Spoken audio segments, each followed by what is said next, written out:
I haven't the slightest knowledge of any such IOUs as she mentioned. I swear I haven't. What's the matter, are you fainting? Oh, no, I'm all right, I assure you. 11. The anger of the Epanchin family was unappeased for 3 days. As usual the prince reproached himself, and had expected punishment, but he was inwardly convinced that Lizaveta Prokofievna could not be seriously angry with him, and that she probably was more angry with herself. He was painfully surprised, therefore, when 3 days passed with no word from her. Other things also troubled and perplexed him, and one of these grew more important in his eyes as the days went by. He had begun to blame himself for two opposite tendencies, on the one hand to extreme, almost senseless, confidence in his fellows, on the other to a vile, gloomy suspiciousness. By the end of the 3rd day the incident of the eccentric lady Evgeny Pavlovitch had attained enormous and mysterious proportions in his mind. He sorrowfully asked himself whether he had been the cause of this new monstrosity, or was it? But he refrained from saying who else might be in fault. As for the letters NPB, he looked on that as a harmless joke, a mere childish piece of mischief, so childish that he felt it would be shameful, almost dishonorable, to attach any importance to it. The day after these scandalous events, however, the prince had the honor of receiving a visit from Adelaida and her fiancée, Princess. They came, ostensibly, to inquire after his health. They had wandered out for a walk, and called in, by accident, and talked for almost the whole of the time they were with him about a certain most lovely tree in the park, which Adelaida had set her heart upon for a picture. This, and a little amiable conversation on Princess's part, occupied the time, and not a word was said about last evening's episodes. At length Adelaida burst out laughing, apologized, and explained that they had come incognito. From which, and from the circumstance that they said nothing about the prince's either walking back with them or coming to see them later on, the latter inferred that he was in Mrs. Epanchin's black books. Adelaida mentioned a watercolor that she would much like to show him, and explained that she would either send it by Kolia, or bring it herself the next day, which to the prince seemed very suggestive. At length, however, just as the visitors were on the point of departing, Prince S. seemed suddenly to recollect himself. "Oh yes, by the by," he said, "do you happen to know, my dear Lev Nikolayevich, who that lady was who called out to Evgeny Pavlovitch last night, from the carriage?" "It was Nastassya Filippovna," said the prince. "Didn't you know that?" "I cannot tell you who her companion was. But what on earth did she mean? I assure you it is a real riddle to me, and to others, too." Prince S. seemed to be under the influence of sincere astonishment. "She spoke of some bills of Evgeny Pavlovitch's," said the prince, simply, "which Rogozhin had bought up from someone, and implied that Rogozhin would not press him." "Oh, I heard that much, my dear fellow. But the thing is so impossibly absurd. A man of property like Evgeny to give IOUs to a money-lender, and to be worried about them. It is ridiculous. Besides, he cannot possibly be on such intimate terms with Nastassya Filippovna as she gave us to understand. That's the principal part of the mystery. He has given me his word that he knows nothing whatever about the matter, and of course I believe him. Well, the question is, my dear prince, do you know anything about it? Has any sort of suspicion of the meaning of it come across you?" "No, I know nothing whatever about it. I assure you I had nothing at all to do with it." "Oh, prince, how strange you have become. I assure you, I hardly know you for your old self. How can you suppose that I ever suggested you could have had a finger in such a business? But you are not quite yourself today, I can see." He embraced the prince, and kissed him. "What do you mean, though," asked Myshkin, "by such a business? I don't see any particular business about it at all." "Oh, undoubtedly, this person wished somehow, and for some reason, to do Evgeny Pavlovitch a bad turn, by attributing to him, before witnesses, qualities which he neither has nor can have," replied Prince S., drily enough. Myshkin looked disturbed, but continued to gaze intently and questioningly into Prince S.'s face. The latter, however, remained silent. "Then it was not simply a matter of bills?"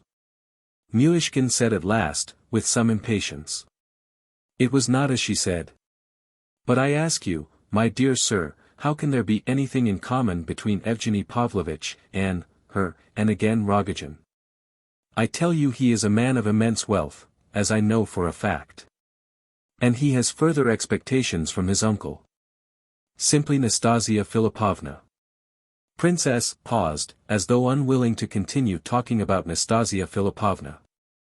Then at all events he knows her, remarked the prince, after a moment's silence. Oh, that may be.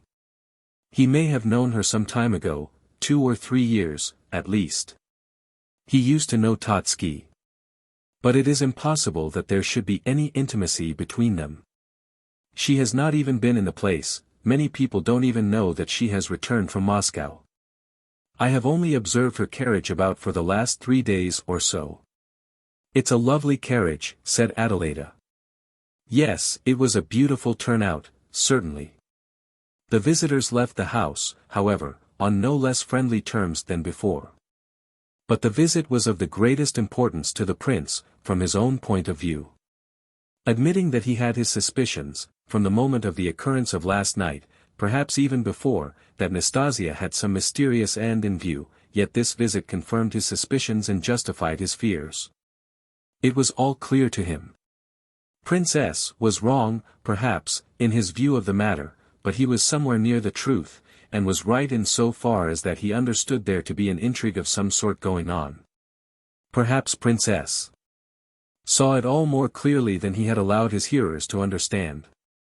At all events, nothing could be plainer than that he and Adelaida had come for the express purpose of obtaining explanations, and that they suspected him of being concerned in the affair. And if all this were so, then she must have some terrible object in view. What was it? There was no stopping her, as Myshkin knew from experience, in the performance of anything she had set her mind on. Oh, she is mad, mad, thought the poor prince. But there were many other puzzling occurrences that day, which required immediate explanation, and the prince felt very sad. A visit from Vera Lebedev distracted him a little.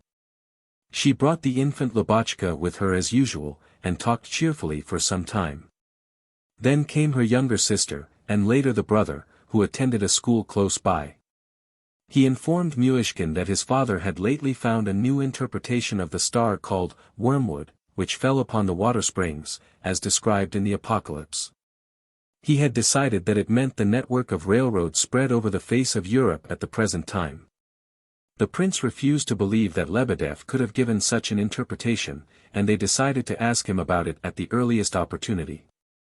Vera related how Keller had taken up his abode with them on the previous evening. She thought he would remain for some time, as he was greatly pleased with the society of General Ivolgin and of the whole family. But he declared that he had only come to them in order to complete his education. The prince always enjoyed the company of Lebedev's children, and today it was especially welcome, for Kolya did not appear all day. Early that morning he had started for Petersburg.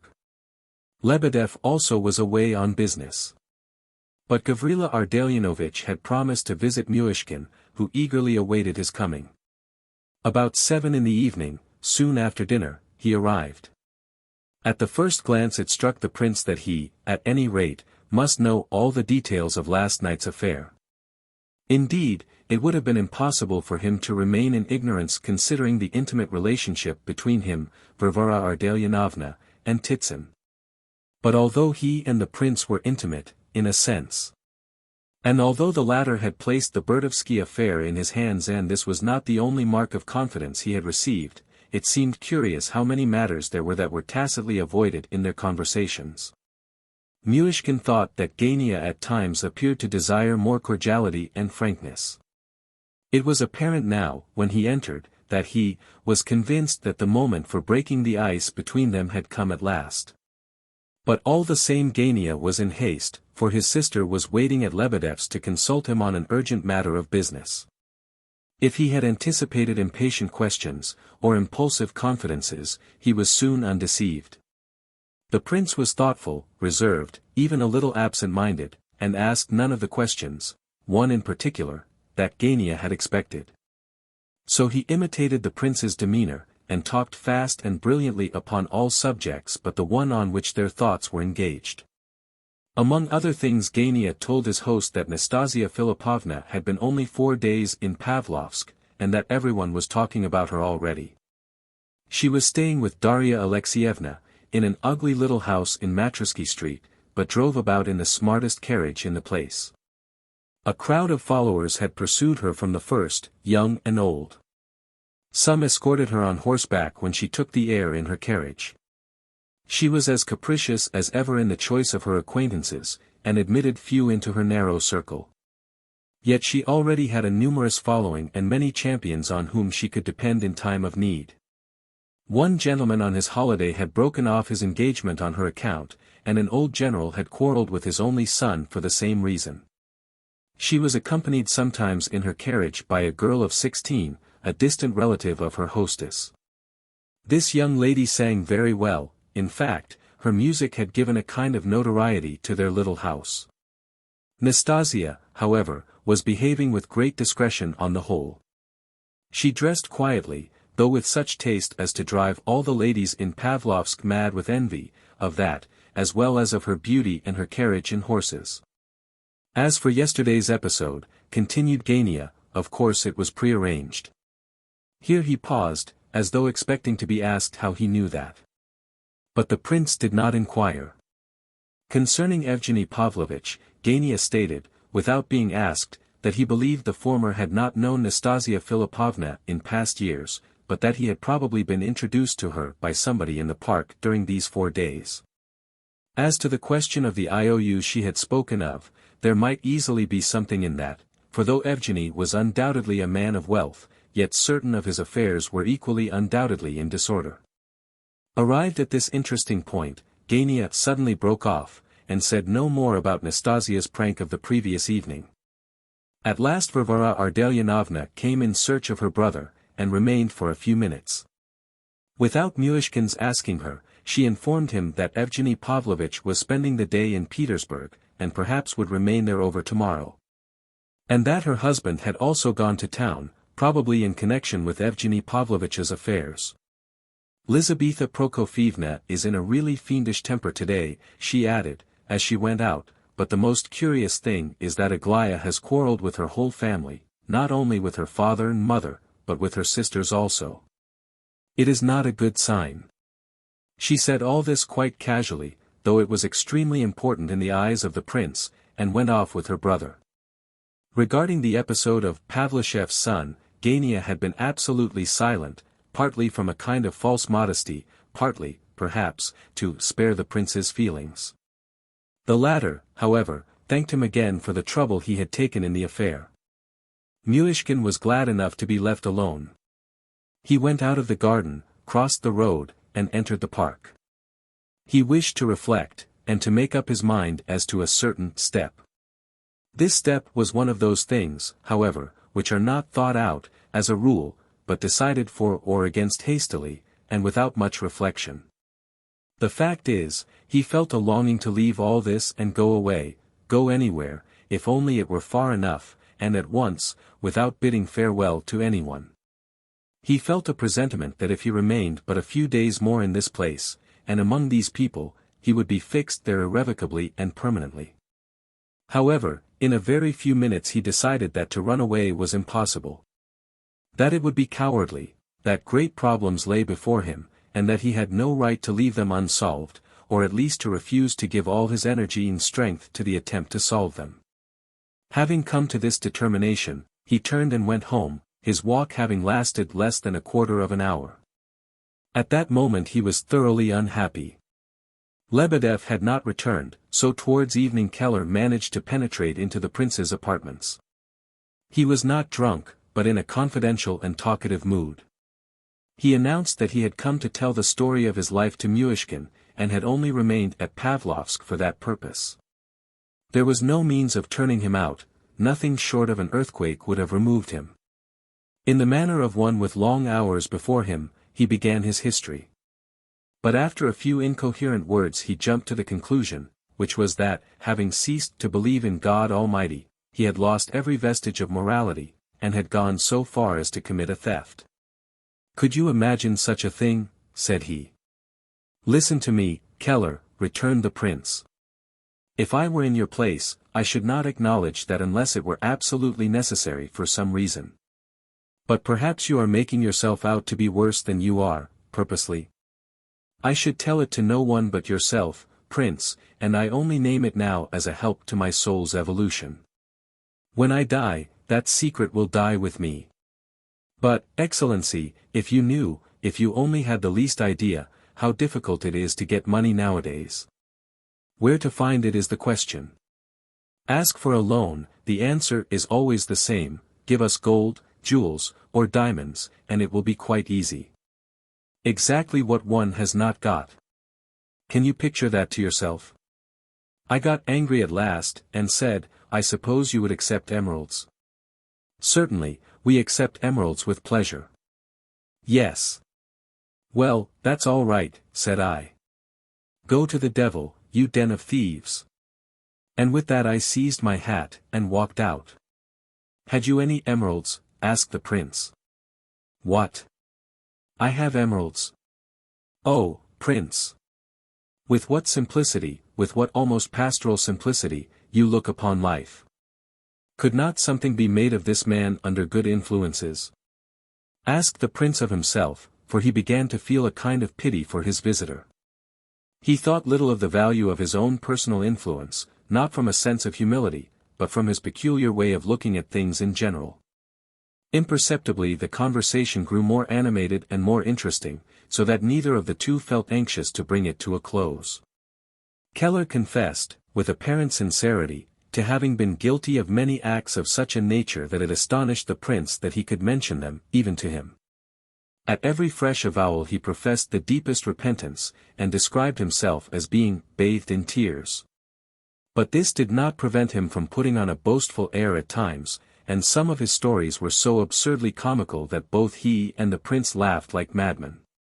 One point in your favor is that you seem to have a childlike mind, and extreme truthfulness, said the prince at last. Do you know that atones for much? I am assuredly noble-minded, and chivalrous to a degree, said Keller, much softened. But, do you know, this nobility of mind exists in a dream, if one may put it so. It never appears in practice or deed. Now, why is that? I can never understand. Do not despair. I think we may say without fear of deceiving ourselves, that you have now given a fairly exact account of your life. I, at least, think it would be impossible to add much to what you have just told me. Impossible? Cried Keller, almost pityingly. Oh Prince, how little you really seem to understand human nature. Is there really much more to be added? Asked the prince, with mild surprise. Well, what is it you really want of me? Speak out. Tell me why you came to make your confession to me. What did I want? Well, to begin with, it is good to meet a man like you. It is a pleasure to talk over my faults with you. I know you for one of the best of men, and then. He hesitated, and appeared so much embarrassed that the prince helped him out. Then you wanted me to lend you money? The words were spoken in a grave tone, and even somewhat shyly. Keller started, gave an astonished look at the speaker, and thumped the table with his fist. Well, Prince, that's enough to knock me down. It astounds me. Here you are, as simple and innocent as a knight of the golden age, and yet. You read a man's soul like a psychologist. Now, do explain it to me, Prince, because I really do not understand. Of course, my aim was to borrow money all along, and you asked the question as if there was nothing blamable in it, as if you thought it quite natural. Yes, from you it is quite natural. And you are not offended? Why should I be offended? Well, just listen, Prince. I remained here last evening, partly because I have a great admiration for the French Archbishop Bourdelot. I enjoyed a discussion over him till 3 o'clock in the morning, with Lebedeff, and then, I swear by all I hold sacred that I am telling you the truth, then I wish to develop my soul in this frank and heartfelt confession to you. This was my thought as I was sobbing myself to sleep at dawn. Just as I was losing consciousness, tears in my soul, tears on my face, I remember how I lay there sobbing, an idea from hell struck me. Why not, after confessing, borrow money from him? You see, this confession was a kind of masterstroke. I intended to use it as a means to your good grace and favor, and then I meant to walk off with 150 rubles. Now, do you not call that base? It is hardly an exact statement of the case, said the prince in reply. You have confused your motives and ideas, as I need scarcely say too often happens to myself. I can assure you, Keller, I reproach myself bitterly for it sometimes. When you were talking just now I seemed to be listening to something about myself. At times I have imagined that all men were the same, he continued earnestly, for he appeared to be much interested in the conversation, and that consoled me in a certain degree, for a double motive is a thing most difficult to fight against. I have tried, and I know God knows whence they arise, these ideas that you speak of as base. I fear these double motives more than ever just now, but I am not your judge, and in my opinion it is going too far to give the name of baseness to it. What do you think? You were going to employ your tears as a ruse in order to borrow money, but you also say, in fact, you have sworn to the fact, that independently of this your confession was made with an honorable motive. As for the money, you want it for drink, do you not? After your confession, that is weakness, of course, but, after all, how can anyone give up a bad habit at a moment's notice? It is impossible. What can we do? It is best, I think, to leave the matter to your own conscience. How does it seem to you? As he concluded the prince looked curiously at Keller. Evidently this problem of double motives had often been considered by him before. Well, how anybody can call you an idiot after that, is more than I can understand, cried the boxer. The prince reddened slightly. Bourdaloue, the archbishop, would not have spared a man like me, Keller continued, but you have judged me with humanity. To show how grateful I am, and as a punishment, I will not accept 150 rubles. Give me 25, that will be enough, it is all I really need, for a fortnight at least. I will not ask you for more for a fortnight. I should like to have given Agatha a present, but she does not really deserve it. Oh, my dear prince, God bless you. At this moment Lebedev appeared, having just arrived from Petersburg. He frowned when he saw the 25-ruble note in Keller's hand, but the latter, having got the money, went away at once. Lebedev began to abuse him. You are unjust, I found him sincerely repentant, observed the prince, after listening for a time. What is the good of repentance like that? It is the same exactly as mine yesterday, when I said, I am base, words, and nothing more. Then they were only words on your part. I thought, on the contrary. Well, I don't mind telling you the truth, you only. Because you see through a man somehow. Words and actions, truth and falsehood, are all jumbled up together in me, and yet I am perfectly sincere. I feel the deepest repentance, believe it or not, as you choose. But words and lies come out in the infernal craving to get the better of other people. It is always there, the notion of cheating people, and of using my repentant tears to my own advantage. I assure you this is the truth, Prince. I would not tell any other man for the world. He would laugh and jeer at me, but you judge a man humanely. Why, Keller said the same thing to me nearly word for word a few minutes ago, cried Myshkin. And you both seem inclined to boast about it. You astonish me, but I think he is more sincere than you, for you make a regular trade of it. Oh, don't put on that pathetic expression, and don't put your hand on your heart. Have you anything to say to me? You have not come for nothing. Lebedev grinned and wriggled. I have been waiting all day for you, because I want to ask you a question, and, for once in your life, please tell me the truth at once. Had you anything to do with that affair of the carriage yesterday? Lebedev began to grin again, rubbed his hands, sneezed, but spoke not a word in reply. I see you had something to do with it. Indirectly, quite indirectly. I am speaking the truth, I am indeed. I merely told a certain person that I had people in my house, and that such and such personages might be found among them. I am aware that you sent your son to that house, he told me so himself just now, but what is this intrigue, said the prince, impatiently. It is not my intrigue, cried Lebedev, waving his hand. It was engineered by other people, and is, properly speaking, rather a fantasy than an intrigue. But what is it all about? Tell me, for heaven's sake. Cannot you understand how nearly it touches me? Why are they blackening Evgeny Pavlovich's reputation? Lebedev grimaced and wriggled again. Prince, said he. Excellency. You won't let me tell you the whole truth, I have tried to explain. More than once I have begun, but you have not allowed me to go on. The prince gave no answer, and sat deep in thought. Evidently he was struggling to decide. Very well. Tell me the truth, he said, dejectedly. Aglaya Ivanovna. Began Lebedev, promptly. Be silent.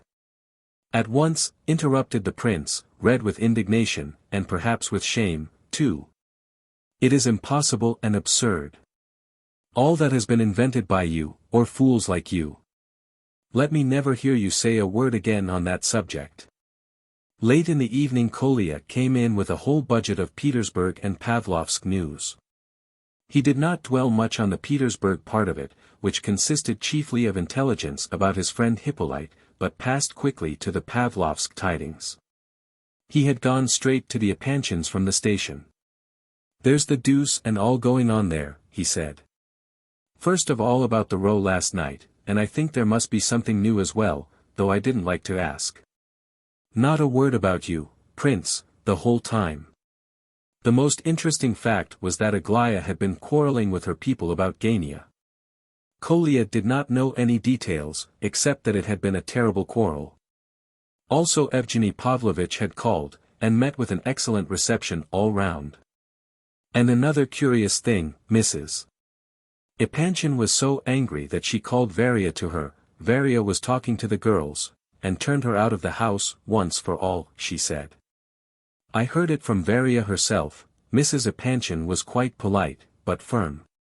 And when Varya said goodbye to the girls, she told them nothing about it, and they didn't know they were saying goodbye for the last time. I'm sorry for Varya, and for Gania too. He isn't half a bad fellow, in spite of his faults, and I shall never forgive myself for not liking him before. I don't know whether I ought to continue to go to the Epanchins now, concluded Kolya. I like to be quite independent of others, and of other people's quarrels if I can, but I must think over it. I don't think you need break your heart over Gania, said the prince, for if what you say is true, he must be considered dangerous in the Epanchin household, and if so, certain hopes of his must have been encouraged. What? What hopes? Cried Kolya, you surely don't mean Aglaya? Oh, no. You're a dreadful skeptic, Prince, he continued, after a moment's silence. I have observed of late that you have grown skeptical about everything. You don't seem to believe in people as you did, and are always attributing motives and so on. Am I using the word skeptic in its proper sense? I believe so, but I'm not sure. Well, I'll change it, right or wrong. I'll say that you are not skeptical, but jealous. There. You are deadly jealous of Gania, over a certain proud damsel. Come. Kolya jumped up, with these words, and burst out laughing. He laughed as he had perhaps never laughed before, and still more when he saw the prince flushing up to his temples. He was delighted that the prince should be jealous about Aglaya. However, he stopped immediately on seeing that the other was really hurt, and the conversation continued, very earnestly, for an hour or more. Next day the prince had to go to town, on business. Returning in the afternoon, he happened upon General Epanchin at the station. The latter seized his hand, glancing around nervously, as if he were afraid of being caught in wrongdoing, and dragged him into a first-class compartment. He was burning to speak about something of importance. In the first place, my dear prince, don't be angry with me. I would have come to see you yesterday, but I didn't know how Lizaveta Prokofievna would take it. My dear fellow, my house is simply a hell just now, a sort of sphinx has taken up its abode there. We live in an atmosphere of riddles, I can't make head or tail of anything. As for you, I feel sure you are the least to blame of any of us, though you certainly have been the cause of a good deal of trouble. You see, it's all very pleasant to be a philanthropist, but it can be carried too far. Of course I admire kind-heartedness, and I esteem my wife, but... The general wandered on in this disconnected way for a long time. It was clear that he was much disturbed by some circumstance which he could make nothing of. It is plain to me, that you are not in it at all, he continued, at last, a little less vaguely, but perhaps you had better not come to our house for a little while. I ask you in the friendliest manner, mind, just till the wind changes again. As for Evgeny Pavlovitch, he continued with some excitement, the whole thing is a calumny, a dirty calumny. It is simply a plot, an intrigue, to upset our plans and to stir up a quarrel. You see, Prince, I'll tell you privately, Evgeny and ourselves have not said a word yet, we have no formal understanding, we are in no way bound on either side, but the word may be said very soon, don't you see, very soon. And all this is most injurious, and is meant to be so. Why? I'm sure I can't tell you. She's an extraordinary woman, you see, an eccentric woman. I tell you I am so frightened of that woman that I can't sleep. What a carriage that was, and where did it come from, eh? I declare, I was base enough to suspect Evgeny at first, but it seems certain that that cannot be the case, and if so, why is she interfering here? That's the riddle, what does she want? Is it to keep Evgeny to herself? But, my dear fellow, I swear to you, I swear he doesn't even know her, and as for those bills, why, the whole thing is an invention. And the familiarity of the woman. It's quite clear we must treat the impudent creature's attempt with disdain, and redouble our courtesy towards Evgeny. I told my wife so. Now I'll tell you my secret conviction. I'm certain that she's doing this to revenge herself on me, on account of the past, though I assure you that all the time I was blameless. I blush at the very idea. And now she turns up again like this, when I thought she had finally disappeared. Where's Rogozhin all this time? I thought she was Mrs. Rogozhin, long ago. The old man was in a state of great mental perturbation. The whole of the journey, which occupied nearly an hour, he continued in this strain, putting questions and answering them himself, shrugging his shoulders, pressing the prince's hand, and assuring the latter that, at all events, he had no suspicion whatever of him. This last assurance was satisfactory, at all events. The general finished by informing him that Evgeny's uncle was head of one of the civil service departments, and rich, very rich, and a gourmand. And, well, heaven preserve him, of course, but Evgeny gets his money, don't you see? But, for all this, I'm uncomfortable, I don't know why. There's something in the air, I feel there's something nasty in the air, like a bat, and I'm by no means comfortable. And it was not until the third day that the formal reconciliation between the prince and the Epanchins took place, as said before. 12. It was 7 in the evening, and the prince was just preparing to go out for a walk in the park, when suddenly Mrs. Epanchin appeared on the terrace.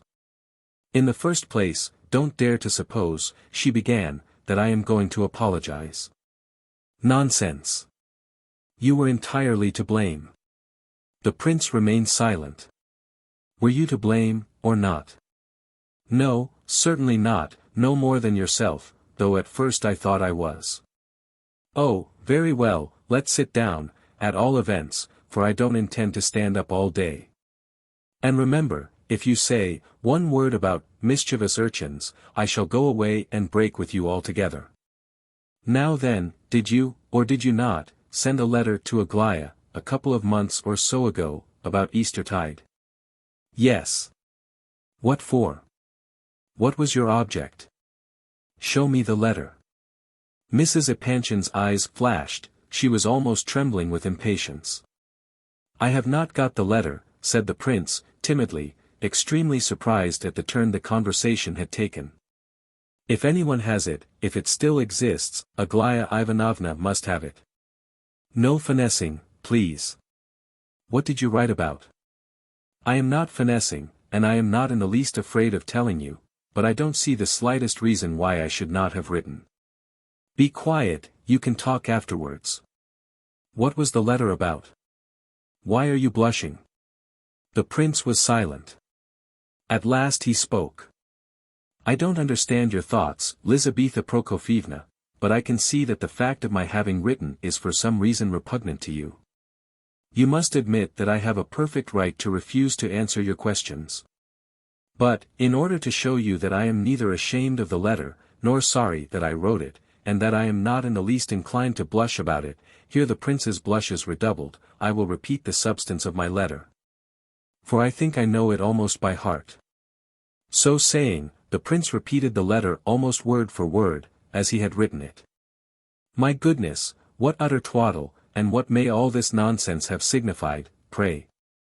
If it had any meaning at all, said Mrs. Epanchin, cuttingly, after having listened with great attention. I really don't absolutely know myself, I know my feeling was very sincere. I had moments at that time full of life and hope. What sort of hope? It is difficult to explain, but certainly not the hopes you have in your mind. Hopes, well, in a word, hopes for the future, and a feeling of joy that there, at all events, I was not entirely a stranger and a foreigner. I felt an ecstasy in being in my native land once more, and one sunny morning I took up a pen and wrote her that letter, but why to her, I don't quite know. Sometimes one longs to have a friend near, and I evidently felt the need of one then, added the prince, and paused. Are you in love with her? And no. I wrote to her as to a sister, I signed myself her brother. Oh yes, of course, on purpose. I quite understand. It is very painful to me to answer these questions, Lizaveta Prokofievna. I dare say it is, but that's no affair of mine. Now then, assure me truly as before heaven, are you lying to me or not? No, I am not lying. Are you telling the truth when you say you are not in love? I believe it is the absolute truth. I believe, indeed. Did that mischievous urchin give it to her? I asked Nikolai Ardalionovitch. The urchin. The urchin. Interrupted Lizaveta Prokofievna in an angry voice. I do not want to know if it were Nikolai Ardalionovitch. The urchin. Nikolai Ardalionovitch. The urchin, I tell you. No, it was not the urchin, it was Nikolai Ardalionovitch, said the prince very firmly, but without raising his voice. Well, all right. All right, my dear. I shall put that down to your account. She was silent a moment to get breath, and to recover her composure. Well, and what's the meaning of the poor knight, eh? I don't know in the least, I wasn't present when the joke was made. It is a joke. I suppose, and that's all. Well, that's a comfort, at all events. You don't suppose she could take any interest in you, do you? Why, she called you an idiot herself. I think you might have spared me that, murmured the prince reproachfully, almost in a whisper. Don't be angry, she is a willful, mad, spoilt girl. If she likes a person she will pitch into him, and chaff him. I used to be just such another. But for all that you needn't flatter yourself, my boy, she is not for you. I don't believe it, and it is not to be. I tell you so at once, so that you may take proper precautions. Now, I want to hear you swear that you are not married to that woman. Lizaveta Prokofievna, what are you thinking of? Cried the prince, almost leaping to his feet in amazement. Why? You very nearly were, anyhow. Yes, I nearly was, whispered the prince, hanging his head. Well then, have you come here for her? Are you in love with her? With that creature? I did not come to marry at all, replied the prince. Is there anything you hold sacred? There is. Then swear by it that you did not come here to marry her. I'll swear it by whatever you please. I believe you. You may kiss me. I breathe freely at last. But you must know, my dear friend, Aglaya does not love you, and she shall never be your wife while I am out of my grave. So be warned in time. Do you hear me? Yes, I hear. The prince flushed up so much that he could not look her in the face. I have waited for you with the greatest impatience, not that you were worth it. Every night I have drenched my pillow with tears, not for you, my friend, not for you, don't flatter yourself. I have my own grief, always the same, always the same.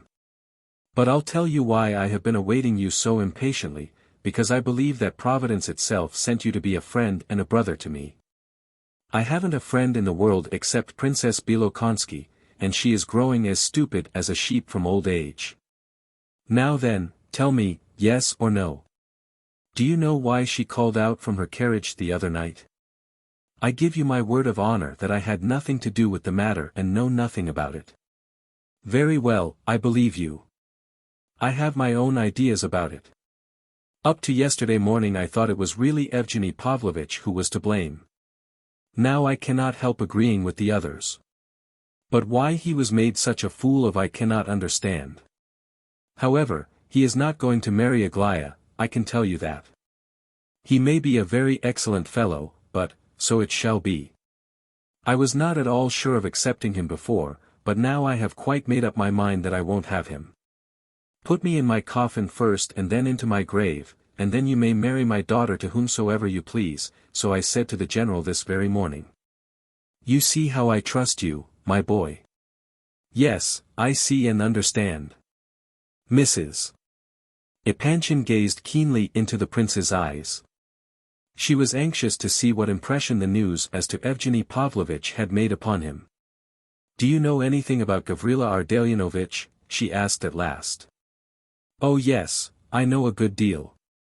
Did you know he had communications with Aglaya? No, I didn't, said the prince, trembling a little, and in great agitation.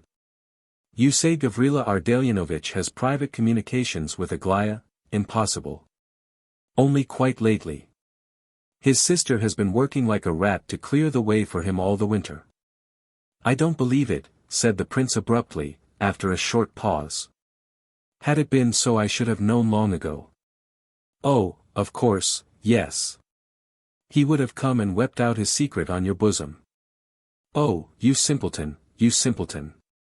Anyone can deceive you and take you in like aren't you ashamed to trust him? Can't you see that he humbugs you just as much as ever he pleases? I know very well that he does deceive me occasionally, and he knows that I know it, but, the prince did not finish his sentence. And that's why you trust him, eh? So I should have supposed. Good Lord, was there ever such a man as you? Tfu! And are you aware, sir, that this Gania, or his sister Varia, have brought her into correspondence with Nastassya Filippovna? Brought whom? Cried Myshkin. Aglaya. I don't believe it. It's impossible. What object could they have? He jumped up from his chair in his excitement. Nor do I believe it, in spite of the proofs the girl is self-willed and fantastic, and insane. She's wicked, wicked. I'll repeat it for 1,000 years that she's wicked. They all are, just now, all my daughters, even that, wet hen, Alexandra. And yet I don't believe it. Because I don't choose to believe it, perhaps, but I don't. Why haven't you been? She turned on the prince suddenly. Why didn't you come near us all these 3 days, eh? The prince began to give his reasons, but she interrupted him again. Everybody takes you in and deceives you. You went to town yesterday. I dare swear you went down on your knees to that rogue, and begged him to accept your 10,000 rubles. I never thought of doing any such thing. I have not seen him, and he is not a rogue, in my opinion. I have had a letter from him. Show it me. The prince took a paper from his pocketbook, and handed it to Lizaveta Prokofievna. It ran as follows. Sir. In the eyes of the world I am sure that I have no cause for pride or self-esteem. I am much too insignificant for that. But what may be so to other men's eyes is not so to yours. I am convinced that you are better than other people. Doktorenko disagrees with me, but I am content to differ from him on this point. I will never accept one single kopeck from you, but you have helped my mother, and I am bound to be grateful to you for that, however weak it may seem. At any rate, I have changed my opinion about you, and I think right to inform you of the fact. But I also suppose that there can be no further intercourse between us and Tip Berdovsky.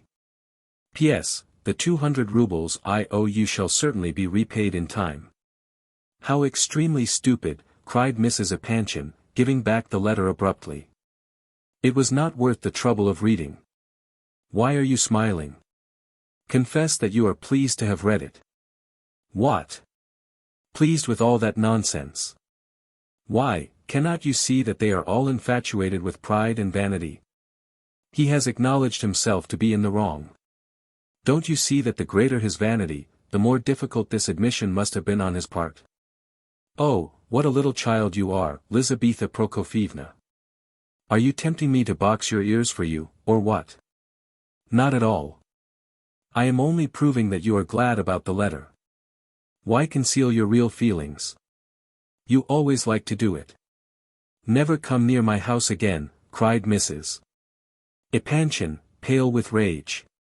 Don't let me see as much as a shadow of you about the place. Do you hear? Oh yes, and in 3 days you'll come and invite me yourself. Aren't you ashamed now? These are your best feelings. You are only tormenting yourself. I'll die before I invite you. I shall forget your very name. I've forgotten it already. She marched towards the door. But I'm forbidden your house as it is, without your added threats. Cried the prince after her. What? Who forbade you? She turned round so suddenly that one might have supposed a needle had been stuck into her. The prince hesitated. He perceived that he had said too much now. Who forbade you? Cried Mrs. Epanchin once more. Aglaya Ivanovna told me. When? Speak, quick. She sent to say, yesterday morning, that I was never to dare to come near the house again. Lizaveta Prokofyevna stood like a stone. What did she send? Whom? Was it that boy? Was it a message, quick? I had a note, said the prince. Where is it? Give it here, at once. The prince thought a moment. Then he pulled out of his waistcoat pocket an untidy slip of paper, on which was scrawled. Prince Lev Nikolayevich, if you think fit, after all that has passed, to honor our house with a visit. I can assure you you will not find me among the number of those who are in any way delighted to see you. Aglaya Epanchin. Mrs. Epanchin reflected a moment. The next minute she flew at the prince, seized his hand, and dragged him after her to the door. Quick, come along, she cried, breathless with agitation and impatience. Come along with me this moment. But you declared I wasn't. Don't be a simpleton. You behave just as though you weren't a man at all. Come on. I shall see, now, with my own eyes. I shall see all. Well, let me get my hat, at least. Here's your miserable hat. He couldn't even choose a respectable shape for his hat. Come on. She did that because I took your part and said you ought to have come, little vixen, else she would never have sent you that silly note. It's a most improper note, I call it, most improper for such an intelligent, well-brought-up girl to write. I dare say she was annoyed that you didn't come. But she ought to have known that one can't write like that to an idiot like you, for you'd be sure to take it literally. Mrs. Epanchin was dragging the prince along with her all the time, and never let go of his hand for an instant. What are you listening for? She added, seeing that she had committed herself a little. She wants a clown like you, she hasn't seen one for some time, to play with. That's why she is anxious for you to come to the house. And right glad I am that she'll make a thorough good fool of you. You deserve it, and she can do it, oh. She can, indeed, as well as most people. Part 3. The Epanchin family, or at least the more serious members of it, were sometimes grieved because they seemed so unlike the rest of the world. They were not quite certain, but had at times a strong suspicion that things did not happen to them as they did to other people. Others led a quiet, uneventful life, while they were subject to continual upheavals. Others kept on the rails without difficulty, they ran off at the slightest obstacle. Other houses were governed by a timid routine, theirs was somehow different. Perhaps Lizaveta Prokofievna was alone in making these fretful observations. The girls, though not wanting in intelligence, were still young. The general was intelligent, too, but narrow, and in any difficulty he was content to say, and leave the matter to his wife. Consequently, on her fell the responsibility. It was not that they distinguished themselves as a family by any particular originality, or that their excursions off the track led to any breach of the proprieties. Oh no! There was nothing premeditated, there was not even any conscious purpose in it all, and yet, in spite of everything, the family, although highly respected, was not quite what every highly respected family ought to be.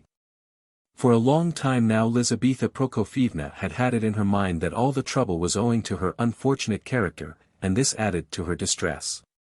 She blamed her own stupid unconventional eccentricity. Always restless, always on the go, she constantly seemed to lose her way, and to get into trouble over the simplest and more ordinary affairs of life. We said at the beginning of our story, that the Epanchins were liked and esteemed by their neighbors. In spite of his humble origin, Ivan Fedorovitch himself was received everywhere with respect. He deserved this, partly on account of his wealth and position, partly because, though limited, he was really a very good fellow. But a certain limitation of mind seems to be an indispensable asset, if not to all public personages, at least to all serious financiers. Added to this, his manner was modest and unassuming. He knew when to be silent, yet never allowed himself to be trampled upon. Also, and this was more important than all, he had the advantage of being under exalted patronage. As to Lizaveta Prokofievna, she, as the reader knows, belonged to an aristocratic family. True, Russians think more of influential friends than of birth, but she had both. She was esteemed and even loved by people of consequence in society, whose example in receiving her was therefore followed by others. It seems hardly necessary to remark that her family worries and anxieties had little or no foundation, or that her imagination increased them to an absurd degree. But if you have a wart on your forehead or nose, you imagine that all the world is looking at it, and that people would make fun of you because of it, even if you had discovered America. Doubtless Lizaveta Prokofievna was considered eccentric in society, but she was none the less esteemed. The pity was that she was ceasing to believe in that esteem. When she thought of her daughters, she said to herself sorrowfully that she was a hindrance rather than a help to their future, that her character and temper were absurd, ridiculous, insupportable.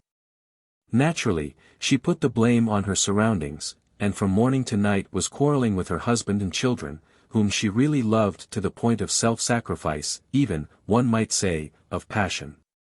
She was, above all, distressed by the idea that her daughters might grow up eccentric, like herself. She believed that no other society girls were like them.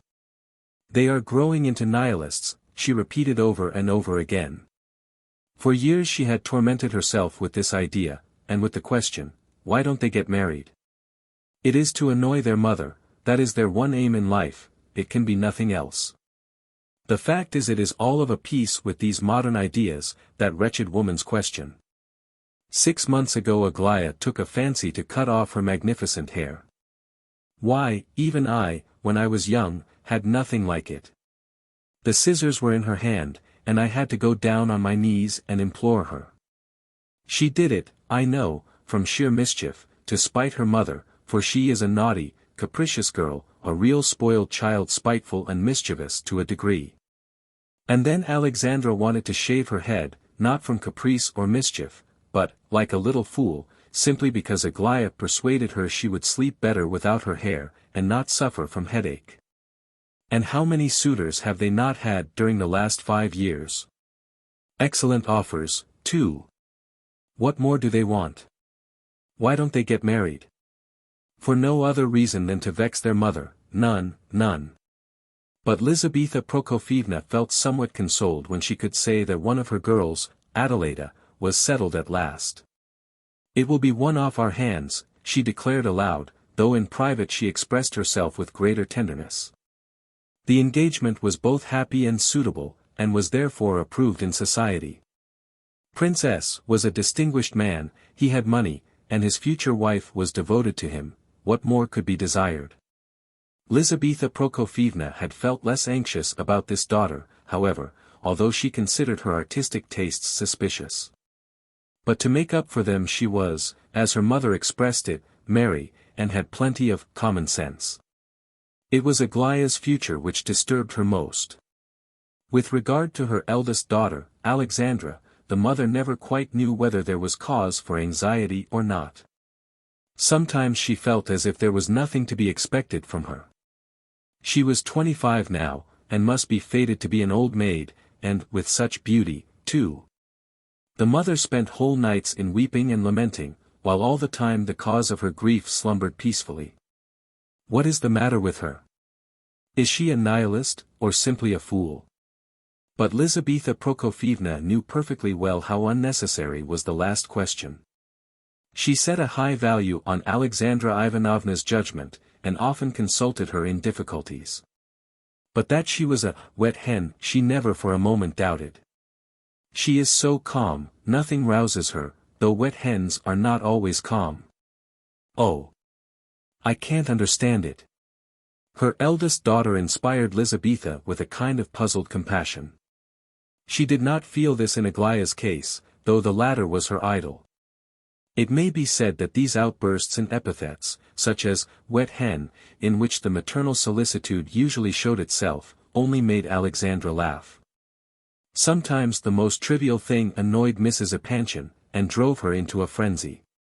For instance, Alexandra Ivanovna liked to sleep late, and was always dreaming, though her dreams had the peculiarity of being as innocent and naive as those of a child of 7, and the very innocence of her dreams annoyed her mother.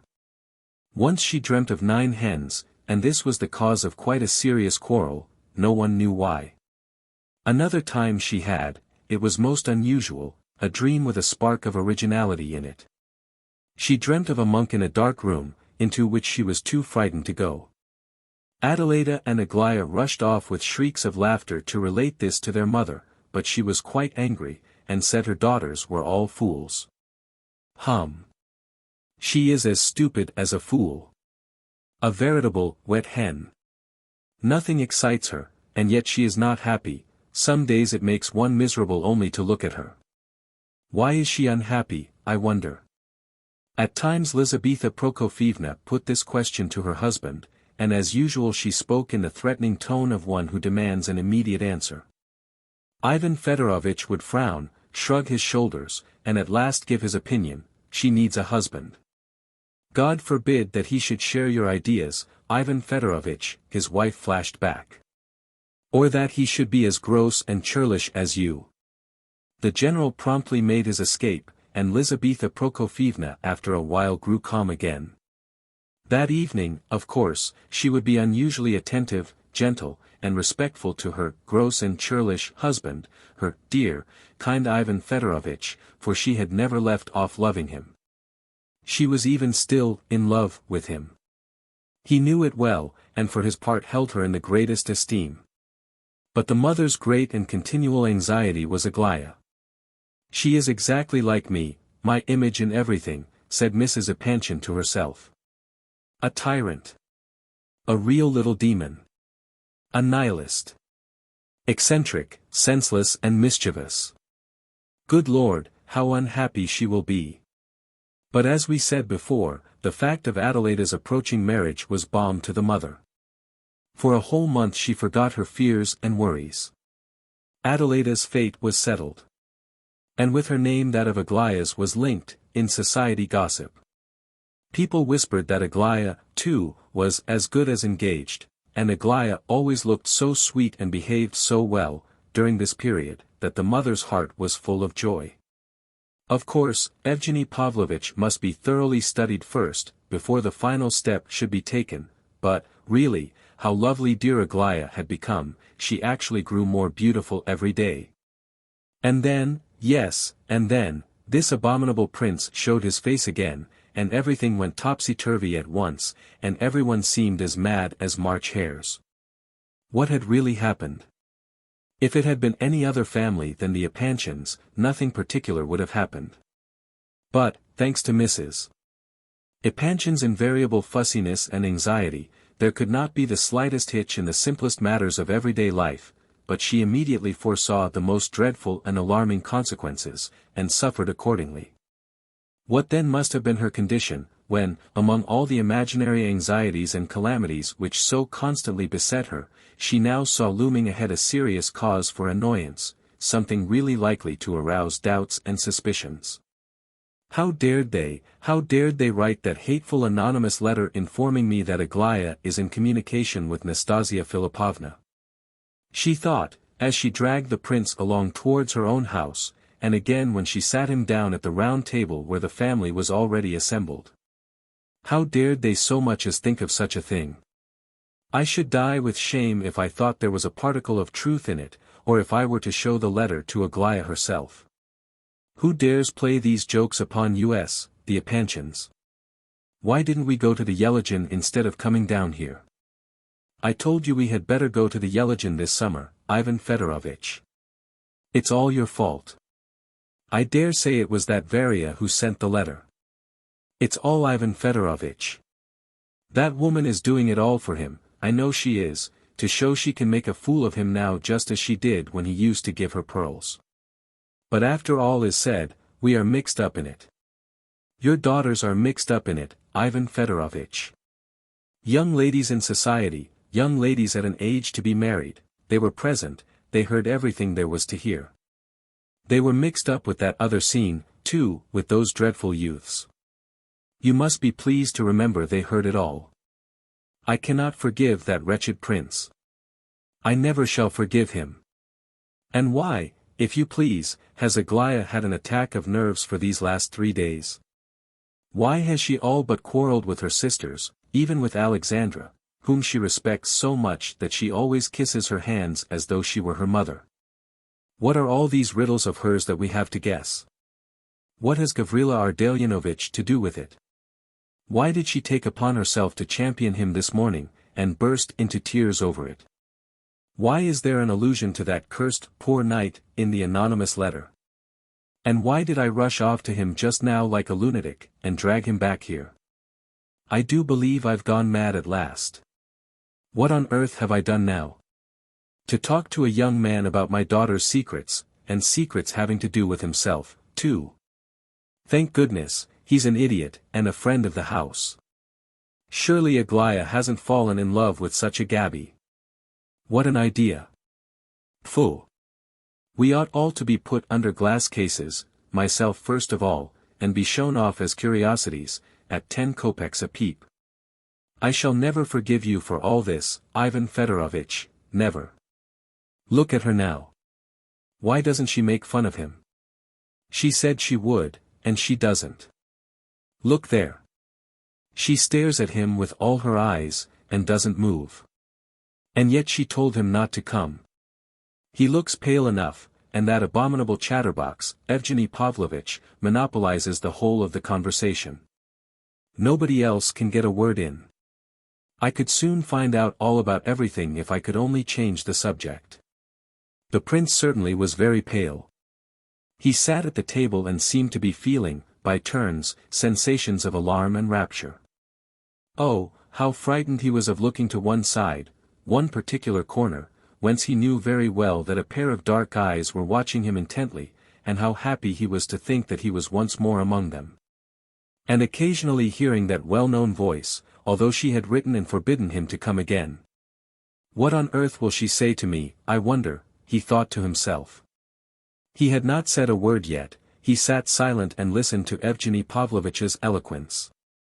The latter had never appeared so happy and excited as on this evening.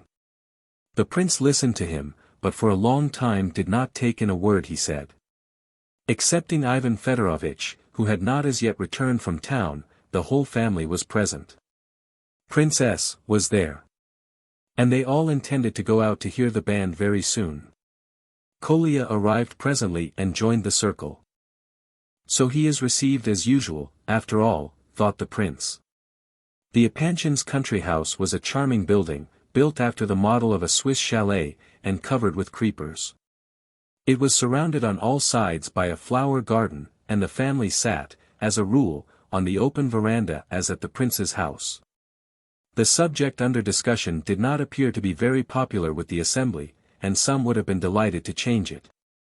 But Evgeny would not stop holding forth, and the prince's arrival seemed to spur him on to still further oratorical efforts.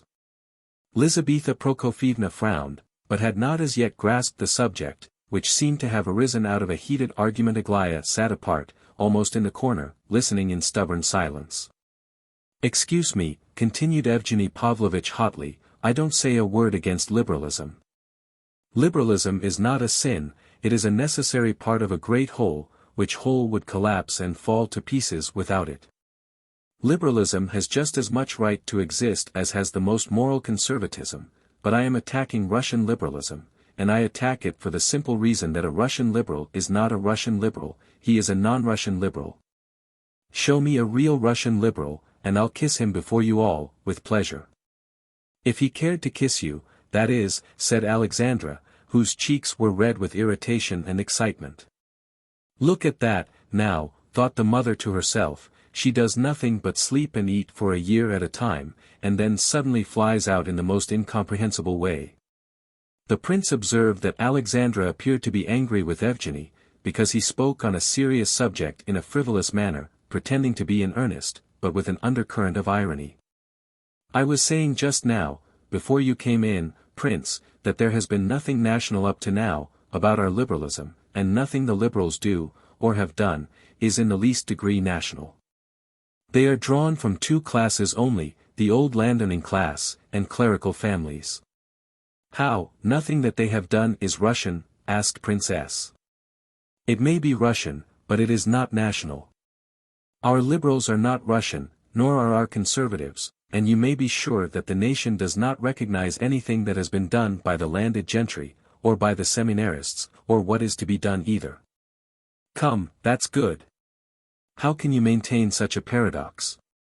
If you are serious, that is. I cannot allow such a statement about the landed proprietors to pass unchallenged."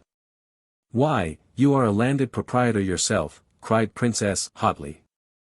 "I suppose you'll say there is nothing national about our literature either," said Alexandra. "Well, I am not a great authority on literary questions, but I certainly do hold that Russian literature is not Russian, except perhaps Lomonosov, Pushkin and Gogol. In the first place, that is a considerable admission, and in the second place, one of the above was a peasant, and the other two were both landed proprietors." "Quite so, but don't be in such a hurry. For since it has been the part of these three men, and only these three, to say something absolutely their own, not borrowed, so by this very fact these three men become really national. If any Russian shall have done or said anything really and absolutely original, he is to be called national from that moment, though he may not be able to talk the Russian language, still he is a national Russian. I consider that an axiom. But we were not speaking of literature, we began by discussing the socialists. Very well then, I insist that there does not exist one single Russian socialist. There does not, and there has never existed such a one, because all socialists are derived from the two classes, the landed proprietors, and the seminarists. All our eminent socialists are merely old liberals of the class of landed proprietors, men who were liberals in the days of serfdom. Why do you laugh? Give me their books, give me their studies, their memoirs, and though I am not a literary critic, yet I will prove as clear as day that every chapter and every word of their writings has been the work of a former landed proprietor of the old school. You'll find that all their raptures, all their generous transports are proprietary, all their woes and their tears, proprietary, all proprietary or seminarist.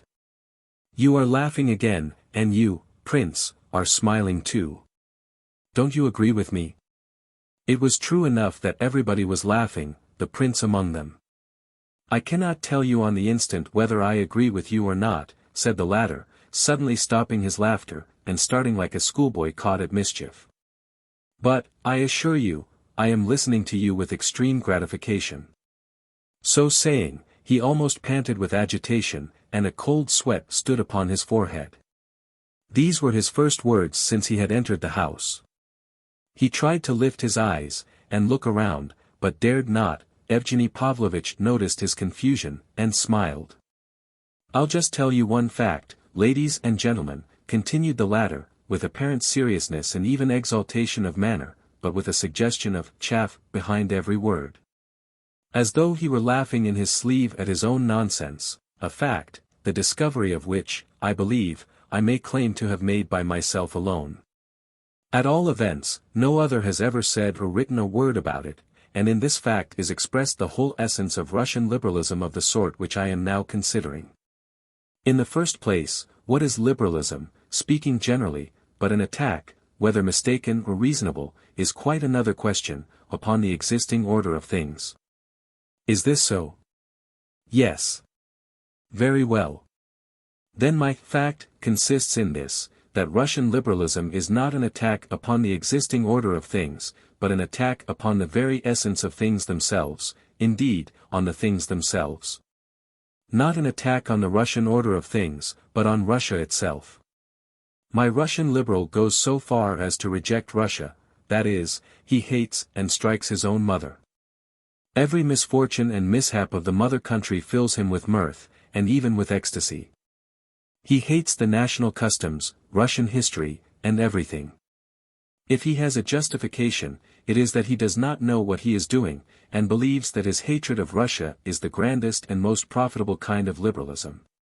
You will often find a liberal who is applauded and esteemed by his fellows, but who is in reality the dreariest, blindest, dullest of conservatives, and is not aware of the fact. This hatred for Russia has been mistaken by some of our Russian liberals for sincere love of their country, and they boast that they see better than their neighbors what real love of one's country should consist in. But of late they have grown more candid and are ashamed of the expression love of country, and have annihilated the very spirit of the words as something injurious and petty and undignified. This is the truth, and I hold by it. But at the same time it is a phenomenon which has not been repeated at any other time or place, and therefore, though I hold to it as a fact, yet I recognize that it is an accidental phenomenon, and may likely enough pass away. There can be no such thing anywhere else as a liberal who really hates his country, and how is this fact to be explained among us? By my original statement that a Russian liberal is not a Russian liberal, that's the only explanation that I can see. I take all that you have said as a joke, said Princess seriously. I have not seen all kinds of liberals, and cannot, therefore, set myself up as a judge, said Alexandra, but I have heard all you have said with indignation. You have taken some accidental case and twisted it into a universal law, which is unjust. Accidental case, said Evgeny Pavlovitch. Do you consider it an accidental case, Prince? I must also admit, said the prince, that I have not seen much, or been very far into the question. But I cannot help thinking that you are more or less right, and that Russian liberalism, that phase of it which you are considering, at least, really is sometimes inclined to hate Russia itself, and not only its existing order of things in general. Of course this is only partially the truth, you cannot lay down the law for all. The prince blushed and broke off, without finishing what he meant to say. In spite of his shyness and agitation, he could not help being greatly interested in the conversation. A special characteristic of his was the naive candor with which he always listened to arguments which interested him, and with which he answered any questions put to him on the subject at issue. In the very expression of his face this naivete was unmistakably evident, this disbelief in the insincerity of others, and unsuspecting disregard of irony or humor in their words. But though Evgeny Pavlovitch had put his questions to the prince with no other purpose but to enjoy the joke of his simple-minded seriousness, yet now, at his answer, he was surprised into some seriousness himself. And looked gravely at Myshkin as though he had not expected that sort of answer at all. "Why, how strange," he ejaculated. "You didn't answer me seriously, surely, did you? Did not you ask me the question seriously? Inquired the prince, in amazement. Everybody laughed. Oh, trust him for that, said Adelaida. Evgeny Pavlovitch turns everything and everybody he can lay hold of to ridicule. You should hear the things he says sometimes, apparently in perfect seriousness. In my opinion the conversation has been a painful one throughout, and we ought never to have begun it, said Alexandra. We were all going for a walk. Come along then, said Evgeny, it's a glorious evening. But, to prove that this time I was speaking absolutely seriously, and especially to prove this to the prince, for you, prince, have interested me exceedingly, and I swear to you that I am not quite such an ass as I like to appear sometimes. Although I am rather an ass, I admit, and, well, ladies and gentlemen, will you allow me to put just one more question to the prince, out of pure curiosity? It shall be the last. This question came into my mind a couple of hours since. You see, prince, I do think seriously at times, and I made my own decision upon it. Now I wish to hear what the prince will say to it. We have just used the expression accidental case. This is a significant phrase, we often hear it. Well, not long since everyone was talking and reading about that terrible murder of 6 people on the part of a young fellow, and of the extraordinary speech of the counsel for the defense, who observed that in the poverty-stricken condition of the criminal it must have come naturally into his head to kill these 6 people. I do not quote his words, but that is the sense of them or something very like it. Now, in my opinion, the barrister who put forward this extraordinary plea was probably absolutely convinced that he was stating the most liberal, the most humane, the most enlightened view of the case that could possibly be brought forward in these days. Now, was this distortion, this capacity for a perverted way of viewing things, a special or accidental case, or is such a general rule? Everyone laughed at this. A special case, accidental, of course, cried Alexandra and Adelaida. Let me remind you once more, Evgeny, said Princess, that your joke is getting a little threadbare. What do you think about it, Prince? Asked Evgeny, taking no notice of the last remark, and observing Myshkin's serious eyes fixed upon his face. What do you think, was it a special or a usual case, the rule, or an exception? I confess I put the question especially for you. No, I don't think it was a special case, said the prince, quietly, but firmly. My dear fellow, cried Princess, with some annoyance, don't you see that he is chaffing you? He is simply laughing at you, and wants to make game of you. I thought Evgeny Pavlovitch was talking seriously, said the prince, blushing and dropping his eyes. My dear prince, continued Princess, remember what you and I were saying 2 or 3 months ago.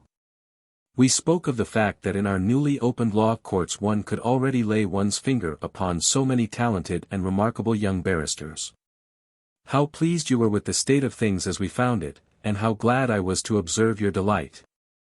We both said it was a matter to be proud of. But this clumsy defense that Evgeny mentions, this strange argument can, of course, only be an accidental case, 1 in 1,000. The prince reflected a little, but very soon he replied, with absolute conviction in his tone, though he still spoke somewhat shyly and timidly. I only wish to say that this distortion, as Evgeny Pavlovitch expressed it, is met with very often, and is far more the general rule than the exception, unfortunately for Russia. So much so, that if this distortion were not the general rule, perhaps these dreadful crimes would be less frequent. Dreadful crimes? But I can assure you that crimes just as dreadful, and probably more horrible, have occurred before our times, and at all times, and not only here in Russia, but everywhere else as well.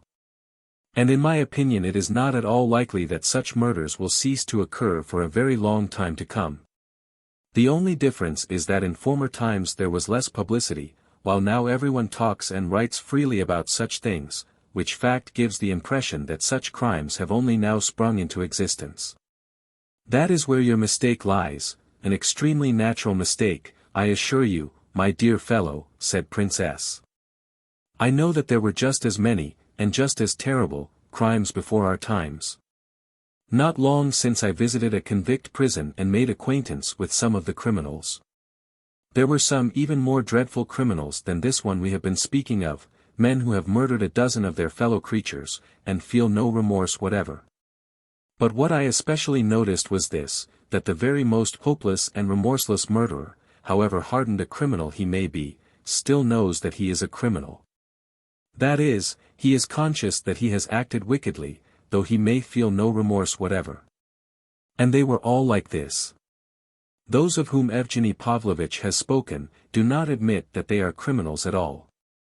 They think they had a right to do what they did, and that they were even doing a good deed, perhaps.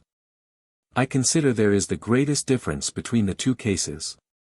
And recollect, it was a youth, at the particular age which is most helplessly susceptible to the distortion of ideas. Prince S. was now no longer smiling, he gazed at the prince in bewilderment.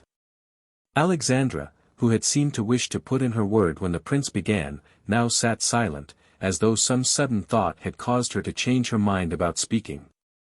Evgeny Pavlovitch gazed at him in real surprise, and this time his expression of face had no mockery in it whatever. "What are you looking so surprised about, my friend?" asked Mrs. Epanchin, suddenly. "Did you suppose he was stupider than yourself, and was incapable of forming his own opinions, or what?" "No. Oh no. Not at all," said Evgeny. "But, how is it, Prince, that you, excuse the question, will you? If you are capable of observing and seeing things as you evidently do, how is it that you saw nothing distorted or perverted in that claim upon your property, which you acknowledged a day or two since? And which was full of arguments founded upon the most distorted views of right and wrong?"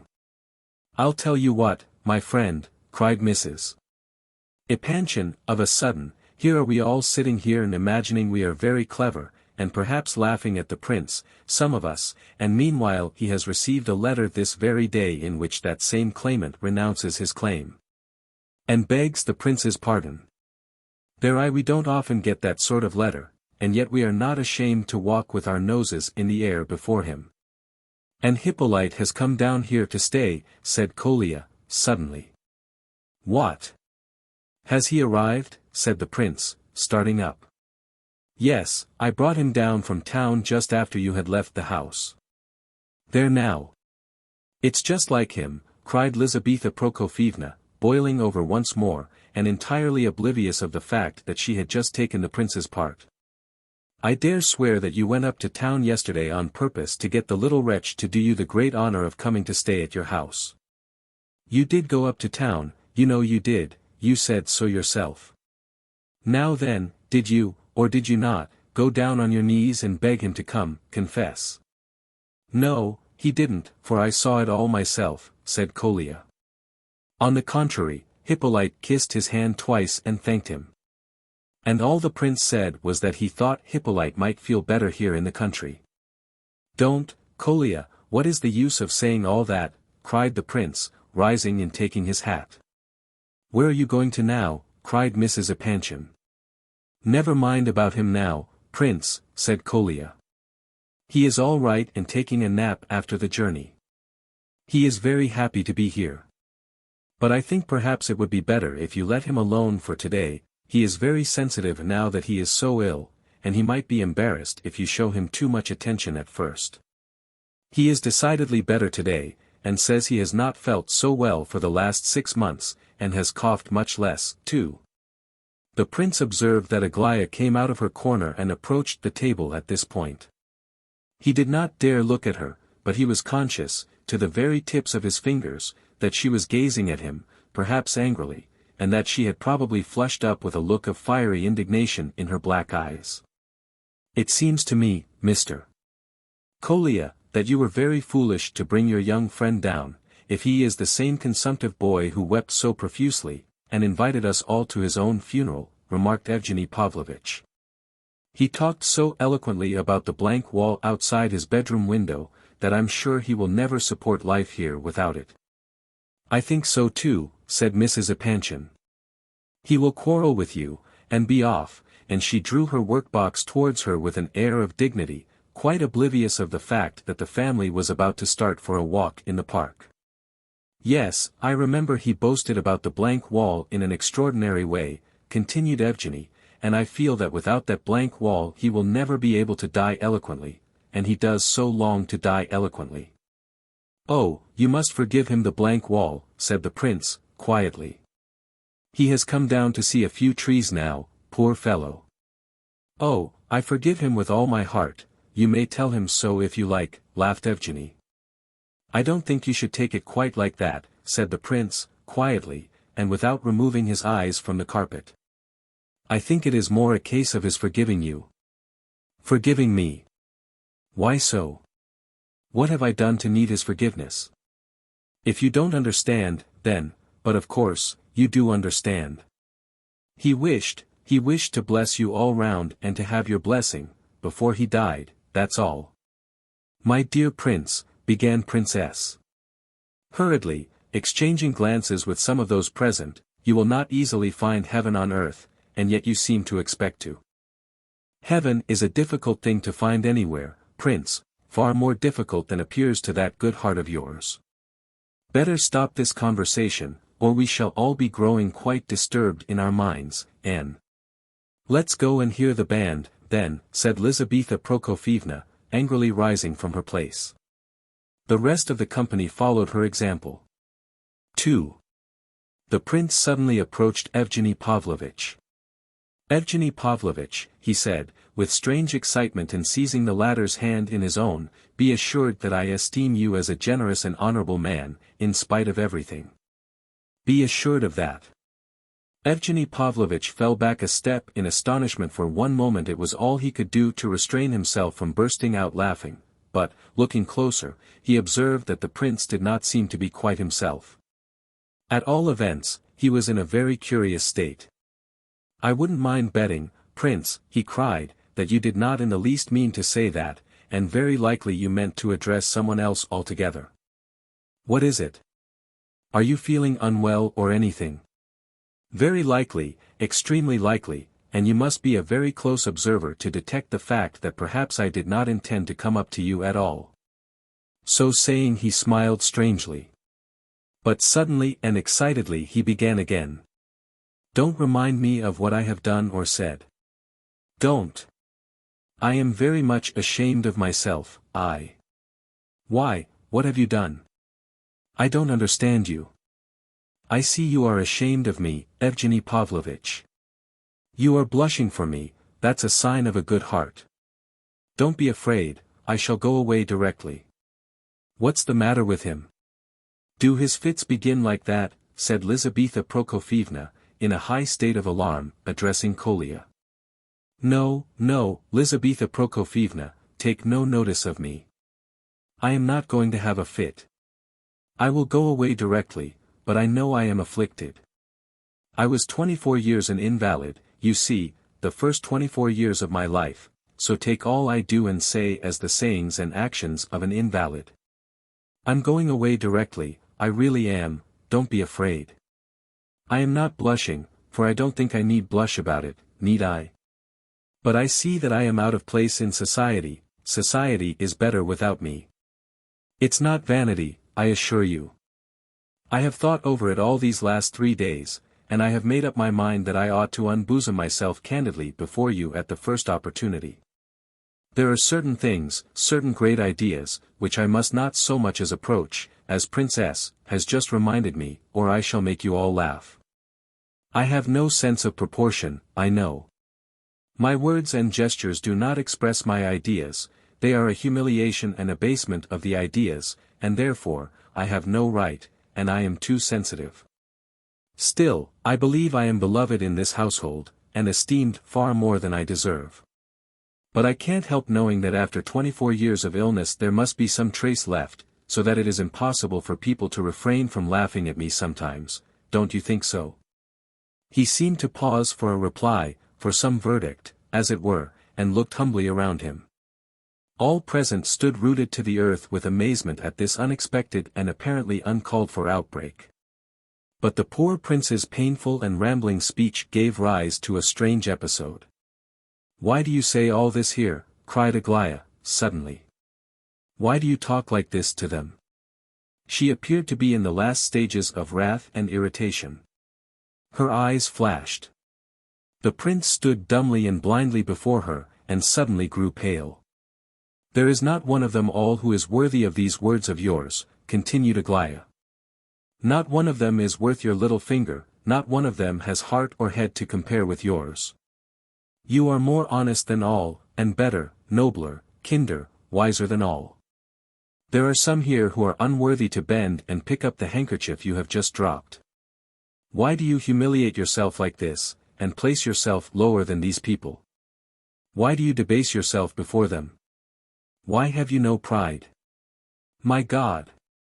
Who would ever have believed this?" cried Mrs. Epanchin, wringing her hands. "Hurrah for the poor knight," cried Kolya. "Be quiet. How dare they laugh at me in your house?" said Aglaya, turning sharply on her mother in that hysterical frame of mind that rides recklessly over every obstacle and plunges blindly through proprieties. "Why does everyone worry and torment me?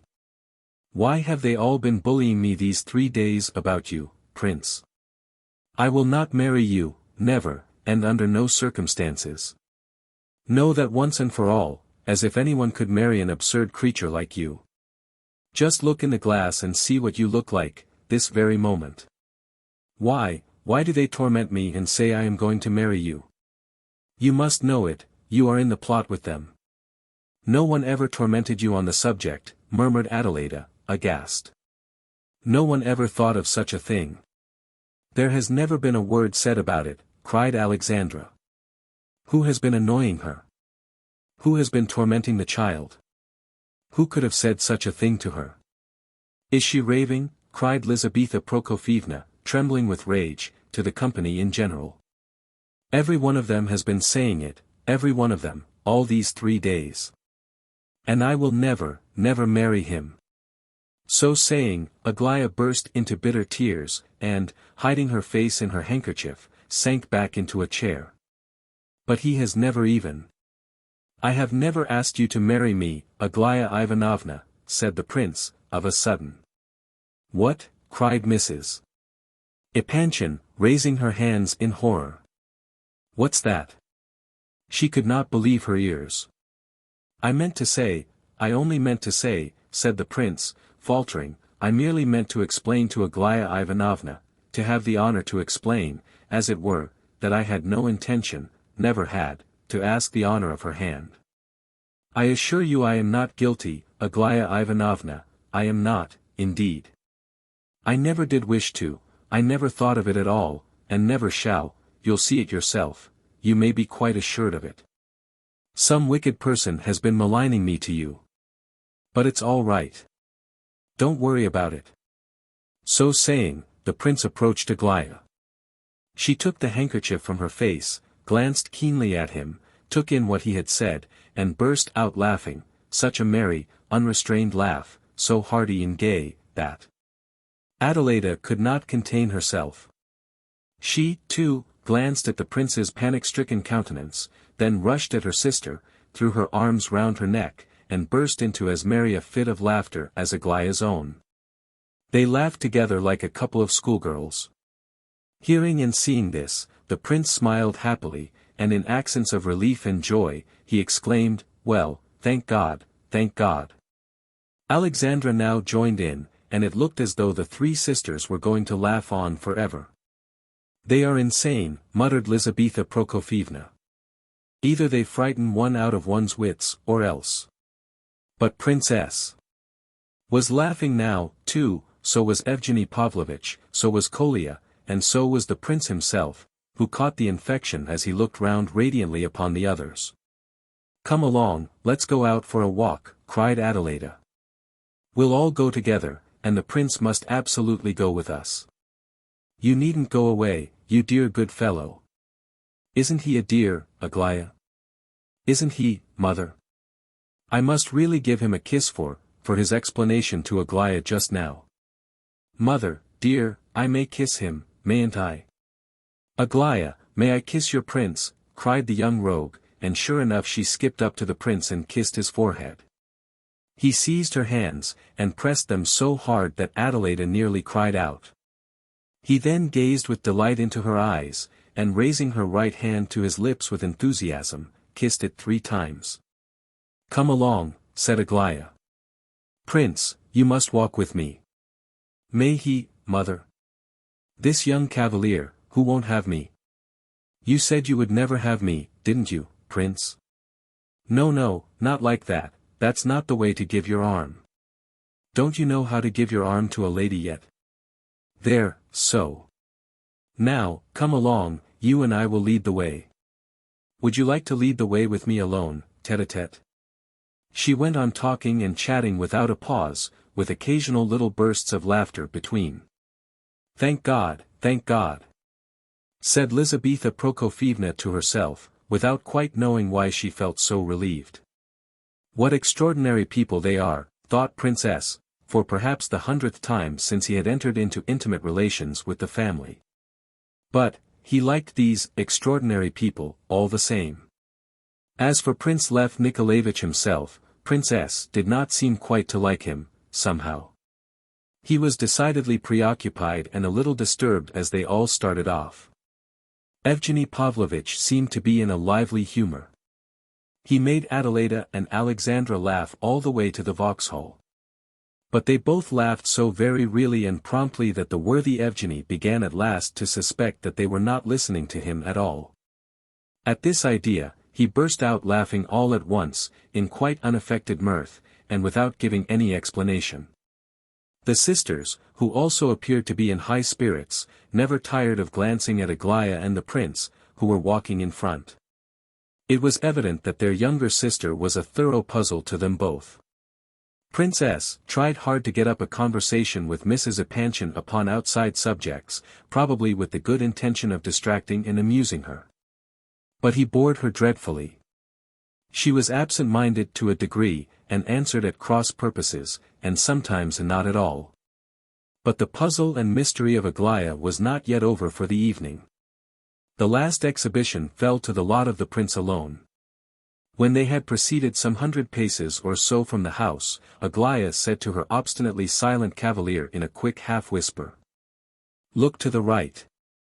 The prince glanced in the direction indicated. "Look closer. Do you see that bench, in the park there, just by those 3 big trees, that green bench?" The prince replied that he saw it. "Do you like the position of it? Sometimes of a morning early, at 7 o'clock, when all the rest are still asleep, I come out and sit there alone."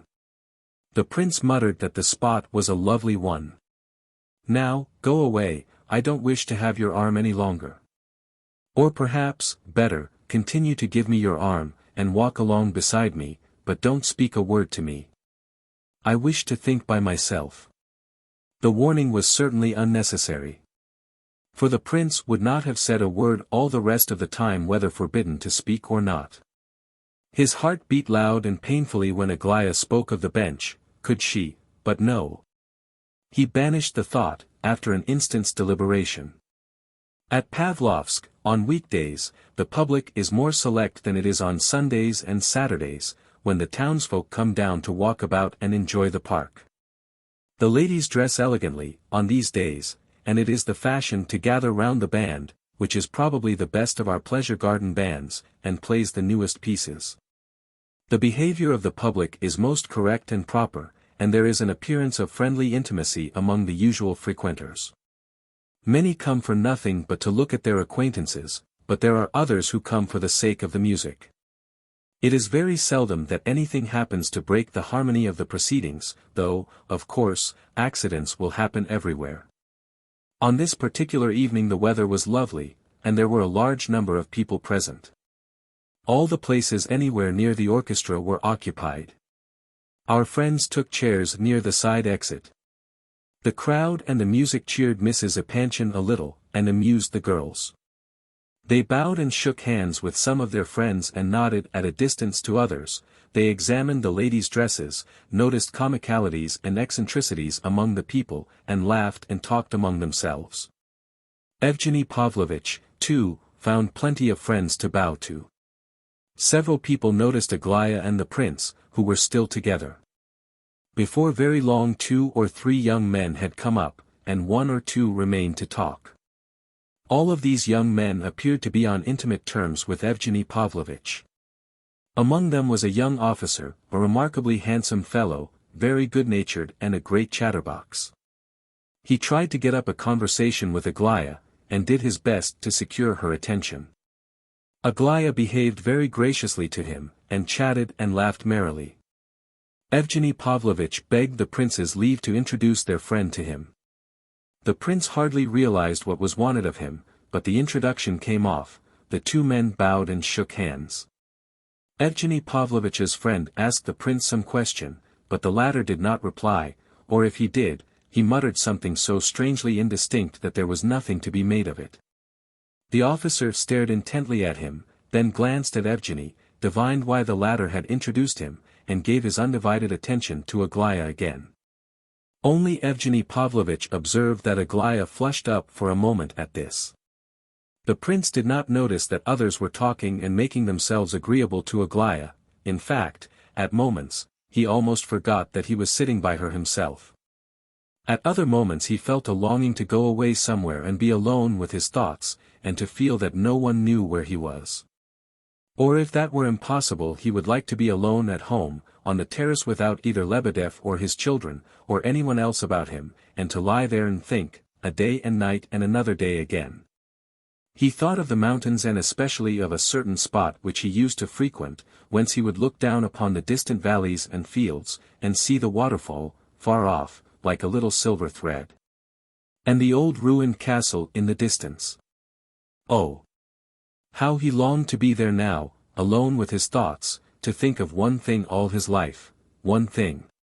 1,000 years would not be too much time. And let everyone here forget him utterly. How much better it would have been if they had never known him, if all this could but prove to be a dream. Perhaps it was a dream. Now and then he looked at Aglaya for 5 minutes at a time, without taking his eyes off her face. But his expression was very strange. He would gaze at her as though she were an object a couple of miles distant, or as though he were looking at her portrait and not at herself at all. "Why do you look at me like that, Prince?" she asked suddenly, breaking off her merry conversation and laughter with those about her. "I'm afraid of you. You look as though you were just going to put out your hand and touch my face to see if it's real. Doesn't he, Evgeny Pavlovitch, doesn't he look like that?" The prince seemed surprised that he should have been addressed at all. He reflected a moment, but did not seem to take in what had been said to him. At all events, he did not answer. But observing that she and the others had begun to laugh, he too opened his mouth and laughed with them. The laughter became general, and the young officer, who seemed a particularly lively sort of person, simply shook with mirth. Aglaya suddenly whispered angrily to herself the word "idiot." "My goodness, surely she is not in love with such a, surely she isn't mad," groaned Mrs. Epanchin, under her breath. "It's all a joke, Mama.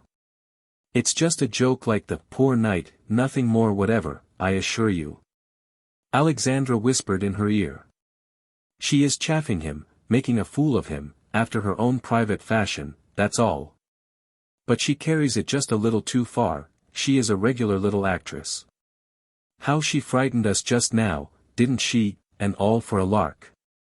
Well, it's lucky she has happened upon an idiot, then, that's all I can say," whispered Lizaveta Prokofievna, who was somewhat comforted, however, by her daughter's remark.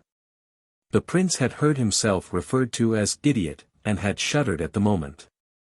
But his shudder, it so happened, was not caused by the word applied to him. The fact was that in the crowd, not far from where Lai was sitting, a pale familiar face, with curly black hair, and a well-known smile and expression, had flashed across his vision for a moment, and disappeared again. Very likely he had imagined it. There only remained to him the impression of a strange smile, 2 eyes, and a bright green tie. Whether the man had disappeared among the crowd, or whether he had turned towards the Vauxhall, the prince could not say. But a moment or two afterwards he began to glance keenly about him. That first vision might only too likely be the forerunner of a second, it was almost certain to be so. Surely he had not forgotten the possibility of such a meeting when he came to the Vauxhall. True enough, he had not remarked where he was coming to when he set out with Aglaya. He had not been in a condition to remark anything at all. Had he been more careful to observe his companion, he would have seen that for the last quarter of an hour Aglaya had also been glancing around in apparent anxiety, as though she expected to see someone, or something particular, among the crowd of people. Now, at the moment when his own anxiety became so marked, her excitement also increased visibly, and when he looked about him, she did the same. The reason for their anxiety soon became apparent. From that very side entrance to the Vauxhall, near which the prince and all the Epanchin party were seated, there suddenly appeared quite a large knot of persons, at least a dozen. Heading this little band walked 3 ladies, 2 of whom were remarkably lovely, and there was nothing surprising in the fact that they should have had a large troop of admirers following in their wake. But there was something in the appearance of both the ladies and their admirers which was peculiar, quite different from that of the rest of the public assembled around the orchestra. Nearly everyone observed the little band advancing, and all pretended not to see or notice them, except a few young fellows who exchanged glances and smiled, saying something to one another in whispers. It was impossible to avoid noticing them, however, in reality, for they made their presence only too conspicuous by laughing and talking loudly. It was to be supposed that some of them were more than half drunk, although they were well enough dressed, some even particularly well. There were 1 or 2, however, who were very strange-looking creatures, with flushed faces and extraordinary clothes. Some were military men, not all were quite young. 1 or 2 were middle-aged gentlemen of decidedly disagreeable appearance, men who are avoided in society like the plague, decked out in large gold studs and rings, and magnificently got up, generally. Among our suburban resorts there are some which enjoy a specially high reputation for respectability and fashion. But the most careful individual is not absolutely exempt from the danger of a tile falling suddenly upon his head from his neighbor's roof. Such a tile was about to descend upon the elegant and decorous public now assembled to hear the music. In order to pass from the Vauxhall to the band-stand, the visitor has to descend 2 or 3 steps. Just at these steps the group paused, as though it feared to proceed further. But very quickly one of the 3 ladies, who formed its apex, stepped forward into the charmed circle, followed by 2 members of her suite. One of these was a middle-aged man of very respectable appearance, but with the stamp of parvenu upon him, a man whom nobody knew, and who evidently knew nobody. The other follower was younger and far less respectable-looking. No one else followed the eccentric lady, but as she descended the steps she did not even look behind her, as though it were absolutely the same to her whether anyone were following or not. She laughed and talked loudly, however, just as before. She was dressed with great taste, but with rather more magnificence than was needed for the occasion, perhaps. She walked past the orchestra, to where an open carriage was waiting, near the road. The prince had not seen her for more than 3 months. All these days since his arrival from Petersburg he had intended to pay her a visit, but some mysterious presentiment had restrained him. He could not picture to himself what impression this meeting with her would make upon him, though he had often tried to imagine it, with fear and trembling. One fact was quite certain, and that was that the meeting would be painful. Several times during the last 6 months he had recalled the effect which the first sight of this face had had upon him, when he only saw its portrait. He recollected well that even the portrait face had left but too painful an impression. That month in the provinces, when he had seen this woman nearly every day, had affected him so deeply that he could not now look back upon it calmly. In the very look of this woman there was something which tortured him. In conversation with Rogozhin he had attributed this sensation to pity, immeasurable pity, and this was the truth. The sight of the portrait face alone had filled his heart full of the agony of real sympathy. And this feeling of sympathy, nay, of actual suffering, for her, had never left his heart since that hour, and was still in full force. Oh yes, and more powerful than ever. But the prince was not satisfied with what he had said to Rogozhin. Only at this moment, when she suddenly made her appearance before him, did he realize to the full the exact emotion which she called up in him, and which he had not described correctly to Rogozhin. And, indeed, there were no words in which he could have expressed his horror, yes, horror, for he was now fully convinced from his own private knowledge of her, that the woman was mad. If, loving a woman above everything in the world, or at least having a foretaste of the possibility of such love for her, one were suddenly to behold her on a chain, behind bars and under the lash of a keeper, one would feel something like what the poor prince now felt. "What's the matter?" asked Aglaya, in a whisper, giving his sleeve a little tug. He turned his head towards her and glanced at her black and, for some reason, flashing eyes, tried to smile, and then, apparently forgetting her in an instant, turned to the right once more, and continued to watch the startling apparition before him. Nastassya Filippovna was at this moment passing the young ladies' chairs. Evgeny Pavlovitch continued some apparently extremely funny and interesting anecdote to Alexandra, speaking quickly and with much animation. The prince remembered that at this moment Aglaya remarked in a half-whisper, "What a—" She did not finish her indefinite sentence, she restrained herself in a moment, but it was enough. Nastassya Filippovna, who up to now had been walking along as though she had not noticed the Epanchin party, suddenly turned her head in their direction, as though she had just observed Evgeny Pavlovitch sitting there for the first time. "Why, I declare, here he is," she cried, stopping suddenly. "The man one can't find with all one's messengers sent about the place, sitting just under one's nose, exactly where one never thought of looking. I thought you were sure to be at your uncle's by this time." Evgeny Pavlovitch flushed up and looked angrily at Nastassya Filippovna, then turned his back on her. "What don't you know about it yet?" "He doesn't know, imagine that." "Why, he's shot himself." "Your uncle shot himself this very morning. I was told at 2 this afternoon. Half the town must know it by now. They say there are 350,000 rubles, government money, missing. Some say 500,000. And I was under the impression that he would leave you a fortune. He's whistled it all away. A most depraved old gentleman, really. Well, bon chance. Surely you intend to be off there, don't you? Ha, ha. You've retired from the army in good time, I see. Plain clothes. Well done, sly rogue. Nonsense. I see, you knew it all before, I dare say you knew all about it yesterday. Although the impudence of this attack, this public proclamation of intimacy, as it were, was doubtless premeditated, and had its special object. Yet Evgeny Pavlovitch at first seemed to intend to make no show of observing either his tormentor or her words. But Nastasya's communication struck him with the force of a thunderclap. On hearing of his uncle's death he suddenly grew as white as a sheet, and turned towards his informant.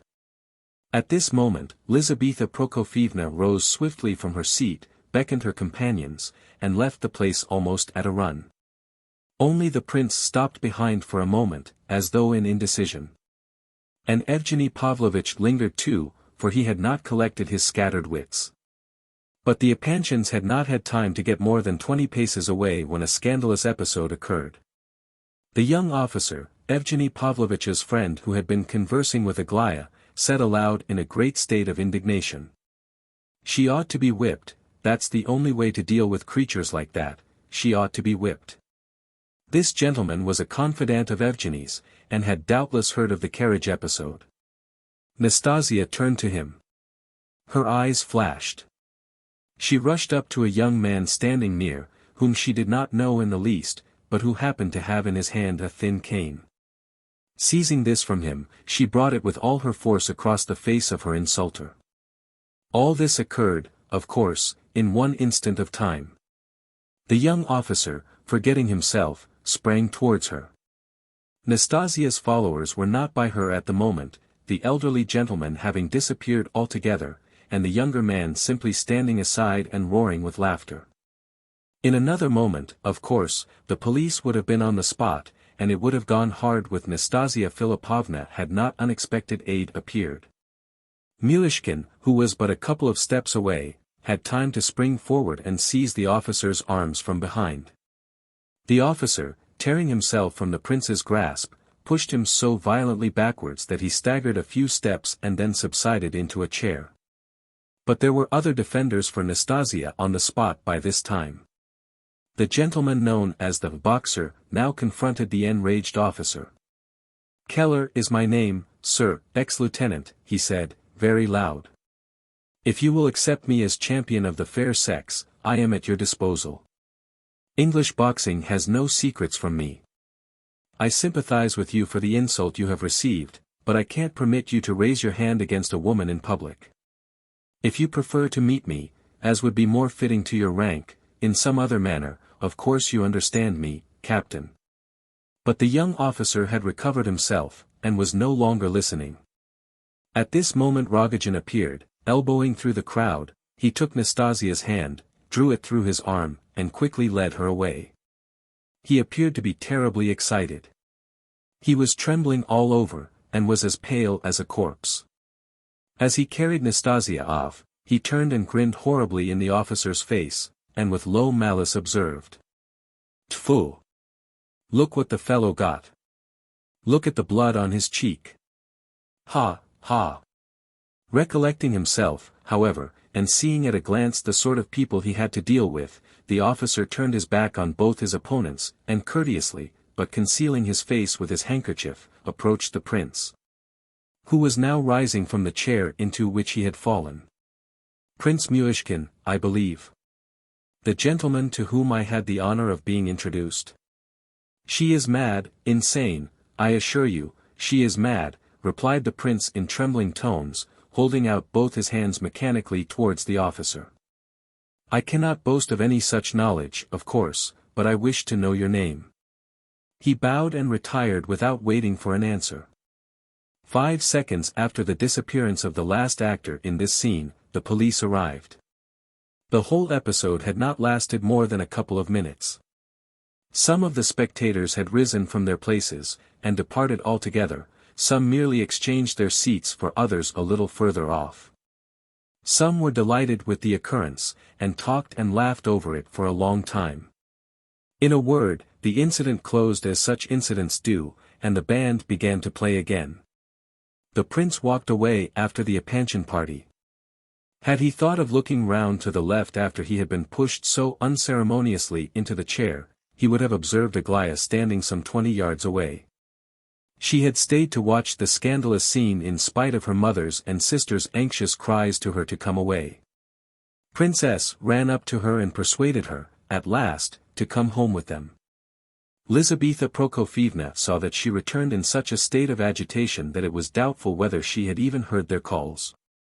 But only a couple of minutes later, when they had reached the park, Aglaya suddenly remarked, in her usual calm, indifferent voice, "I wanted to see how the farce would end." 3. The occurrence at the Vauxhall had filled both mother and daughters with something like horror. In their excitement Lizaveta Prokofievna and the girls were nearly running all the way home. In her opinion there was so much disclosed and laid bare by the episode, that, in spite of the chaotic condition of her mind, she was able to feel more or less decided on certain points which, up to now, had been in a cloudy condition. However, one and all of the party realized that something important had happened, and that, perhaps fortunately enough, something which had hitherto been enveloped in the obscurity of guesswork had now begun to come forth a little from the mists. In spite of Princess's assurances and explanations, Evgeny Pavlovich's real character and position were at last coming to light. He was publicly convicted of intimacy with that creature. So thought Lizaveta Prokofievna and her 2 elder daughters. But the real upshot of the business was that the number of riddles to be solved was augmented. The 2 girls, though rather irritated at their mother's exaggerated alarm and haste to depart from the scene, had been unwilling to worry her at first with questions. Besides, they could not help thinking that their sister Aglaya probably knew more about the whole matter than both they and their mother put together. Princess looked as black as night, and was silent and moody. Mrs. Epanchin did not say a word to him all the way home, and he did not seem to observe the fact. Adelaida tried to pump him a little by asking, who was the uncle they were talking about, and what was it that had happened in Petersburg. But he had merely muttered something disconnected about making inquiries, and that, of course, it was all nonsense. "Oh, of course," replied Adelaida, and asked no more questions. Aglaya, too, was very quiet. And the only remark she made on the way home was that they were walking much too fast to be pleasant. Once she turned and observed the prince hurrying after them. Noticing his anxiety to catch them up, she smiled ironically, and then looked back no more. At length, just as they neared the house, General Epanchin came out and met them. He had only just arrived from town. His first word was to inquire after Evgeny Pavlovitch. But Lizabetha stalked past him, and neither looked at him nor answered his question. He immediately judged from the faces of his daughters and princess that there was a thunderstorm brewing, and he himself already bore evidences of unusual perturbation of mind. He immediately buttonholed Princess, and standing at the front door, engaged in a whispered conversation with him. By the troubled aspect of both of them, when they entered the house, and approached Mrs. Epanchin, it was evident that they had been discussing very disturbing news. Little by little the family gathered together upstairs in Lizabetha Prokofievna's apartments, and Prince Myshkin found himself alone on the veranda when he arrived. He settled himself in a corner and sat waiting, though he knew not what he expected. It never struck him that he had better go away, with all this disturbance in the house. He seemed to have forgotten all the world, and to be ready to sit on where he was for years on end. From upstairs he caught sounds of excited conversation every now and then. He could not say how long he sat there. It grew late and became quite dark. Suddenly Aglaya entered the veranda. She seemed to be quite calm, though a little pale. Observing the prince, whom she evidently did not expect to see there, alone in the corner, she smiled, and approached him. "What are you doing there?" she asked. The prince muttered something, blushed, and jumped up. But Aglaya immediately sat down beside him, so he reseated himself. She looked suddenly, but attentively into his face, then at the window, as though thinking of something else, and then again at him. "Perhaps she wants to laugh at me," thought the prince, but no, for if she did she certainly would do so. "Would you like some tea?" "I'll order some," she said, after a minute or two of silence. "And no thanks, I don't know." "Don't know? How can you not know? By the by, look here, if someone were to challenge you to a duel, what should you do?" "I wished to ask you this, some time ago." "Why?" "Nobody would ever challenge me to a duel." "But if they were to, would you be dreadfully frightened?" "I dare say I should be, much alarmed." "Seriously? Then are you a coward?" "And no, I don't think so. A coward is a man who is afraid and runs away. The man who is frightened but does not run away, is not quite a coward," said the prince with a smile, after a moment's thought. "And you wouldn't run away?" "No, I don't think I should run away," replied the prince, laughing outright at last at Aglaya's questions. "Though I am a woman, I should certainly not run away for anything," said Aglaya, in a slightly pained voice. "However, I see you are laughing at me and twisting your face up as usual in order to make yourself look more interesting. Now tell me, they generally shoot at 20 paces, don't they?" "At 10, sometimes." "I suppose if at 10 they must be either wounded or killed, mustn't they?" "I don't think they often kill each other at duels. They killed Pushkin that way." "That may have been an accident." "Not a bit of it. It was a duel to the death, and he was killed. The bullet struck so low down that probably his antagonist would never have aimed at that part of him, people never do, he would have aimed at his chest or head. So that probably the bullet hit him accidentally. I have been told this by competent authorities. Well, a soldier once told me that they were always ordered to aim at the middle of the body. So you see they don't aim at the chest or head. They aim lower on purpose. I asked some officer about this afterwards, and he said it was perfectly true. That is probably when they fire from a long distance. Can you shoot at all?" "No, I have never shot in my life." "Can't you even load a pistol?" "No." That is, I understand how it's done, of course, but I have never done it. Then, you don't know how, for it is a matter that needs practice. Now listen and learn. In the first place, buy good powder, not damp. They say it mustn't be at all damp, but very dry, some fine kind it is. You must ask for pistol powder, not the stuff they load cannons with. They say one makes the bullets oneself, somehow or other. Have you got a pistol? No, and I don't want one, said the prince, laughing. Oh, what nonsense. You must buy one. French or English are the best, they say. Then take a little powder, about a thimbleful, or perhaps two, and pour it into the barrel. Better put plenty. Then push in a bit of felt, it must be felt, for some reason or other. You can easily get a bit off some old mattress, or off a door, it's used to keep the cold out. Well, when you have pushed the felt down, put the bullet in. Do you hear now? The bullet last and the powder first, not the other way, or the pistol won't shoot. What are you laughing at? I wish you to buy a pistol and practice every day, and you must learn to hit a mark for certain, will you? The prince only laughed. Aglaya stamped her foot with annoyance. Her serious air, however, during this conversation had surprised him considerably. He had a feeling that he ought to be asking her something, that there was something he wanted to find out far more important than how to load a pistol. But his thoughts had all scattered, and he was only aware that she was sitting by him, and talking to him, and that he was looking at her. As to what she happened to be saying to him, that did not matter in the least. The general now appeared on the veranda, coming from upstairs. He was on his way out, with an expression of determination on his face, and of preoccupation and worry also. Ah! Lev Nikolayevich, it's you, is it? Where are you off to now? He asked, oblivious of the fact that the prince had not showed the least sign of moving. Come along with me, I want to say a word or two to you. Au revoir, then, said Aglaya, holding out her hand to the prince.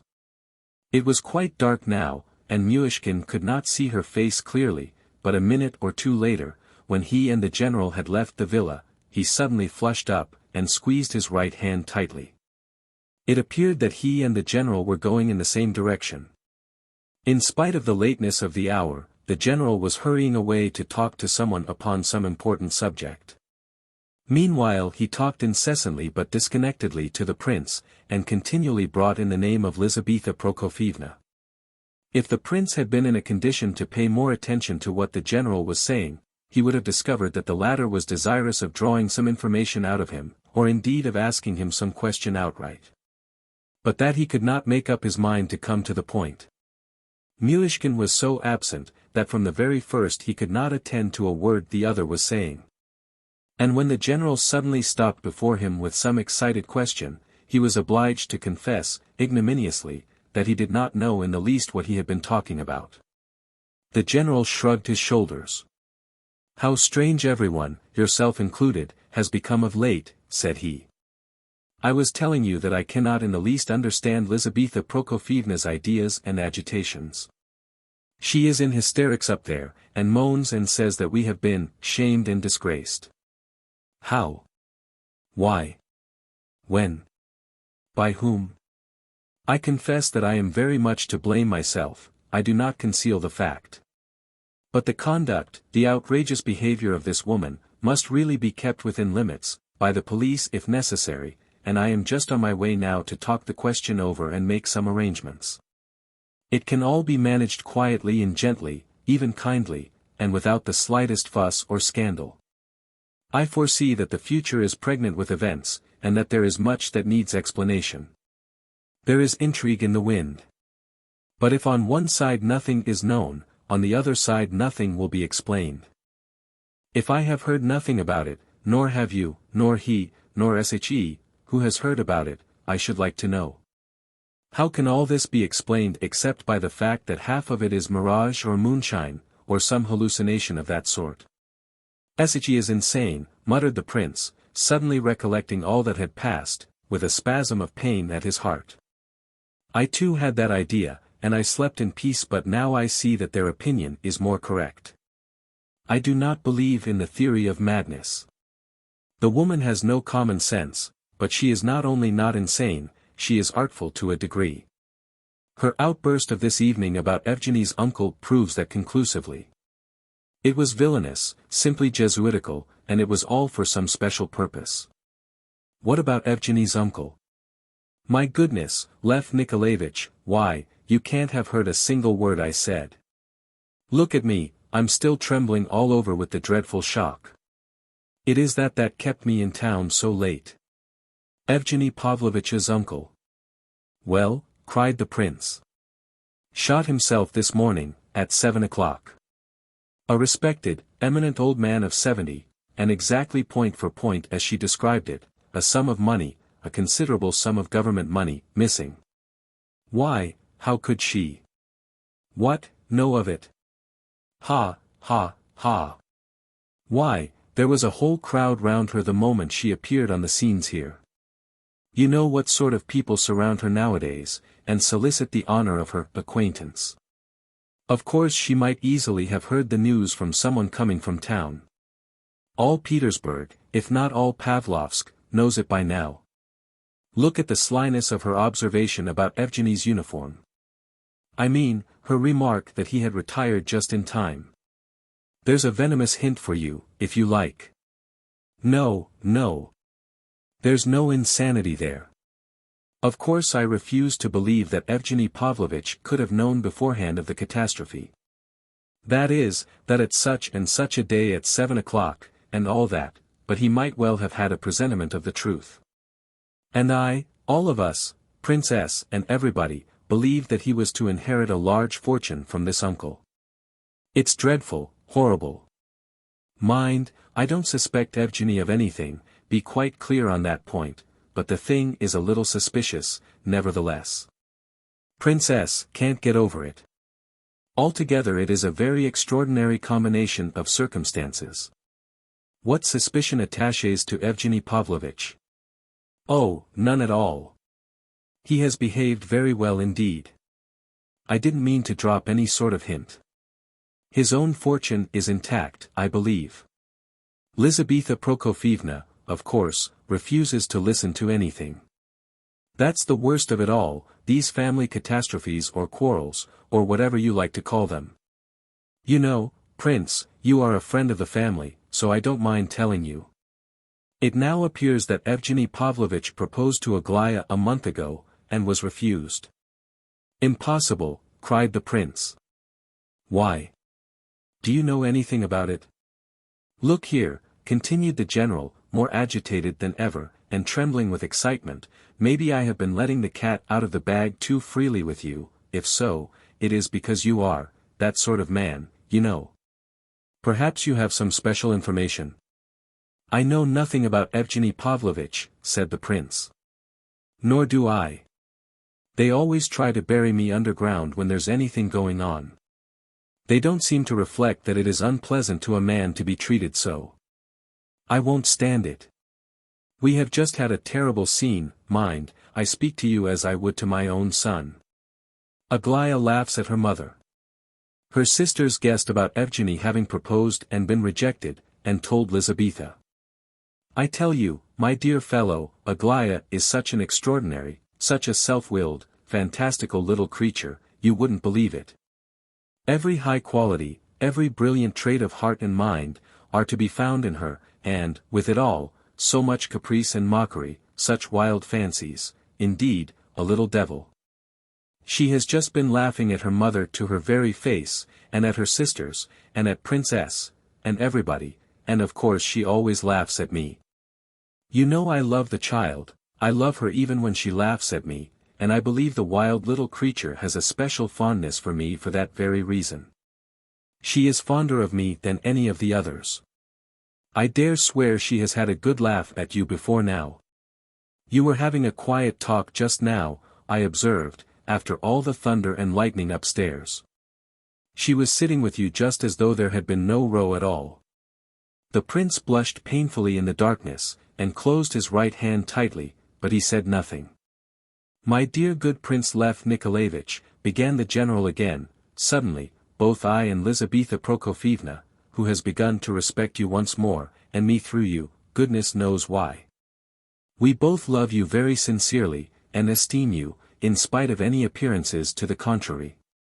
But you'll admit what a riddle it must have been for us when that calm, cold, little spitfire, Aglaya, for she stood up to her mother and answered her questions with inexpressible contempt, and mine still more so, because, like a fool, I thought it my duty to assert myself as head of the family, when Aglaya stood up of a sudden and informed us that madwoman, strangely enough, she used exactly the same expression as you did, has taken it into her head to marry me to Prince Lev Nikolayevich, and therefore is doing her best to choke Evgeny Pavlovitch off, and rid the house of him. That's what she said. She would not give the slightest explanation, she burst out laughing, banged the door, and went away. We all stood there with our mouths open. Well, I was told afterwards of your little passage with Aglaya this afternoon, and, dear prince, you are a good, sensible fellow, don't be angry if I speak out, she is laughing at you, my boy. She is enjoying herself like a child, at your expense, and therefore, since she is a child, don't be angry with her, and don't think anything of it. I assure you, she is simply making a fool of you, just as she does with one and all of us out of pure lack of something better to do. Well, goodbye. You know our feelings, don't you, our sincere feelings for yourself? They are unalterable, you know, dear boy, under all circumstances, but, well, here we part, I must go down to the right. Rarely have I sat so uncomfortably in my saddle, as they say, as I now sit.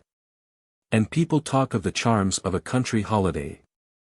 Left to himself at the crossroads, the prince glanced around him, quickly crossed the road towards the lighted window of a neighboring house, and unfolded a tiny scrap of paper which he had held clasped in his right hand during the whole of his conversation with the general. He read the note in the uncertain rays that fell from the window. It was as follows. Tomorrow morning, I shall be at the green bench in the park at 7, and shall wait there for you. I have made up my mind to speak to you about a most important matter which closely concerns yourself. P.S. I trust that you will not show this note to anyone. Though I am ashamed of giving you such instructions, I feel that I must do so, considering what you are. I therefore write the words, and blush for your simple character. P.P.S. It is the same green bench that I showed you before. There. Aren't you ashamed of yourself? I felt that it was necessary to repeat even that information. The note was written and folded anyhow, evidently in a great hurry, and probably just before Aglaya had come down to the veranda. In inexpressible agitation, amounting almost to fear, the prince slipped quickly away from the window, away from the light, like a frightened thief. But as he did so he collided violently with some gentleman who seemed to spring from the earth at his feet. I was watching for you, prince, said the individual. Is that you, Keller? Said the prince, in surprise. Yes, I've been looking for you. I waited for you at the Epanchin's house, but of course I could not come in. I dogged you from behind as you walked along with the general. Well, prince, here is Keller, absolutely at your service, command him, ready to sacrifice himself, even to die in case of need. But why? Oh, why, of course you'll be challenged. That was young Lieutenant Molovtsov. I know him, or rather of him, he won't pass an insult. He will take no notice of Rogozhin and myself, and, therefore, you are the only one left to account for. You'll have to pay the piper, prince. He has been asking about you, and undoubtedly his friend will call on you tomorrow, perhaps he is at your house already. If you would do me the honor to have me for a second, prince, I should be happy. That's why I have been looking for you now. Duel. You've come to talk about a duel, too. The prince burst out laughing, to the great astonishment of Keller. He laughed unrestrainedly, and Keller, who had been on pins and needles, and in a fever of excitement to offer himself as second, was very near being offended. You caught him by the arms, you know, prince. No man of proper pride can stand that sort of treatment in public. Yes, and he gave me a fearful dig in the chest, cried the prince, still laughing. What are we to fight about? I shall beg his pardon, that's all. But if we must fight, we'll fight. Let him have a shot at me, by all means, I should rather like it. Ha, ha, ha. I know how to load a pistol now. Do you know how to load a pistol, Keller? First, you have to buy the powder, you know. It mustn't be wet, and it mustn't be that coarse stuff that they load cannons with, it must be pistol powder. Then you pour the powder in, and get hold of a bit of felt from some door, and then shove the bullet in. But don't shove the bullet in before the powder, because the thing wouldn't go off, do you hear, Keller, the thing wouldn't go off. Ha, ha, ha. Isn't that a grand reason, Keller, my friend, eh? Do you know, my dear fellow, I really must kiss you, and embrace you, this very moment. Ha, ha. How was it you so suddenly popped up in front of me as you did? Come to my house as soon as you can, and we'll have some champagne. We'll all get drunk. Do you know I have a dozen of champagne in Lebedev's cellar? Lebedev sold them to me the day after I arrived. I took the lot. We'll invite everybody. Are you going to do any sleeping tonight? As much as usual, Prince, why? Pleasant dreams then, ha, ha. The prince crossed the road, and disappeared into the park, leaving the astonished Keller in a state of ludicrous wonder. He had never before seen the prince in such a strange condition of mind, and could not have imagined the possibility of it. Fever, probably, he said to himself, for the man is all nerves, and this business has been a little too much for him. He is not afraid, that's clear, that sort never funks. Champagne. That was an interesting item of news, at all events, 12 bottles. Dear me, that's a very respectable little stock indeed. I bet anything Lebedev lent somebody money on deposit of this dozen of champagne. He's a nice fellow, is this prince. I like this sort of man. Well, I needn't be wasting time here, and if it's a case of champagne, why, there's no time like the present. That the prince was almost in a fever was no more than the truth. He wandered about the park for a long while, and at last came to himself in a lonely avenue. He was vaguely conscious that he had already paced this particular walk, from that large, dark tree to the bench at the other end, about 100 yards altogether, at least 30 times backwards and forwards. As to recollecting what he had been thinking of all that time, he could not. He caught himself, however, indulging in one thought which made him roar with laughter, though there was nothing really to laugh at in it. But he felt that he must laugh, and go on laughing. It struck him that the idea of the duel might not have occurred to Keller alone, but that his lesson in the art of pistol loading might have been not altogether accidental. Pooh! Nonsense! He said to himself, struck by another thought, of a sudden. Why, she was immensely surprised to find me there on the veranda, and laughed and talked about T.A. And yet she had this little note in her hand, therefore she must have known that I was sitting there. So why was she surprised? Ha, ha, ha.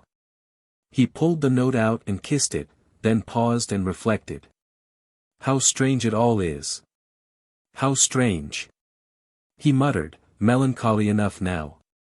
In moments of great joy, he invariably felt a sensation of melancholy come over him, he could not tell why. He looked intently around him, and wondered why he had come here. He was very tired, so he approached the bench and sat down on it. Around him was profound silence, the music in the Vauxhall was over. The park seemed quite empty, though it was not, in reality, later than 11:30.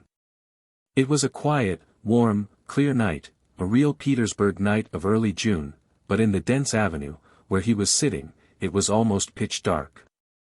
If anyone had come up at this moment and told him that he was in love, passionately in love, he would have rejected the idea with astonishment, and, perhaps, with irritation.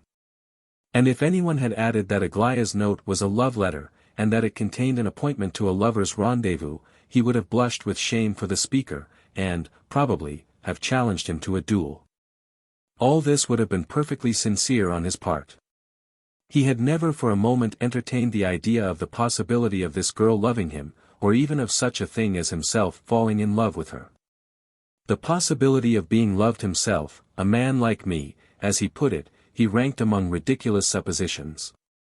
It appeared to him that it was simply a joke on Aglaya's part, if there really were anything in it at all. But that seemed to him quite natural. His preoccupation was caused by something different. As to the few words which the general had let slip about Aglaya laughing at everybody, and at himself most of all, he entirely believed them. He did not feel the slightest sensation of offense, on the contrary, he was quite certain that it was as it should be. His whole thoughts were now as to next morning early, he would see her. He would sit by her on that little green bench, and listen to how pistols were loaded, and look at her. He wanted nothing more. The question as to what she might have to say of special interest to himself occurred to him once or twice. He did not doubt, for a moment, that she really had some such subject of conversation in store, but so very little interested in the matter was he that it did not strike him to wonder what it could be. The crunch of gravel on the path suddenly caused him to raise his head. A man, whose face it was difficult to see in the gloom, approached the bench, and sat down beside him. The prince peered into his face, and recognized the livid features of Rogozhin. "I knew you'd be wandering about somewhere here. I didn't have to look for you very long," muttered the latter between his teeth. It was the first time they had met since the encounter on the staircase at the hotel. Painfully surprised as he was at this sudden apparition of Rogozhin, the prince, for some little while, was unable to collect his thoughts. Rogozhin, evidently, saw and understood the impression he had made, and though he seemed more or less confused at first, yet he began talking with what looked like assumed ease and freedom. However, the prince soon changed his mind on this score, and thought that there was not only no affectation of indifference, but that Rogozhin was not even particularly agitated. If there were a little apparent awkwardness, it was only in his words and gestures. The man could not change his heart. "How did you find me here?" asked the prince for the sake of saying something. "Keller told me, I found him at your place, that you were in the park." "Of course he is. I thought." "Why so?" asked the prince uneasily. Rogozhin smiled, but did not explain. "I received your letter, Lev Nikolayevich, what's the good of all that? It's no use, you know. I've come to you from her, she bade me tell you that she must see you, she has something to say to you. She told me to find you today. I'll come tomorrow. Now I'm going home, are you coming to my house?" "Why should I? I've given you the message. Goodbye." "Won't you come?" asked the prince in a gentle voice. "What an extraordinary man you are. I wonder at you." Rogozhin laughed sarcastically. "Why do you hate me so?" asked the prince, sadly. "You know yourself that all you suspected is quite unfounded. I felt you were still angry with me, though. Do you know why? Because you tried to kill me, that's why you can't shake off your wrath against me. I tell you that I only remember the Parfen Rogozhin with whom I exchanged crosses, and vowed brotherhood. I wrote you this in yesterday's letter, in order that you might forget all that madness on your part, and that you might not feel called to talk about it when we met. Why do you avoid me? Why do you hold your hand back from me? I tell you again, I consider all that has passed a delirium, an insane dream. I can understand all you did, and all you felt that day, as if it were myself. What you were then imagining was not the case, and could never be the case. Why, then, should there be anger between us? You don't know what anger is," laughed Rogozhin, in reply to the prince's heated words. He had moved a pace or two away, and was hiding his hands behind him. "No, it is impossible for me to come to your house again," he added slowly. "Why? Do you hate me so much as all that?" "I don't love you, Lev Nikolayevich, and, therefore, what would be the use of my coming to see you? You are just like a child, you want a plaything, and it must be taken out and given you, and then you don't know how to work it. You are simply repeating all you said in your letter, and what's the use? Of course I believe every word you say, and I know perfectly well that you neither did or ever can deceive me in any way, and yet, I don't love you. You write that you've forgotten everything, and only remember your brother Parfen, with whom you exchanged crosses, and that you don't remember anything about the Rogozhin who aimed a knife at your throat. What do you know about my feelings, eh? Rogozhin laughed disagreeably. Here you are holding out your brotherly forgiveness to me for a thing that I have perhaps never repented of in the slightest degree. I did not think of it again all that evening. All my thoughts were centered on something else. Not think of it again. Of course you didn't, cried the prince. And I dare swear that you came straight away down here to Pavlovsk to listen to the music and dog her about in the crowd, and stare at her, just as you did today. There's nothing surprising in that. If you hadn't been in that condition of mind that you could think of nothing but one subject, you would, probably, never have raised your knife against me. I had a presentiment of what you would do, that day, ever since I saw you first in the morning. Do you know yourself what you looked like? I knew you would try to murder me even at the very moment when we exchanged crosses. What did you take me to your mother for? Did you think to stay your hand by doing so? Perhaps you did not put your thoughts into words, but you and I were thinking the same thing, or feeling the same thing looming over us, at the same moment. What should you think of me now if you had not raised your knife to me, the knife which God averted from my throat? I would have been guilty of suspecting you all the same, and you would have intended the murder all the same. Therefore we should have been mutually guilty in any case. Come, don't frown, you needn't laugh at me, either. You say you haven't repented. Repented? You probably couldn't, if you were to try, you dislike me too much for that.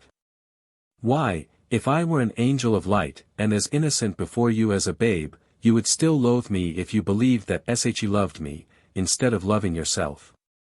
That's jealousy, that is the real jealousy. But do you know what I have been thinking out during this last week, Parfen? I'll tell you. What if she loves you now better than anyone? And what if she torments you because she loves you, and in proportion to her love for you, so she torments you the more? She won't tell you this, of course, you must have eyes to see. Why do you suppose she consents to marry you? She must have a reason, and that reason she will tell you some day. Some women desire the kind of love you give her, and she is probably one of these. Your love and your wild nature impress her. Do you know that a woman is capable of driving a man crazy almost, with her cruelties and mockeries, and feels not one single pang of regret, because she looks at him and says to herself, "There. I'll torment this man nearly into his grave, and then, oh, how I'll compensate him for it all with my love."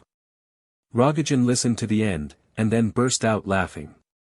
Why, Prince, I declare you must have had a taste of this sort of thing yourself, haven't you? I have heard tell of something of the kind, you know, is it true? What? What can you have heard, said the prince, stammering. Rogozhin continued to laugh loudly. He had listened to the prince's speech with curiosity and some satisfaction. The speaker's impulsive warmth had surprised and even comforted him. Why, I've not only heard of it, I see it for myself, he said. When have you ever spoken like that before? It wasn't like yourself, Prince. Why, if I hadn't heard this report about you, I should never have come all this way into the park, at midnight, too. I don't understand you in the least, Parfen. Oh, She told me all about it long ago, and tonight I saw for myself. I saw you at the music, you know, and whom you were sitting with. She swore to me yesterday, and again today, that you are madly in love with Aglaya Ivanovna. But that's all the same to me, Prince, and it's not my affair at all. For if you have ceased to love her, She has not ceased to love you. You know, of course, that she wants to marry you to that girl. She's sworn to it. Ha, ha. She says to me, until then I won't marry you. When they go to church, we'll go to and not before. What on earth does she mean by it? I don't know, and I never did. Either she loves you without limits or, yet, if she loves you, why does she wish to marry you to another girl? She says, I want to see him happy, which is to say, she loves you. I wrote, and I say to you once more, that she is not in her right mind, said the prince, who had listened with anguish to what Rogozhin said. Goodness knows, you may be wrong there. At all events, she named the day this evening, as we left the gardens.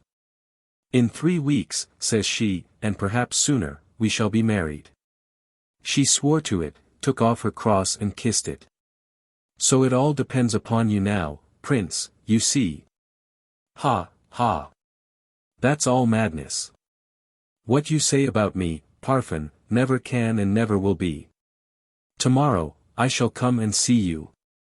How can she be mad, Rogozhin interrupted, when she is sane enough for other people and only mad for you? How can she write letters to her, if she's mad? If she were insane they would observe it in her letters. What letters, said the prince, alarmed. She writes to her, and the girl reads the letters. Haven't you heard? You are sure to hear, she's sure to show you the letters herself.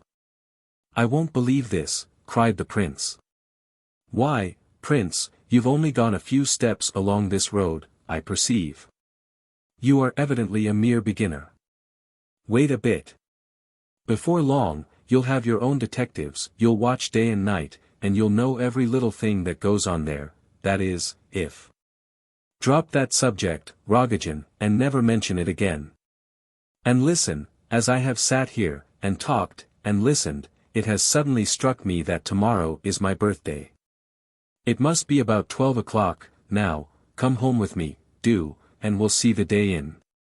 We'll have some wine, and you shall wish me, I don't know what, but you, especially you, must wish me a good wish, and I shall wish you full happiness in return. Otherwise, hand me my cross back again. You didn't return it to me next day. Haven't you got it on now? Yes, I have, said Rogozhin.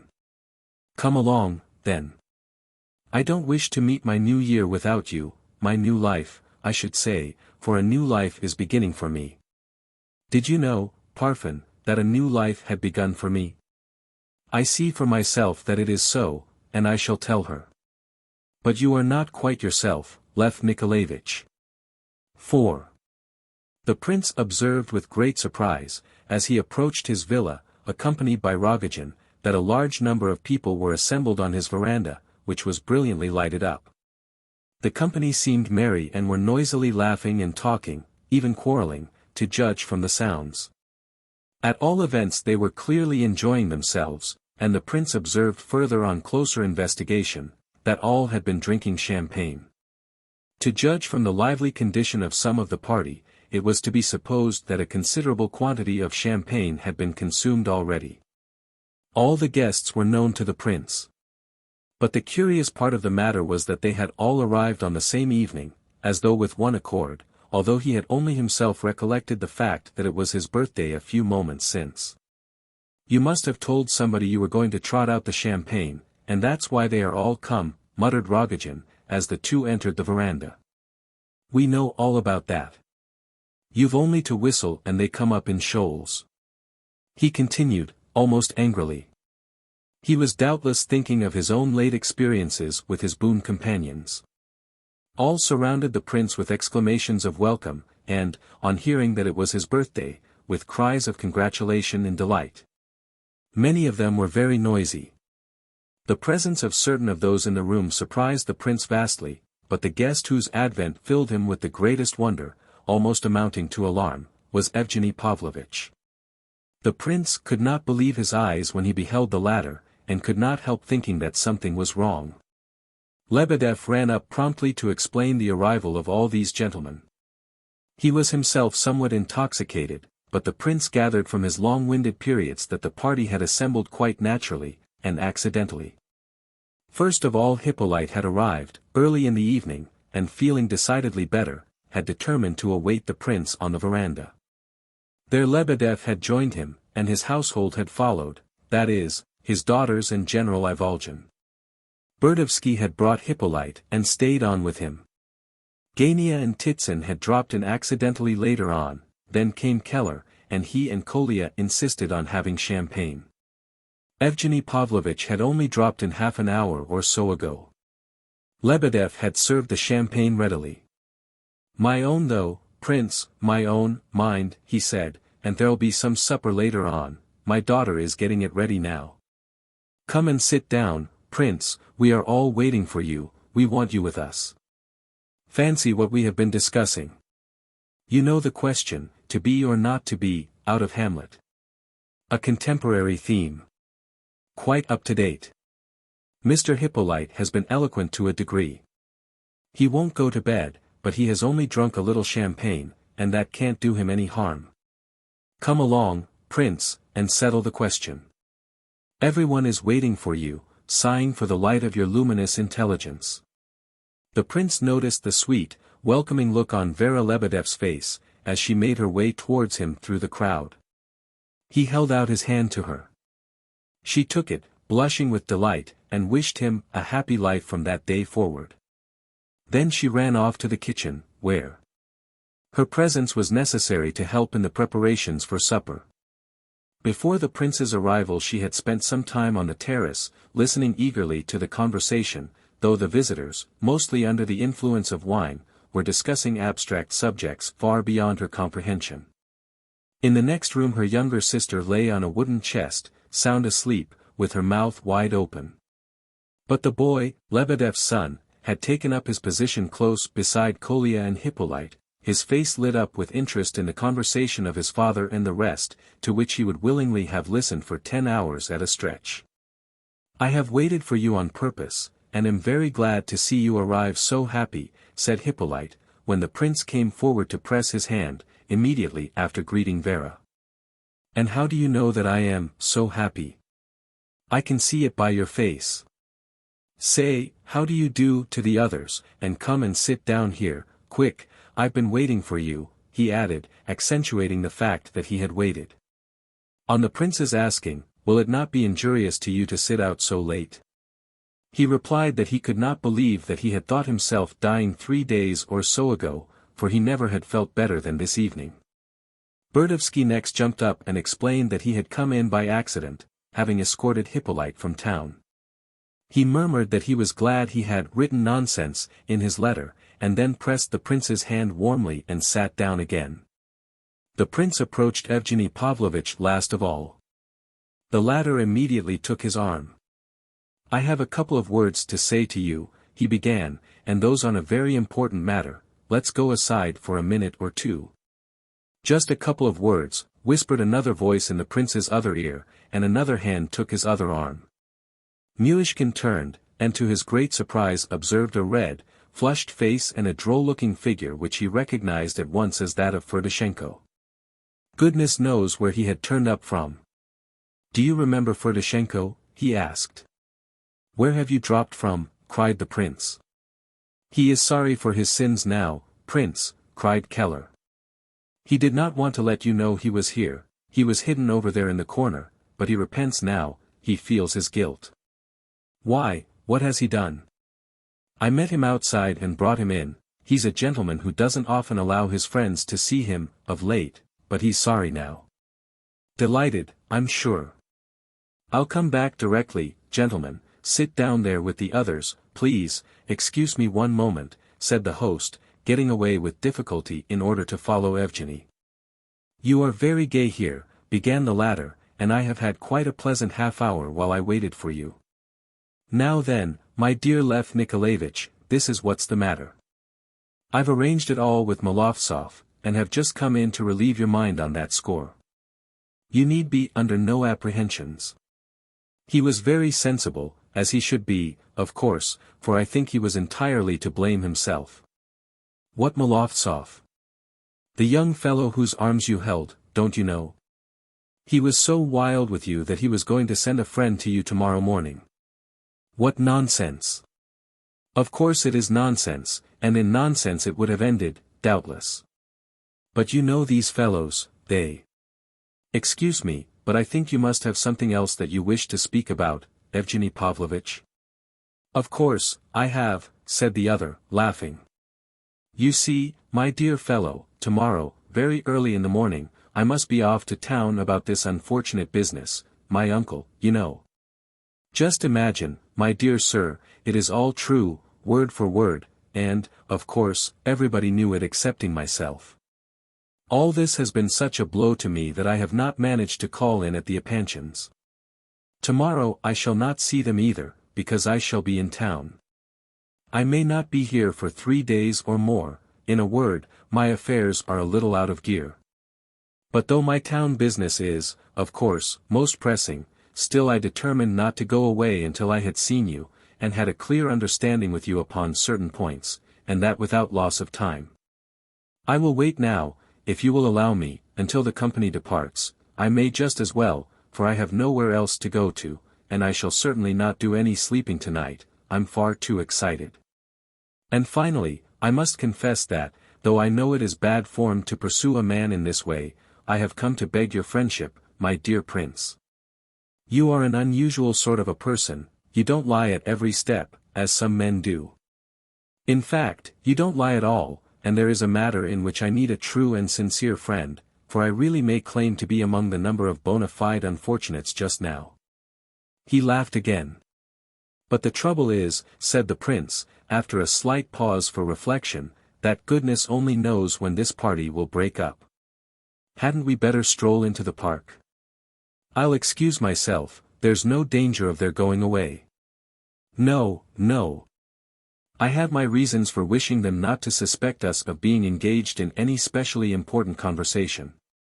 There are gentry present who are a little too much interested in us. You are not aware of that perhaps, Prince?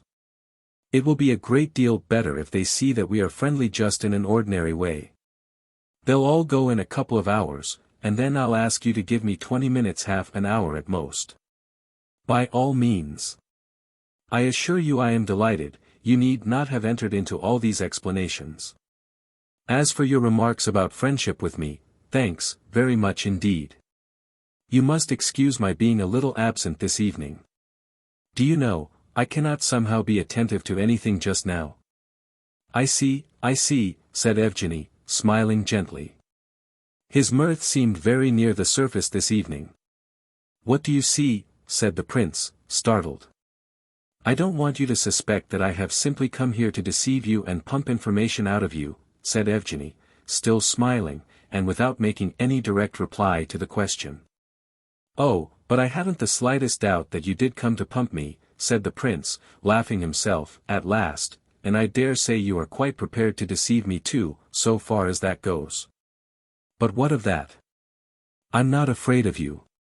Besides, you'll hardly believe it, I feel as though I really didn't care a scrap one way or the other, just now, and as you are a capital fellow, I am convinced of that, I dare say we really shall end by being good friends. I like you very much, Evgeny Pavlovitch, I consider you a very good fellow indeed. Well, in any case, you are a most delightful man to have to deal with, be the business what it may, concluded Evgeny. Come along now, I'll drink a glass to your health. I'm charmed to have entered into alliance with you. By the by, he added suddenly, has this young Hippolyte come down to stay with you? Yes. He's not going to die at once, I should think, is he? Why? Oh, I don't know. I've been half an hour here with him, and he. Hippolyte had been waiting for the prince all this time, and had never ceased looking at him and Evgeny Pavlovitch as they conversed in the corner. He became much excited when they approached the table once more. He was disturbed in his mind, it seemed, perspiration stood in large drops on his forehead, in his gleaming eyes it was easy to read impatience and agitation.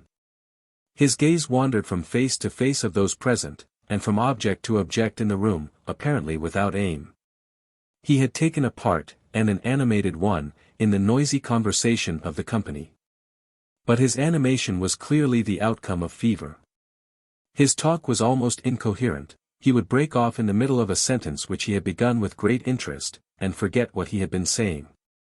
The prince discovered to his dismay that Hippolyte had been allowed to drink 2 large glasses of champagne, the one now standing by him being the third. All this he found out afterwards, at the moment he did not notice anything, very particularly. Do you know I am specially glad that today is your birthday, cried Hippolyte. Why?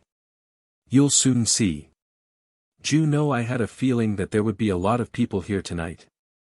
It's not the first time that my presentiments have been fulfilled. I wish I had known it was your birthday, I'd have brought you a present, perhaps I have got a present for you. Who knows? Ha, ha. How long is it now before daylight? Not a couple of hours, said Titsin, looking at his watch. What's the good of daylight now? One can read all night in the open air without it, said someone. The good of it? Well, I want just to see a ray of the sun, said Hippolyte. Can one drink to the sun's health, do you think, Prince? Oh, I dare say one can, but you had better be calm and lie down, Hippolyte, that's much more important. You are always preaching about resting, you are a regular nurse to me, Prince. As soon as the sun begins to resound in the sky, what poet said that? The sun resounded in the sky. It is beautiful, though there's no sense in it, then we will go to bed. Lebedev, tell me, is the sun the source of life? What does the source, or spring, of life really mean in the apocalypse? You have heard of the star that is called wormwood, Prince? I have heard that Lebedev explains it as the railroads that cover Europe like a net. Everybody laughed, and Lebedev got up abruptly. No. Allow me, that is not what we are discussing, he cried, waving his hand to impose silence. Allow me. With these gentlemen. All these gentlemen, he added, suddenly addressing the prince, on certain points, that is. He thumped the table repeatedly, and the laughter increased. Lebedev was in his usual evening condition, and had just ended a long and scientific argument, which had left him excited and irritable. On such occasions he was apt to evince a supreme contempt for his opponents. It is not right. Half an hour ago, Prince, it was agreed among us that no one should interrupt, no one should laugh, that each person was to express his thoughts freely, and then at the end, when everyone had spoken, objections might be made, even by the atheists. We chose the general as president. Now without some such rule and order, anyone might be shouted down, even in the loftiest and most profound thought. Go on. Go on. Nobody is going to interrupt you, cried several voices. Speak, but keep to the point. What is this star? Asked another. I have no idea, replied General Ivolgin, who presided with much gravity. I love these arguments, Prince, said Keller, also more than half intoxicated, moving restlessly in his chair. Scientific and political. Then, turning suddenly towards Evgeny Pavlovitch, who was seated near him, do you know, I simply adore reading the accounts of the debates in the English Parliament. Not that the discussions themselves interest me, I am not a politician, you know. But it delights me to see how they address each other, the noble lord who agrees with me, my honorable opponent who astonished Europe with his proposal, the noble viscount sitting opposite, all these expressions. All this parliamentarism of a free people, has an enormous attraction for me. It fascinates me, Prince. I have always been an artist in the depths of my soul, I assure you, Evgeny Pavlovitch. Do you mean to say, cried Gania, from the other corner, do you mean to say that railways are accursed inventions, that they are a source of ruin to humanity, a poison poured upon the earth to corrupt the springs of life? Gavrila Ardalionovitch was in high spirits that evening, and it seemed to the prince that his gaiety was mingled with triumph. Of course he was only joking with Lebedev, meaning to egg him on, but he grew excited himself at the same time. Not the railways, oh dear, no, replied Lebedev, with a mixture of violent anger and extreme enjoyment. Considered alone, the railways will not pollute the springs of life, but as a whole they are accursed. The whole tendency of our latest centuries, in its scientific and materialistic aspect, is most probably accursed. Is it certainly accursed? Or do you only mean it might be?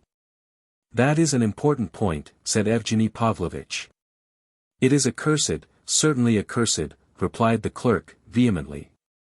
Don't go so fast, Lebedev, you are much milder in the morning, said Titsin, smiling. But, on the other hand, more frank in the evening. In the evening sincere and frank, repeated Lebedev, earnestly. More candid, more exact, more honest, more honorable, and, although I may show you my weak side, I challenge you all, you atheists, for instance. How are you going to save the world? How find a straight road of progress, you men of science, of industry, of cooperation, of trades unions, and all the rest? How are you going to save it, I say? By what? By credit? What is credit? To what will credit lead you? You are too inquisitive, remarked Evgeny Pavlovitch. Well, anyone who does not interest himself in questions such as this is, in my opinion, a mere fashionable dummy. But it will lead at least to solidarity, and balance of interests, said Titson. You will reach that with nothing to help you but credit? Without recourse to any moral principle, having for your foundation only individual selfishness, and the satisfaction of material desires? Universal peace, and the happiness of mankind as a whole, being the result. Is it really so that I may understand you, sir? But the universal necessity of living, of drinking, of eating, in short, the whole scientific conviction that this necessity can only be satisfied by universal cooperation and the solidarity of interests, is, it seems to me, a strong enough idea to serve as a basis, so to speak, and a spring of life, for humanity in future centuries, said Gavrila Ardalionovitch, now thoroughly roused. The necessity of eating and drinking, that is to say, solely the instinct of self-preservation. Is not that enough? The instinct of self-preservation is the normal law of humanity. Who told you that? Broke in Evgeny Pavlovitch. It is a law, doubtless, but a law neither more nor less normal than that of destruction, even self-destruction. Is it possible that the whole normal law of humanity is contained in this sentiment of self-preservation? Ah! Cried Hippolyte, turning towards Evgeny Pavlovitch, and looking at him with a queer sort of curiosity. Then seeing that Radomsky was laughing, he began to laugh himself, nudged Kolya, who was sitting beside him, with his elbow, and again asked what time it was. He even pulled Kolya's silver watch out of his hand, and looked at it eagerly. Then, as if he had forgotten everything, he stretched himself out on the sofa, put his hands behind his head, and looked up at the sky. After a minute or two he got up and came back to the table to listen to Lebedev's outpourings, as the latter passionately commentated on Evgeny Pavlovitch's paradox. That is an artful and traitorous idea. A smart notion, vociferated the clerk, thrown out as an apple of discord. But it is just.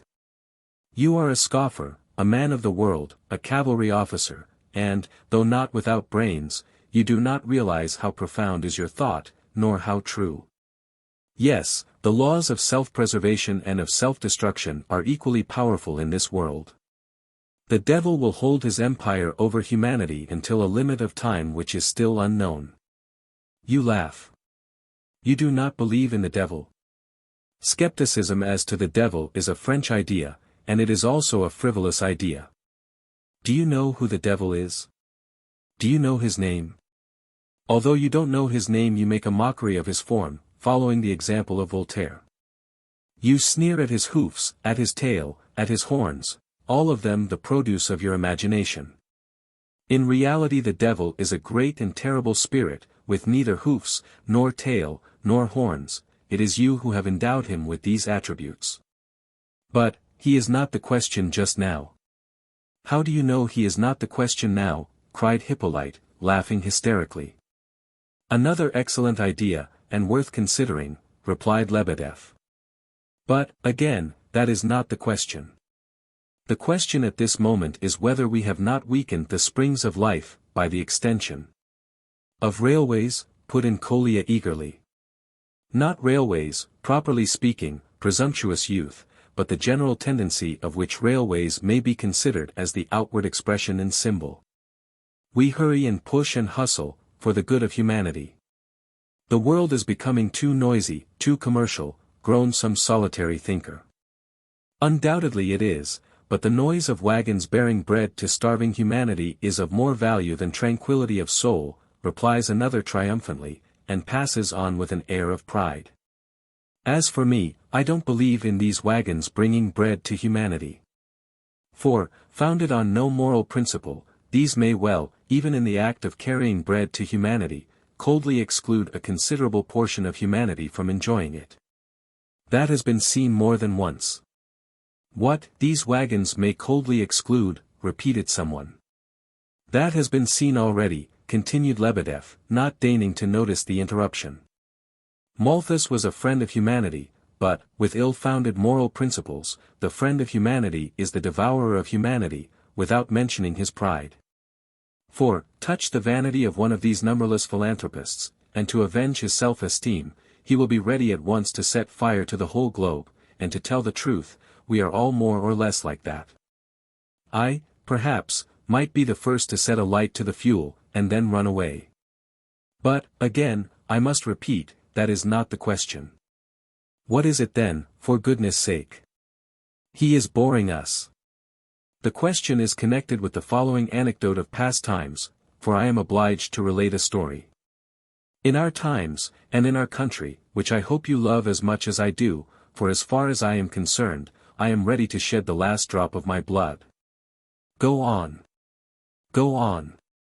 In our dear country, as indeed in the whole of Europe, a famine visits humanity about 4 times a century, as far as I can remember, once in every 25 years.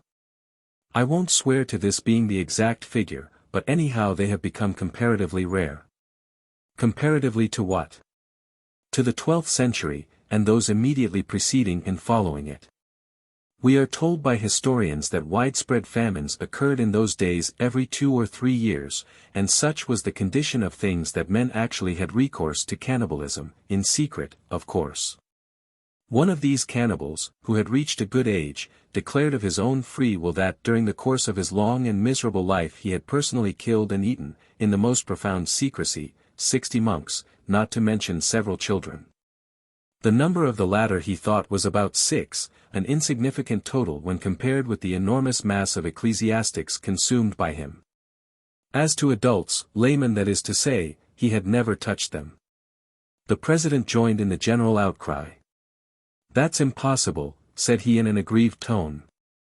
I am often discussing subjects of this nature with him, gentlemen, but for the most part he talks nonsense enough to make one deaf. This story has no pretense of being true. General, remember the siege of Kars. And you, gentlemen, I assure you my anecdote is the naked truth. I may remark that reality, although it is governed by invariable law, has at times a resemblance to falsehood. In fact, the truer a thing is the less true it sounds. But could anyone possibly eat 60 monks, objected the scoffing listeners.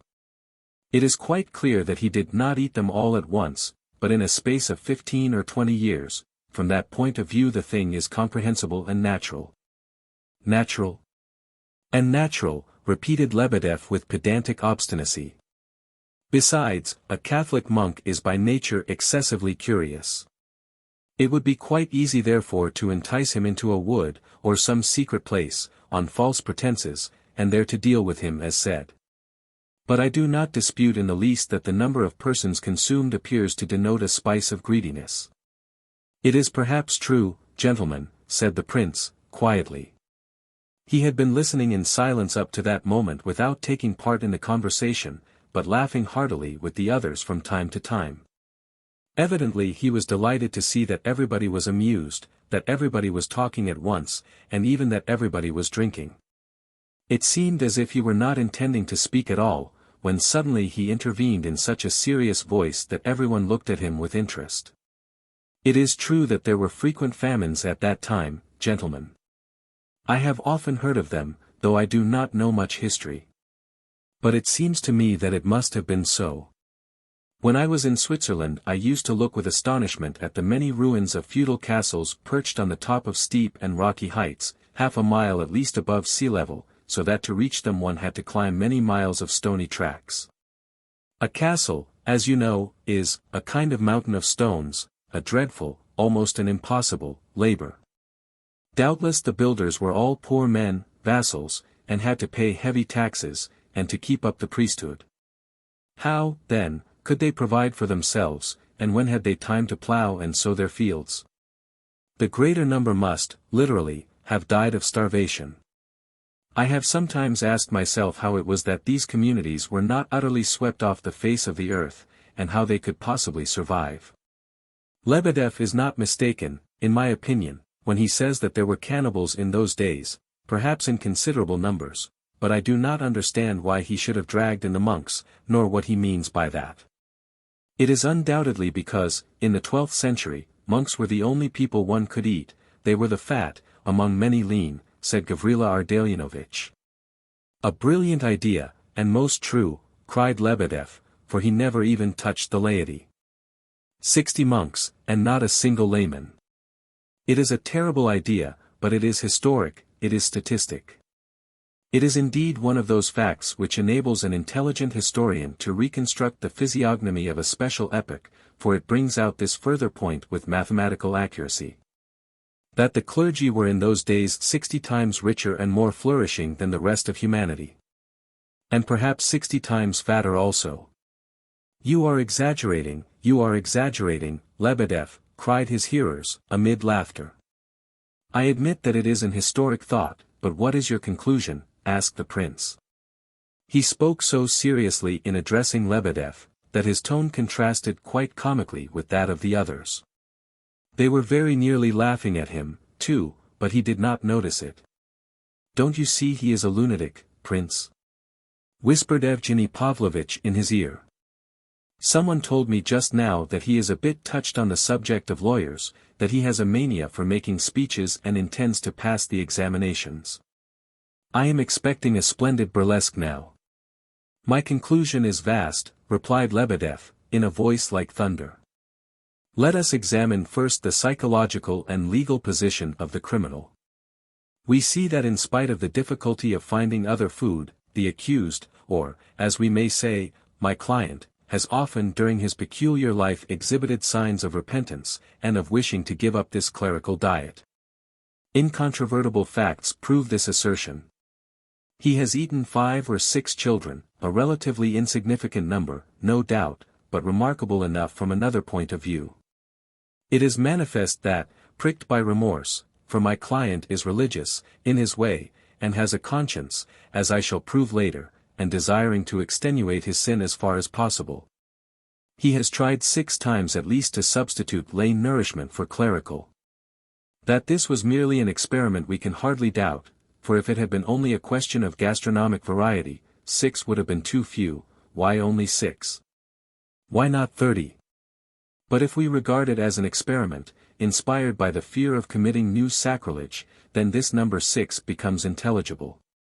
6 attempts to calm his remorse, and the pricking of his conscience, would amply suffice, for these attempts could scarcely have been happy ones. In my humble opinion, a child is too small, I should say, not sufficient. Which would result in 4 or 5 times more lay children than monks being required in a given time. The sin, lessened on the one hand, would therefore be increased on the other, in quantity, not in quality. Please understand, gentlemen, that in reasoning thus, I am taking the point of view which might have been taken by a criminal of the Middle Ages. As for myself, a man of the late 19th century, I, of course, should reason differently. I say so plainly, and therefore you need not jeer at me nor mock me, gentlemen. As for you, general, it is still more unbecoming on your part. In the second place, and giving my own personal opinion, a child's flesh is not a satisfying diet. It is too insipid, too sweet, and the criminal, in making these experiments, could have satisfied neither his conscience nor his appetite. I am about to conclude, gentlemen. And my conclusion contains a reply to one of the most important questions of that day and of our own. This criminal ended at last by denouncing himself to the clergy, and giving himself up to justice. We cannot but ask, remembering the penal system of that day, and the tortures that awaited him, the wheel, the stake, the fire, we cannot but ask, I repeat, what induced him to accuse himself of this crime? Why did he not simply stop short at the number 60, and keep his secret until his last breath? Why could he not simply leave the monks alone, and go into the desert to repent? Or why not become a monk himself? That is where the puzzle comes in. There must have been something stronger than the stake or the fire, or even than the habits of 20 years. There must have been an idea more powerful than all the calamities and sorrows of this world, famine or torture, leprosy or plague, an idea which entered into the heart, directed and enlarged the springs of life, and made even that hell supportable to humanity. Show me a force, a power like that, in this our century of vices and railways. I might say, perhaps, in our century of steamboats and railways, but I repeat in our century of vices and railways, because I am drunk but truthful. Show me a single idea which unites men nowadays with half the strength that it had in those centuries, and dare to maintain that the springs of life have not been polluted and weakened beneath this star, beneath this network in which men are entangled. Don't talk to me about your prosperity, your riches, the rarity of famine, the rapidity of the means of transport. There is more of riches, but less of force. The idea uniting heart and soul to heart and soul exists no more. All is loose, soft, limp, we are all of us limp. Enough, gentlemen. I have done. That is not the question. No, the question is now, Excellency, I believe, to sit down to the banquet you are about to provide for us. Lebedev had roused great indignation in some of his auditors. It should be remarked that the bottles were constantly uncorked during his speech, but this unexpected conclusion calmed even the most turbulent spirits. That's how a clever barrister makes a good point, said he, when speaking of his peroration later on. The visitors began to laugh and chatter once again, the committee left their seats, and stretched their legs on the terrace. Keller alone was still disgusted with Lebedev and his speech. He turned from one to another, saying in a loud voice, "He attacks education, he boasts of the fanaticism of the 12th century, he makes absurd grimaces, and added to that he is by no means the innocent he makes himself out to be. How did he get the money to buy this house, allow me to ask?" In another corner was the general, holding forth to a group of hearers, among them Titson, whom he had buttonholed. "I have known," said he, "a real interpreter of the apocalypse, the late Gregory Semyonovich Burmistrov, and he pierced the heart like a fiery flash. He began by putting on his spectacles, then he opened a large black book. His white beard, and his 2 medals on his breast, recalling acts of charity, all added to his impressiveness. He began in a stern voice, and before him generals, hard men of the world, bowed down, and ladies fell to the ground fainting. But this one here, he ends by announcing a banquet. That is not the real thing." Titson listened and smiled, then turned as if to get his hat, but if he had intended to leave, he changed his mind. Before the others had risen from the table, Gania had suddenly left off drinking, and pushed away his glass. A dark shadow seemed to come over his face. When they all rose, he went and sat down by Rogozhin. It might have been believed that quite friendly relations existed between them. Rogozhin, who had also seemed on the point of going away, now sat motionless, his head bent, seeming to have forgotten his intention. He had drunk no wine, and appeared absorbed in reflection. From time to time he raised his eyes, and examined everyone present. One might have imagined that he was expecting something very important to himself, and that he had decided to wait for it. The prince had taken 2 or 3 glasses of champagne, and seemed cheerful. As he rose he noticed Evgeny Pavlovitch, and, remembering the appointment he had made with him, smiled pleasantly. Evgeny Pavlovitch made a sign with his head towards Hippolyte, whom he was attentively watching. The invalid was fast asleep, stretched out on the sofa. "Tell me, Prince, why on earth did this boy intrude himself upon you?" he asked, with such annoyance and irritation in his voice that the prince was quite surprised. "I wouldn't mind laying odds that he is up to some mischief." "I have observed," said the prince, "that he seems to be an object of very singular interest to you, Evgeny Pavlovitch. Why is it? You may add that I have surely enough to think of, on my own account, without him, and therefore it is all the more surprising that I cannot tear my eyes and thoughts away from his detestable physiognomy. Oh, come. He has a handsome face. Why, look at him now." The prince glanced again at Evgeny Pavlovitch with considerable surprise. V. Hippolyte, who had fallen asleep during Lebedev's discourse, now suddenly woke up, just as though someone had jogged him in the side. He shuddered, raised himself on his arm, gazed around, and grew very pale. A look almost of terror crossed his face as he recollected. What? Are they all off? Is it all over? Is the sun up? He trembled, and caught at the prince's hand. What time is it? Tell me, quick, for goodness sake. How long have I slept? He added, almost in despair, just as though he had overslept something upon which his whole fate depended. You have slept 7 or perhaps 8 minutes, said Evgeny Pavlovitch. Hippolyte gazed eagerly at the latter, and mused for a few moments. Oh, is that all? He said at last. Then I. He drew a long, deep breath of relief, as it seemed. He realized that all was not over as yet, that the sun had not risen, and that the guests had merely gone to supper. He smiled, and 2 hectic spots appeared on his cheeks. So you counted the minutes while I slept, did you, Evgeny Pavlovitch? He said, ironically. You have not taken your eyes off me all the evening, I have noticed that much, you see. Ah, Rogozhin. I've just been dreaming about him, Prince, he added, frowning. Yes, by the by, starting up, where's the orator? Where's Lebedev? Has he finished? What did he talk about? Is it true, Prince, that you once declared that beauty would save the world? Great heaven! The prince says that beauty saves the world. And I declare that he only has such playful ideas because he's in love. Gentlemen, the prince is in love. I guessed it the moment he came in. Don't blush, Prince, you make me sorry for you. What beauty saves the world? Kolya told me that you are a zealous Christian, is it so? Kolya says you call yourself a Christian. The prince regarded him attentively, but said nothing. You don't answer me, perhaps you think I am very fond of you? Added Hippolyte, as though the words had been drawn from him. No, I don't think that. I know you don't love me.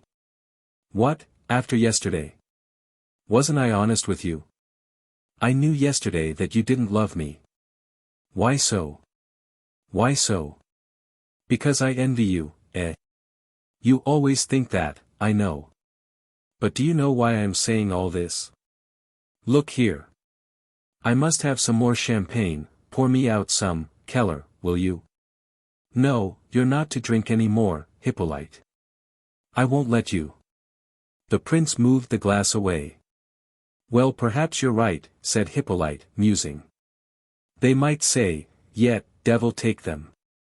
What does it matter, Prince, what can it matter what people will say of us then, eh?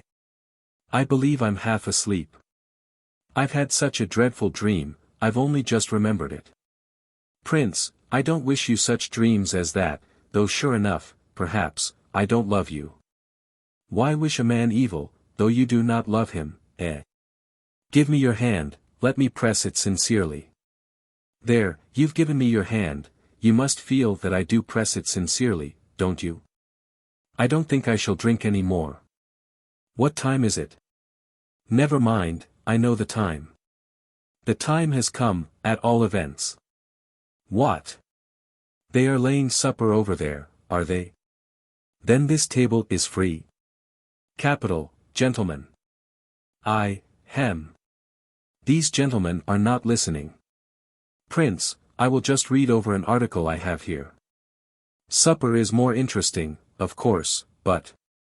Here Hippolyte suddenly, and most unexpectedly, pulled out of his breast pocket a large sealed paper. This imposing-looking document he placed upon the table before him. The effect of this sudden action upon the company was instantaneous. Evgeny Pavlovitch almost bounded off his chair in excitement. Rogozhin drew nearer to the table with a look on his face as if he knew what was coming. Gania came nearer too. So did Lebedev and the others. The paper seemed to be an object of great interest to the company in general. What have you got there? Asked the prince, with some anxiety. At the first glimpse of the rising sun, Prince, I will go to bed. I told you I would, word of honor. You shall see, cried Hippolyte. You think I'm not capable of opening this packet, do you? He glared defiantly round at the audience in general. The prince observed that he was trembling all over. None of us ever thought such a thing. Myshkin replied for all. Why should you suppose it of us? And what are you going to read, Hippolyte? What is it? Yes, what is it? Asked others. The packet sealed with red wax seemed to attract everyone, as though it were a magnet. I wrote this yesterday, myself, just after I saw you, Prince, and told you I would come down here. I wrote all day and all night, and finished it this morning early. Afterwards I had a dream. Hadn't we better hear it tomorrow? Asked the prince timidly. Tomorrow, there will be no more time, laughed Hippolyte, hysterically. You needn't be afraid, I shall get through the whole thing in 40 minutes, at most an hour. Look how interested everybody is. Everybody has drawn near. Look. Look at them all staring at my sealed packet. If I hadn't sealed it up it wouldn't have been half so effective. Ha, ha. That's mystery, that is. Now then, gentlemen, shall I break the seal or not? Say the word, it's a mystery, I tell you, a secret. Prince, you know who said there would be no more time? It was the great and powerful angel in the Apocalypse. Better not read it now, said the prince, putting his hand on the packet. No, don't read it, cried Evgeny suddenly. He appeared so strangely disturbed that many of those present could not help wondering. Reading? None of your reading now, said somebody, it's supper time. What sort of an article is it? For a paper. Probably it's very dull, said another. But the prince's timid gesture had impressed even Hippolyte. Then I'm not to read it, he whispered, nervously. Am I not to read it? He repeated, gazing around at each face in turn. What are you afraid of, Prince? He turned and asked the latter suddenly. What should I be afraid of? Has anyone a coin about them? Give me a 20-kopeck piece, somebody. And Hippolyte leapt from his chair. Here you are, said Lebedeff, handing him one. He thought the boy had gone mad. Vera Lukianovna, said Hippolyte, toss it, will you? Heads, I read, tails, I don't. Vera Lebedeff tossed the coin into the air and let it fall on the table. It was heads. Then I read it, said Hippolyte, in the tone of one bowing to the fiat of destiny. He could not have grown paler if a verdict of death had suddenly been presented to him. But after all, what is it? Is it possible that I should have just risked my fate by tossing up, he went on, shuddering, and looked round him again. His eyes had a curious expression of sincerity. That is an astonishing psychological fact, he cried, suddenly addressing the prince, in a tone of the most intense surprise. It is. It is something quite inconceivable, Prince, he repeated with growing animation, like a man regaining consciousness. Take note of it, Prince, remember it, you collect, I am told, facts concerning capital punishment. They told me so. Ha, ha. My God, how absurd. He sat down on the sofa, put his elbows on the table, and laid his head on his hands. It is shameful, though what does it matter to me if it is shameful? Gentlemen, gentlemen. I am about to break the seal, he continued, with determination. Of course I don't insist upon anyone listening if they do not wish to. With trembling fingers he broke the seal and drew out several sheets of paper, smoothed them out before him, and began sorting them. What on earth does all this mean? What's he going to read? Muttered several voices. Others said nothing. But one and all sat down and watched with curiosity. They began to think something strange might really be about to happen. Vera stood and trembled behind her father's chair, almost in tears with fright. Kolya was nearly as much alarmed as she was. Lebedeff jumped up and put a couple of candles nearer to Hippolyte, so that he might see better.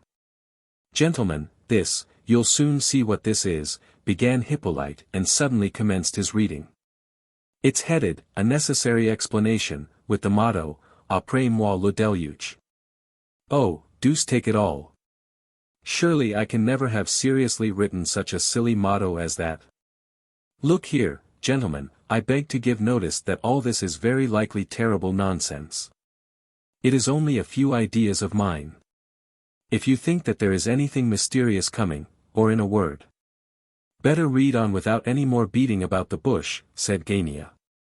Affectation, remarked someone else. Too much talk, said Rogozhin, breaking the silence for the first time. Hippolyte glanced at him suddenly, and when their eye met Rogozhin showed his teeth in a disagreeable smile, and said the following strange words, That's not the way to settle this business, my friend, that's not the way at all. Of course nobody knew what Rogozhin meant by this, but his words made a deep impression upon all. Everyone seemed to see in a flash the same idea. As for Hippolyte, their effect upon him was astounding. He trembled so that the prince was obliged to support him, and would certainly have cried out, but that his voice seemed to have entirely left him for the moment. For a minute or two he could not speak at all, but panted and stared at Rogozhin. At last he managed to ejaculate. Then it was you who came, you. Came where? What do you mean? Asked Rogozhin, amazed. But Hippolyte, panting and choking with excitement, interrupted him violently. You came to me last week, in the night, at 2 o'clock, the day I was with you in the morning. Confess it was you. Last week? In the night? Have you gone cracked, my good friend? Hippolyte paused and considered a moment. Then a smile of cunning, almost triumph, crossed his lips. It was you, he murmured, almost in a whisper, but with absolute conviction. Yes, it was you who came to my room and sat silently on a chair at my window for a whole hour, more. It was between 1 and 2 at night, you rose and went out at about 3. It was you. Why you should have frightened me so, why you should have wished to torment me like that, I cannot tell, but you it was. There was absolute hatred in his eyes as he said this, but his look of fear and his trembling had not left him. You shall hear all this directly, gentlemen. Listen. He seized his paper in a desperate hurry. He fidgeted with it, and tried to sort it, but for a long while his trembling hands could not collect the sheets together. He's either mad or delirious, murmured Rogozhin. At last he began. For the first 5 minutes the reader's voice continued to tremble, and he read disconnectedly and unevenly, but gradually his voice strengthened. Occasionally a violent fit of coughing stopped him, but his animation grew with the progress of the reading, as did also the disagreeable impression which it made upon his audience, until it reached the highest pitch of excitement. Here is the article. My necessary explanation. Après moi le déluge. Yesterday morning the prince came to see me. Among other things he asked me to come down to his villa. I knew he would come and persuade me to this step, and that he would adduce the argument that it would be easier for me to die, among people and green trees, as he expressed it. But today he did not say, die, he said live. It is pretty much the same to me, in my position, which he says. When I asked him why he made such a point of his green trees, he told me, to my astonishment, that he had heard that last time I was in Pavlovsk I had said that I had come to have a last look at the trees. When I observed that it was all the same whether one died among trees or in front of a blank brick wall, as here, and that it was not worth making any fuss over a fortnight, he agreed at once. But he insisted that the good air at Pavlovsk and the greenness would certainly cause a physical change for the better, and that my excitement, and my dreams, would be perhaps relieved. I remarked to him, with a smile, that he spoke like a materialist, and he answered that he had always been one. As he never tells a lie, there must be something in his words. His smile is a pleasant one. I have had a good look at him. I don't know whether I like him or not, and I have no time to waste over the question. The hatred which I felt for him for 5 months has become considerably modified, I may say, during the last month. Who knows, perhaps I am going to Pavlovsk on purpose to see him. But why do I leave my chamber? Those who are sentenced to death should not leave their cells. If I had not formed a final resolve, but had decided to wait until the last minute, I should not leave my room, or accept his invitation to come and die at Pavlovsk. I must be quick and finish this explanation before tomorrow. I shall have no time to read it over and correct it, for I must read it tomorrow to the prince and 2 or 3 witnesses whom I shall probably find there. As it will be absolutely true, without a touch of falsehood, I am curious to see what impression it will make upon me myself at the moment when I read it out. This is my last and solemn, but why need I call it that? There is no question about the truth of it, for it is not worthwhile lying for a fortnight of life is not itself worth having, which is a proof that I write nothing here but pure truth. N.B. Let me remember to consider. Am I mad at this moment, or not? Or rather at these moments? I have been told that consumptives sometimes do go out of their minds for a while in the last stages of the malady. I can prove this tomorrow when I read it out, by the impression it makes upon the audience. I must settle this question once and for all, otherwise I can't go on with anything. I believe I have just written dreadful nonsense. But there's no time for correcting, as I said before. Besides that, I have made myself a promise not to alter a single word of what I write in this paper, even though I find that I am contradicting myself every 5 lines. I wish to verify the working of the natural logic of my ideas tomorrow during the reading, whether I am capable of detecting logical errors, and whether all that I have meditated over during the last 6 months be true, or nothing but delirium. If 2 months since I had been called upon to leave my room and the view of Meyer's wall opposite, I verily believe I should have been sorry. But now I have no such feeling, and yet I am leaving this room and Meyer's brick wall forever. So that my conclusion, that it is not worth while indulging in grief, or any other emotion, for a fortnight, has proved stronger than my very nature, and has taken over the direction of my feelings. But is it so? Is it the case that my nature is conquered entirely? If I were to be put on the rack now, I should certainly cry out. I should not say that it is not worth while to yell and feel pain because I have but a fortnight to live. But is it true that I have but a fortnight of life left to me? I know I told some of my friends that Dr. B. had informed me that this was the case, but I now confess that I lied. B. has not even seen me. However, a week ago, I called in a medical student, Kislorodov, who is a nationalist, an atheist, and a nihilist, by conviction, and that is why I had him. I needed a man who would tell me the bare truth without any humbug or ceremony, and so he did, indeed, almost with pleasure, which I thought was going a little too far. Well, he plumped out that I had about a month left me. It might be a little more, he said, under favorable circumstances, but it might also be considerably less. According to his opinion I might die quite suddenly, tomorrow, for instance. There had been such cases. Only a day or 2 since a young lady at Kolomna who suffered from consumption, and was about on a par with myself in the march of the disease, was going out to market to buy provisions, when she suddenly felt faint, lay down on the sofa, gasped once, and died. Kislorodov told me all this with a sort of exaggerated devil-may-care negligence, and as though he did me great honor by talking to me so, because it showed that he considered me the same sort of exalted nihilistic being as himself, to whom death was a matter of no consequence whatever either way. At all events, the fact remained, a month of life and no more. That he is right in his estimation I am absolutely persuaded. It puzzles me much to think how on earth the prince guessed yesterday that I have had bad dreams. He said to me, "Your excitement and dreams will find relief at Pavlovsk." Why did he say, dreams? Either he is a doctor, or else he is a man of exceptional intelligence and wonderful powers of observation. But that he is an idiot, at bottom there can be no doubt whatever. It so happened that just before he arrived I had a delightful little dream, one of a kind that I have hundreds of just now. I had fallen asleep about an hour before he came in, and dreamed that I was in some room, not my own. It was a large room, well furnished, with a cupboard, chest of drawers, sofa, and my bed, a fine wide bed covered with a silken counterpane. But I observed in the room a dreadful-looking creature, a sort of monster. It was a little like a scorpion, but was not a scorpion, but far more horrible, and especially so, because there are no creatures anything like it in nature, and because it had appeared to me for a purpose, and bore some mysterious signification. I looked at the beast well. It was brown in color and had a shell.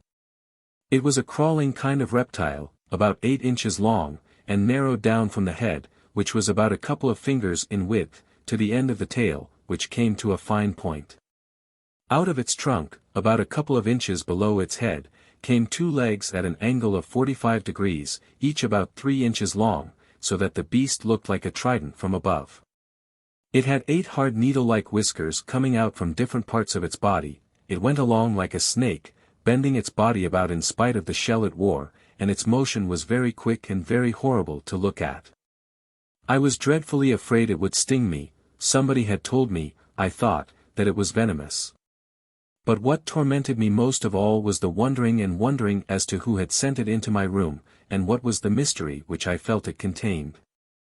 It hid itself under the cupboard and under the chest of drawers, and crawled into the corners. I sat on a chair and kept my legs tucked under me. Then the beast crawled quietly across the room and disappeared somewhere near my chair. I looked about for it in terror, but I still hoped that as my feet were safely tucked away it would not be able to touch me. Suddenly I heard behind me, and about on a level with my head, a sort of rattling sound. I turned sharp round and saw that the brute had crawled up the wall as high as the level of my face, and that its horrible tail, which was moving incredibly fast from side to side, was actually touching my hair. I jumped up, and it disappeared. I did not dare lie down on my bed for fear it should creep under my pillow. My mother came into the room, and some friends of hers. They began to hunt for the reptile and were more composed than I was. They did not seem to be afraid of it. But they did not understand as I did. Suddenly the monster reappeared. It crawled slowly across the room and made for the door, as though with some fixed intention, and with a slow movement that was more horrible than ever. Then my mother opened the door and called my dog. Norma was a great Newfoundland, and died 5 years ago. She sprang forward and stood still in front of the reptile as if she had been turned to stone. The beast stopped too, but its tail and claws still moved about. I believe animals are incapable of feeling supernatural fright, if I have been rightly informed, but at this moment there appeared to me to be something more than ordinary about Norma's terror, as though it must be supernatural. And as though she felt, just as I did myself, that this reptile was connected with some mysterious secret, some fatal omen. Norma backed slowly and carefully away from the brute, which followed her, creeping deliberately after her as though it intended to make a sudden dart and sting her. In spite of Norma's terror she looked furious, though she trembled in all her limbs. At length she slowly bared her terrible teeth, opened her great red jaws, hesitated, took courage, and seized the beast in her mouth. It seemed to try to dart out of her jaws twice, but Norma caught at it and half swallowed it as it was escaping. The shell cracked in her teeth, and the tail and legs stuck out of her mouth and shook about in a horrible manner. Suddenly Norma gave a piteous whine. The reptile had bitten her tongue. She opened her mouth wide with the pain, and I saw the beast lying across her tongue, and out of its body, which was almost bitten in two, came a hideous white-looking substance, oozing out into Norma's mouth. It was of the consistency of a crushed black beetle. Just then I awoke and the prince entered the room. "Gentlemen," said Hippolyte, breaking off here, "I have not done yet, but it seems to me that I have written down a great deal here that is unnecessary, this dream." "You have indeed," said Gania. "There is too much about myself, I know, but," as Hippolyte said this his face wore a tired, pained look, and he wiped the sweat off his brow. "Yes," said Lebedeff, "you certainly think a great deal too much about yourself." "Well, gentlemen, I do not force anyone to listen. If any of you are unwilling to sit it out, please go away, by all means." "He turns people out of a house that isn't his own," muttered Rogozhin. "Suppose we all go away," said Ferdishenko suddenly. Hippolyte clutched his manuscript, and gazing at the last speaker with glittering eyes, said, "You don't like me at all." A few laughed at this, but not all. "Hippolyte," said the prince, "give me the papers, and go to bed like a sensible fellow. We'll have a good talk tomorrow, but you really mustn't go on with this reading, it is not good for you." "How can I? How can I?" cried Hippolyte, looking at him in amazement. "Gentlemen, I was a fool. I won't break off again. Listen, everyone who wants to." He gulped down some water out of a glass standing near, bent over the table, in order to hide his face from the audience, and recommenced. "The idea that it is not worth while living for a few weeks took possession of me a month ago, when I was told that I had 4 weeks to live, but only partially so at that time. The idea quite overmastered me 3 days since, that evening at Pavlovsk. The first time that I felt really impressed with this thought was on the terrace at the prince's, at the very moment when I had taken it into my head to make a last trial of life. I wanted to see people and trees, I believe I said so myself, I got excited, I maintained Burdovsky's rights, my neighbor. I dreamt that one and all would open their arms, and embrace me, that there would be an indescribable exchange of forgiveness between us all. In a word, I behaved like a fool, and then, at that very same instant, I felt my last conviction. I ask myself now how I could have waited 6 months for that conviction. I knew that I had a disease that spares no one, and I really had no illusions, but the more I realized my condition, the more I clung to life, I wanted to live at any price. I confess I might well have resented that blind, deaf fate, which, with no apparent reason, seemed to have decided to crush me like a fly, but why did I not stop at resentment? Why did I begin to live, knowing that it was not worthwhile to begin? Why did I attempt to do what I knew to be an impossibility? And yet I could not even read a book to the end, I had given up reading. What is the good of reading, what is the good of learning anything, for just 6 months? That thought has made me throw aside a book more than once. Yes, that wall of Myers could tell a tale if it liked.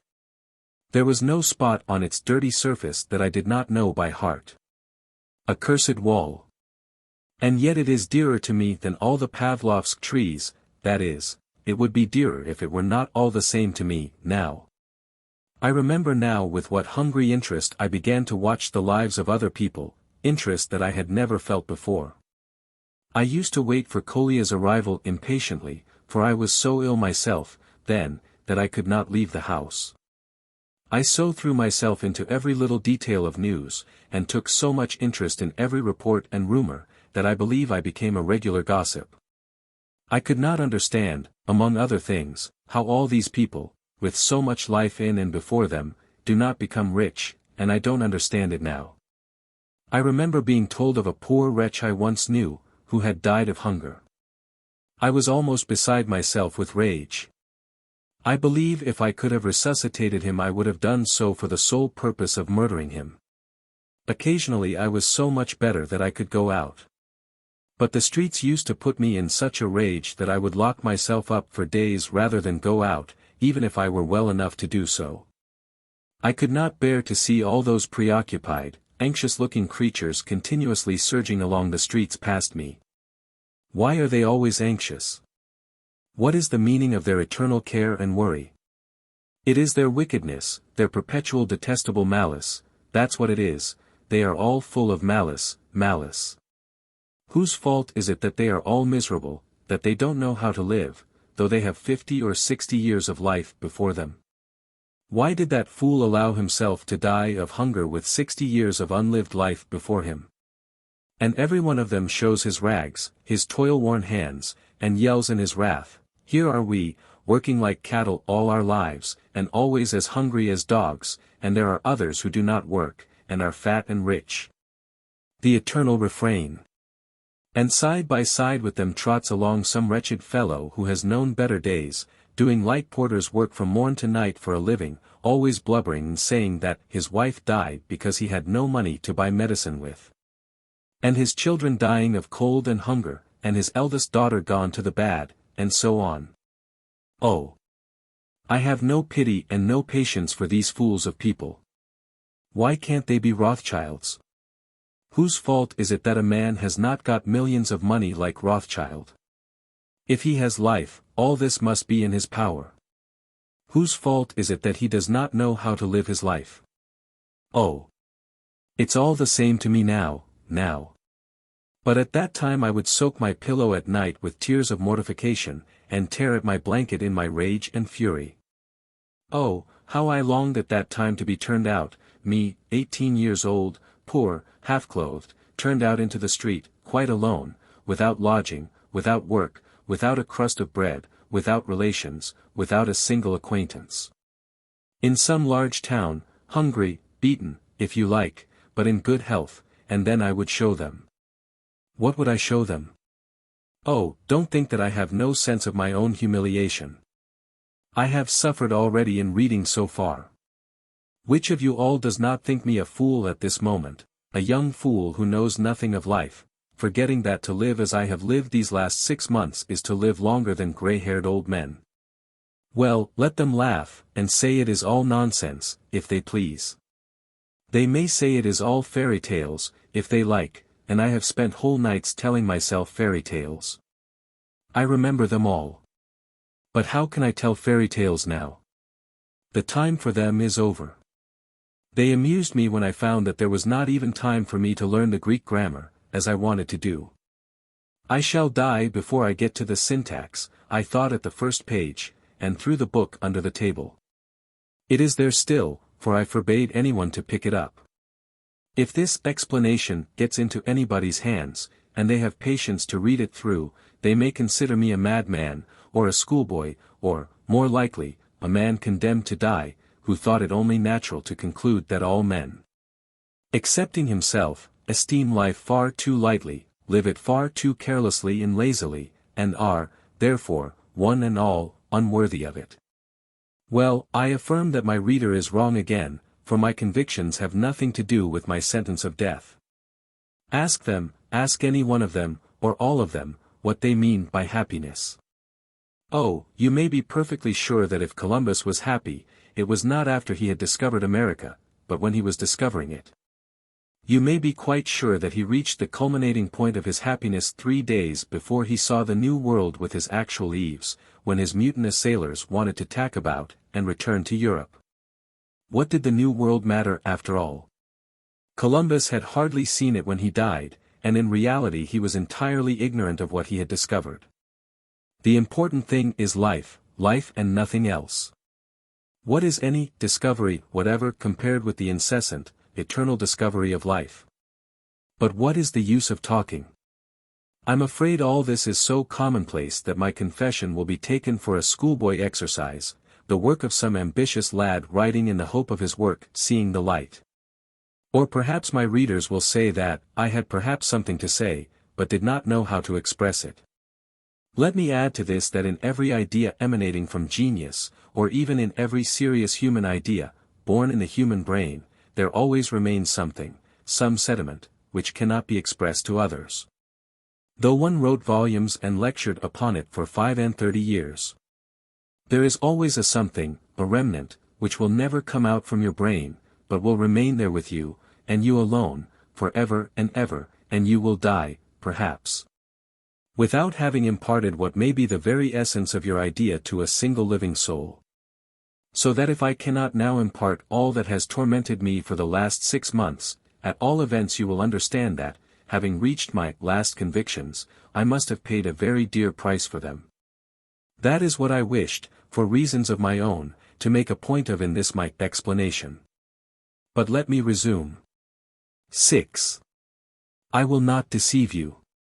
Reality got me so entrapped in its meshes now and again during the past 6 months, that I forgot my sentence, or perhaps I did not wish to think of it, and actually busied myself with affairs. A word as to my circumstances. When, 8 months since, I became very ill, I threw up all my old connections and dropped all my old companions. As I was always a gloomy, morose sort of individual, my friends easily forgot me. Of course, they would have forgotten me all the same, without that excuse. My position at home was solitary enough. 5 months ago I separated myself entirely from the family, and no one dared enter my room except at stated times, to clean and tidy it, and so on, and to bring me my meals. My mother dared not disobey me. She kept the children quiet, for my sake, and beat them if they dared to make any noise and disturb me. I so often complained of them that I should think they must be very fond, indeed, of me by this time.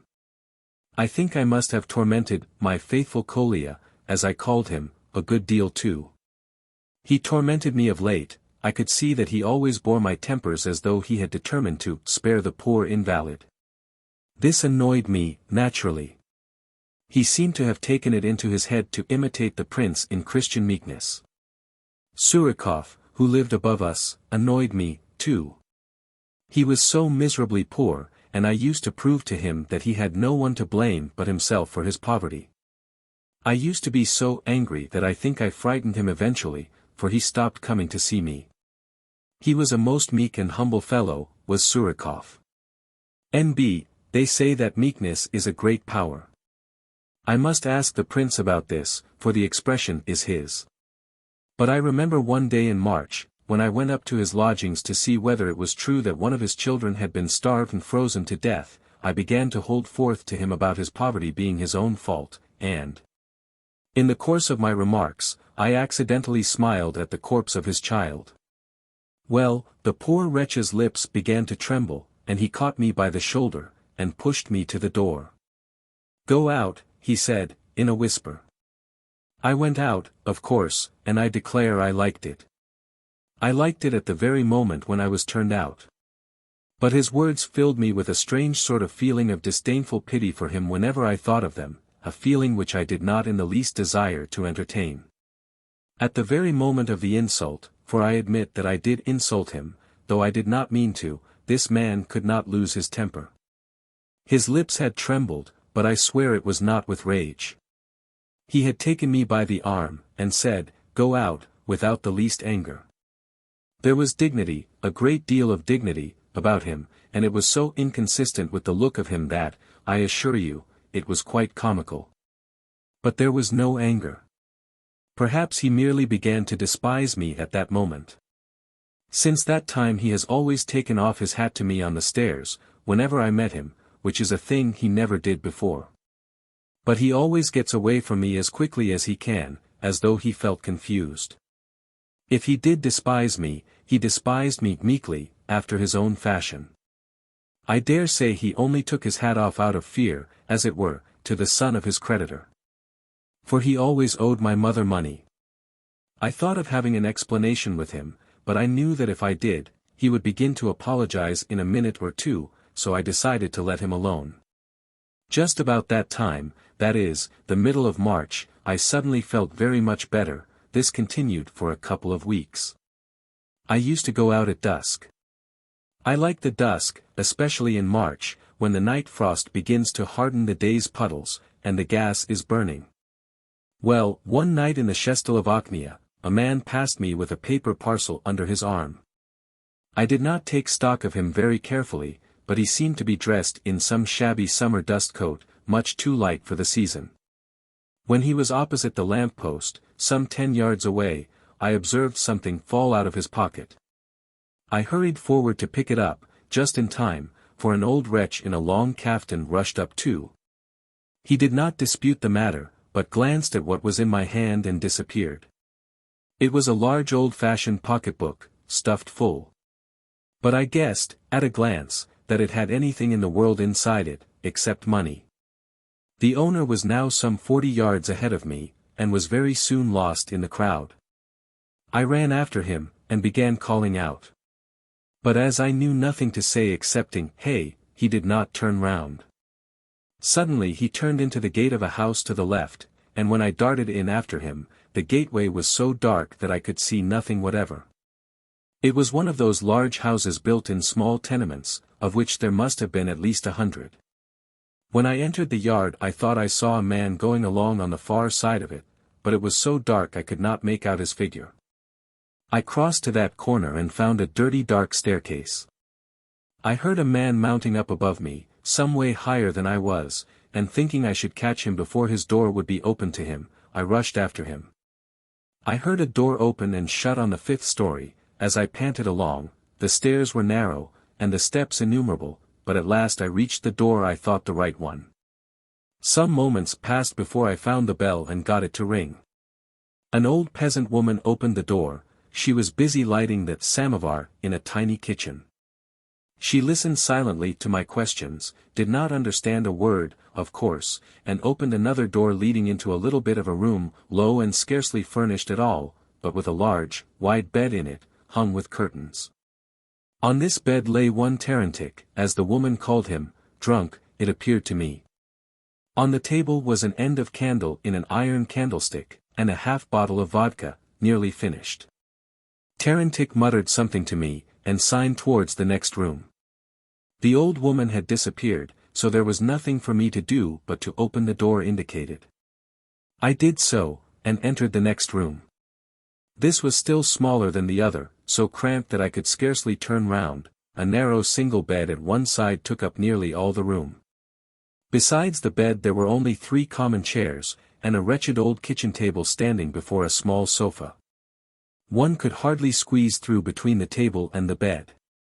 On the table, as in the other room, burned a tallow candle end in an iron candlestick, and on the bed there whined a baby of scarcely 3 weeks old. A pale-looking woman was dressing the child, probably the mother. She looked as though she had not as yet got over the trouble of childbirth, she seemed so weak and was so carelessly dressed. Another child, a little girl of about 3 years old, lay on the sofa, covered over with what looked like a man's old dress coat.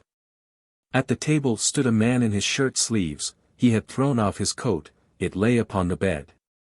And he was unfolding a blue paper parcel in which were a couple of pounds of bread, and some little sausages. On the table along with these things were a few old bits of black bread, and some tea in a pot. From under the bed there protruded an open portmanteau full of bundles of rags. In a word, the confusion and untidiness of the room were indescribable.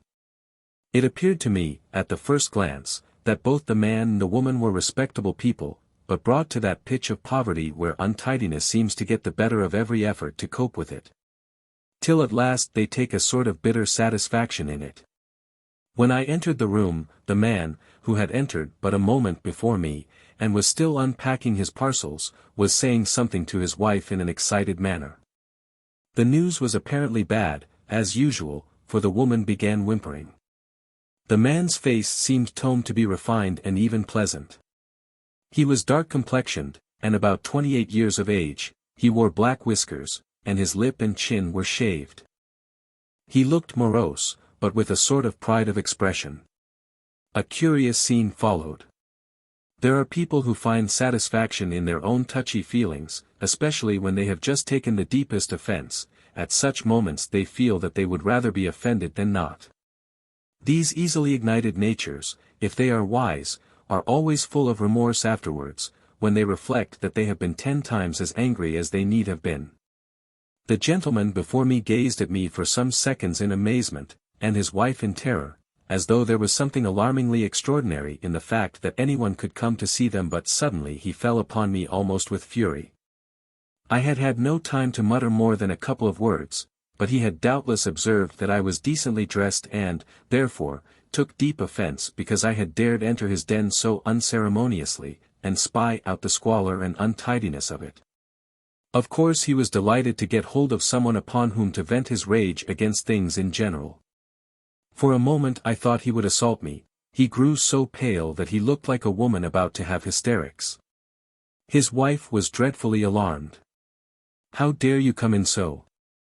Be off," he shouted, trembling all over with rage and scarcely able to articulate the words.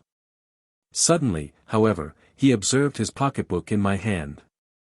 "I think you dropped this," I remarked, as quietly and drily as I could.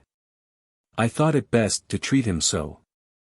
For some while he stood before me in downright terror, and seemed unable to understand. He then suddenly grabbed at his side pocket, opened his mouth in alarm, and beat his forehead with his hand. "My God," he cried, "where did you find it? How?"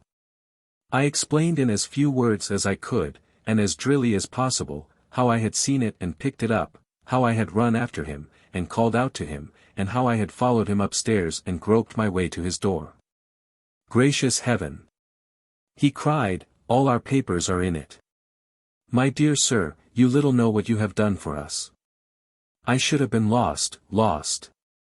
I had taken hold of the door handle meanwhile, intending to leave the room without reply. But I was panting with my run upstairs, and my exhaustion came to a climax in a violent fit of coughing, so bad that I could hardly stand. I saw how the man dashed about the room to find me an empty chair, how he kicked the rags off a chair which was covered up by them, brought it to me, and helped me to sit down, but my cough went on for another 3 minutes or so. When I came to myself he was sitting by me on another chair, which he had also cleared of the rubbish by throwing it all over the floor, and was watching me intently. "I'm afraid you are ill," he remarked, in the tone which doctors use when they address a patient. I am myself a medical man, he did not say, "Doctor," with which words he waved his hands towards the room and its contents as though in protest at his present condition. "I see that you." "I'm in consumption," I said laconically, rising from my seat. He jumped up, too. "Perhaps you are exaggerating, if you were to take proper measures perhaps." He was terribly confused and did not seem able to collect his scattered senses. The pocketbook was still in his left hand. "Oh, don't mind me," I said. Dar. B. saw me last week, I lugged him in again, and my hash is quite settled, pardon me dash. I took hold of the door handle again. I was on the point of opening the door and leaving my grateful but confused medical friend to himself and his shame, when my damnable cough got hold of me again. My doctor insisted on my sitting down again to get my breath. He now said something to his wife who, without leaving her place, addressed a few words of gratitude and courtesy to me. She seemed very shy over it, and her sickly face flushed up with confusion. I remained, but with the air of a man who knows he is intruding and is anxious to get away. The doctor's remorse at last seemed to need a vent, I could see. He began, breaking off abruptly every other moment, and starting another sentence. I am so very grateful to you, and I am so much to blame in your eyes, I feel sure. You see, he pointed to the room again, at this moment I am in such a position dash. Oh, I said, there's nothing to see. It's quite a clear case, you've lost your post and have come up to make explanations and get another, if you can. How do you know that? He asked in amazement. Oh, it was evident at the first glance, I said ironically, but not intentionally so. There are lots of people who come up from the provinces full of hope, and run about town, and have to live as best they can. He began to talk at once excitedly and with trembling lips, he began complaining and telling me his story. He interested me, I confess. I sat there nearly an hour. His story was a very ordinary one. He had been a provincial doctor, he had a civil appointment, and had no sooner taken it up than intrigues began. Even his wife was dragged into these. He was proud, and flew into a passion. There was a change of local government which acted in favor of his opponents, his position was undermined, complaints were made against him. He lost his post and came up to Petersburg with his last remaining money, in order to appeal to higher authorities. Of course nobody would listen to him for a long time. He would come and tell his story one day and be refused promptly. Another day he would be fed on false promises, again he would be treated harshly, then he would be told to sign some documents, then he would sign the paper and hand it in, and they would refuse to receive it, and tell him to file a formal petition. In a word, he had been driven about from office to office for 5 months and had spent every farthing he had. His wife's last rags had just been pawned. And meanwhile a child had been born to them, and today I have a final refusal to my petition, and I have hardly a crumb of bread left. I have nothing left. My wife has had a baby lately, and I. He sprang up from his chair and turned away.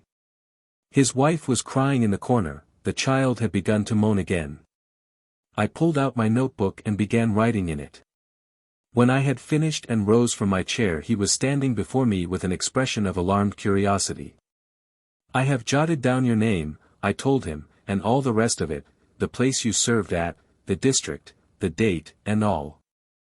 I have a friend, Bakhmetov, whose uncle is a counselor of state and has to do with these matters, one Peter Matveyevich Bakhmatov. Peter Matveyevich Bakhmatov, he cried, trembling all over with excitement. Why, nearly everything depends on that very man. It is very curious, this story of the medical man, and my visit, and the happy termination to which I contributed by accident. Everything fitted in, as in a novel. I told the poor people not to put much hope in me, because I was but a poor schoolboy myself. I am not really. But I humiliated myself as much as possible in order to make them less hopeful, but that I would go at once to the Vasily Ostrov and see my friend. And that as I knew for certain that his uncle adored him, and was absolutely devoted to him as the last hope and branch of the family, perhaps the old man might do something to oblige his nephew. If only they would allow me to explain all to his excellency. If I could but be permitted to tell my tale to him, he cried, trembling with feverish agitation, and his eyes flashing with excitement. I repeated once more that I could not hold out much hope, that it would probably end in smoke, and if I did not turn up next morning they must make up their minds that there was no more to be done in the matter. They showed me out with bows and every kind of respect, they seemed quite beside themselves. I shall never forget the expression of their faces. I took a droshky and drove over to the Vasily Ostrov at once. For some years I had been at enmity with this young Bakhmatov, at school. We considered him an aristocrat, at all events I called him one. He used to dress smartly, and always drove to school in a private trap. He was a good companion, and was always merry and jolly, sometimes even witty, though he was not very intellectual. In spite of the fact that he was always top of the class, I myself was never top in anything. All his companions were very fond of him, excepting myself. He had several times during those years come up to me and tried to make friends, but I had always turned sulkily away and refused to have anything to do with him. I had not seen him for a whole year now. He was at the university. When, at 9 o'clock, or so, this evening, I arrived and was shown up to him with great ceremony, he first received me with astonishment, and not too affably, but he soon cheered up, and suddenly gazed intently at me and burst out laughing. "Why, what on earth can have possessed you to come and see me, Terentieff?" he cried, with his usual pleasant, sometimes audacious, but never offensive familiarity, which I liked in reality, but for which I also detested him. "Why, what's the matter?" he cried in alarm. "Are you ill?" That confounded cough of mine had come on again. I fell into a chair, and with difficulty recovered my breath. "It's all right, it's only consumption," I said. "I have come to you with a petition."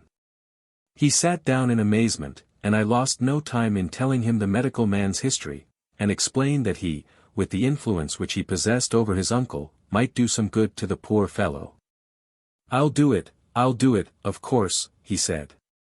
"I shall attack my uncle about it tomorrow morning, and I'm very glad you told me the story. But how was it that you thought of coming to me about it, Terentieff?" "So much depends upon your uncle," I said.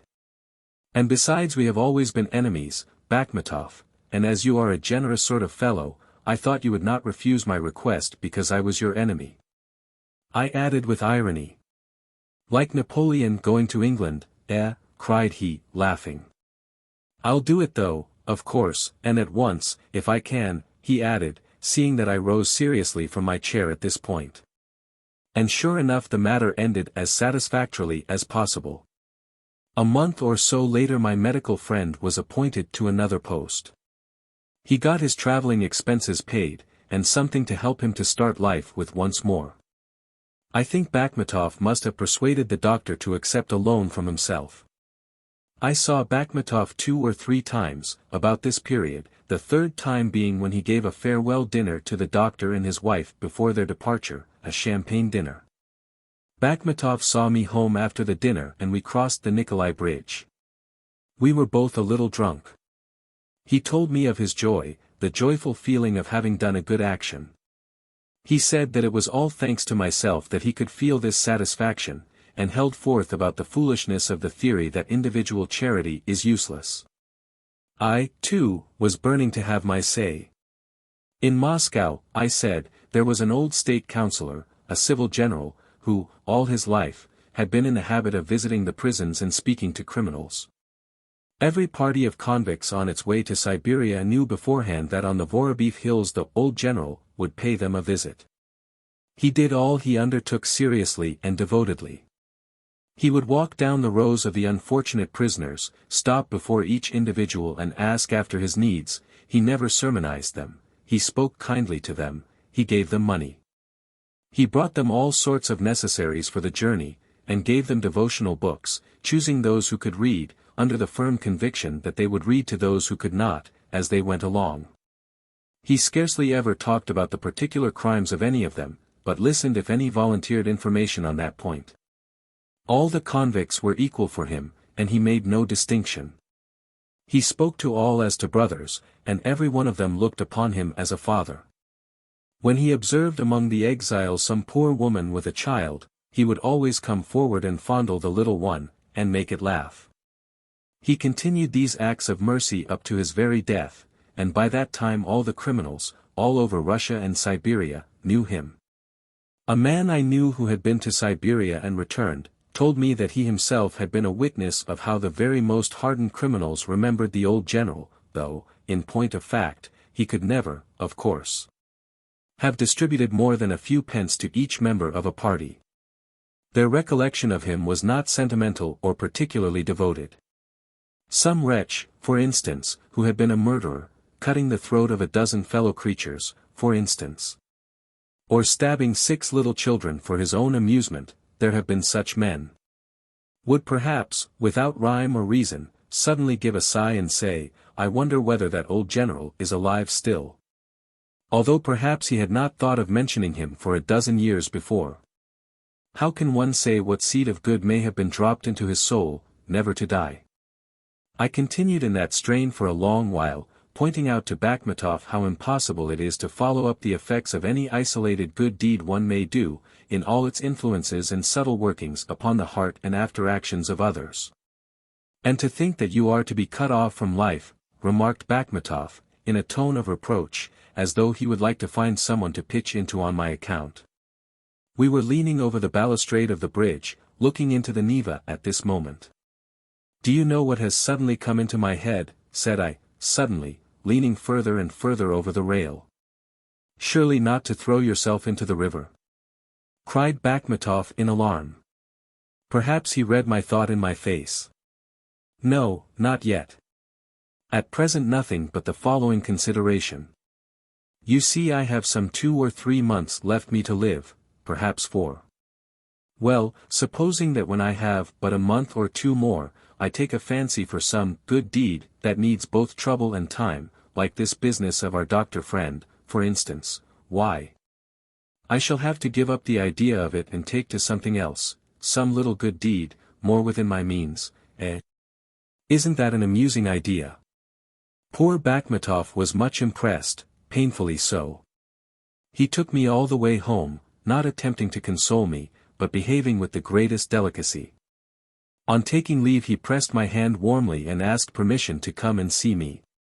I replied that if he came to me as a comforter, so to speak, for he would be in that capacity whether he spoke to me in a soothing manner or only kept silence, as I pointed out to him, he would but remind me each time of my approaching death. He shrugged his shoulders, but quite agreed with me, and we parted better friends than I had expected. But that evening and that night were sown the first seeds of my last conviction. I seized greedily on my new idea.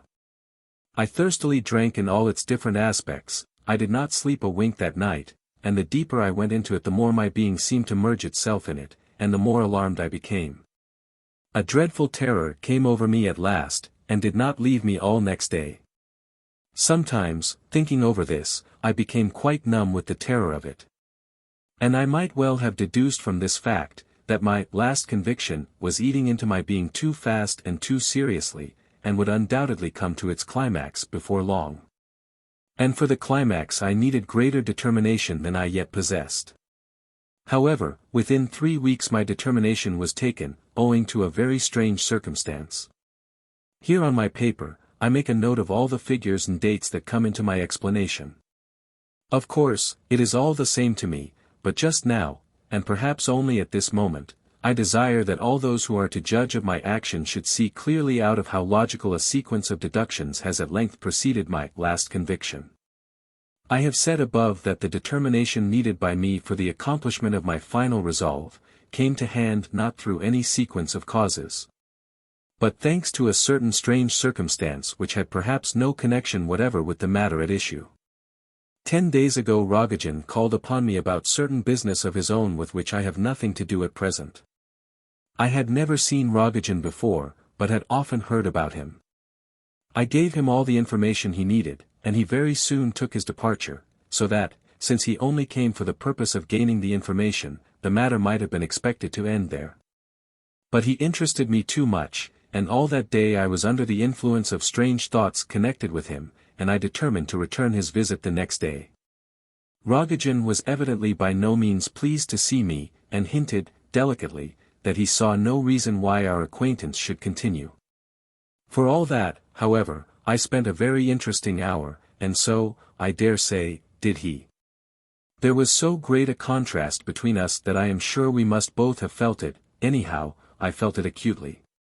Here was I, with my days numbered, and he, a man in the full vigor of life, living in the present, without the slightest thought for final convictions, or numbers, or days, or, in fact, for anything but that which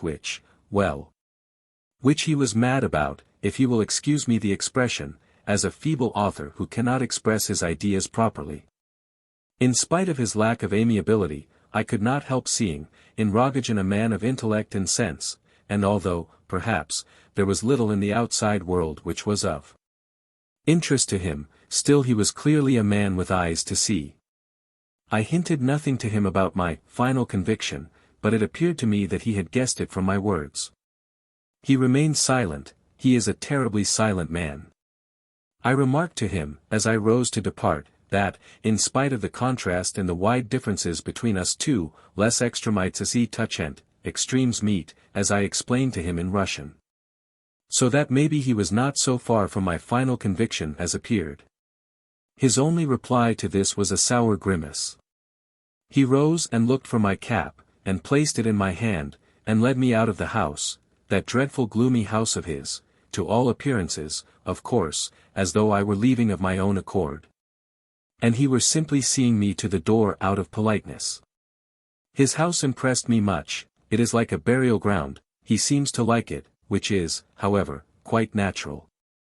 Such a full life as he leads is so overflowing with absorbing interests that he has little need of assistance from his surroundings. The visit to Rogozhin exhausted me terribly. Besides, I had felt ill since the morning, and by evening I was so weak that I took to my bed, and was in high fever at intervals, and even delirious. Kolya sat with me until 11 o'clock. Yet I remember all he talked about, and every word we said, though whenever my eyes closed for a moment I could picture nothing but the image of Surikov just in the act of finding 1,000,000 rubles.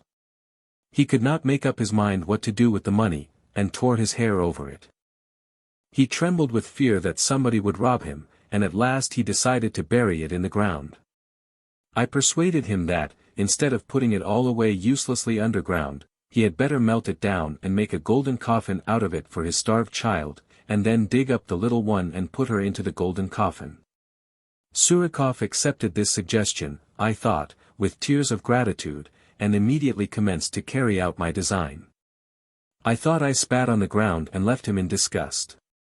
Kolya told me, when I quite recovered my senses, that I had not been asleep for a moment, but that I had spoken to him about Surikov the whole while. At moments I was in a state of dreadful weakness and misery, so that Kolya was greatly disturbed when he left me. When I arose to lock the door after him, I suddenly called to mind a picture I had noticed at Rogozhin's in one of his gloomiest rooms, over the door. He had pointed it out to me himself as we walked past it, and I believe I must have stood a good 5 minutes in front of it. There was nothing artistic about it, but the picture made me feel strangely uncomfortable. It represented Christ just taken down from the cross. It seems to me that painters as a rule represent the Savior, both on the cross and taken down from it, with great beauty still upon his face. This marvelous beauty they strive to preserve even in his moments of deepest agony and passion. But there was no such beauty in Rogozhin's picture.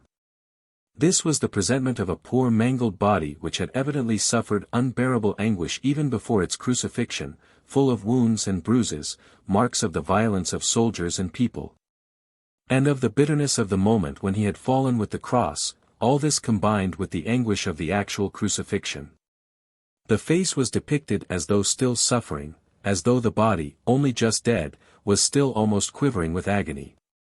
The picture was one of pure nature, for the face was not beautified by the artist, but was left as it would naturally be, whosoever the sufferer, after such anguish.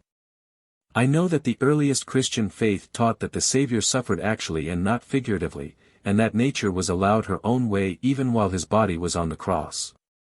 It is strange to look on this dreadful picture of the mangled corpse of the Saviour, and to put this question to oneself, supposing that the disciples, the future apostles, the women who had followed him and stood by the cross, all of whom believed in and worshipped him, supposing that they saw this tortured body, this face so mangled and bleeding and bruised, and they must have so seen it, how could they have gazed upon the dreadful sight and yet have believed that he would rise again?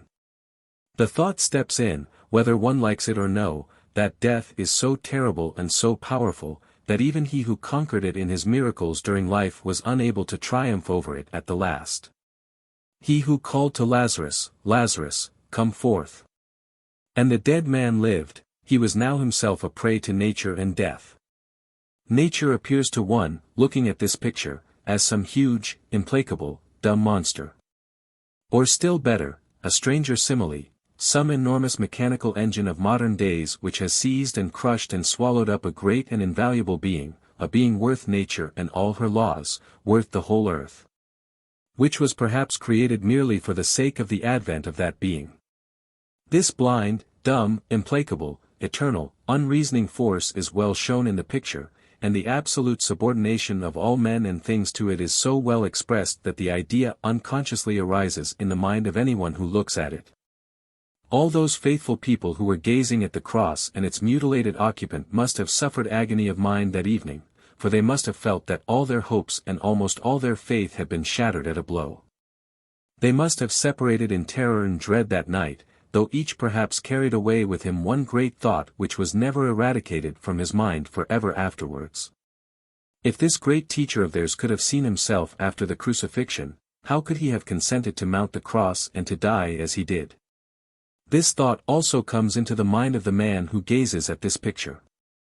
I thought of all this by snatches probably between my attacks of delirium, for an hour and a half or so before Kolya's departure.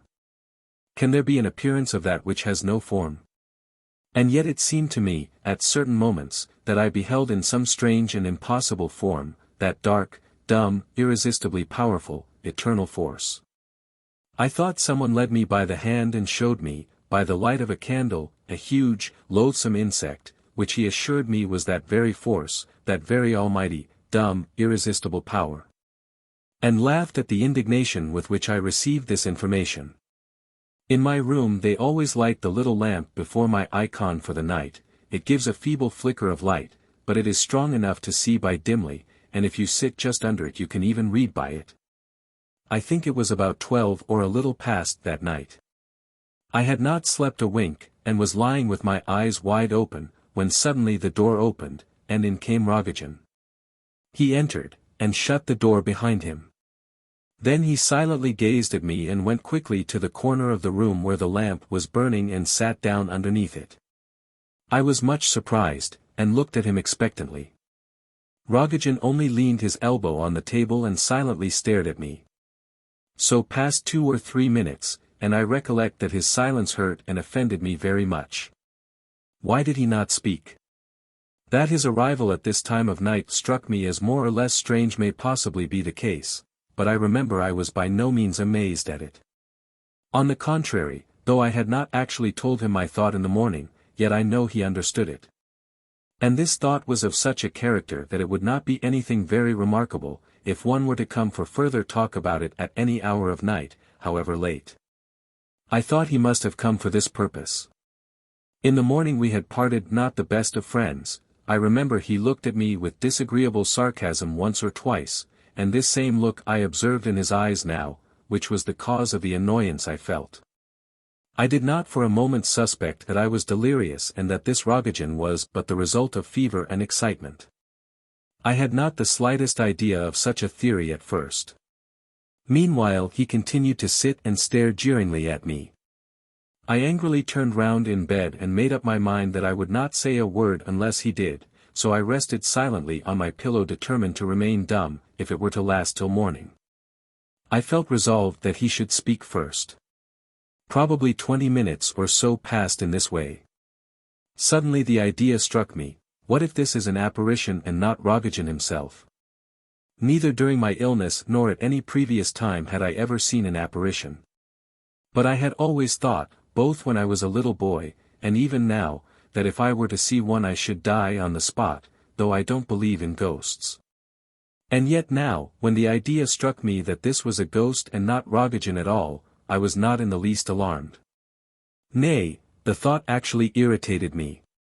Strangely enough, the decision of the question as to whether this were a ghost or Rogozhin did not, for some reason or other, interest me nearly so much as it ought to have done. I think I began to muse about something altogether different.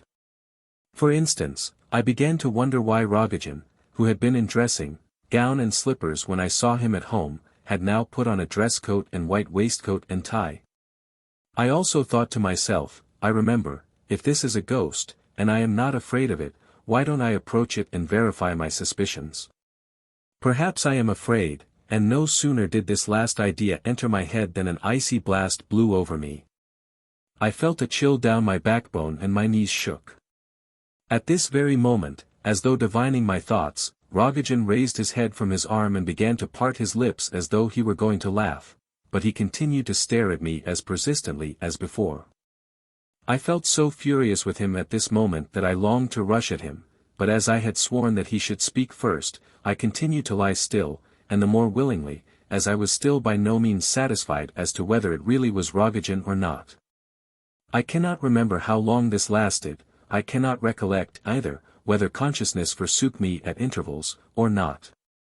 But at last Rogozhin rose, staring at me as intently as ever, but not smiling any longer, and walking very softly, almost on tiptoes, to the door. He opened it, went out, and shut it behind him.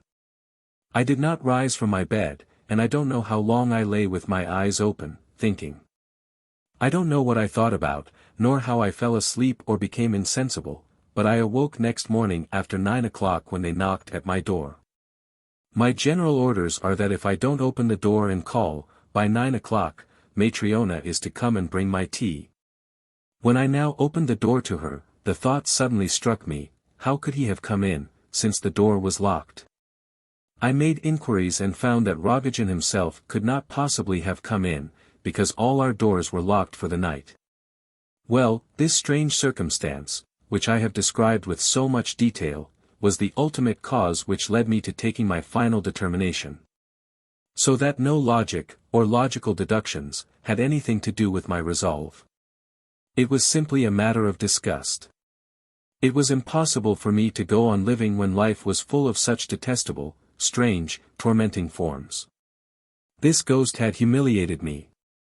Nor could I bear to be subordinate to that dark, horrible force which was embodied in the form of the loathsome insect. It was only towards evening, when I had quite made up my mind on this point, that I began to feel easier. 7. I had a small pocket pistol. I had procured it while still a boy, at that droll age when the stories of duels and highwaymen begin to delight one, and when one imagines oneself nobly standing fire at some future day, in a duel. There were a couple of old bullets in the bag which contained the pistol, and powder enough in an old flask for 2 or 3 charges. The pistol was a wretched thing, very crooked and wouldn't carry farther than 15 paces at the most. However, it would send your skull flying well enough if you pressed the muzzle of it against your temple. I determined to die at Pavlovsk at sunrise, in the park, so as to make no commotion in the house. This explanation will make the matter clear enough to the police. Students of psychology, and anyone else who likes, may make what they please of it. I should not like this paper, however, to be made public. I request the prince to keep a copy himself, and to give a copy to Aglaya Ivanovna Epanchin. This is my last will and testament. As for my skeleton, I bequeath it to the Medical Academy for the benefit of science. I recognize no jurisdiction over myself, and I know that I am now beyond the power of laws and judges. A little while ago a very amusing idea struck me. What if I were now to commit some terrible crime, murder 10 fellow creatures, for instance, or anything else that is thought most shocking and dreadful in this world? What a dilemma my judges would be in. With a criminal who only has a fortnight to live in any case, now that the rack and other forms of torture are abolished. Why, I should die comfortably in their own hospital, in a warm, clean room, with an attentive doctor, probably much more comfortably than I should at home. I don't understand why people in my position do not oftener indulge in such ideas, if only for a joke. Perhaps they do. Who knows? There are plenty of merry souls among us. But though I do not recognize any jurisdiction over myself, still I know that I shall be judged, when I am nothing but a voiceless lump of clay. Therefore I do not wish to go before I have left a word of reply, the reply of a free man, not one forced to justify himself. Oh no. I have no need to ask forgiveness of anyone. I wish to say a word merely because I happen to desire it of my own free will. Here, in the first place, comes a strange thought. Who, in the name of what law, would think of disputing my full personal right over the fortnight of life left to me? What jurisdiction can be brought to bear upon the case? Who would wish me, not only to be sentenced, but to endure the sentence to the end? Surely there exists no man who would wish such a thing. Why should anyone desire it? For the sake of morality? Well, I can understand that if I were to make an attempt upon my own life while in the enjoyment of full health and vigor, my life which might have been useful, etc., etc. Morality might reproach me, according to the old routine, for disposing of my life without permission, or whatever its tenet may be. But now, when my sentence is out and my days numbered, how can morality have need of my last breaths, and why should I die listening to the consolations offered by the prince, who, without doubt, would not omit to demonstrate that death is actually a benefactor to me? Christians like him always end up with that, it is their pet theory.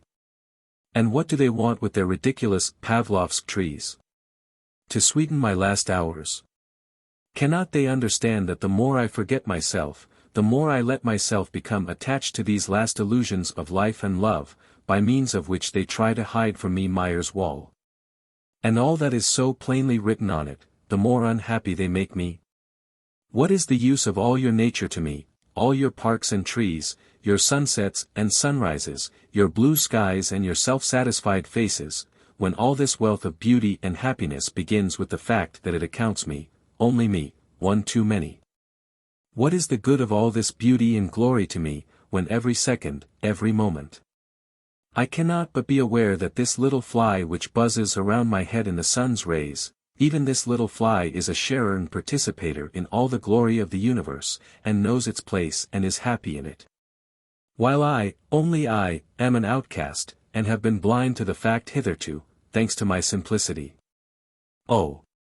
I know well how the prince and others would like me, instead of indulging in all these wicked words of my own, to sing, to the glory and triumph of morality, that well-known verse of Gilbert's. 0. Puissant voir longtemps votre but secret tant d'aimes, sords à mes adieux. Tu ils murent plens de jours, que leur mort soit pleurie, tu en ami leur ferme les yeux. But believe me, my simple-hearted friends, that in this highly moral verse, in this academical blessing to the world in general in the French language, is hidden the intensest gall and bitterness. But so well concealed is the venom, that I dare say the poet actually persuaded himself that his words were full of the tears of pardon and peace, instead of the bitterness of disappointment and malice, and so died in the delusion. Do you know there is a limit of ignominy, beyond which man's consciousness of shame cannot go, and after which begins satisfaction in shame? Well, of course humility is a great force in that sense, I admit that, though not in the sense in which religion accounts humility to be strength. Religion, I admit eternal life, and perhaps I always did admit it. Admitted that consciousness is called into existence by the will of a higher power, admitted that this consciousness looks out upon the world and says, I am. And admitted that the higher power wills that the consciousness so called into existence, be suddenly extinguished, for some unexplained reason, it is and must be. Still there comes the eternal question, why must I be humble through all this? Is it not enough that I am devoured, without my being expected to bless the power that devours me? Surely I need not suppose that somebody, there, will be offended because I do not wish to live out the fortnight allowed me? I don't believe it. It is much simpler, and far more likely, to believe that my death is needed, the death of an insignificant atom, in order to fulfill the general harmony of the universe, in order to make even some plus or minus in the sum of existence. Just as every day the death of numbers of beings is necessary because without their annihilation the rest cannot live on, although we must admit that the idea is not a particularly grand one in itself. However, admit the fact. Admit that without such perpetual devouring of one another the world cannot continue to exist, or could never have been organized. I am ever ready to confess that I cannot understand why this is so, but I'll tell you what I do know, for certain. If I have once been given to understand and realize that I am, what does it matter to me that the world is organized on a system full of errors and that otherwise it cannot be organized at all? Who will or can judge me after this? Say what you like, the thing is impossible and unjust. And meanwhile I have never been able, in spite of my great desire to do so, to persuade myself that there is no future existence, and no providence. The fact of the matter is that all this does exist, but that we know absolutely nothing about the future life and its laws. But it is so difficult, and even impossible to understand, that surely I am not to be blamed because I could not fathom the incomprehensible. Of course I know they say that one must be obedient, and of course, too, the prince is one of those who say so, that one must be obedient without questions, out of pure goodness of heart. And that for my worthy conduct in this matter I shall meet with reward in another world. We degrade God when we attribute our own ideas to him, out of annoyance that we cannot fathom his ways.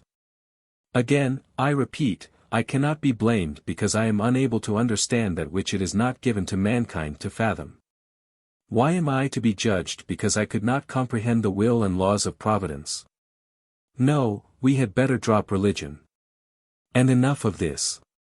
By the time I have got so far in the reading of my document the sun will be up and the huge force of his rays will be acting upon the living world. So be it. I shall die gazing straight at the great fountain of life and power. I do not want this life. If I had had the power to prevent my own birth I should certainly never have consented to accept existence under such ridiculous conditions. However, I have the power to end my existence, although I do but give back days that are already numbered. It is an insignificant gift, and my revolt is equally insignificant. Final explanation, I die, not in the least because I am unable to support these next 3 weeks. Oh no, I should find strength enough, and if I wished it I could obtain consolation from the thought of the injury that is done me. But I am not a French poet, and I do not desire such consolation.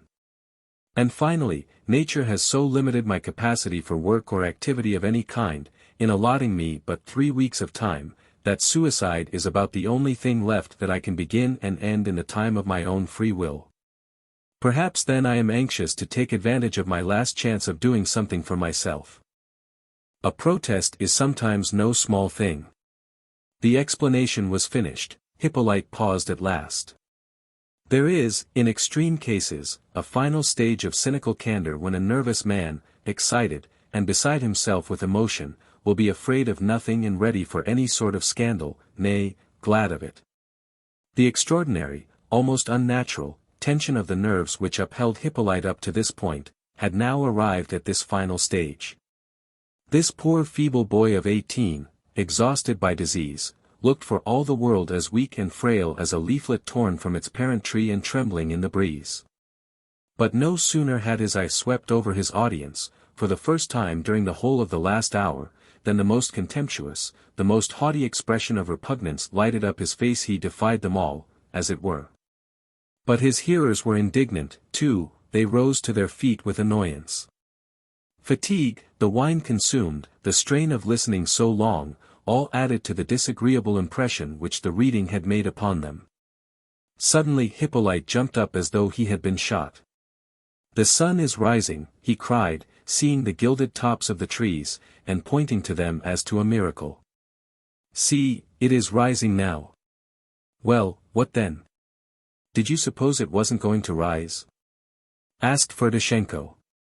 "It's going to be atrociously hot again all day," said Gania, with an air of annoyance, taking his hat. "A month of this. Are you coming home, Titsin?" Hippolyte listened to this in amazement, almost amounting to stupefaction. Suddenly he became deadly pale and shuddered. "You manage your composure too awkwardly. I see you wish to insult me," he cried to Gania. You are a cur." He looked at Gania with an expression of malice. "What on earth is the matter with the boy? What phenomenal feeble-mindedness," exclaimed Ferdishenko. "Oh, he's simply a fool," said Gania. Hippolyte braced himself up a little. "I understand, gentlemen," he began, trembling as before, and stumbling over every word, "that I have deserved your resentment, and am sorry that I should have troubled you with this raving nonsense," pointing to his article, "or rather, I am sorry that I have not troubled you enough." He smiled feebly. "Have I troubled you, Evgeny Pavlovitch?" He suddenly turned on Evgeny with this question. "Tell me now, have I troubled you or not?" "Well, it was a little drawn out, perhaps, but—" "Come, speak out. Don't lie, for once in your life, speak out," continued Hippolyte, quivering with agitation. "Oh, my good sir, I assure you it's entirely the same to me." "Please leave me in peace," said Evgeny, angrily, turning his back on him. "Good night, Prince," said Titsin, approaching his host. "What are you thinking of?" "Don't go, he'll blow his brains out in a minute," cried Vera Lebedeff, rushing up to Hippolyte and catching hold of his hands in a torment of alarm. "What are you thinking of?" "He said he would blow his brains out at sunrise." "Oh, he won't shoot himself," cried several voices, sarcastically. "Gentlemen, you'd better look out," cried Kolya, also seizing Hippolyte by the hand. "Just look at him." "Prince, what are you thinking of?" Vera and Kolya, and Keller, and Burdovsky were all crowding round Hippolyte now and holding him down. "He has the right," murmured Burdovsky. "Excuse me, Prince, but what are your arrangements?" asked Lebedeff, tipsy and exasperated, going up to Myshkin. "What do you mean by arrangements?" No, excuse me. I'm master of this house, though I do not wish to lack respect towards you. You are master of the house too, in a way. But I can't allow this sort of thing. He won't shoot himself, the boy is only playing the fool," said General Rogozhin, suddenly and unexpectedly, with indignation. I know he won't, General, but I'm master here. Listen, Mr. Tarantief, said Titsin, who had bidden the prince good night, and was now holding out his hand to Hippolyte, I think you remark in that manuscript of yours, that you bequeath your skeleton to the academy. Are you referring to your own skeleton, I mean, your very bones? Yes, my bones, Quite so, I see, because, you know, little mistakes have occurred now and then. There was a case. Why do you tease him, cried the prince, suddenly. You've moved him to tears, added Ferdishenko. But Hippolyte was by no means weeping.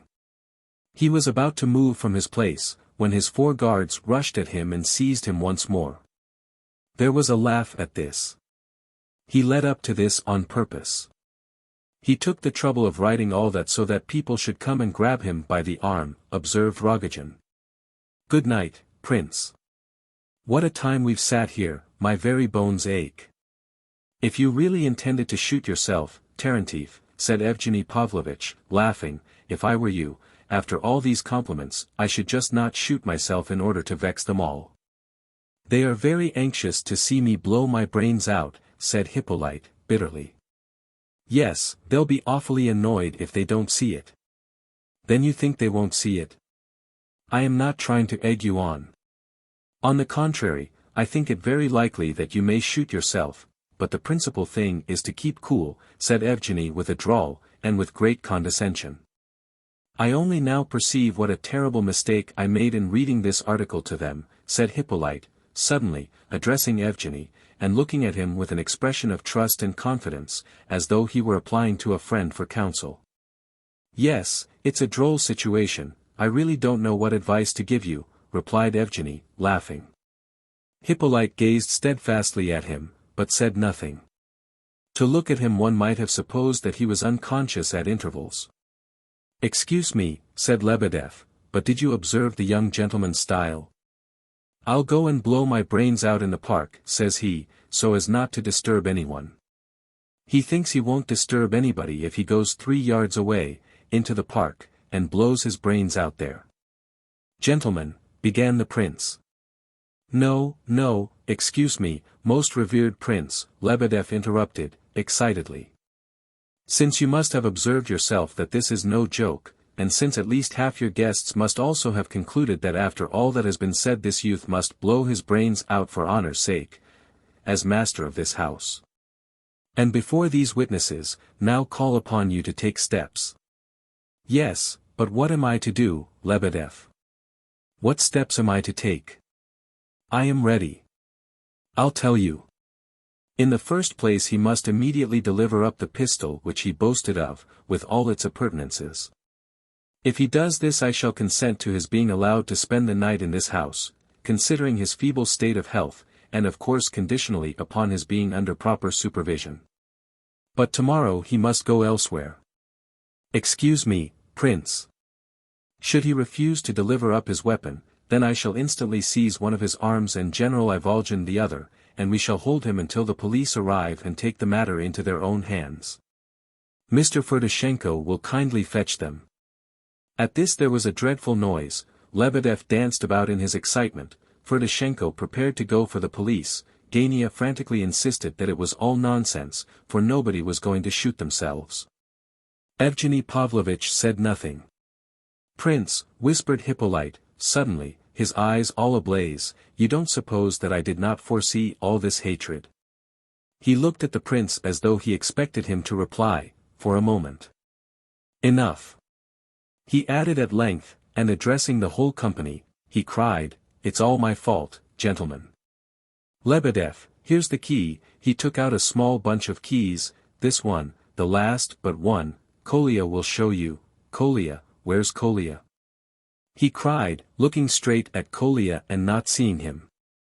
Yes, he'll show you, he packed the bag with me this morning. Take him up, Kolya, my bag is upstairs in the prince's study, under the table. Here's the key, and in the little case you'll find my pistol and the powder, and all. Kolya packed it himself, Mr. Lebedev, he'll show you. But it's on condition that tomorrow morning, when I leave for Petersburg, you will give me back my pistol, do you hear? I do this for the prince's sake, not yours. Capital, that's much better. Cried Lebedev, and seizing the key he made off in haste.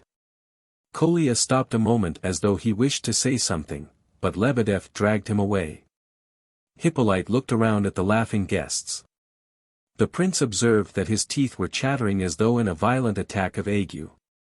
What brutes they all are, he whispered to the prince. Whenever he addressed him he lowered his voice. Let them alone, you're too weak now. Yes, directly. I'll go away directly. I'll. Suddenly he embraced Myshkin. Perhaps you think I am mad, eh? He asked him, laughing very strangely. No, but you. Directly, directly. Stand still a moment, I wish to look in your eyes. Don't speak, stand so, let me look at you. I am bidding farewell to mankind. He stood so for 10 seconds, gazing at the prince, motionless, deadly pale, his temples wet with perspiration. He held the prince's hand in a strange grip, as though afraid to let him go. Hippolyte, Hippolyte, what is the matter with you? Cried Myshkin. Directly. There, that's enough. I'll lie down directly. I must drink to the son's health. I wish to, I insist upon it. Let go. He seized a glass from the table, broke away from the prince, and in a moment had reached the terrace steps. The prince made after him, but it so happened that at this moment Evgeny Pavlovitch stretched out his hand to say good night. The next instant there was a general outcry, and then followed a few moments of indescribable excitement. Reaching the steps, Hippolyte had paused, holding the glass in his left hand while he put his right hand into his coat pocket. Keller insisted afterwards that he had held his right hand in his pocket all the while, when he was speaking to the prince, and that he had held the latter's shoulder with his left hand only. This circumstance, Keller affirmed, had led him to feel some suspicion from the first. However this may be, Keller ran after Hippolyte, but he was too late. He caught sight of something flashing in Hippolyte's right hand, and saw that it was a pistol. He rushed at him, but at that very instant Hippolyte raised the pistol to his temple and pulled the trigger. There followed a sharp metallic click, but no report. When Keller seized the would-be suicide, the latter fell forward into his arms, probably actually believing that he was shot. Keller had hold of the pistol now. Hippolyte was immediately placed in a chair, while the whole company thronged around excitedly, talking and asking each other questions. Every one of them had heard the snap of the trigger, and yet they saw a live and apparently unharmed man before them. Hippolyte himself sat quite unconscious of what was going on, and gazed around with a senseless expression. Lebedev and Kolya came rushing up at this moment. "What is it?" someone asked, breathlessly. "A misfire." "Perhaps it wasn't loaded," said several voices. "It's loaded all right," said Keller, examining the pistol, "but..." "What? Did it misfire?" "There was no cap in it," Keller announced. It would be difficult to describe the pitiable scene that now followed. The first sensation of alarm soon gave place to amusement. Some burst out laughing loud and heartily, and seemed to find a malicious satisfaction in the joke. Poor Hippolyte sobbed hysterically, he wrung his hands. He approached everyone in turn, even Ferdishenko, and took them by both hands, and swore solemnly that he had forgotten, absolutely forgotten, accidentally, and not on purpose, to put a cap in, that he had 10 of them, at least, in his pocket. He pulled them out and showed them to everyone. He protested that he had not liked to put one in beforehand for fear of an accidental explosion in his pocket. That he had thought he would have lots of time to put it in afterwards, when required, and, that, in the heat of the moment, he had forgotten all about it. He threw himself upon the prince, then on Evgeny Pavlovitch. He entreated Keller to give him back the pistol, and he'd soon show them all that, his honor, but he was dishonored, now, forever. He fell senseless at last, and was carried into the prince's study. Lebedev, now quite sobered down, sent for a doctor, and he and his daughter, with Burdovsky and General Ivolgin, remained by the sick man's couch. When he was carried away unconscious, Keller stood in the middle of the room, and made the following declaration to the company in general, in a loud tone of voice, with emphasis upon each word. "Gentlemen, if any one of you casts any doubt again, before me, upon Hippolyte's good faith, or hints that the cap was forgotten intentionally, or suggests that this unhappy boy was acting a part before us, I beg to announce that the person so speaking shall account to me for his words." No one replied. The company departed very quickly, in a mass. Titsin, Gania, and Rogozhin went away together. The prince was much astonished that Evgeny Pavlovitch changed his mind, and took his departure without the conversation he had requested. "Why, you wished to have a talk with me when the others left," he said. "Quite so," said Evgeny, sitting down suddenly beside him, "but I have changed my mind for the time being. I confess, I am too disturbed, and so, I think, are you. And the matter as to which I wish to consult you is too serious to tackle with one's mind even a little disturbed, too serious both for myself and for you. You see, Prince, for once in my life I wish to perform an absolutely honest action, that is, an action with no ulterior motive, and I think I am hardly in a condition to talk of it just at this moment, well, we'll discuss it another time. Perhaps the matter may gain in clearness if we wait for 2 or 3 days, just the 2 or 3 days which I must spend in Petersburg. Here he rose again from his chair, so that it seemed strange that he should have thought it worth while to sit down at all. The prince thought, too, that he looked vexed and annoyed, and not nearly so friendly towards himself as he had been earlier in the night. "I suppose you will go to the sufferer's bedside now," he added. "Yes, I am afraid," began the prince. "Oh, you needn't fear. He'll live another 6 weeks all right. Very likely he will recover altogether, but I strongly advise you to pack him off tomorrow. I think I may have offended him by saying nothing just now. I am afraid he may suspect that I doubted his good faith, about shooting himself, you know. What do you think, Evgeny Pavlovitch? Not a bit of it. You are much too good to him, you shouldn't care a hang about what he thinks. I have heard of such things before, but never came across, till tonight, a man who would actually shoot himself in order to gain a vulgar notoriety, or blow out his brains for spite. If he finds that people don't care to pat him on the back for his sanguinary intentions. But what astonishes me more than anything is the fellow's candid confession of weakness. You'd better get rid of him tomorrow, in any case. Do you think he will make another attempt? Oh no, not he, not now. But you have to be very careful with this sort of gentleman. Crime is too often the last resource of these petty nonentities. This young fellow is quite capable of cutting the throats of 10 people, simply for a lark, as he told us in his explanation. I assure you those confounded words of his will not let me sleep. I think you disturbed yourself too much. What an extraordinary person you are, Prince. Do you mean to say that you doubt the fact that he is capable of murdering 10 men? I daren't say, one way or the other. All this is very strange, but... Well, as you like, just as you like, said Evgeny Pavlovitch, irritably. Only you are such a plucky fellow, take care you don't get included among the 10 victims. Oh, he is much more likely not to kill anyone at all, said the prince, gazing thoughtfully at Evgeny. The latter laughed disagreeably. Well, au revoir. Did you observe that he willed a copy of his confession to Aglaya Ivanovna? Yes, I did. I am thinking of it.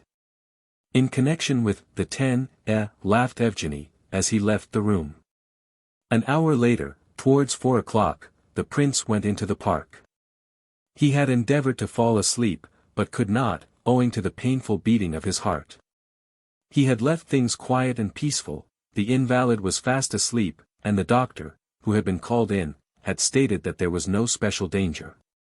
Lebedev, Kolya, and Burdovsky were lying down in the sick room, ready to take it in turns to watch. There was nothing to fear, therefore, at home.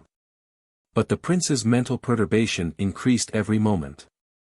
He wandered about the park, looking absently around him, and paused in astonishment when he suddenly found himself in the empty space with the rows of chairs round it, near the Vauxhall.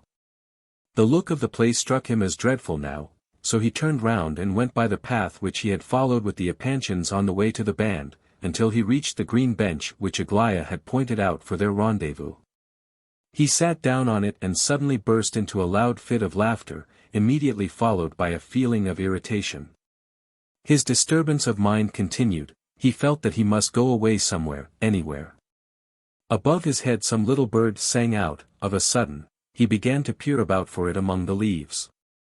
Suddenly the bird darted out of the tree and away, and instantly he thought of the fly buzzing about in the sun's rays that Hippolyte had talked of.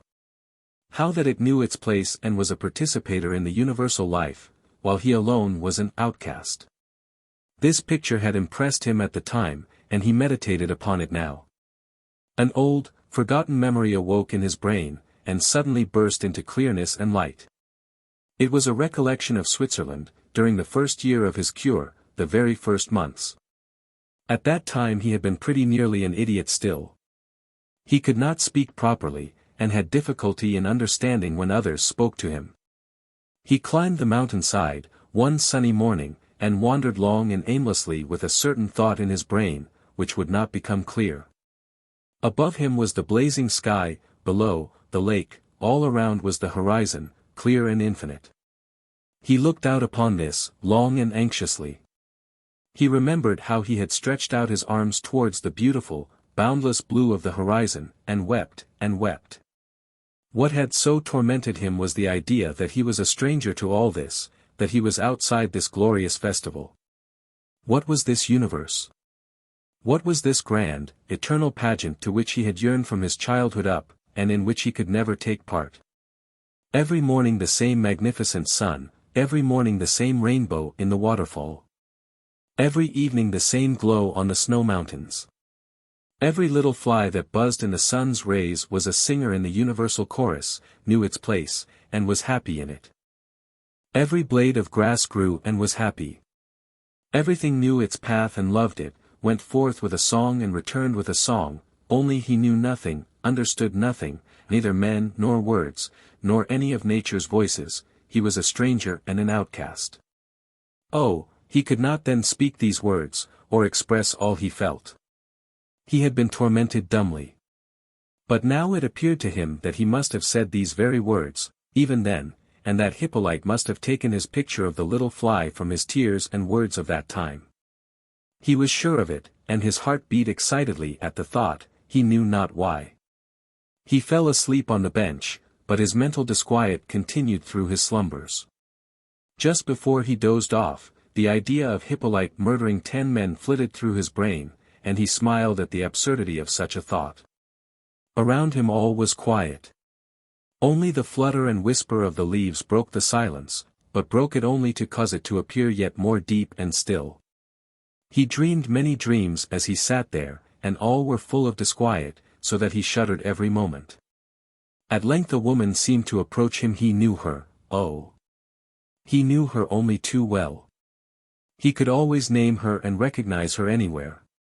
But, strange, she seemed to have quite a different face from hers, as he had known it, and he felt a tormenting desire to be able to say she was not the same woman. In the face before him there was such dreadful remorse and horror that he thought she must be a criminal, that she must have just committed some awful crime. Tears were trembling on her white cheek. She beckoned him, but placed her finger on her lip as though to warn him that he must follow her very quietly. His heart froze within him. He couldn't confess her to be a criminal, and yet he felt that something dreadful would happen the next moment, something which would blast his whole life. She seemed to wish to show him something, not far off, in the park. He rose from his seat in order to follow her, when a bright, clear peal of laughter rang out by his side. He felt somebody's hand suddenly in his own, seized it, pressed it hard, and awoke. Before him stood Aglaya, laughing aloud. 8. Esichi laughed, but she was rather angry too. He's asleep. You were asleep, she said, with contemptuous surprise. Is it really you? Muttered the prince, not quite himself as yet, and recognizing her with a start of amazement. Oh yes, of course, he added, this is our rendezvous. I fell asleep here. So I saw. Did no one awake me besides yourself? Was there no one else here? I thought there was another woman. There was another woman here. At last he was wide awake. It was a dream, of course, he said, musingly. Strange that I should have a dream like that at such a moment.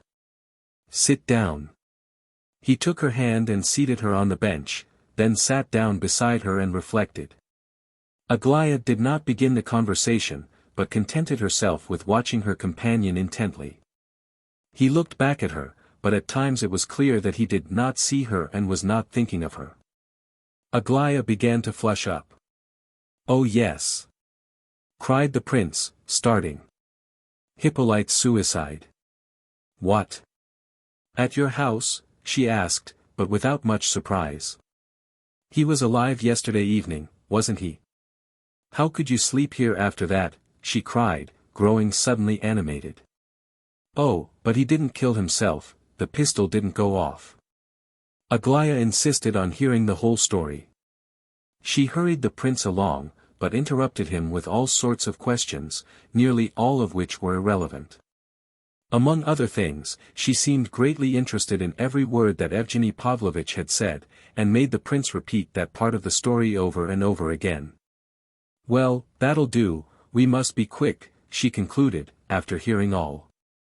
"We have only an hour here, till 8, I must be home by then without fail, so that they may not find out that I came and sat here with you, but I've come on business. I have a great deal to say to you. But you have bowled me over considerably with your news. As to Hippolyte, I think his pistol was bound not to go off, it was more consistent with the whole affair. Are you sure he really wished to blow his brains out, and that there was no humbug about the matter?" "No humbug at all." "Very likely. So he wrote that you were to bring me a copy of his confession, did he? Why didn't you bring it?" "Why, he didn't die." "I'll ask him for it, if you like." "Bring it by all means, you needn't ask him. He will be delighted, you may be sure, for, in all probability, he shot at himself simply in order that I might read his confession. Don't laugh at what I say, please, Lev Nikolayevich, because it may very well be the case. I'm not laughing. I am convinced, myself, that may have been partly the reason." "You are convinced? You don't really mean to say you think that honestly?" asked Aglaya, extremely surprised. She put her questions very quickly and talked fast, every now and then forgetting what she had begun to say, and not finishing her sentence. She seemed to be impatient to warn the prince about something or other. She was in a state of unusual excitement, and though she put on a brave and even defiant air, she seemed to be rather alarmed. She was dressed very simply, but this suited her well. She continually trembled and blushed, and she sat on the very edge of the seat. The fact that the prince confirmed her idea, about Hippolyte shooting himself that she might read his confession, surprised her greatly. "Of course," added the prince, "he wished us all to applaud his conduct, besides yourself." "How do you mean, applaud?" "Well, how am I to explain? He was very anxious that we should all come around him, and say we were so sorry for him, and that we loved him very much, and all that. And that we hoped he wouldn't kill himself, but remain alive. Very likely he thought more of you than the rest of us, because he mentioned you at such a moment, though perhaps he did not know himself that he had you in his mind's eye." "I don't understand you. How could he have me in view, and not be aware of it himself? And yet, I don't know, perhaps I do. Do you know I have intended to poison myself at least 30 times, ever since I was 13 or so, and to write to my parents before I did it? I used to think how nice it would be to lie in my coffin, and have them all weeping over me and saying it was all their fault for being so cruel, and all that. What are you smiling at?" she added, knitting her brow. "What do you think of when you go mooning about alone? I suppose you imagine yourself a field marshal, and think you have conquered Napoleon?" "Well, I really have thought something of the sort now and then, especially when just dozing off," laughed the prince. "Only it is the Austrians whom I conquer, not Napoleon. I don't wish to joke with you, Lev Nikolayevich. I shall see Hippolyte myself. Tell him so. As for you, I think you are behaving very badly, because it is not right to judge a man's soul as you are judging Hippolyte's. You have no gentleness, but only justice, so you are unjust." The prince reflected. "I think you are unfair towards me," he said. "There is nothing wrong in the thoughts I ascribe to Hippolyte, they are only natural. But of course I don't know for certain what he thought. Perhaps he thought nothing, but simply longed to see human faces once more, and to hear human praise and feel human affection. Who knows? Only it all came out wrong, somehow. Some people have luck, and everything comes out right with them. Others have none, and never a thing turns out fortunately. I suppose you have felt that in your own case," said Aglaya. "Yes, I have," replied the prince, quite unsuspicious of any irony in the remark. Well, at all events, I shouldn't have fallen asleep here, in your place. It wasn't nice of you, that. I suppose you fall asleep wherever you sit down. But I didn't sleep a wink all night. I walked and walked about, and went to where the music was. What music? Where they played last night. Then I found this bench and sat down, and thought, and at last I fell fast asleep. Oh, is that it? That makes a difference, perhaps. What did you go to the bandstand for? I don't know, Very well, afterwards. You are always interrupting me. What woman was it you were dreaming about?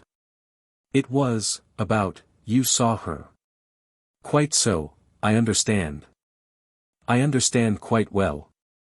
You are very, well, how did she appear to you? What did she look like? No, I don't want to know anything about her, said Aglaya, angrily. Don't interrupt me. She paused a moment as though getting breath, or trying to master her feeling of annoyance. Look here, this is what I called you here for. I wish to make you to ask you to be my friend. What do you stare at me like that for? She added, almost angrily. The prince certainly had darted a rather piercing look at her, and now observed that she had begun to blush violently. At such moments, the more Aglaya blushed, the angrier she grew with herself, and this was clearly expressed in her eyes, which flashed like fire. As a rule, she vented her wrath on her unfortunate companion, be it who it might. She was very conscious of her own shyness, and was not nearly so talkative as her sisters for this reason. In fact, at times she was much too quiet. When, therefore, she was bound to talk, especially at such delicate moments as this, she invariably did so with an air of haughty defiance. She always knew beforehand when she was going to blush, long before the blush came. Perhaps you do not wish to accept my proposition? She asked, gazing haughtily at the prince. Oh yes, I do, but it is so unnecessary. I mean, I did not think you need make such a proposition, said the prince, looking confused. What did you suppose, then? Why did you think I invited you out here? I suppose you think me a little fool, as they all call me at home. I didn't know they called you a fool. I certainly don't think you one. You don't think me one. Oh, dear me, that's very clever of you, you put it so neatly, too. In my opinion, you are far from a fool sometimes, in fact, you are very intelligent. You said a very clever thing just now about my being unjust because I had only justice. I shall remember that, and think about it. Aglaya blushed with pleasure. All these changes in her expression came about so naturally and so rapidly, they delighted the prince. He watched her, and laughed. Listen, she began again. I have long waited to tell you all this, ever since the time when you sent me that letter, even before that. Half of what I have to say you heard yesterday. I consider you the most honest and upright of men, more honest and upright than any other man, and if anybody says that your mind is sometimes affected, you know, it is unfair. I always say so and uphold it, because even if your surface mind be a little affected, of course you will not feel angry with me for talking so. I am speaking from a higher point of view, yet your real mind is far better than all theirs put together. Such a mind as they have never even dreamed of, because really, there are two minds, the kind that matters, and the kind that doesn't matter. Isn't it so? Maybe. Maybe so, said the prince, faintly, his heart was beating painfully. I knew you would not misunderstand me, she said, triumphantly.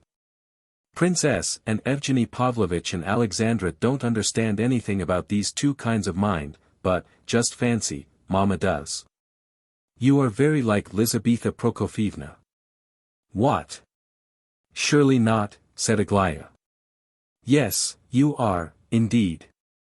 Thank you, I am glad to be like Mama, she said, thoughtfully.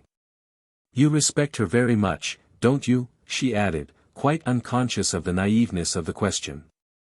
Very much. And I am so glad that you have realized the fact. I am very glad, too, because she is often laughed at by people. But listen to the chief point. I have long thought over the matter, and at last I have chosen you. I don't wish people to laugh at me, I don't wish people to think me a little fool. I don't want to be chaffed. I felt all this of a sudden, and I refused Evgeny Pavlovitch flatly, because I am not going to be forever thrown at people's heads to be married. I want, well, I'll tell you, I wish to run away from home, and I have chosen you to help me. Run away from home, cried the prince. Yes, yes, yes. Run away from home, she repeated, in a transport of rage. I won't be made to blush every minute by them all. I don't want to blush before Princess. Or Evgeny Pavlovitch, or anyone, and therefore I have chosen you. I shall tell you everything, even the most important things of all, whenever I like, and you are to hide nothing from me on your side. I want to speak to at least one person, as I would to myself. They have suddenly begun to say that I am waiting for you, and in love with you. They began this before you arrived here, and so I didn't show them the letter, and now they all say it, every one of them. I want to be brave, and be afraid of nobody. I don't want to go to their balls and things, I want to do good. I have long desired to run away, for I have been kept shut up for 20 years, and they are always trying to marry me off. I wanted to run away when I was 14 years old, I was a little fool then, I know, but now I have worked it all out, and I have waited for you to tell me about foreign countries. I have never seen a single Gothic cathedral. I must go to Rome. I must see all the museums, I must study in Paris. All this last year I have been preparing and reading forbidden books. Alexandra and Adelaida are allowed to read anything they like, but I mayn't. I don't want to quarrel with my sisters, but I told my parents long ago that I wish to change my social position. I have decided to take up teaching, and I count on you because you said you love children. Can we go in for education together, if not at once, then afterwards? We could do good together. I won't be a general's daughter any more. Tell me, are you a very learned man? Oh no, not at all. Oh I'm sorry for that. I thought you were. I wonder why I always thought so, but at all events you'll help me, won't you? Because I've chosen you, you know. Aglaya Ivanovna, it's absurd. But I will run away. She cried, and her eyes flashed again with anger, and if you don't agree I shall go and marry Gavrila Ardalionovitch. I won't be considered a horrible girl, and accused of goodness knows what. Are you out of your mind? Cried the prince, almost starting from his seat. What do they accuse you of? Who accuses you? At home, everybody, mother, my sisters, princess, even that detestable Kolya. If they don't say it, they think it. I told them all so to their faces. I told mother and father and everybody. Mama was ill all the day after it, and next day father and Alexandra told me that I didn't understand what nonsense I was talking. I informed them that they little knew me, I was not a small child, I understood every word in the language, that I had read a couple of Paul de Kock's novels 2 years since on purpose, so as to know all about everything. No sooner did Mama hear me say this than she nearly fainted. A strange thought passed through the prince's brain, he gazed intently at Aglaya and smiled. He could not believe that this was the same haughty young girl who had once so proudly shown him Gania's letter. He could not understand how that proud and austere beauty could show herself to be such an utter child, a child who probably did not even now understand some words. Have you always lived at home, Aglaya Ivanovna? He asked. I mean, have you never been to school, or college, or anything? No, never, nowhere. I've been at home all my life, corked up in a bottle, and they expect me to be married straight out of it. What are you laughing at again? I observe that you, too, have taken to laughing at me, and range yourself on their side against me, she added, frowning angrily. Don't irritate me, I'm bad enough without that, I don't know what I am doing sometimes. I am persuaded that you came here today in the full belief that I am in love with you, and that I arranged this meeting because of that, she cried, with annoyance. I admit I was afraid that that was the case, yesterday, blundered the prince, he was rather confused, but today I am quite convinced that. How? Cried Aglaya, and her lower lip trembled violently. You were afraid that you dared to think that good gracious. You suspected, perhaps, that I sent for you to come here in order to catch you in a trap, so that they should find us here together, and make you marry me. Aglaya Ivanovna, aren't you ashamed of saying such a thing? How could such a horrible idea enter your sweet, innocent heart? I am certain you don't believe a word of what you say, and probably you don't even know what you are talking about. Aglaya sat with her eyes on the ground. She seemed to have alarmed even herself by what she had said. No, I'm not a bit ashamed, she murmured. And how do you know my heart is innocent? And how dared you send me a love letter that time? Love letter? My letter a love letter? That letter was the most respectful of letters, it went straight from my heart, at what was perhaps the most painful moment of my life. I thought of you at the time as a kind of light. Well, very well, very well. She said, but quite in a different tone. She was remorseful now, and bent forward to touch his shoulder, though still trying not to look him in the face, as if the more persuasively to beg him not to be angry with her. Very well, she continued, looking thoroughly ashamed of herself, I feel that I said a very foolish thing. I only did it just to try you. Take it as unsaid, and if I offended you, forgive me. Don't look straight at me like that, please. Turn your head away. You called it a horrible idea, I only said it to shock you. Very often I am myself afraid of saying what I intend to say, and out it comes all the same. You have just told me that you wrote that letter at the most painful moment of your life. I know what moment that was, she added softly, looking at the ground again. Oh, if you could know all. I do know all. She cried, with another burst of indignation. You were living in the same house as that horrible woman with whom you ran away. She did not blush as she said this. On the contrary, she grew pale, and started from her seat, apparently oblivious of what she did, and immediately sat down again. Her lip continued to tremble for a long time. There was silence for a moment.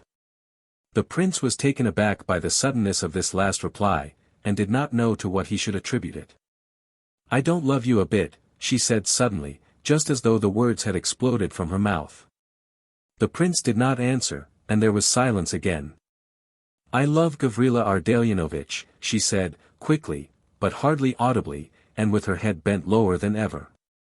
That is not true, said the prince, in an equally low voice. What? I tell stories, do I? It is true. I gave him my promise a couple of days ago on this very seat. The prince was startled, and reflected for a moment. It is not true, he repeated, decidedly, you have just invented it. You are wonderfully polite. You know he is greatly improved. He loves me better than his life. He let his hand burn before my very eyes in order to prove to me that he loved me better than his life. He burned his hand. Yes, believe it or not. It's all the same to me. The prince sat silent once more. Aglaya did not seem to be joking, she was too angry for that. What? He brought a candle with him to this place. That is, if the episode happened here, otherwise I can't. Yes, a candle. What's there improbable about that? A whole one, and in a candlestick. Yes, no half a candle, an end, you know, no, it was a whole candle, it's all the same, be quiet, can't you? He brought a box of matches too, if you like, and then lighted the candle and held his finger in it for half an hour and more, there. Can't that be? I saw him yesterday, and his fingers were all right. Aglaya suddenly burst out laughing, as simply as a child. Do you know why I have just told you these lies? She appealed to the prince, of a sudden, with the most childlike candor, and with the laugh still trembling on her lips. Because when one tells a lie, if one insists on something unusual and eccentric, something too out of the way for anything, you know, the more impossible the thing is, the more plausible does the lie sound. I've noticed this. But I managed it badly, I didn't know how to work it. She suddenly frowned again at this point as though at some sudden unpleasant recollection. If, she began, looking seriously and even sadly at him, if when I read you all that about the poor knight, I wish to praise you for one thing, I also wished to show you that I knew all, and did not approve of your conduct. You are very unfair to me, and to that unfortunate woman of whom you spoke just now in such dreadful terms, Aglaya. Because I know all, and that is why I speak so. I know very well how you, half a year since, offered her your hand before everybody. Don't interrupt me. You see, I am merely stating facts without any comment upon them. After that she ran away with Rogozhin. Then you lived with her at some village or town, and she ran away from you. Aglaya blushed dreadfully. Then she returned to Rogozhin again, who loves her like a madman. Then you, like a wise man as you are, came back here after her as soon as ever you heard that she had returned to Petersburg. Yesterday evening you sprang forward to protect her, and just now you dreamed about her. You see, I know all. You did come back here for her, now didn't you? Yes, for her, said the prince softly and sadly, and bending his head down, quite unconscious of the fact that Aglaya was gazing at him with eyes which burned like live coals. I came to find out something. I don't believe in her future happiness as Rogozhin's wife, although, in a word, I did not know how to help her or what to do for her, but I came, on the chance. He glanced at Aglaya, who was listening with a look of hatred on her face. If you came without knowing why, I suppose you love her very much indeed, she said at last. No, said the prince, no, I do not love her. Oh. If you only knew with what horror I recall the time I spent with her. A shudder seemed to sweep over his whole body at the recollection. Tell me about it, said Aglaya. There is nothing which you might not hear. Why I should wish to tell you, and only you, this experience of mine, I really cannot say, perhaps it really is because I love you very much. This unhappy woman is persuaded that she is the most hopeless, fallen creature in the world. Oh, do not condemn her. Do not cast stones at her. She has suffered too much already in the consciousness of her own undeserved shame. And she is not guilty, O God. Every moment she bemoans and bewails herself, and cries out that she does not admit any guilt, that she is the victim of circumstances, the victim of a wicked libertine. But whatever she may say, remember that she does not believe it herself, remember that she will believe nothing but that she is a guilty creature. When I tried to rid her soul of this gloomy fallacy, she suffered so terribly that my heart will never be quite at peace so long as I can remember that dreadful time. Do you know why she left me? Simply to prove to me what is not true, that she is base. But the worst of it is, she did not realize herself that that was all she wanted to prove by her departure. She went away in response to some inner prompting to do something disgraceful, in order that she might say to herself, there, you've done a new act of shame, you degraded creature. Oh, Aglaya, perhaps you cannot understand all this. Try to realize that in the perpetual admission of guilt she probably finds some dreadful unnatural satisfaction, as though she were revenging herself upon someone. Now and then I was able to persuade her almost to see light around her again. But she would soon fall, once more, into her old tormenting delusions, and would go so far as to reproach me for placing myself on a pedestal above her. I never had an idea of such a thing. And informed me, in reply to my proposal of marriage, that she did not want condescending sympathy or help from anybody. You saw her last night. You don't suppose she can be happy among such people as those, you cannot suppose that such society is fit for her. You have no idea how well educated she is, and what an intellect she has. She astonished me sometimes. And you preached her sermons there, did you? Oh no, continued the prince thoughtfully, not noticing Aglaya's mocking tone, I was almost always silent there. I often wished to speak, but I really did not know what to say. In some cases it is best to say nothing, I think. I loved her, yes, I loved her very much indeed, but afterwards she guessed all. What did she guess? That I only pitied her, and, and loved her no longer. How do you know that? How do you know that she is not really in love with that rich cad, the man she eloped with? Oh no. I know she only laughs at him, she has made a fool of him all along. Has she never laughed at you? No, in anger, perhaps. Oh yes. She reproached me dreadfully in anger, and suffered herself, too. But afterwards, oh. Don't remind me of that. He hid his face in his hands. Are you aware that she writes to me almost every day? So that is true, is it? Cried the prince, greatly agitated. I had heard a report of it, but would not believe it. Whom did you hear it from? Asked Aglaya, alarmed. Rogozhin said something about it yesterday, but nothing definite. Yesterday. Morning or evening? Before the music or after? After, it was about 12 o'clock. Ah. Well, if it was Rogozhin, but do you know what she writes to me about? I should not be surprised by anything. She is mad. There are the letters. Aglaya took 3 letters out of her pocket and threw them down before the prince. For a whole week she has been entreating and worrying and persuading me to marry you. Well, she is clever, though she may be mad, much cleverer than I am, as you say. Well, she writes that she is in love with me herself, and tries to see me every day, if only from a distance. She writes that you love me, and that she has long known it and seen it, and that you and she talked about me, there. She wishes to see you happy, and she says that she is certain only I can ensure you the happiness you deserve. She writes such strange, wild letters, I haven't shown them to anyone. Now, do you know what all this means? Can you guess anything? It is madness, it is merely another proof of her insanity, said the prince, and his lips trembled. You are crying, aren't you? No, Aglaya. No, I'm not crying.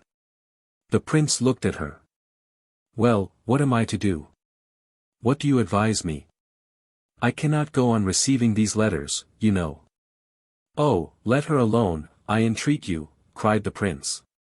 What can you do in this dark, gloomy mystery? Let her alone, and I'll use all my power to prevent her writing you any more letters. If so, you are a heartless man, cried Aglaya.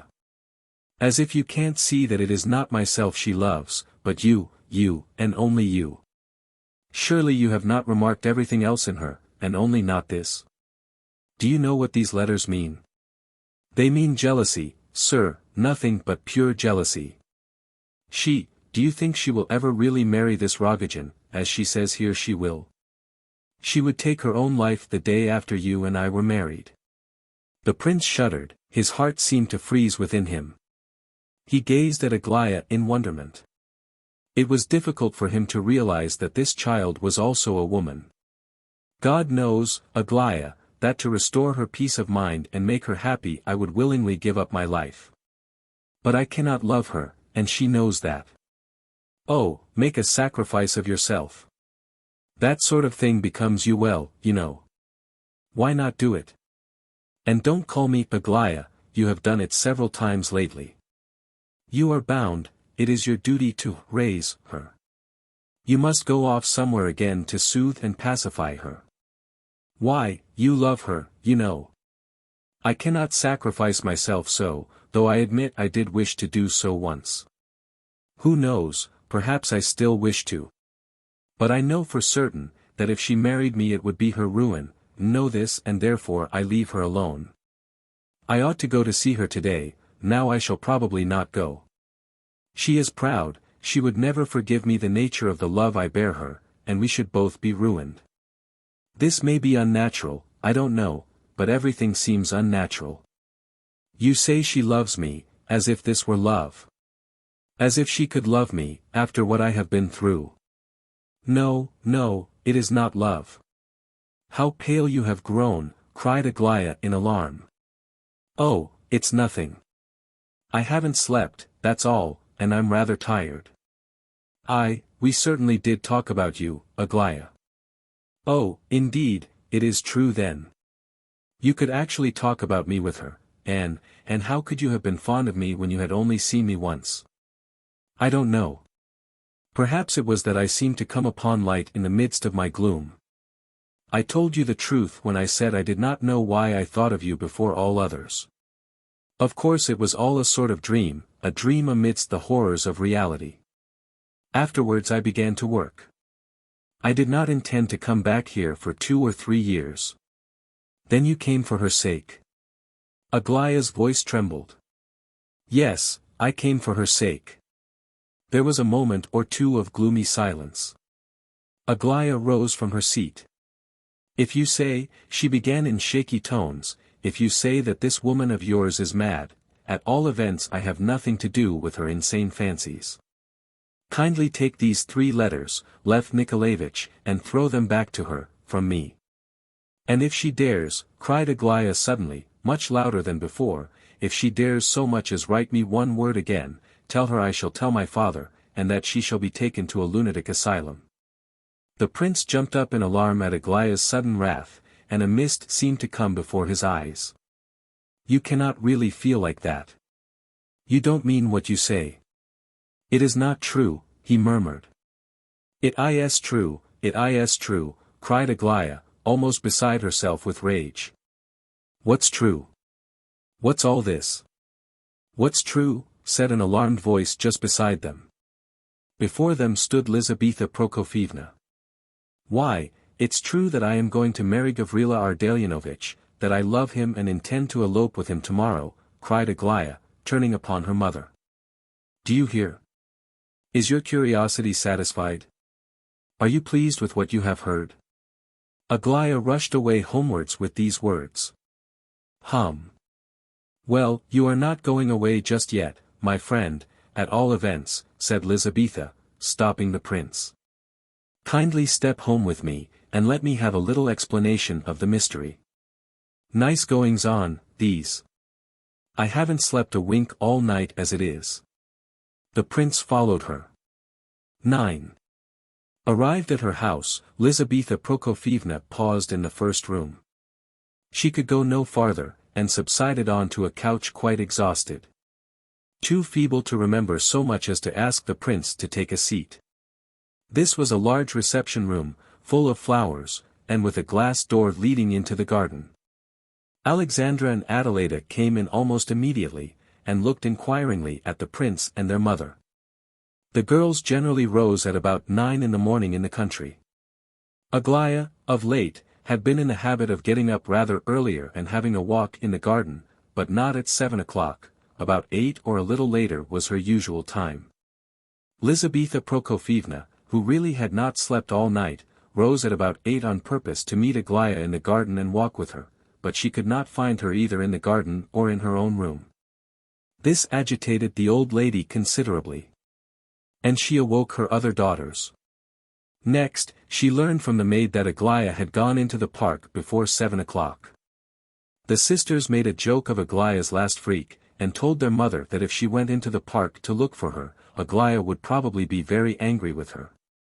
And that she was pretty sure to be sitting reading on the green bench that she had talked of 2 or 3 days since, and about which she had nearly quarrelled with Princess, who did not see anything particularly lovely in it. Arrived at the rendezvous of the prince and her daughter, and hearing the strange words of the latter, Lizaveta Prokofievna had been dreadfully alarmed, for many reasons. However, now that she had dragged the prince home with her, she began to feel a little frightened at what she had undertaken. Why should not Aglaya meet the prince in the park and have a talk with him, even if such a meeting should be by appointment?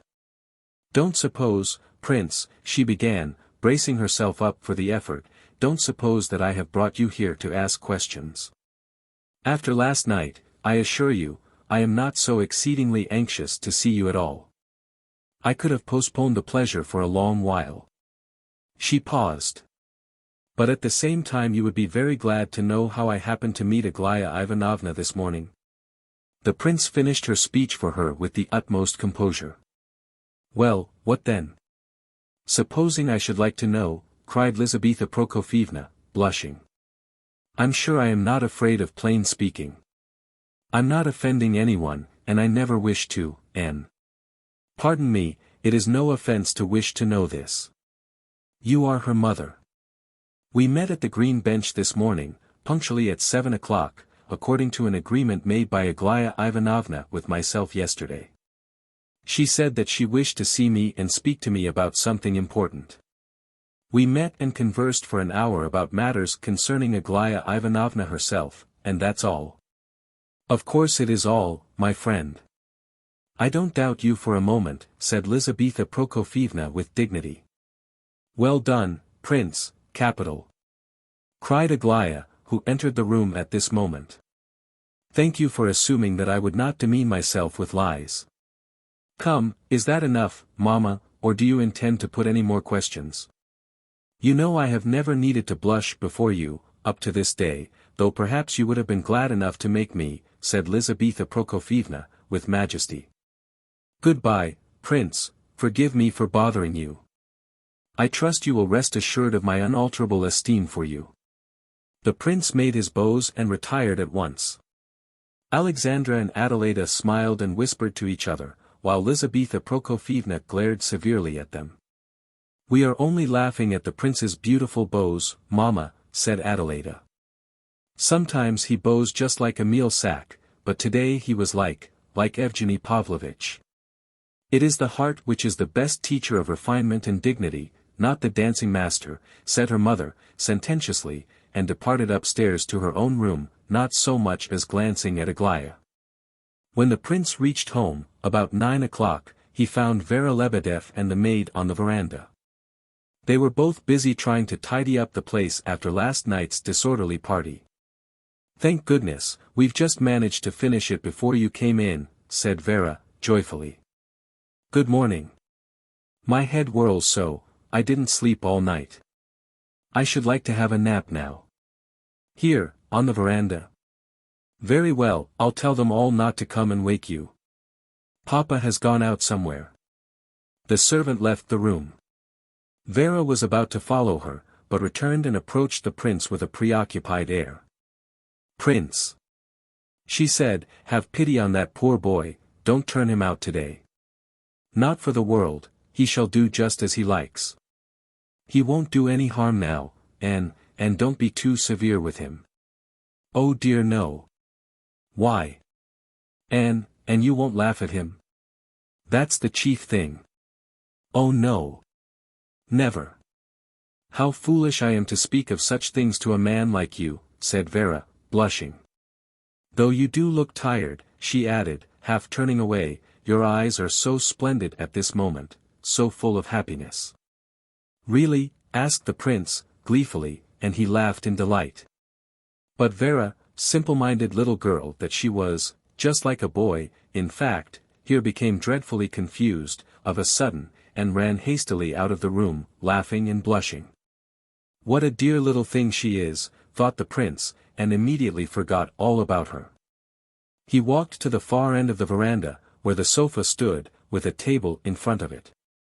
Here he sat down and covered his face with his hands, and so remained for 10 minutes. Suddenly he put his hand in his coat pocket and hurriedly produced 3 letters. But the door opened again, and out came Kolya. The prince actually felt glad that he had been interrupted, and might return the letters to his pocket. He was glad of the respite. Well, said Kolya, plunging in medias res, as he always did, here's a go. What do you think of Hippolyte now? Don't respect him any longer, eh? Why not? But look here, Kolya, I'm tired, besides, the subject is too melancholy to begin upon again. How is he, though? Asleep, he'll sleep for a couple of hours yet. I quite understand, you haven't slept, you walked about the park, I know.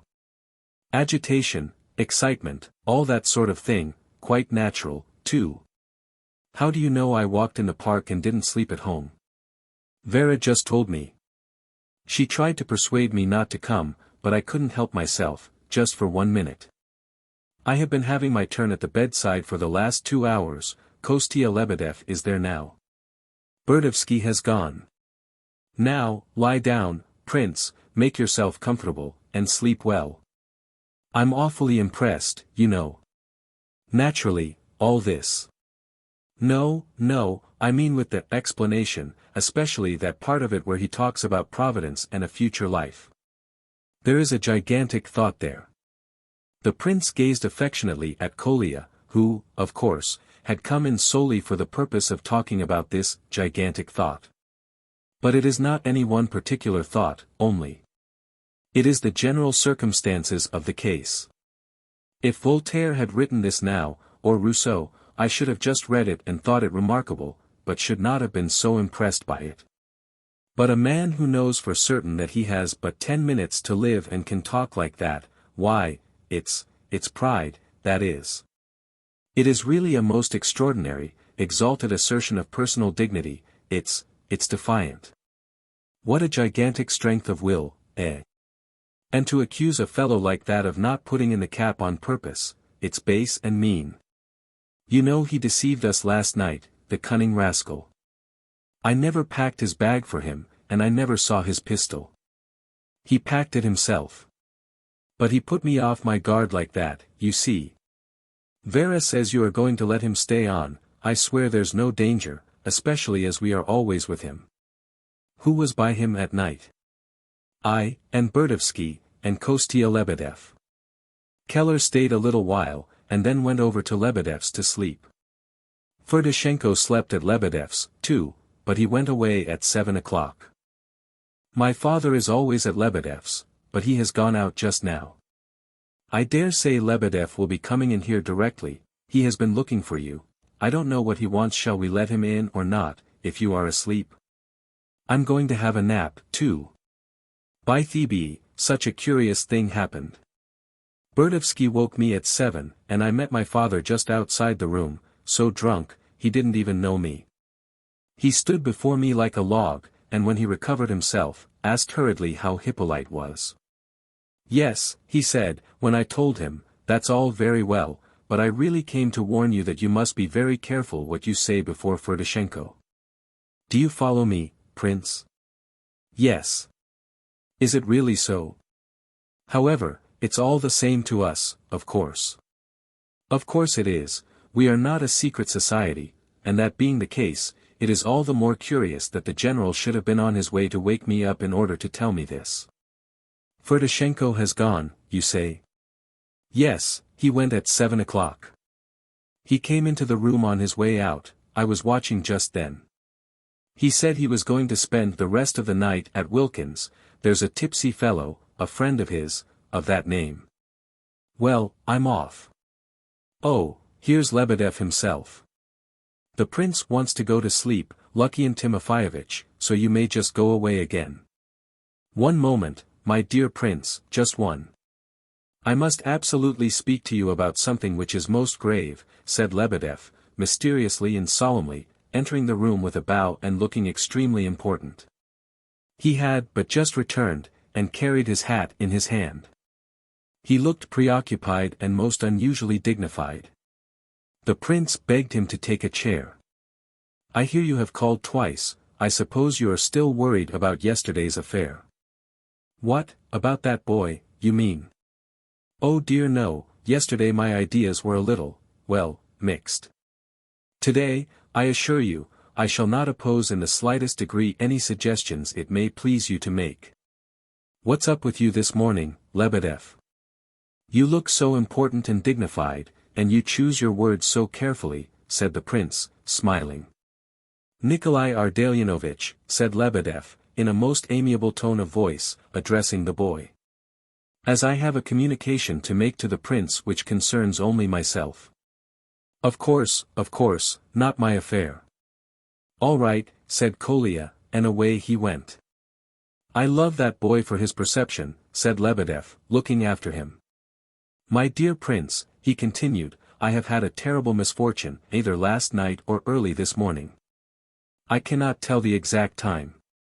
What is it? I have lost 400 rubles out of my side pocket. They're gone, said Lebedev, with a sour smile. You've lost 400 rubles. Oh. I'm sorry for that.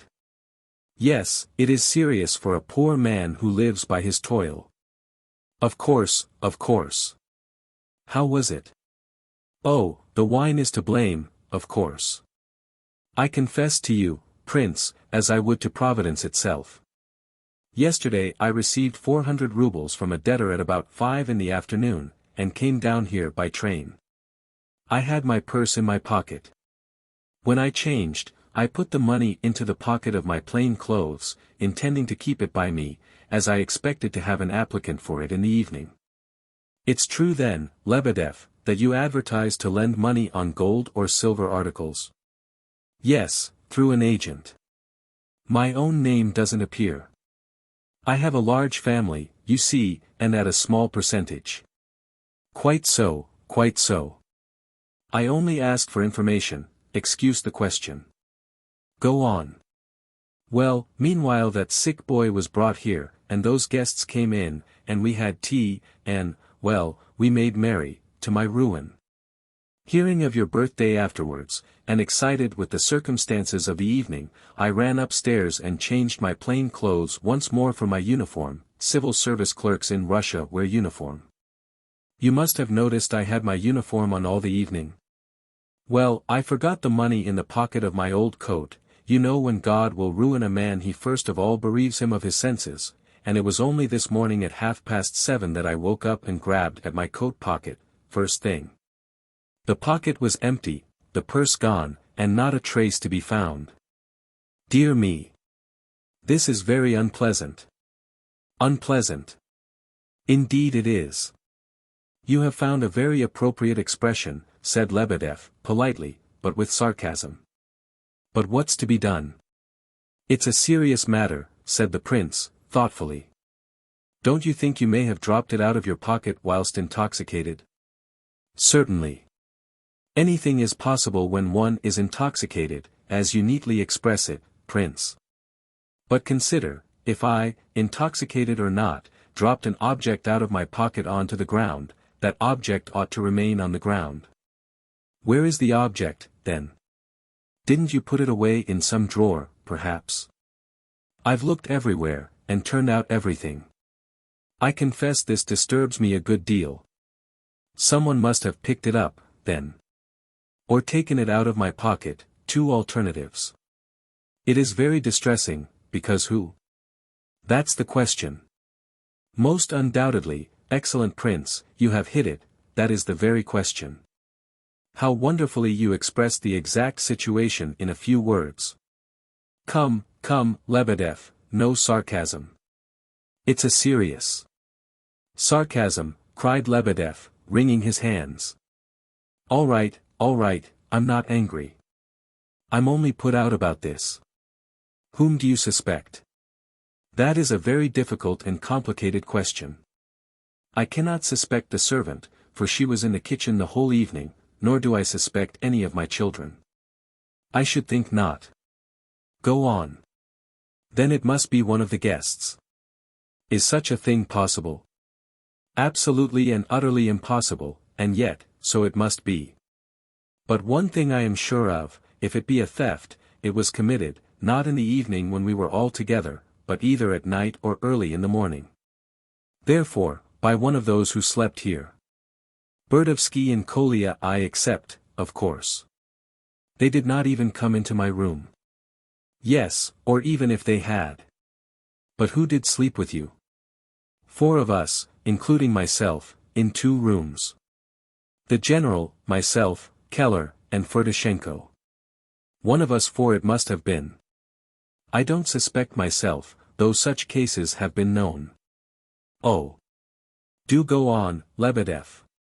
Don't drag it out so. Well, there are 3 left, then, Keller firstly.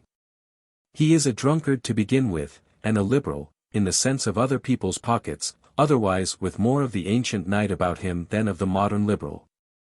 He was with the sick man at first, but came over afterwards because there was no place to lie down in the room and the floor was so hard. You suspect him? I did suspect him. When I woke up at 7:30 and tore my hair in despair for my loss and carelessness, I awoke the general, who was sleeping the sleep of innocence near me. Taking into consideration the sudden disappearance of Ferdishenko, which was suspicious in itself, we decided to search Keller, who was lying there sleeping like a top. Well, we searched his clothes thoroughly, and not a farthing did we find. In fact, his pockets all had holes in them. We found a dirty handkerchief, and a love letter from some scullery maid. The general decided that he was innocent. We awoke him for further inquiries, and had the greatest difficulty in making him understand what was up. He opened his mouth and stared, he looked so stupid and so absurdly innocent. It wasn't Keller. "Oh, I'm so glad," said the prince, joyfully. "I was so afraid." "Afraid? Then you had some grounds for supposing he might be the culprit," said Lebedeff, frowning. "Oh no, not a bit. It was foolish of me to say I was afraid. Don't repeat it please, Lebedeff, don't tell anyone I said that." "My dear prince. Your words lie in the lowest depth of my heart, it is their tomb," said Lebedeff, solemnly, pressing his hat to the region of his heart. "Thanks, very well. Then I suppose it's Ferdishenko, that is, I mean, you suspect Ferdishenko?" "Whom else?" said Lebedeff, softly, gazing intently into the princess' face. "Of course, quite so, whom else? But what are the proofs? We have evidence. In the first place, his mysterious disappearance at 7 o'clock, or even earlier. I know, Kolya told me that he had said he was off to, I forget the name, some friend of his, to finish the night." "Then Kolya has spoken to you already?" "Not about the theft. He does not know of it, I have kept it a secret." "Very well, Ferdishenko went off to Wilkins. That is not so curious in itself, but here the evidence opens out further. He left his address, you see, when he went. Now prince, consider, why did he leave his address? Why do you suppose he went out of his way to tell Kolya that he had gone to Wilkins? Who cared to know that he was going to Wilkins? No, no. Prince, this is finesse, thieves' finesse. This is as good as saying, there, how can I be a thief when I leave my address? I'm not concealing my movements as a thief would. Do you understand, prince? Oh yes, but that is not enough. Second proof. The scent turns out to be false, and the address given is a sham. An hour after, that is at about 8, I went to Wilkins myself, and there was no trace of Ferdishenko. The maid did tell me, certainly, that an hour or so since someone had been hammering at the door, and had smashed the bell. She said she would not open the door because she didn't want to wake her master, probably she was too lazy to get up herself. Such phenomena are met with occasionally. But is that all your evidence? It is not enough. Well, prince, whom are we to suspect, then? Consider, said Lebedeff with almost servile amiability, smiling at the prince. There was a look of cunning in his eyes, however. You should search your room and all the cupboards again, said the prince, after a moment or two of silent reflection. But I have done so, my dear prince, said Lebedeff, more sweetly than ever. Why must you needs go up and change your coat like that? Asked the prince, banging the table with his fist, in annoyance. Oh, don't be so worried on my account, prince. I assure you I am not worth it. At least, not I alone. But I see you are suffering on behalf of the criminal too, for wretched Ferdishenko, in fact. Of course you have given me a disagreeable enough thing to think about, said the prince, irritably, but what are you going to do, since you are so sure it was Ferdishenko? But who else could it be, my very dear prince? Repeated Lebedeff, as sweet as sugar again. If you don't wish me to suspect Mr. Burdovsky? Of course not. Nor the general. Ha, ha, ha. Nonsense, said the prince, angrily, turning round upon him. Quite so, nonsense. Ha, ha, ha. Dear me. He did amuse me, did the general. We went off on the hot scent to Wilkins together, you know, but I must first observe that the general was even more thunderstruck than I myself this morning, when I awoke him after discovering the theft. So much so that his very face changed, he grew red and then pale, and at length flew into a paroxysm of such noble wrath that I assure you I was quite surprised. He is a most generous-hearted man. He tells lies by the thousands, I know, but it is merely a weakness. He is a man of the highest feelings, a simple-minded man too, and a man who carries the conviction of innocence in his very appearance. I love that man, sir. I may have told you so before, it is a weakness of mine. Well, he suddenly stopped in the middle of the road, opened out his coat and bared his breast. Search me, he says, you searched Keller, why don't you search me too? It is only fair. Says he. And all the while his legs and hands were trembling with anger, and he as white as a sheet all over. So I said to him, nonsense, General. If anybody but yourself had said that to me, I'd have taken my head, my own head, and put it on a large dish and carried it round to anyone who suspected you, and I should have said, there, you see that head?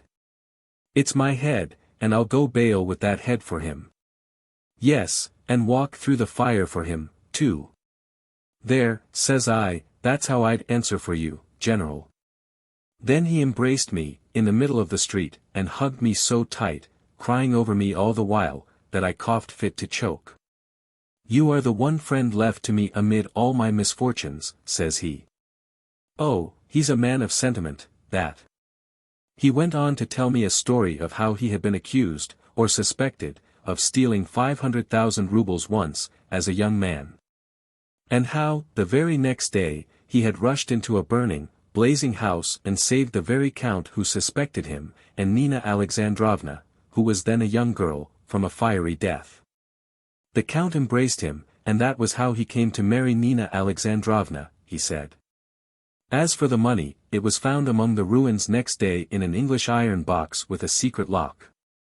It had got under the floor somehow, and if it had not been for the fire it would never have been found. The whole thing is, of course, an absolute fabrication, though when he spoke of Nina Alexandrovna he wept. She's a grand woman, is Nina Alexandrovna, though she is very angry with me. Are you acquainted with her?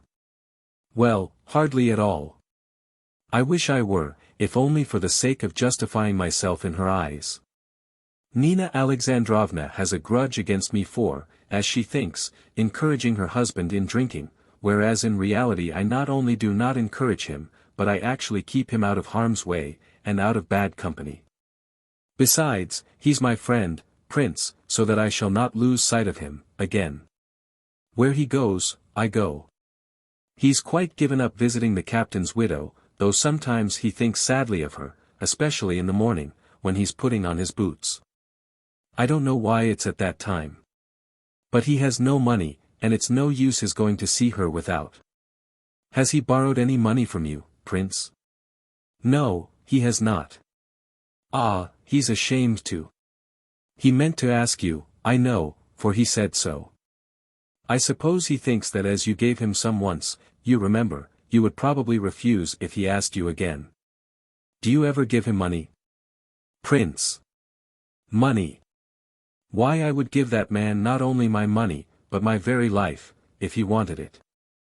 Well, perhaps that's exaggeration, not life, we'll say, but some illness, a boil or a bad cough, or anything of that sort, I would stand with pleasure, for his sake, for I consider him a great man fallen. Money, indeed. Then you do give him money? And no, I have never given him money, and he knows well that I will never give him any, because I am anxious to keep him out of intemperate ways.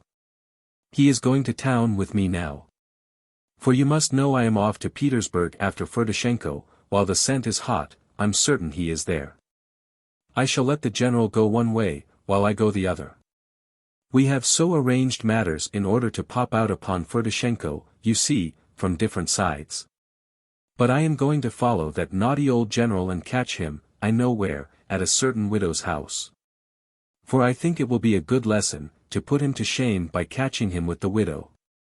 Oh, Lebedev, don't make any scandal about it, said the prince, much agitated, and speaking in a low voice.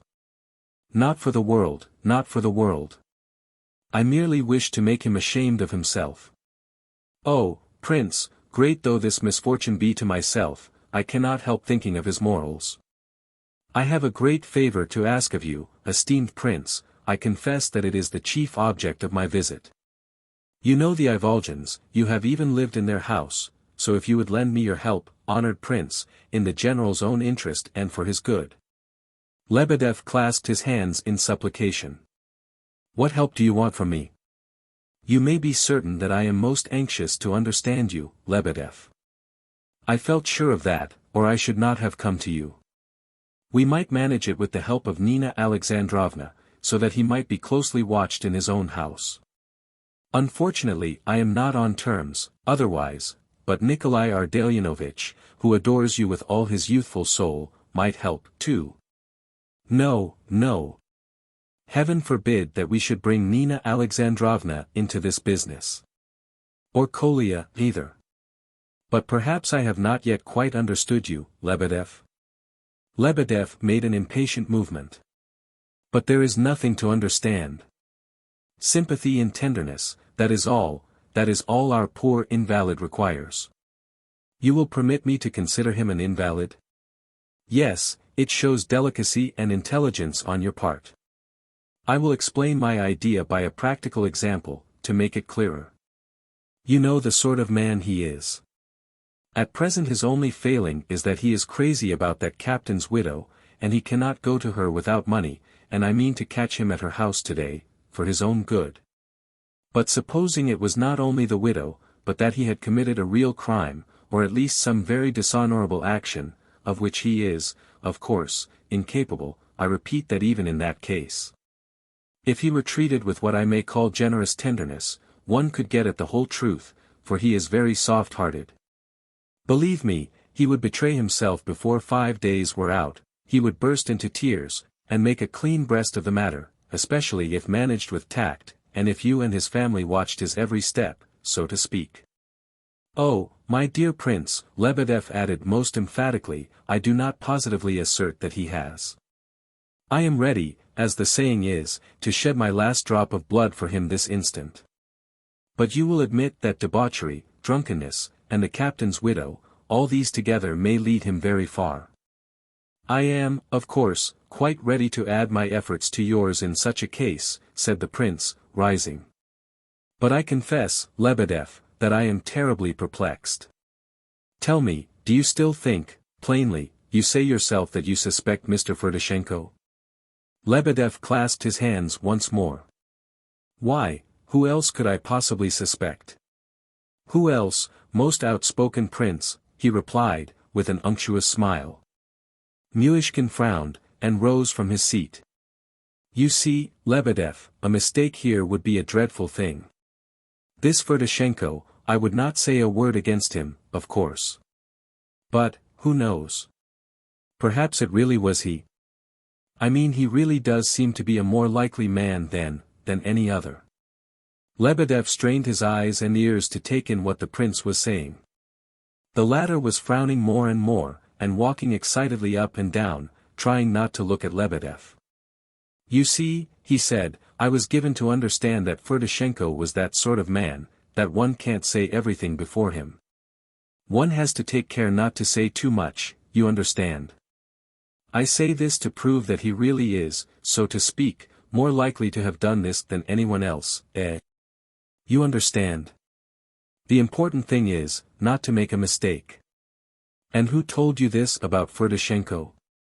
Oh, I was told. Of course I don't altogether believe it. I am very sorry that I should have had to say this, because I assure you I don't believe it myself, it is all nonsense, of course. It was stupid of me to say anything about it. You see, it is very important, it is most important to know where you got this report from, said Lebedev, excitedly. He had risen from his seat, and was trying to keep step with the prince, running after him, up and down. Because look here, prince, I don't mind telling you now that as we were going along to Wilkins this morning, after telling me what you know about the fire, and saving the count and all that. The general was pleased to drop certain hints to the same effect about Ferdishenko, but so vaguely and clumsily that I thought better to put a few questions to him on the matter. With the result that I found the whole thing was an invention of His Excellency's own mind. Of course, he only lies with the best intentions, still, he lies but, such being the case, where could you have heard the same report? It was the inspiration of the moment with him, you understand, so who could have told you? It is an important question, you see. It was Kolya told me, and his father told him at about 6 this morning. They met at the threshold, when Kolya was leaving the room for something or other. The prince told Lebedev all that Kolya had made known to himself, in detail. There now, that's what we may call scent, said Lebedev, rubbing his hands and laughing silently. I thought it must be so, you see. The general interrupted his innocent slumbers, at 6 o'clock, in order to go and wake his beloved son, and warn him of the dreadful danger of companionship with Ferdishenko. Dear me! What a dreadfully dangerous man Ferdishenko must be, and what touching paternal solicitude, on the part of his excellency, ha! Ha!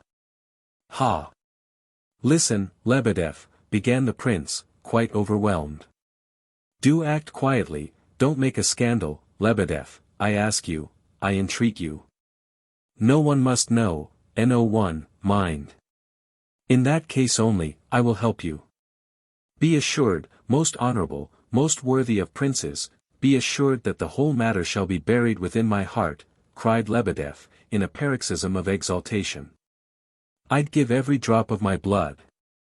Illustrious prince, I am a poor wretch in soul and spirit, but ask the veriest scoundrel whether he would prefer to deal with one like himself, or with a noble-hearted man like you, and there is no doubt as to his choice. He'll answer that he prefers the noble-hearted man, and there you have the triumph of virtue. Au revoir, honored prince. You and I together, softly. Softly. X. The prince understood at last why he shivered with dread every time he thought of the 3 letters in his pocket, and why he had put off reading them until the evening. When he fell into a heavy sleep on the sofa on the veranda, without having had the courage to open a single one of the 3 envelopes, he again dreamed a painful dream, and once more that poor, sinful, woman appeared to him. Again she gazed at him with tears sparkling on her long lashes, and beckoned him after her, and again he awoke, as before, with the picture of her face haunting him. He longed to get up and go to her at once, but he could not. At length, almost in despair, he unfolded the letters, and began to read them. These letters, too, were like a dream. We sometimes have strange, impossible dreams, contrary to all the laws of nature. When we awake we remember them and wonder at their strangeness. You remember, perhaps, that you were in full possession of your reason during this succession of fantastic images. Even that you acted with extraordinary logic and cunning while surrounded by murderers who hid their intentions and made great demonstrations of friendship, while waiting for an opportunity to cut your throat. You remember how you escaped them by some ingenious stratagem, then you doubted if they were really deceived, or whether they were only pretending not to know your hiding place, then you thought of another plan and hoodwinked them once again. You remember all this quite clearly, but how is it that your reason calmly accepted all the manifest absurdities and impossibilities that crowded into your dream? One of the murderers suddenly changed into a woman before your very eyes. Then the woman was transformed into a hideous, cunning little dwarf. And you believed it, and accepted it all almost as a matter of course, while at the same time your intelligence seemed unusually keen, and accomplished miracles of cunning, sagacity, and logic. Why is it that when you awake to the world of realities you nearly always feel, sometimes very vividly, that the vanished dream has carried with it some enigma which you have failed to solve? You smile at the extravagance of your dream, and yet you feel that this tissue of absurdity contains some real idea, something that belongs to your true life, something that exists, and has always existed, in your heart. You search your dream for some prophecy that you were expecting. It has left a deep impression upon you, joyful or cruel, but what it means, or what has been predicted to you in it, you can neither understand nor remember. The reading of these letters produced some such effect upon the prince. He felt, before he even opened the envelopes, that the very fact of their existence was like a nightmare. How could she ever have made up her mind to write to her? He asked himself. How could she write about that at all? And how could such a wild idea have entered her head? And yet, the strangest part of the matter was, that while he read the letters, he himself almost believed in the possibility, and even in the justification, of the idea he had thought so wild. Of course it was a mad dream, a nightmare, and yet there was something cruelly real about it. For hours he was haunted by what he had read. Several passages returned again and again to his mind, and as he brooded over them, he felt inclined to say to himself that he had foreseen and known all that was written here. It even seemed to him that he had read the whole of this some time or other, long, long ago, and all that had tormented and grieved him up to now was to be found in these old, long since read, letters. When you open this letter, so the first began, look first at the signature. The signature will tell you all, so that I need explain nothing, nor attempt to justify myself. Were I in any way on a footing with you, you might be offended at my audacity, but who am I, and who are you? We are at such extremes, and I am so far removed from you, that I could not offend you if I wished to do so. Farther on, in another place, she wrote, do not consider my words as the sickly ecstasies of a diseased mind, but you are, in my opinion, perfection. I have seen you, I see you every day. I do not judge you. I have not weighed you in the scales of reason and found you perfection, it is simply an article of faith. But I must confess one sin against you, I love you. One should not love perfection. One should only look on it as perfection, yet I am in love with you. Though love equalizes, do not fear. I have not lowered you to my level, even in my most secret thoughts. I have written, do not fear, as if you could fear. I would kiss your footprints if I could, but, oh. I am not putting myself on a level with you, look at the signature, quick, look at the signature. However, observe, she wrote in another of the letters, that although I couple you with him, yet I have not once asked you whether you love him. He fell in love with you, though he saw you but once. He spoke of you as of the light. These are his own words, I heard him use them. But I understood without his saying it that you were all that light is to him. I lived near him for a whole month, and I understood then that you, too, must love him. I think of you and him as one. What was the matter yesterday? She wrote on another sheet. I passed by you, and you seemed to me to blush. Perhaps it was only my fancy. If I were to bring you to the most loathsome den, and show you the revelation of undisguised vice, you should not blush. You can never feel the sense of personal affront. You may hate all who are mean, or base, or unworthy, but not for yourself, only for those whom they wrong. No one can wrong you. Do you know, I think you ought to love me, for you are the same in my eyes as in his you are as light. An angel cannot hate, perhaps cannot love either. I often ask myself, is it possible to love everybody? Indeed it is not in nature. Abstract love of humanity is nearly always love of self. But you are different.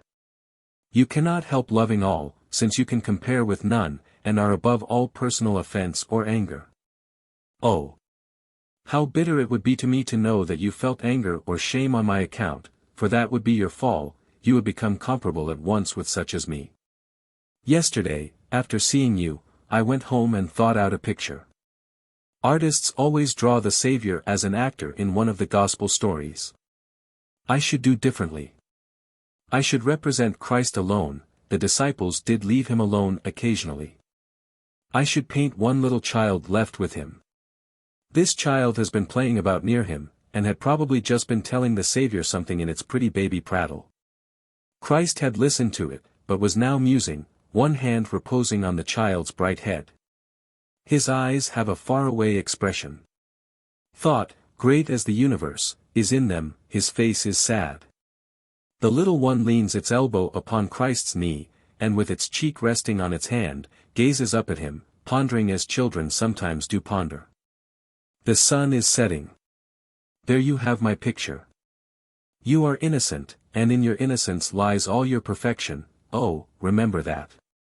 What is my passion to you? You are mine now, I shall be near you all my life, I shall not live long. At length, in the last letter of all, he found. For heaven's sake, don't misunderstand me. Do not think that I humiliate myself by writing thus to you, or that I belong to that class of people who take a satisfaction in humiliating themselves, from pride. I have my consolation, though it would be difficult to explain it, but I do not humiliate myself. Why do I wish to unite you two? For your sakes or my own? For my own sake, naturally. All the problems of my life would thus be solved. I have thought so for a long time. I know that once when your sister Adelaida saw my portrait she said that such beauty could overthrow the world. But I have renounced the world. You think it strange that I should say so, for you saw me decked with lace and diamonds, in the company of drunkards and wastrels. Take no notice of that, I know that I have almost ceased to exist. God knows what it is dwelling within me now, it is not myself. I can see it every day in two dreadful eyes which are always looking at me, even when not present. These eyes are silent now, they say nothing, but I know their secret. His house is gloomy, and there is a secret in it. I am convinced that in some box he has a razor hidden, tied round with silk, just like the one that Moscow murderer had. This man also lived with his mother, and had a razor hidden away, tied round with white silk, and with this razor he intended to cut a throat. All the while I was in their house I felt sure that somewhere beneath the floor there was hidden away some dreadful corpse, wrapped in oilcloth, perhaps buried there by his father, who knows? Just as in the Moscow case. I could have shown you the very spot. He is always silent, but I know well that he loves me so much that he must hate me. My wedding and yours are to be on the same day, so I have arranged with him. I have no secrets from him. I would kill him from very fright, but he will kill me first. He has just burst out laughing, and says that I am raving. He knows I am writing to you. There was much more of this delirious wandering in the letters, one of them was very long. At last the prince came out of the dark, gloomy park, in which he had wandered about for hours just as yesterday. The bright night seemed to him to be lighter than ever. It must be quite early, he thought. He had forgotten his watch. There was a sound of distant music somewhere. Ah, he thought, the Vauxhall. They won't be there today, of course. At this moment he noticed that he was close to their house. He had felt that he must gravitate to this spot eventually, and, with a beating heart, he mounted the veranda steps. No one met him, the veranda was empty, and nearly pitch dark. He opened the door into the room, but it, too, was dark and empty. He stood in the middle of the room in perplexity. Suddenly the door opened, and in came Alexandra, candle in hand. Seeing the prince she stopped before him in surprise, looking at him questioningly. It was clear that she had been merely passing through the room from door to door, and had not had the remotest notion that she would meet anyone. "How did you come here?" she asked, at last. I came in. Mamma is not very well, nor is Aglaya. Adelaida has gone to bed, and I am just going. We were alone the whole evening. Father and Princess have gone to town. I have come to you, now, too. Do you know what time it is? No. 12:30. We are always in bed by 1. I thought it was 9:30. Never mind, she laughed, but why didn't you come earlier? Perhaps you were expected. I thought, he stammered, making for the door. Au revoir. I shall amuse them all with this story tomorrow. He walked along the road towards his own house. His heart was beating, his thoughts were confused, everything around seemed to be part of a dream. And suddenly, just as twice already he had awaked from sleep with the same vision, that very apparition now seemed to rise up before him. The woman appeared to step out from the park, and stand in the path in front of him, as though she had been waiting for him there. He shuddered and stopped, she seized his hand and pressed it frenziedly. No, this was no apparition. There she stood at last, face to face with him, for the first time since their parting. She said something, but he looked silently back at her. His heart ached with anguish. Oh!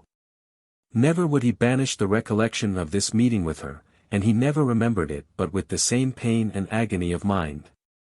She went on her knees before him, there in the open road, like a madwoman.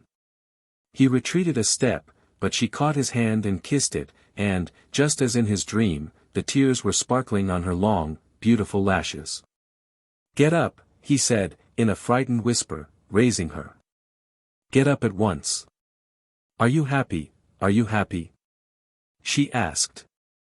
"Say this one word. Are you happy now? Today, this moment? Have you just been with her? What did she say?" She did not rise from her knees, she would not listen to him, she put her questions hurriedly, as though she were pursued. "I am going away tomorrow, as you bade me. I won't write, so that this is the last time I shall see you, the last time. This is really the last time. Oh, be calm, be calm. Get up," he entreated, in despair. She gazed thirstily at him and clutched his hands.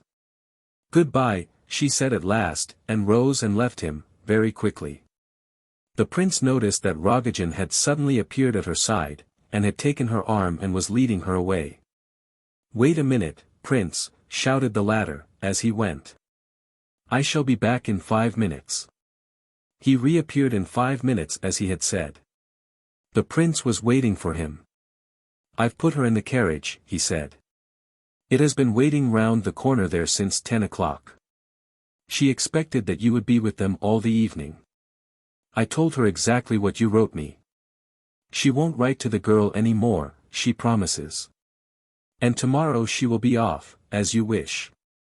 She desired to see you for the last time, although you refused, so we've been sitting and waiting on that bench till you should pass on your way home. Did she bring you with her of her own accord?" "Of course she did," said Rogozhin, showing his teeth, "and I saw for myself what I knew before." "You've read her letters, I suppose?" "Did you read them?" asked the prince, struck by the thought. "Of course, she showed them to me herself." "You are thinking of the razor, eh?" "Ha, ha, ha. Oh, she is mad," cried the prince, wringing his hands. "Who knows? Perhaps she is not so mad after all," said Rogozhin, softly, as though thinking aloud. The prince made no reply. "Well, goodbye," said Rogozhin. "I'm off tomorrow too, you know. Remember me kindly. By the by," he added, turning round sharply again, "did you answer her question just now? Are you happy, or not?" "No, no, no," cried the prince, with unspeakable sadness. "Ha, ha. I never supposed you would say, yes," cried Rogozhin, laughing sardonically. And he disappeared, without looking round again. Part 4. A week had elapsed since the rendezvous of our two friends on the green bench in the park, when, one fine morning at about 10:30 o'clock, Varvara Ardalyonovna, otherwise Mrs. Titson, who had been out to visit a friend, returned home in a state of considerable mental depression. There are certain people of whom it is difficult to say anything which will at once throw them into relief, in other words, describe them graphically in their typical characteristics. These are they who are generally known as commonplace people, and this class comprises, of course, the immense majority of mankind. Authors, as a rule, attempt to select and portray types rarely met with in their entirety, but these types are nevertheless more real than real life itself. Podkolesin, a character in Gogol's comedy, The Wedding, was perhaps an exaggeration, but he was by no means a non-existent character. On the contrary, how many intelligent people, after hearing of this Podkolesin from Gogol, immediately began to find that scores of their friends were exactly like him. They knew, perhaps, before Gogol told them, that their friends were like Podkolesin, but they did not know what name to give them. In real life, young fellows seldom jump out of the window just before their weddings, because such a feat, not to speak of its other aspects, must be a decidedly unpleasant mode of escape. And yet there are plenty of bridegrooms, intelligent fellows too, who would be ready to confess themselves Podkoleosins in the depths of their consciousness, just before marriage.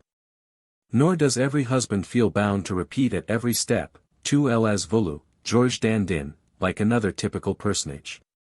And yet how many millions and billions of Georges Dandins there are in real life who feel inclined to utter this soul-drawn cry after their honeymoon, if not the day after the wedding.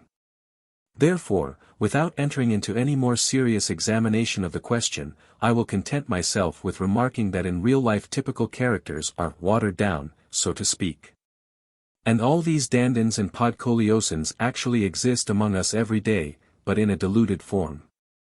I will just add, however, that Georges Dandin might have existed exactly as Molière presented him, and probably does exist now and then, though rarely. And so I will end this scientific examination, which is beginning to look like a newspaper criticism.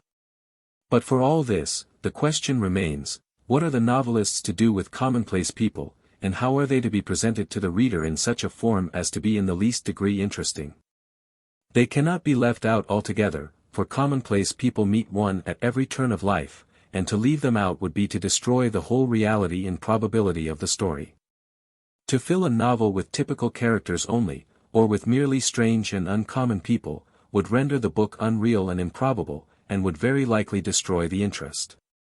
In my opinion, the duty of the novelist is to seek out points of interest and instruction even in the characters of commonplace people. For instance, when the whole essence of an ordinary person's nature lies in his perpetual and unchangeable commonplaceness. And when in spite of all his endeavors to do something out of the common, this person ends, eventually, by remaining in his unbroken line of routine. I think such an individual really does become a type of his own, a type of commonplaceness which will not for the world, if it can help it, be contented, but strains and yearns to be something original and independent, without the slightest possibility of being so. To this class of commonplace people belong several characters in this novel, characters which, I admit, I have not drawn very vividly up to now for my reader's benefit. Such were, for instance, Varvara Ardalionovna Titsin, her husband, and her brother, Gania. There is nothing so annoying as to be fairly rich, of a fairly good family, pleasing presence, average education, to be not stupid, kind-hearted, and yet to have no talent at all, no originality, not a single idea of one's own, to be, in fact, just like everyone else. Of such people there are countless numbers in this world, far more even than appear. They can be divided into two classes as all men can, that is, those of limited intellect, and those who are much cleverer. The former of these classes is the happier. To a commonplace man of limited intellect, for instance, nothing is simpler than to imagine himself an original character, and to revel in that belief without the slightest misgiving. Many of our young women have thought fit to cut their hair short, put on blue spectacles, and call themselves nihilists. By doing this they have been able to persuade themselves, without further trouble, that they have acquired new convictions of their own. Some men have but felt some little qualm of kindness towards their fellow men, and the fact has been quite enough to persuade them that they stand alone in the van of enlightenment and that no one has such humanitarian feelings as they. Others have but to read an idea of somebody else's, and they can immediately assimilate it and believe that it was a child of their own brain. The impudence of ignorance, if I may use the expression, is developed to a wonderful extent in such cases. Unlikely as it appears, it is met with at every turn. This confidence of a stupid man in his own talents has been wonderfully depicted by Gogol in the amazing character of Pirogov. Pirogov has not the slightest doubt of his own genius, nay, of his superiority of genius, so certain is he of it that he never questions it. How many Pirogovs have there not been among our writers, scholars, propagandists? I say, have been, but indeed there are plenty of them at this very day. Our friend, Gania, belonged to the other class, to the much cleverer persons, though he was from head to foot permeated and saturated with the longing to be original. This class, as I have said above, is far less happy. For the clever commonplace person, though he may possibly imagine himself a man of genius and originality, none the less has within his heart the deathless worm of suspicion and doubt. And this doubt sometimes brings a clever man to despair. As a rule, however, nothing tragic happens, his liver becomes a little damaged in the course of time, nothing more serious. Such men do not give up their aspirations after originality without a severe struggle, and there have been men who, though good fellows in themselves, and even benefactors to humanity, have sunk to the level of base criminals for the sake of originality. Gania was a beginner, as it were, upon this road.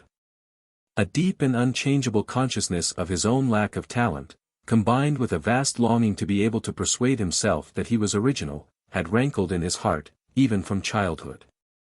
He seemed to have been born with overwrought nerves, and in his passionate desire to excel, he was often led to the brink of some rash step. And yet, having resolved upon such a step, when the moment arrived, he invariably proved too sensible to take it. He was ready, in the same way, to do a base action in order to obtain his wished-for object. And yet, when the moment came to do it, he found that he was too honest for any great baseness. Not that he objected to acts of petty meanness, he was always ready for them.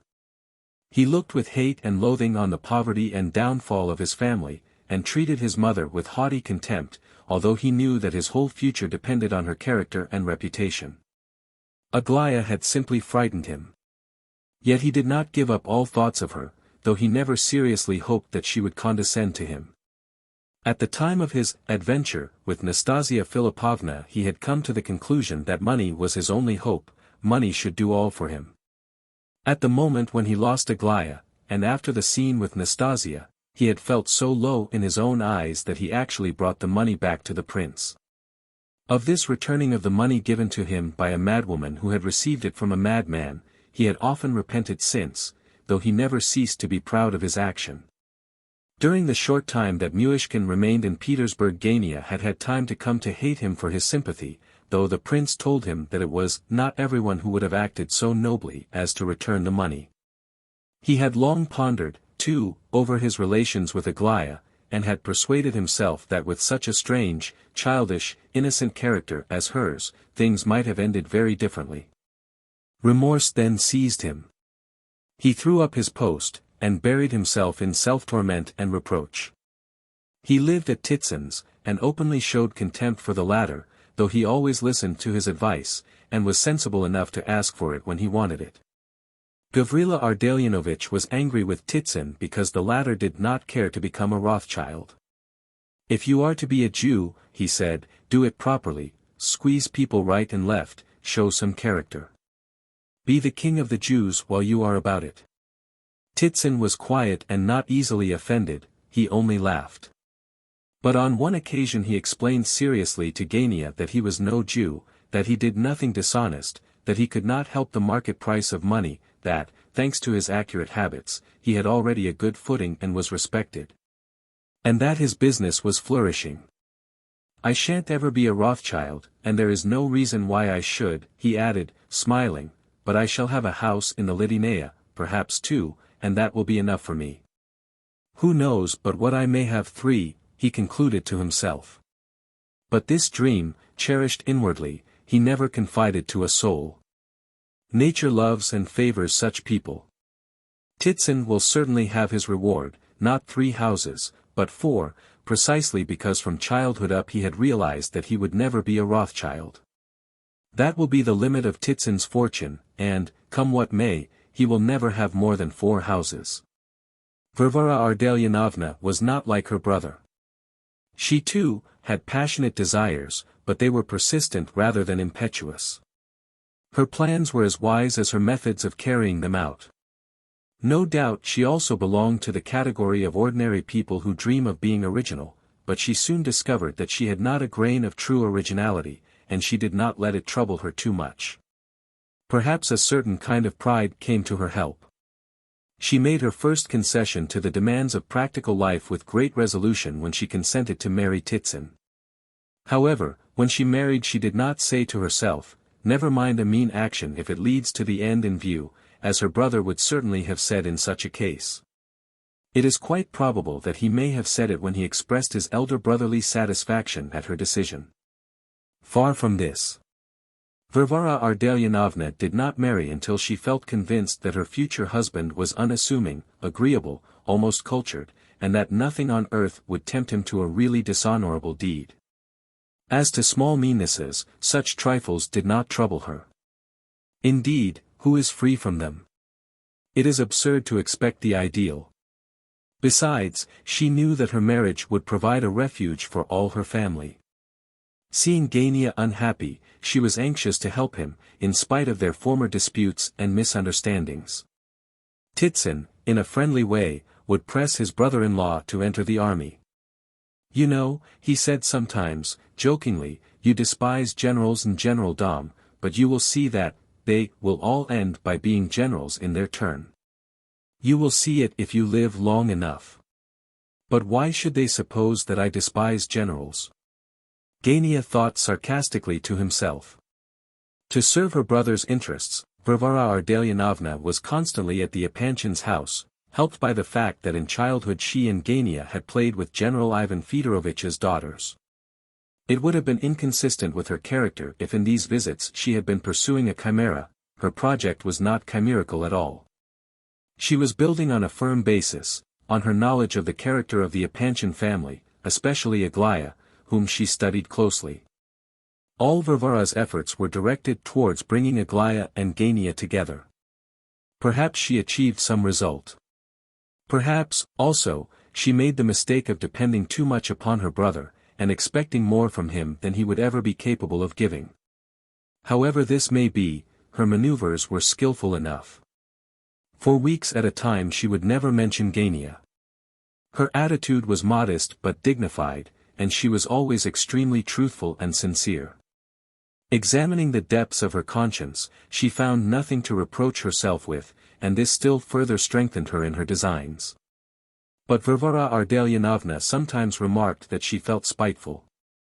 That there was a good deal of vanity in her, perhaps even of wounded vanity. She noticed this at certain times more than at others, and especially after her visits to the Epanchins. Today, as I have said, she returned from their house with a heavy feeling of dejection. There was a sensation of bitterness, a sort of mocking contempt, mingled with it. Arrived at her own house, Varia heard a considerable commotion going on in the upper story, and distinguished the voices of her father and brother. On entering the salon she found Gania pacing up and down at frantic speed, pale with rage and almost tearing his hair. She frowned, and subsided onto the sofa with a tired air, and without taking the trouble to remove her hat. She very well knew that if she kept quiet and asked her brother nothing about his reason for tearing up and down the room, his wrath would fall upon her head. So she hastened to put the question. The old story, eh? Old story? No. Heaven knows what's up now, I don't. Father has simply gone mad, mother's in floods of tears. Upon my word, Varia, I must kick him out of the house. Or else go myself, he added, probably remembering that he could not well turn people out of a house which was not his own. You must make allowances, murmured Varia. Make allowances? For whom? Him, the old blackguard. No, no, Varia, that won't do. It won't do, I tell you. And look at the swagger of the man. He's all to blame himself, and yet he puts on so much side that you'd think, my word, it's too much trouble to go through the gate, you must break the fence for me. That's the sort of air he puts on, but what's the matter with you, Varia? What a curious expression you have. I'm all right, said Varia, in a tone that sounded as though she were all wrong. Gania looked more intently at her. You've been there? He asked, suddenly. Yes. Did you find out anything? Nothing unexpected. I discovered that it's all true. My husband was wiser than either of us. Just as he suspected from the beginning, so it has fallen out. Where is he? Out. Well, what has happened? Go on.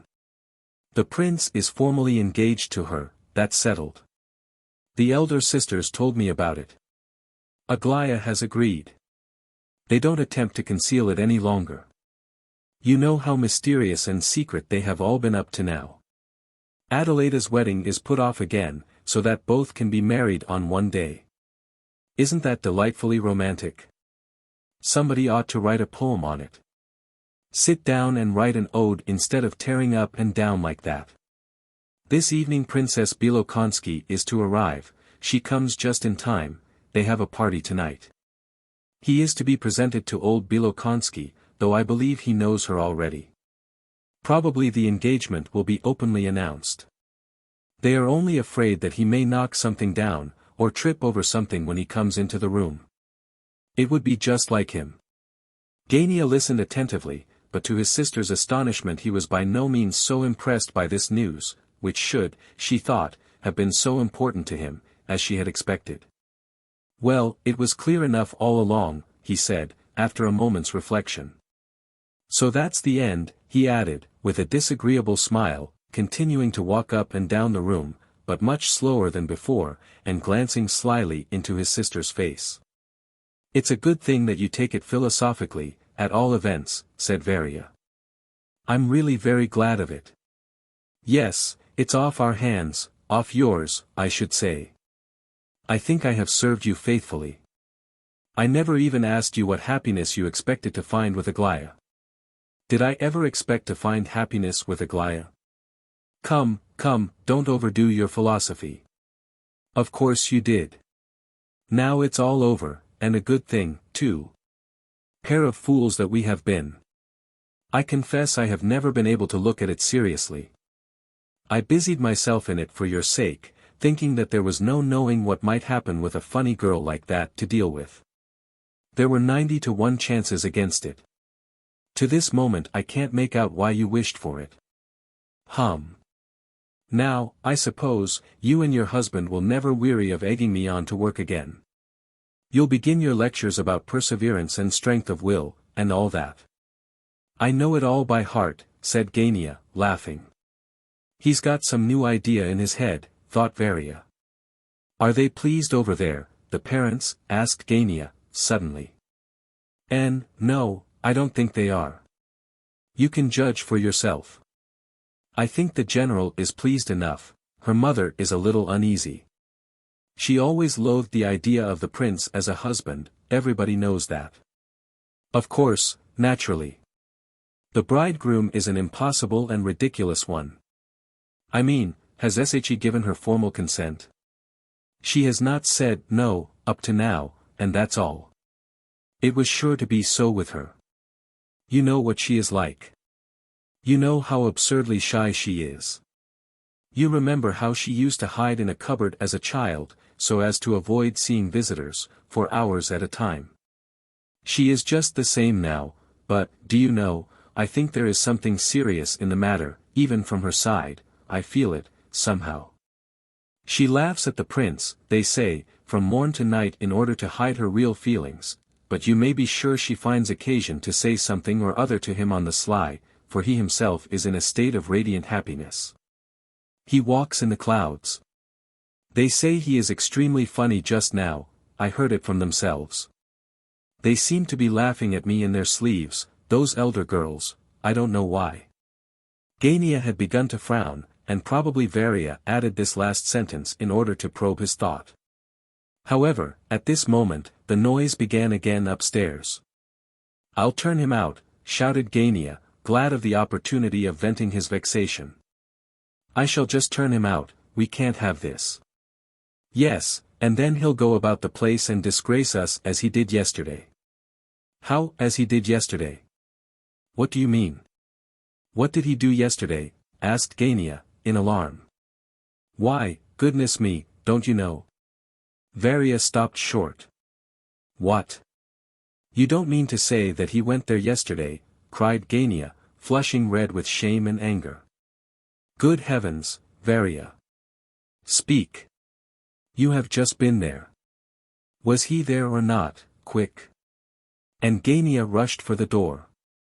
Varya followed and caught him by both hands. What are you doing? Where are you going to? You can't let him go now, if you do he'll go and do something worse. What did he do there? What did he say? They couldn't tell me themselves, they couldn't make head or tail of it, but he frightened them all. He came to see the general, who was not at home, so he asked for Lizaveta Prokofievna. First of all, he begged her for some place, or situation, for work of some kind, and then he began to complain about us, about me and my husband, and you, especially you, he said a lot of things. Oh. Couldn't you find out? Muttered Gania, trembling hysterically. No, nothing more than that. Why, they couldn't understand him themselves, and very likely didn't tell me all. Gania seized his head with both hands and tottered to the window. Varia sat down at the other window. Funny girl, Aglaya, she observed, after a pause. When she left me she said, give my special and personal respects to your parents. I shall certainly find an opportunity to see your father one day, and so serious over it. She's a strange creature. Wasn't she joking? She was speaking sarcastically. Not a bit of it, that's just the strange part of it. Does she know about father, do you think, or not? That they do not know about it in the house is quite certain, the rest of them, I mean, but you have given me an idea. Aglaya perhaps knows. She alone, though, if anyone. For the sisters were as astonished as I was to hear her speak so seriously. If she knows, the prince must have told her. Oh. It's not a great matter to guess who told her. A thief. A thief in our family, and the head of the family, too. Oh. Nonsense, cried Varia, angrily. That was nothing but a drunkard's tale. Nonsense. Why, who invented the whole thing, Lebedev and the prince, a pretty pair. Both were probably drunk. Father is a drunkard and a thief. I am a beggar, and the husband of my sister is a usurer, continued Gania, bitterly. There was a pretty list of advantages with which to enchant the heart of Aglaya. That same husband of your sister, the usurer. Feeds me. Go on. Don't stand on ceremony, pray. Don't lose your temper. You are just like a schoolboy. You think that all this sort of thing would harm you in Aglaya's eyes, do you? You little know her character. She is capable of refusing the most brilliant party, and running away and starving in a garret with some wretched student, that's the sort of girl she is. You never could or did understand how interesting you would have seen in her eyes if you had come firmly and proudly through our misfortunes. The prince has simply caught her with hook and line. Firstly, because he never thought of fishing for her, and secondly, because he is an idiot in the eyes of most people. It's quite enough for her that by accepting him she puts her family out and annoys them all round, that's what she likes. You don't understand these things. We shall see whether I understand or no, said Gania, enigmatically. But I shouldn't like her to know all about father, all the same. I thought the prince would manage to hold his tongue about this, at least. He prevented Lebedev spreading the news, he wouldn't even tell me all when I asked him. Then you must see that he is not responsible. What does it matter to you now, in any case? What are you hoping for still? If you have a hope left, it is that your suffering heir may soften her heart towards you. Oh, she would funk a scandal like anyone else. You are all tarred with one brush. What? Aglaya would have funked. You are a chicken-hearted fellow, Gania. Said Varia, looking at her brother with contempt. Not one of us is worth much. Aglaya may be a wild sort of a girl, but she is far nobler than any of us, 1,000 times nobler. Well, come. There's nothing to get cross about, said Gania. All I'm afraid of is, mother. I'm afraid this scandal about father may come to her ears, perhaps it has already. I am dreadfully afraid. It undoubtedly has already, observed Gania. Varia had risen from her place and had started to go upstairs to her mother, but at this observation of Gania's she turned and gazed at him attentively. Who could have told her? Hippolyte, probably. He would think it the most delightful amusement in the world to tell her of it the instant he moved over here, I haven't a doubt of it. But how could he know anything of it? Tell me that. Lebedev and the prince determined to tell no one, even Kolya knows nothing. What, Hippolyte? He found it out himself, of course. Why, you have no idea what a cunning little animal he is, dirty little gossip. He has the most extraordinary nose for smelling out other people's secrets or anything approaching to scandal. Believe it or not, but I'm pretty sure he has got round Aglaya. If he hasn't, he soon will. Rogozhin is intimate with him, too. How the prince doesn't notice it, I can't understand. The little wretch considers me his enemy now and does his best to catch me tripping. What on earth does it matter to him, when he's dying? However, you'll see. I shall catch him tripping yet, and not he me. Why did you get him over here, if you hate him so? And is it really worth your while to try to score off him? Why, it was yourself who advised me to bring him over. I thought he might be useful. You know he is in love with Aglaya himself, now, and has written to her, he has even written to Lizaveta Prokofievna. Oh! He's not dangerous there, cried Gania, laughing angrily. However, I believe there is something of that sort in the air. He is very likely to be in love, for he is a mere boy. But he won't write anonymous letters to the old lady, that would be too audacious a thing for him to attempt. But I dare swear the very first thing he did was to show me up to Aglaya as a base deceiver and intriguer. I confess I was fool enough to attempt something through him at first. I thought he would throw himself into my service out of revengeful feelings towards the prince, the sly little beast. But I know him better now. As for the theft, he may have heard of it from the widow in Petersburg, for if the old man committed himself to such an act, he can have done it for no other object but to give the money to her. Hippolyte said to me, without any prelude, that the general had promised the widow 400 rubles. Of course I understood, and the little wretch looked at me with a nasty sort of satisfaction. I know him. You may depend upon it he went and told mother too, for the pleasure of wounding her. And why doesn't he die, I should like to know. He undertook to die within 3 weeks, and here he is getting fatter. His cough is better, too. It was only yesterday that he said that was the second day he hadn't coughed blood. Well, turn him out. I don't hate, I despise him, said Gania, grandly. Well, I do hate him, if you like. He added, with a sudden access of rage, and I'll tell him so to his face, even when he's dying. If you had but read his confession, good Lord! What refinement of impudence! Oh, but I'd have liked to whip him then and there, like a schoolboy, just to see how surprised he would have been. Now he hates everybody because oh, I say, what on earth are they doing there? Listen to that noise. I really can't stand this any longer. Titsin, he cried, as the latter entered the room, what in the name of goodness are we coming to? Listen to that. But the noise came rapidly nearer, the door burst open, and old General Rogozhin, raging, furious, purple-faced, and trembling with anger, rushed in. He was followed by Nina Alexandrovna, Kolya, and behind the rest, Hippolyte. 2. Hippolyte had now been 5 days at the Titsins. His flitting from the prince's to these new quarters had been brought about quite naturally and without many words. He did not quarrel with the prince, in fact, they seemed to part as friends.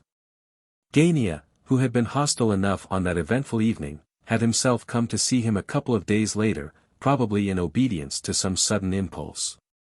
For some reason or other, Rogozhin too had begun to visit the sick boy.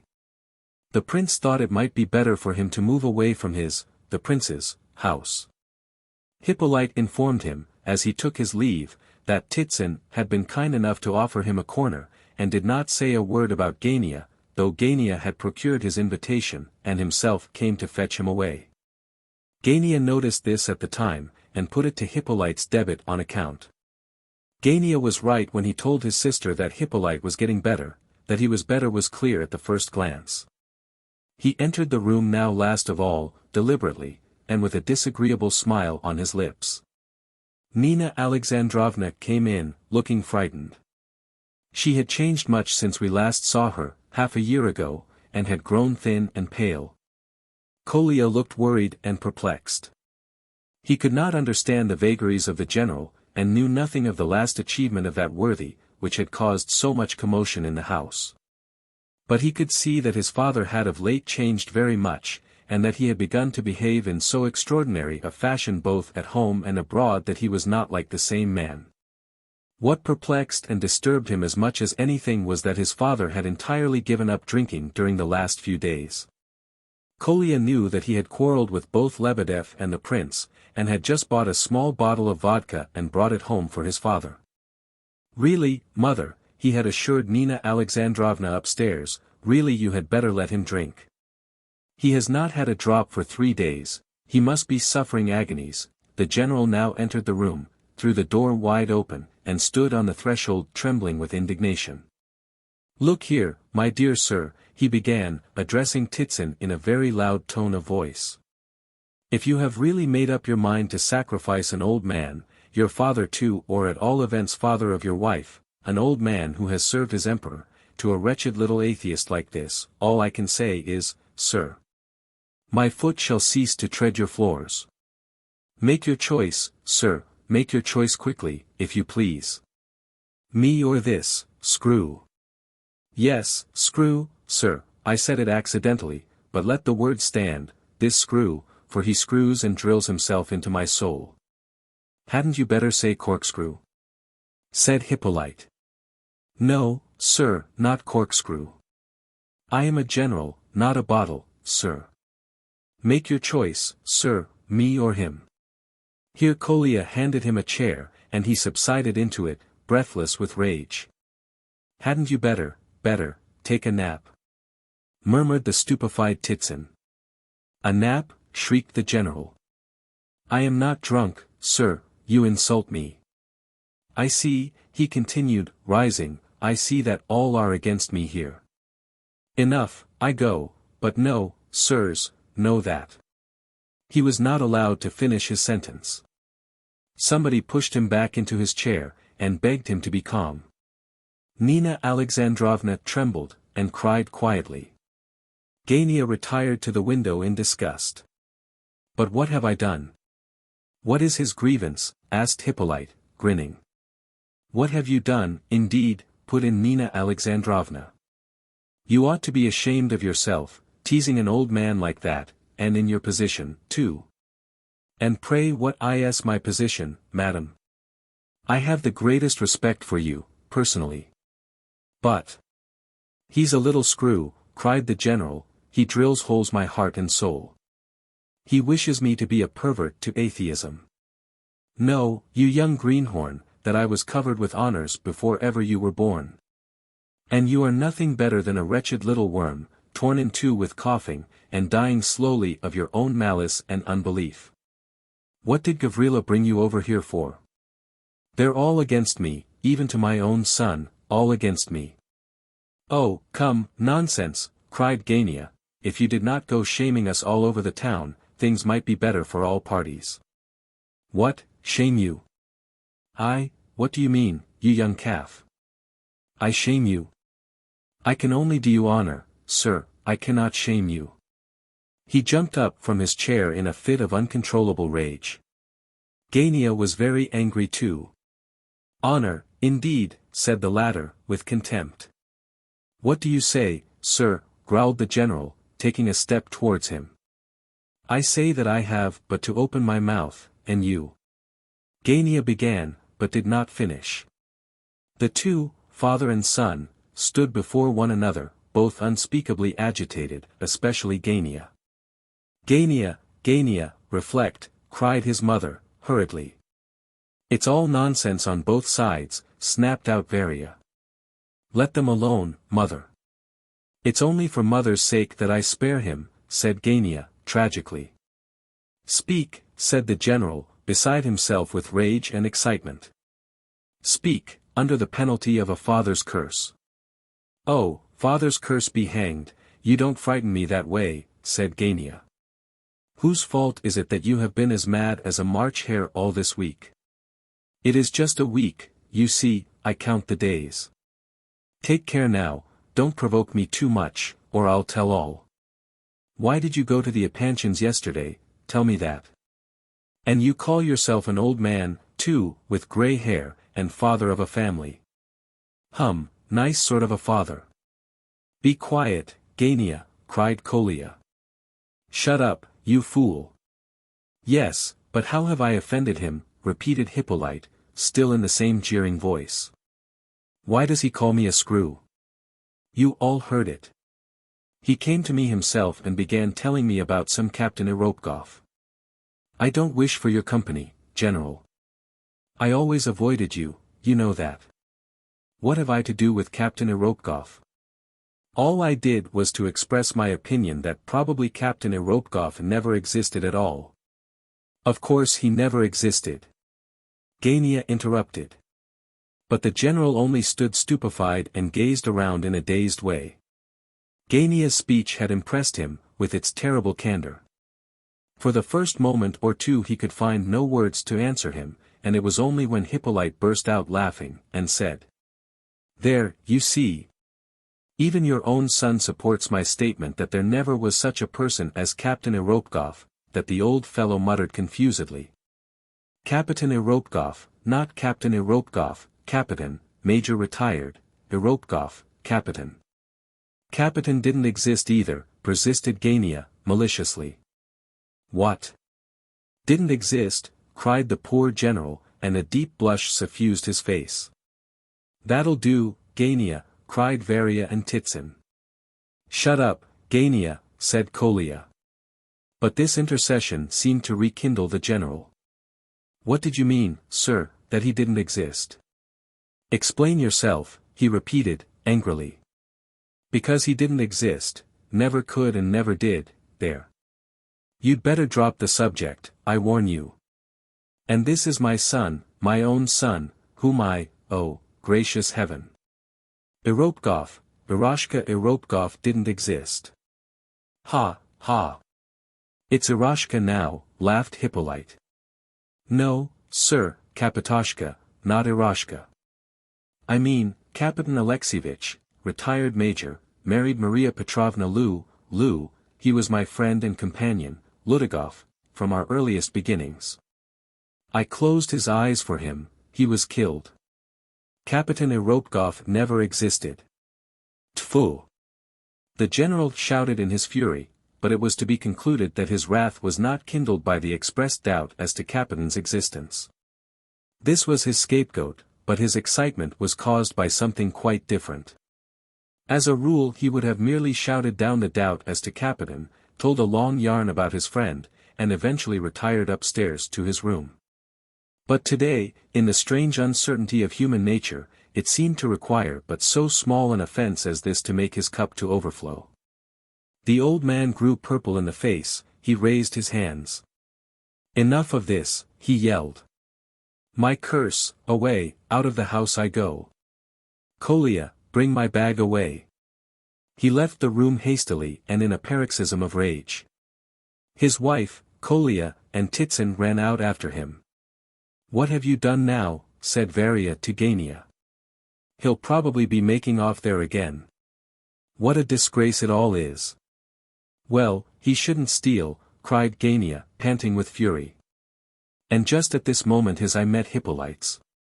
As for you, sir, he cried, you should at least remember that you are in a strange house and, receiving hospitality, you should not take the opportunity of tormenting an old man, sir, who is too evidently out of his mind. Hippolyte looked furious, but he restrained himself.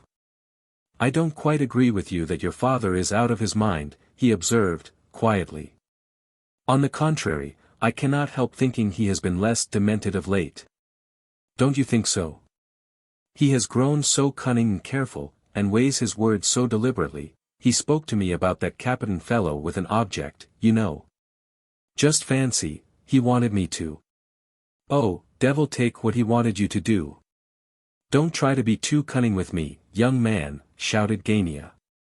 If you are aware of the real reason for my father's present condition, and you have kept such an excellent spying watch during these last few days that you are sure to be aware of it, you had no right whatever to torment the unfortunate man. And to worry my mother by your exaggerations of the affair. Because the whole business is nonsense, simply a drunken freak, and nothing more, quite unproved by any evidence, and I don't believe that much of it. He snapped his fingers. But you must needs spy and watch over us all, because you are a screw, laughed Hippolyte. Because you are a humbug, sir. And thought fit to worry people for half an hour, and tried to frighten them into believing that you would shoot yourself with your little empty pistol, pirouetting about and playing at suicide. I gave you hospitality, you have fattened on it, your cough has left you, and you repay all this. Excuse me, 2 words. I am Varvara Ardalyonovna's guest, not yours, you have extended no hospitality to me. On the contrary, if I am not mistaken, I believe you are yourself indebted to Mr. Titson's hospitality. For days ago I begged my mother to come down here and find lodgings, because I certainly do feel better here, though I am not fat, nor have I ceased to cough. I am today informed that my room is ready for me. Therefore, having thanked your sister and mother for their kindness to me, I intend to leave the house this evening. I beg your pardon, I interrupted you, I think you were about to add something. Oh, if that is the state of affairs, began Gania. Excuse me, I will take a seat, interrupted Hippolyte once more, sitting down deliberately, for I am not strong yet. Now then, I am ready to hear you. Especially as this is the last chance we shall have of a talk, and very likely the last meeting we shall ever have at all. Gania felt a little guilty. I assure you I did not mean to reckon up debits and credits, he began, and if you... I don't understand your condescension, said Hippolyte. As for me, I promised myself, on the first day of my arrival in this house, that I would have the satisfaction of settling accounts with you in a very thorough manner before I said goodbye to you. I intend to perform this operation now, if you like, after you, though, of course. May I ask you to be so good as to leave this room? You'd better speak out. You'll be sorry afterwards if you don't. Hippolyte, stop, please. It's so dreadfully undignified, said Varia. Well, only for the sake of a lady, said Hippolyte, laughing. I am ready to put off the reckoning, but only put it off, Varvara Ardalyonovna, because an explanation between your brother and myself has become an absolute necessity. And I could not think of leaving the house without clearing up all misunderstandings first. In a word, you are a wretched little scandalmonger, cried Gania, and you cannot go away without a scandal. You see, said Hippolyte, coolly, you can't restrain yourself. You'll be dreadfully sorry afterwards if you don't speak out now. Come, you shall have the first say. I'll wait. Gania was silent and merely looked contemptuously at him. You won't? Very well. I shall be as short as possible, for my part. 2 or 3 times today I have had the word hospitality pushed down my throat. This is not fair. In inviting me here you yourself entrapped me for your own use, you thought I wished to revenge myself upon the prince.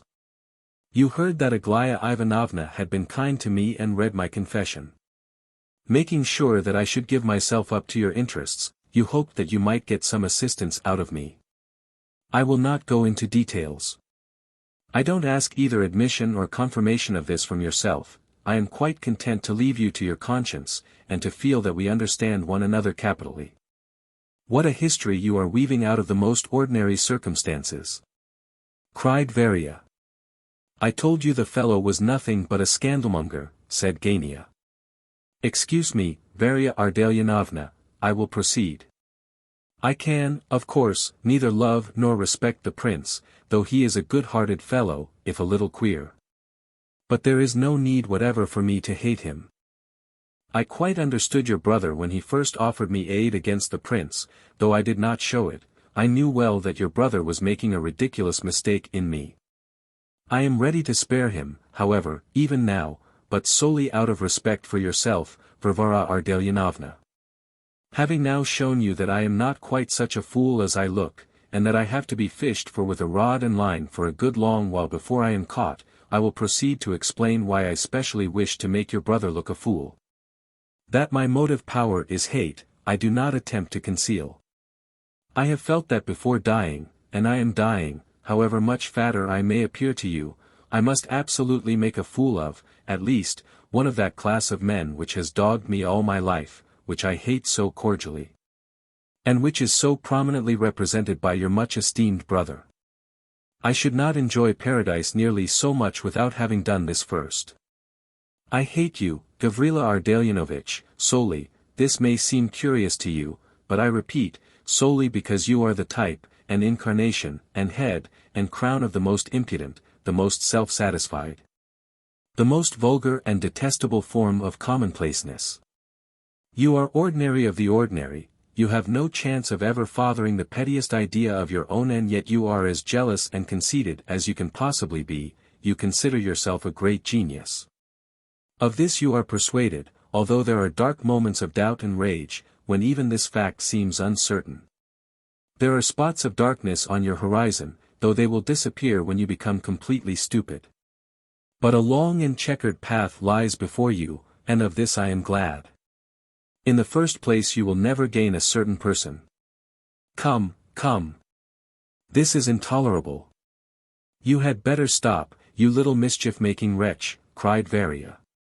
Gania had grown very pale, he trembled, but said nothing. Hippolyte paused, and looked at him intently and with great gratification. He then turned his gaze upon Varia, bowed, and went out, without adding another word. Gania might justly complain of the hardness with which fate treated him. Varia dared not speak to him for a long while, as he strode past her, backwards and forwards. At last he went and stood at the window, looking out, with his back turned towards her. There was a fearful row going on upstairs again. "Are you off?" said Gania, suddenly, remarking that she had risen and was about to leave the room. "Wait a moment, look at this." He approached the table and laid a small sheet of paper before her. It looked like a little note. "Good heavens," cried Varia, raising her hands. This was the note. "Gavrila Ardalionovitch, persuaded of your kindness of heart, I have determined to ask your advice on a matter of great importance to myself. I should like to meet you tomorrow morning at 7 o'clock by the green bench in the park. It is not far from our house. Varvara Ardalionovna, who must accompany you, knows the place well. A.E. What on earth is one to make of a girl like that?" said Varia. Gania, little as he felt inclined for swagger at this moment, could not avoid showing his triumph, especially just after such humiliating remarks as those of Hippolyte. A smile of self-satisfaction beamed on his face, and Varia too was brimming over with delight. And this is the very day that they were to announce the engagement. What will she do next? What do you suppose she wants to talk about tomorrow? Asked Gania. Oh, that's all the same. The chief thing is that she wants to see you after 6 months' absence. Look here, Gania, this is a serious business. Don't swagger again and lose the game, play carefully, but don't funk, do you understand? As if she could possibly avoid seeing what I have been working for all this last 6 months. And just imagine, I was there this morning and not a word of this. I was there, you know, on the sly. The old lady did not know, or she would have kicked me out. I ran some risk for you, you see. I did so want to find out, at all hazards." Here there was a frantic noise upstairs once more, several people seemed to be rushing downstairs at once. "Now, Gania," cried Varia, frightened, "we can't let him go out. We can't afford to have a breath of scandal about the town at this moment. Run after him and beg his pardon, quick." But the father of the family was out in the road already. Kolya was carrying his bag for him, Nina Alexandrovna stood and cried on the doorstep, she wanted to run after the general, but Titsin kept her back. "You will only excite him more," he said. "He has nowhere else to go to, he'll be back here in half an hour. I've talked it all over with Kolya, let him play the fool a bit, it will do him good." "What are you up to?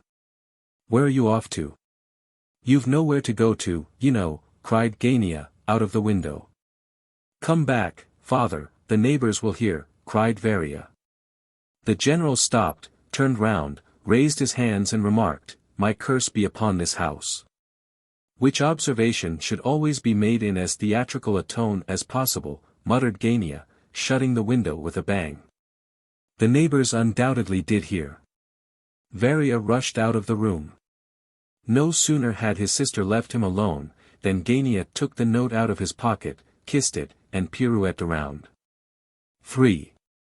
As a general rule, old General Ivolgin's paroxysms ended in smoke. He had before this experienced fits of sudden fury, but not very often, because he was really a man of peaceful and kindly disposition. He had tried hundreds of times to overcome the dissolute habits which he had contracted of late years. He would suddenly remember that he was a father, would be reconciled with his wife, and shed genuine tears. His feeling for Nina Alexandrovna amounted almost to adoration. She had pardoned so much in silence, and loved him still in spite of the state of degradation into which he had fallen. But the general's struggles with his own weakness never lasted very long. He was, in his way, an impetuous man, and a quiet life of repentance in the bosom of his family soon became insupportable to him. In the end he rebelled, and flew into rages which he regretted, perhaps, even as he gave way to them, but which were beyond his control. He picked quarrels with everyone, began to hold forth eloquently, exacted unlimited respect, and at last disappeared from the house, and sometimes did not return for a long time. He had given up interfering in the affairs of his family for 2 years now, and knew nothing about them but what he gathered from hearsay. But on this occasion there was something more serious than usual. Everyone seemed to know something, but to be afraid to talk about it. The general had turned up in the bosom of his family 2 or 3 days before, but not, as usual, with the olive branch of peace in his hand, not in the garb of penitence, in which he was usually clad on such occasions, but, on the contrary, in an uncommonly bad temper. He had arrived in a quarrelsome mood, pitching into everyone he came across, and talking about all sorts and kinds of subjects in the most unexpected manner, so that it was impossible to discover what it was that was really putting him out. At moments he would be apparently quite bright and happy, but as a rule he would sit moody and thoughtful. He would abruptly commence to hold forth about the Epanchins, about Lebedev, or the prince, and equally abruptly would stop short and refuse to speak another word, answering all further questions with a stupid smile. Unconscious that he was smiling, or that he had been asked a question. The whole of the previous night he had spent tossing about and groaning, and poor Nina Alexandrovna had been busy making cold compresses and warm fomentations and so on, without being very clear how to apply them. He had fallen asleep after a while, but not for long, and had awaked in a state of violent hypochondria which had ended in his quarrel with Hippolyte, and the solemn cursing of Titsin's establishment generally. It was also observed during those 2 or 3 days that he was in a state of morbid self-esteem, and was specially touchy on all points of honor. Kolya insisted, in discussing the matter with his mother, that all this was but the outcome of abstinence from drink, or perhaps of pining after Lebedev, with whom up to this time the general had been upon terms of the greatest friendship. But with whom, for some reason or other, he had quarrelled a few days since, parting from him in great wrath. There had also been a scene with the prince. Kolya had asked an explanation of the latter, but had been forced to conclude that he was not told the whole truth. If Hippolyte and Nina Alexandrovna had, as Gania suspected, had some special conversation about the general's actions, it was strange that the malicious youth, whom Gania had called a scandalmonger to his face, had not allowed himself a similar satisfaction with Kolya. The fact is that probably Hippolyte was not quite so black as Gania painted him, and it was hardly likely that he had informed Nina Alexandrovna of certain events, of which we know, for the mere pleasure of giving her pain. We must never forget that human motives are generally far more complicated than we are apt to suppose, and that we can very rarely accurately describe the motives of another. It is much better for the writer, as a rule, to content himself with the bare statement of events. And we shall take this line with regard to the catastrophe recorded above, and shall state the remaining events connected with the general's trouble shortly. Because we feel that we have already given to this secondary character in our story more attention than we originally intended. The course of events had marched in the following order. When Lebedev returned, in company with the general, after their expedition to town a few days since, for the purpose of investigation, he brought the prince no information whatever. If the latter had not himself been occupied with other thoughts and impressions at the time, he must have observed that Lebedev not only was very uncommunicative, but even appeared anxious to avoid him.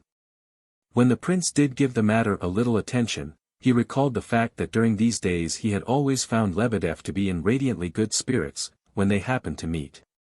And further, that the general and Lebedev were always together. The two friends did not seem ever to be parted for a moment. Occasionally the prince heard loud talking and laughing upstairs, and once he detected the sound of a jolly soldier's song going on above, and recognized the unmistakable bass of the general's voice. But the sudden outbreak of song did not last. And for an hour afterwards the animated sound of apparently drunken conversation continued to be heard from above.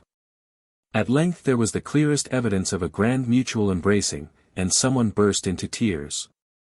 Shortly after this, however, there was a violent but short-lived quarrel, with loud talking on both sides. All these days Kolya had been in a state of great mental preoccupation.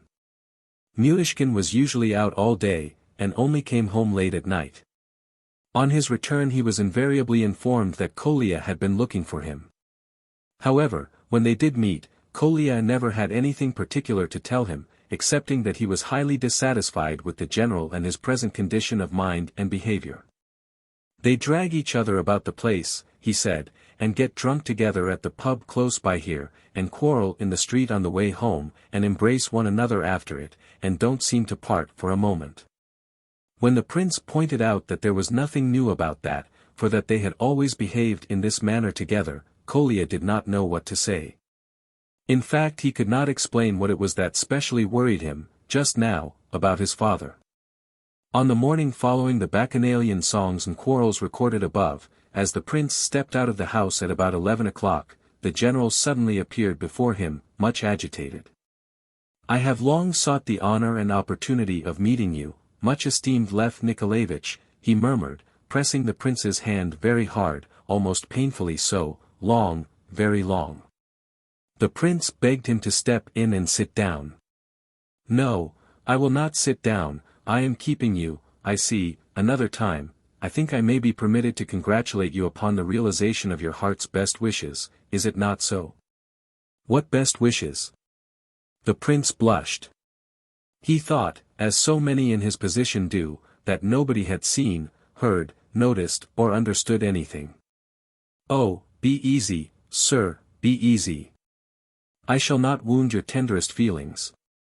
I've been through it all myself, and I know well how unpleasant it is when an outsider sticks his nose in where he is not wanted. I experience this every morning. I came to speak to you about another matter, though, an important matter." "A very important matter, Prince." The latter requested him to take a seat once more, and sat down himself. "Well, just for 1 second, then. The fact is, I came for advice. Of course I live now without any very practical objects in life. But, being full of self-respect, in which quality the ordinary Russian is so deficient as a rule, and of activity, I am desirous, in a word, Prince, of placing myself and my wife and children in a position in fact, I want advice." The prince commended his aspirations with warmth. "Quite so, quite so. But this is all mere nonsense. I came here to speak of something quite different, something very important, Prince. And I have determined to come to you as to a man in whose sincerity and nobility of feeling I can trust like, are you surprised at my words, Prince?" The prince was watching his guest, if not with much surprise, at all events with great attention and curiosity. The old man was very pale. Every now and then his lips trembled, and his hands seemed unable to rest quietly, but continually moved from place to place. He had twice already jumped up from his chair and sat down again without being in the least aware of it. He would take up a hook from the table and open it, talking all the while, look at the heading of a chapter, shut it and put it back again, seizing another immediately, but holding it unopened in his hand, and waving it in the air as he spoke. "But enough," he cried, suddenly. "I see I have been boring you with my—" Not in the least, I assure you." On the contrary, I am listening most attentively, and am anxious to guess. Prince, I wish to place myself in a respectable position, I wish to esteem myself, and to. My dear sir. A man of such noble aspirations is worthy of all esteem by virtue of those aspirations alone. The prince brought out his copybook sentence in the firm belief that it would produce a good effect. He felt instinctively that some such well-sounding humbug, brought out at the proper moment, would suit the old man's feelings, and would be specially acceptable to such a man in such a position. At all hazards, his guest must be dispatched with heart relieved and spirit comforted. That was the problem before the prince at this moment. The phrase flattered the general, touched him, and pleased him mightily. He immediately changed his tone, and started off on a long and solemn explanation. But listen as he would, the prince could make neither head nor tail of it. The general spoke hotly and quickly for 10 minutes. He spoke as though his words could not keep pace with his crowding thoughts. Tears stood in his eyes, and yet his speech was nothing but a collection of disconnected sentences, without beginning and without end, a string of unexpected words and unexpected sentiments, colliding with one another, and jumping over one another, as they burst from his lips. Enough, he concluded at last, you understand me, and that is the great thing. A heart like yours cannot help understanding the sufferings of another. Prince, you are the ideal of generosity, what are other men beside yourself? But you are young, accept my blessing. My principal object is to beg you to fix an hour for a most important conversation, that is my great hope, Prince. My heart needs but a little friendship and sympathy, and yet I cannot always find means to satisfy it. But why not now? I am ready to listen, Anne. No, no, Prince, not now. Now is a dream. And it is too important. It is to be the hour of fate to me, my own hour. Our interview is not to be broken in upon by every chance comer, every impertinent guest, and there are plenty of such stupid, impertinent fellows. He bent over and whispered mysteriously, with a funny, frightened look on his face, who are unworthy to tie your shoe, Prince. I don't say mine, mind, you will understand me, Prince. Only you understand me, Prince, no one else. He doesn't understand me, he is absolutely unable to sympathize. The first qualification for understanding another is heart. The prince was rather alarmed at all this, and was obliged to end by appointing the same hour of the following day for the interview desired. The general left him much comforted and far less agitated than when he had arrived. At 7 in the evening, the prince sent to request Lebedeff to pay him a visit. Lebedeff came at once, and esteemed it an honor, as he observed, the instant he entered the room.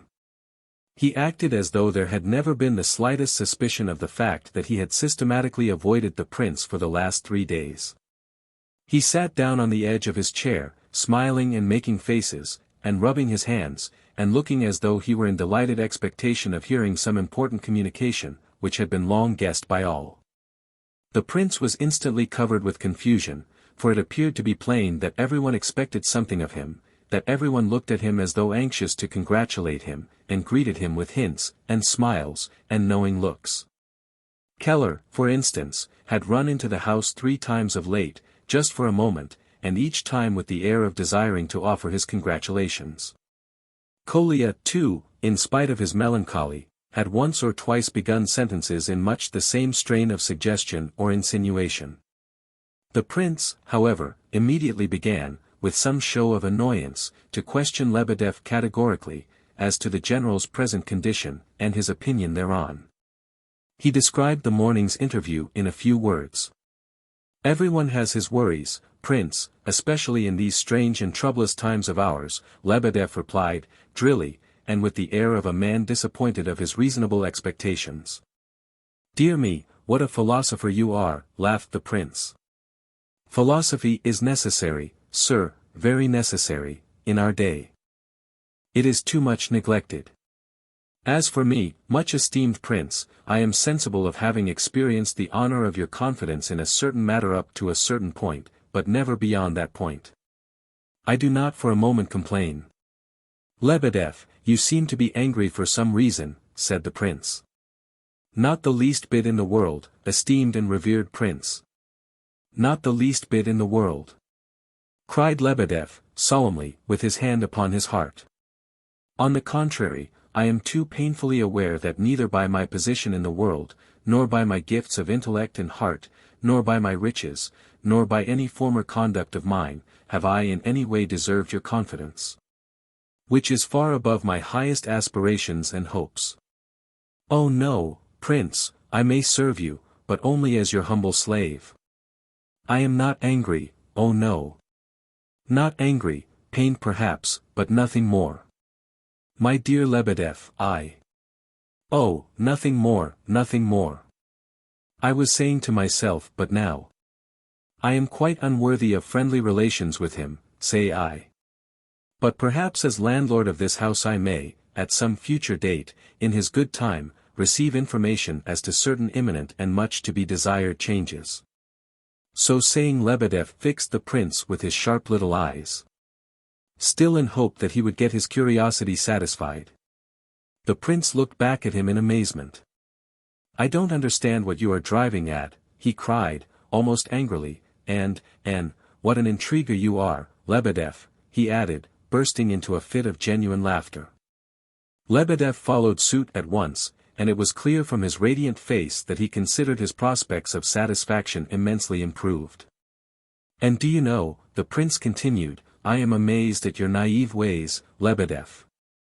Don't be angry with me, not only yours, everybody else's also. You are waiting to hear something from me at this very moment with such simplicity that I declare I feel quite ashamed of myself for having nothing whatever to tell you. I swear to you solemnly, that there is nothing to tell there. Can you take that in? The prince laughed again. Lebedev assumed an air of dignity. It was true enough that he was sometimes naive to a degree in his curiosity. But he was also an excessively cunning gentleman, and the prince was almost converting him into an enemy by his repeated rebuffs. The prince did not snub Lebedev's curiosity, however, because he felt any contempt for him, but simply because the subject was too delicate to talk about. Only a few days before he had looked upon his own dreams almost as crimes. But Lebedev considered the refusal as caused by personal dislike to himself, and was hurt accordingly. Indeed, there was at this moment a piece of news, most interesting to the prince, which Lebedev knew and even had wished to tell him, but which he now kept obstinately to himself. And what can I do for you, esteemed prince? Since I am told you sent for me just now, he said, after a few moments' silence. Oh, it was about the general, began the prince, waking abruptly from the fit of musing which he too had indulged in, and about the theft you told me of.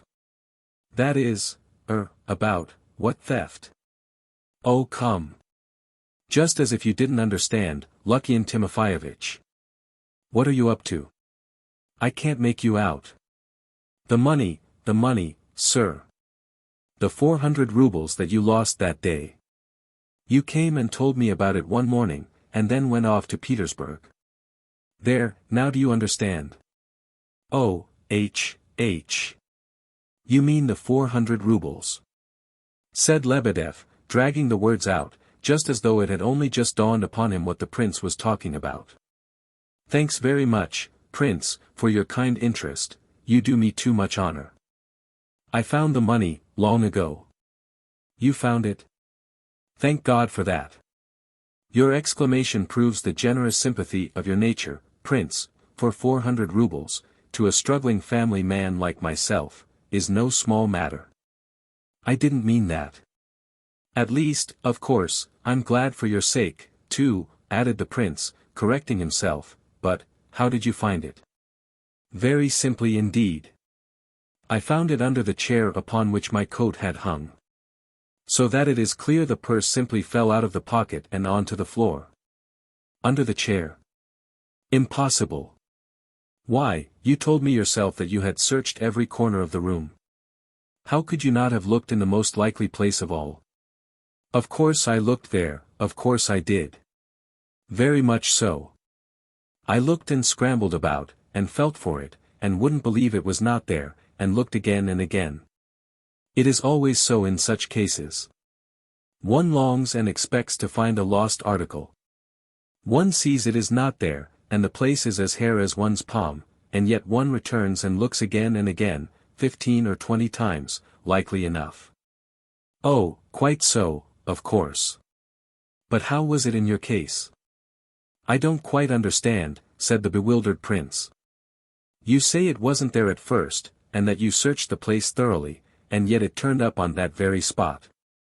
Yes, sir, on that very spot. The prince gazed strangely at Lebedev. And the general? He asked, abruptly. The general? How do you mean, the general? Said Lebedev, dubiously, as though he had not taken in the drift of the prince's remark. Oh, good heavens! I mean, what did the general say when the purse turned up under the chair? You and he had searched for it together there, hadn't you? Quite so, together. But the second time I thought better to say nothing about finding it. I found it alone. But, why in the world, and the money? Was it all there? I opened the purse and counted it myself, right to a single ruble. I think you might have come and told me, said the prince, thoughtfully. Oh, I didn't like to disturb you, prince, in the midst of your private and doubtless most interesting personal reflections. Besides, I wanted to appear, myself, to have found nothing. I took the purse, and opened it, and counted the money, and shut it and put it down again under the chair. What in the world for? Oh, just out of curiosity, said Lebedev, rubbing his hands and sniggering. What, it's still there then, is it? Ever since the day before yesterday? Oh no. You see, I was half in hopes the general might find it. Because if I found it, why should not he too observe an object lying before his very eyes? I moved the chair several times so as to expose the purse to view, but the general never saw it. He is very absent just now, evidently. He talks and laughs and tells stories, and suddenly flies into a rage with me, goodness knows why. Well, but, have you taken the purse away now? No, it disappeared from under the chair in the night. Where is it now, then? Here, laughed Lebedev, at last, rising to his full height and looking pleasantly at the prince, here, in the lining of my coat. Look, you can feel it for yourself, if you like. Sure enough there was something sticking out of the front of the coat, something large. It certainly felt as though it might well be the purse fallen through a hole in the pocket into the lining. I took it out and had a look at it, it's all right.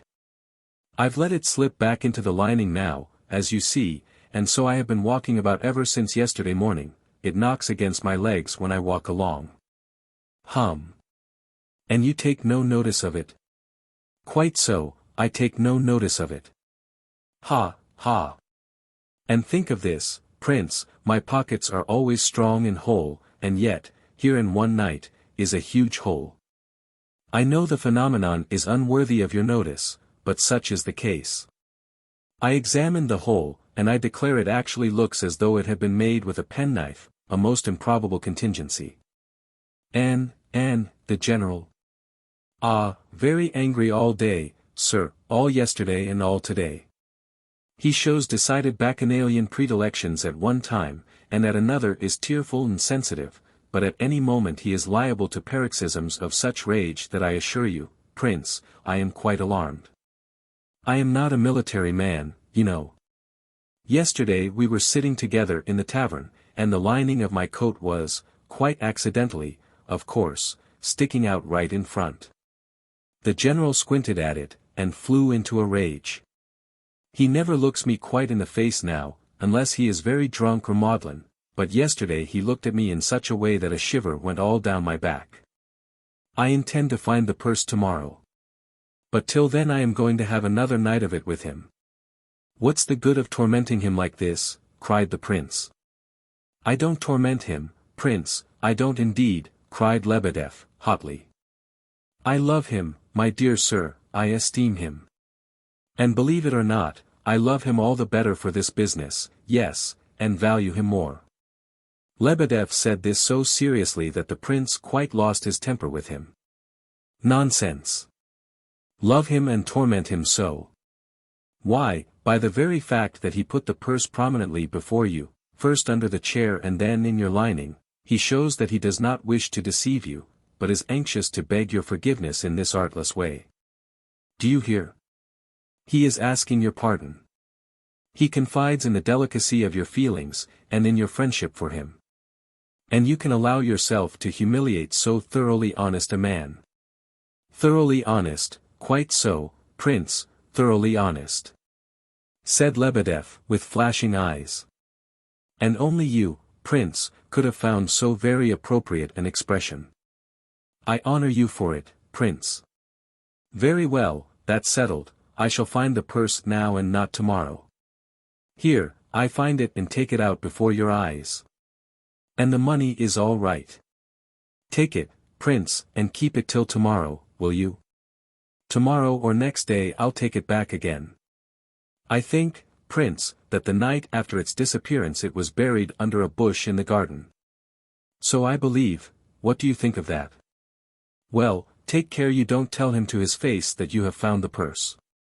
Simply let him see that it is no longer in the lining of your coat, and form his own conclusions. Do you think so? Had I not just better tell him I have found it, and pretend I never guessed where it was? No, I don't think so, said the prince, thoughtfully. It's too late for that, that would be dangerous now. No, no. Better say nothing about it. Be nice with him, you know, but don't show him, oh, you know well enough. I know, Prince, of course I know, but I'm afraid I shall not carry it out, for to do so one needs a heart like your own. He is so very irritable just now, and so proud. At one moment he will embrace me, and the next he flies out at me and sneers at me, and then I stick the lining forward on purpose. Well, au revoir, Prince, I see I am keeping you, and boring you, too, interfering with your most interesting private reflections.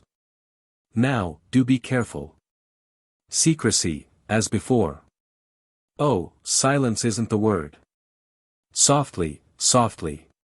But in spite of this conclusion to the episode, the prince remained as puzzled as ever, if not more so. He awaited next morning's interview with the general most impatiently. 4. The time appointed was 12 o'clock, and the prince, returning home unexpectedly late, found the general waiting for him. At the first glance, he saw that the latter was displeased, perhaps because he had been kept waiting. The prince apologized, and quickly took a seat. He seemed strangely timid before the general this morning, for some reason, and felt as though his visitor were some piece of china which he was afraid of breaking. On scrutinizing him, the prince soon saw that the general was quite a different man from what he had been the day before. He looked like one who had come to some momentous resolve. His calmness, however, was more apparent than real. He was courteous, but there was a suggestion of injured innocence in his manner. I've brought your book back, he began, indicating a book lying on the table. Much obliged to you for lending it to me. Ah, yes. Well, did you read it, General? It's curious, isn't it? Said the prince, delighted to be able to open up conversation upon an outside subject. Curious enough, yes, but crude, and of course dreadful nonsense. Probably the man lies in every other sentence. The general spoke with considerable confidence, and dragged his words out with a conceited drawl. Oh, but it's only the simple tale of an old soldier who saw the French enter Moscow. Some of his remarks were wonderfully interesting. Remarks of an eyewitness are always valuable, whoever he be, don't you think so? Had I been the publisher I should not have printed it. As to the evidence of eyewitnesses, in these days people prefer impudent lies to the stories of men of worth and long service. I know of some notes of the year 1812, which, I have determined, Prince, to leave this house, Mr. Lebedev's house. The general looked significantly at his host. Of course you have your own lodging at Pavlovskat, at your daughter's house, began the prince, quite at a loss what to say. He suddenly recollected that the general had come for advice on a most important matter, affecting his destiny. At my wife's, in other words, at my own place, my daughter's house. I beg your pardon, I I leave Lebedev's house, my dear prince, because I have quarreled with this person. I broke with him last night, and am very sorry that I did not do so before. I expect respect, prince, even from those to whom I give my heart, so to speak. Prince, I have often given away my heart, and am nearly always deceived. This person was quite unworthy of the gift. There is much that might be improved in him, said the prince, moderately, but he has some qualities which, though amid them one cannot but discern a cunning nature, reveal what is often a diverting intellect. The prince's tone was so natural and respectful that the general could not possibly suspect him of any insincerity. Oh, that he possesses good traits, I was the first to show, when I very nearly made him a present of my friendship.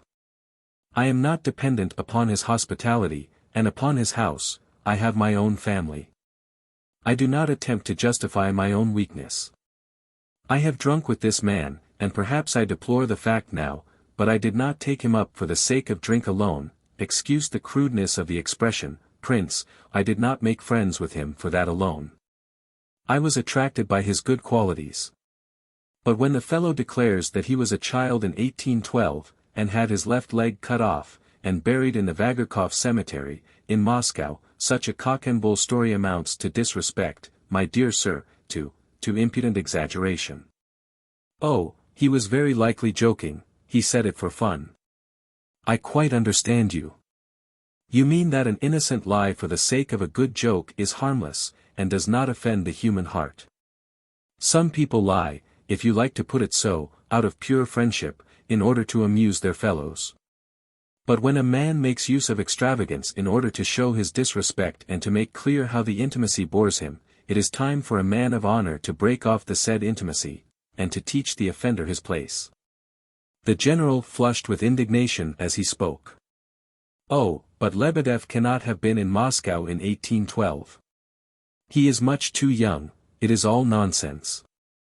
Very well, but even if we admit that he was alive in 1812, can one believe that a French chasseur pointed a cannon at him for a lark, and shot his left leg off? He says he picked his own leg up and took it away and buried it in the cemetery. He swore he had a stone put up over it with the inscription, "Here lies the leg of collegiate secretary Lebedev, and on the other side, rest, beloved ashes, till the morn of joy." And that he has a service read over it every year, which is simply sacrilege, and goes to Moscow once a year on purpose. He invites me to Moscow in order to prove his assertion, and show me his leg's tomb, and the very cannon that shot him. He says it's the 11th from the gate of the Kremlin, an old-fashioned falconet taken from the French afterwards.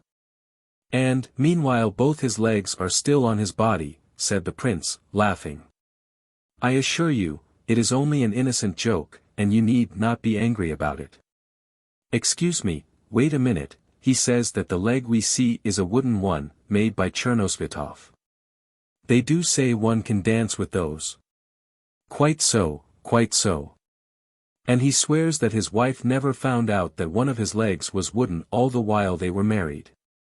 When I showed him the ridiculousness of all this, he said, well, if you were one of Napoleon's pages in 1812, you might let me bury my leg in the Moscow cemetery. Why, did you say, began the prince, and paused in confusion. The general gazed at his host disdainfully. Oh, go on, he said, finish your sentence, by all means. Say how odd it appears to you that a man fallen to such a depth of humiliation as I, can ever have been the actual eyewitness of great events. Go on, I don't mind. Has he found time to tell you scandal about me? No, I've heard nothing of this from Lebedev, if you mean Lebedev. I thought differently. You see, we were talking over this period of history. I was criticizing a current report of something which then happened, and having been myself an eyewitness of the occurrence, you are smiling, prince, you are looking at my face as if. Oh no. Not at all, I am rather young looking, I know. But I am actually older than I appear to be. I was 10 or 11 in the year 1812. I don't know my age exactly, but it has always been a weakness of mine to make it out less than it really is. I assure you, General, I do not in the least doubt your statement. One of our living autobiographers states that when he was a small baby in Moscow in 1812 the French soldiers fed him with bread. "Well, there you see," said the general, condescendingly. "There is nothing whatever unusual about my tale. Truth very often appears to be impossible. I was a page. It sounds strange, I dare say. Had I been 15 years old I should probably have been terribly frightened when the French arrived, as my mother was, who had been too slow about clearing out of Moscow. But as I was only just 10 I was not in the least alarmed, and rushed through the crowd to the very door of the palace when Napoleon alighted from his horse. Undoubtedly, at 10 years old you would not have felt the sense of fear, as you say," blurted out the prince, horribly uncomfortable in the sensation that he was just about to blush. "Of course, and it all happened so easily and naturally. And yet, were a novelist to describe the episode, he would put in all kinds of impossible and incredible details." "Oh," cried the prince, "I have often thought that. Why, I know of a murder, for the sake of a watch. It's in all the papers now. But if some writer had invented it, all the critics would have jumped down his throat and said the thing was too improbable for anything. And yet you read it in the paper, and you can't help thinking that out of these strange disclosures is to be gained the full knowledge of Russian life and character." "You said that well, General.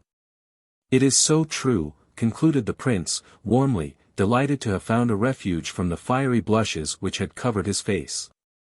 "Yes, it's quite true, isn't it?" cried the general, his eyes sparkling with gratification. "A small boy, a child, would naturally realize no danger. He would shove his way through the crowds to see the shine and glitter of the uniforms, and especially the great man of whom everyone was speaking, for at that time all the world had been talking of no one but this man for some years past. The world was full of his name, so to speak, drew it in with my mother's milk. Napoleon, passing a couple of paces from me, caught sight of me accidentally. I was very well dressed, and being all alone, in that crowd, as you will easily imagine. Oh, of course. Naturally the sight impressed him, and proved to him that not all the aristocracy had left Moscow, that at least some nobles and their children had remained behind. Just so, just so. He wanted to win over the aristocracy. When his eagle eye fell on me, mine probably flashed back in response. Voilà un garçon bien evil. Que est ton père? I immediately replied, almost panting with excitement, a general, who died on the battlefields of his country. Le fils d'un boyard et d'un brave, par-dessus le marqué. J'aime les boyards. M'aimes tu, petit? To this keen question I replied as keenly, the Russian heart can recognize a great man even in the bitter enemy of his country. At least, I don't remember the exact words, you know, but the idea was as I say. Napoleon was struck. He thought a minute and then said to his suite, "I like that boy's pride. If all Russians think like this child," then he didn't finish, Hut went on and entered the palace. I instantly mixed with his suite, and followed him. I was already in high favor. I remember when he came into the first hall, the emperor stopped before a portrait of the Empress Catherine, and after a thoughtful glance remarked, "That was a great woman," and passed on. Well, in a couple of days I was known all over the palace and the Kremlin as Le Petit Boyard. I only went home to sleep. They were nearly out of their minds about me at home. A couple of days after this, Napoleon's page, the Bazanker, died. He had not been able to stand the trials of the campaign. Napoleon remembered me. I was taken away without explanation. The dead page's uniform was tried on me, and when I was taken before the emperor, dressed in it, he nodded his head to me, and I was told that I was appointed to the vacant post of page. Well, I was glad enough, for I had long felt the greatest sympathy for this man, and then the pretty uniform and all that, only a child, you know, and so on.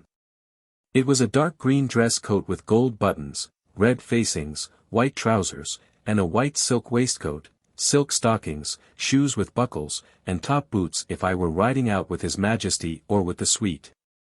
Though the position of all of us at that time was not particularly brilliant, and the poverty was dreadful all round, yet the etiquette at court was strictly preserved. And the more strictly in proportion to the growth of the forebodings of disaster. Quite so, of course, murmured the poor prince, who didn't know where to look. Your memoirs would be most interesting. The general was, of course, repeating what he had told Lebedev the night before, and thus brought it out glibly enough, but here he looked suspiciously at the prince out of the corners of his eyes. My memoirs. He began, with redoubled pride and dignity. Write my memoirs? The idea has not tempted me. And yet, if you please, my memoirs have long been written, but they shall not see the light until dust returns to dust.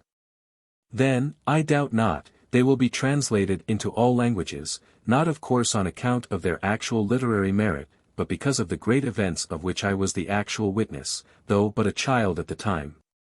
As a child, I was able to penetrate into the secrecy of the great man's private room. At nights I have heard the groans and wailings of this giant in distress.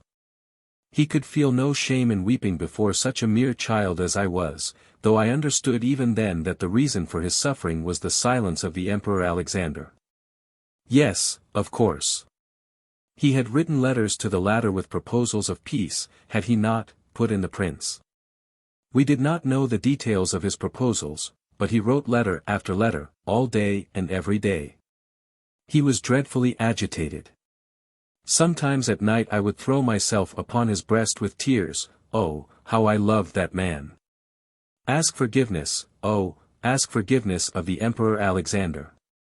I would cry. I should have said, of course, make peace with Alexander, but as a child I expressed my idea in the naive way recorded. Oh, my child, he would say, he loved to talk to me and seemed to forget my tender years. Oh, my child, I am ready to kiss Alexander's feet, but I hate and abominate the King of Prussia and the Austrian Emperor. Anne, but you know nothing of politics, my child. He would pull up, remembering whom he was speaking to, but his eyes would sparkle for a long while after this.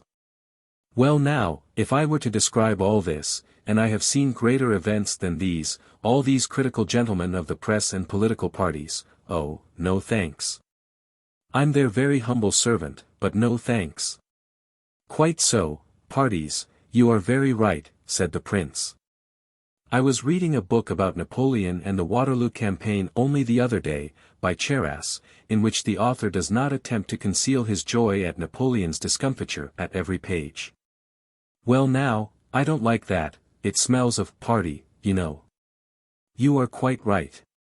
And were you much occupied with your service under Napoleon?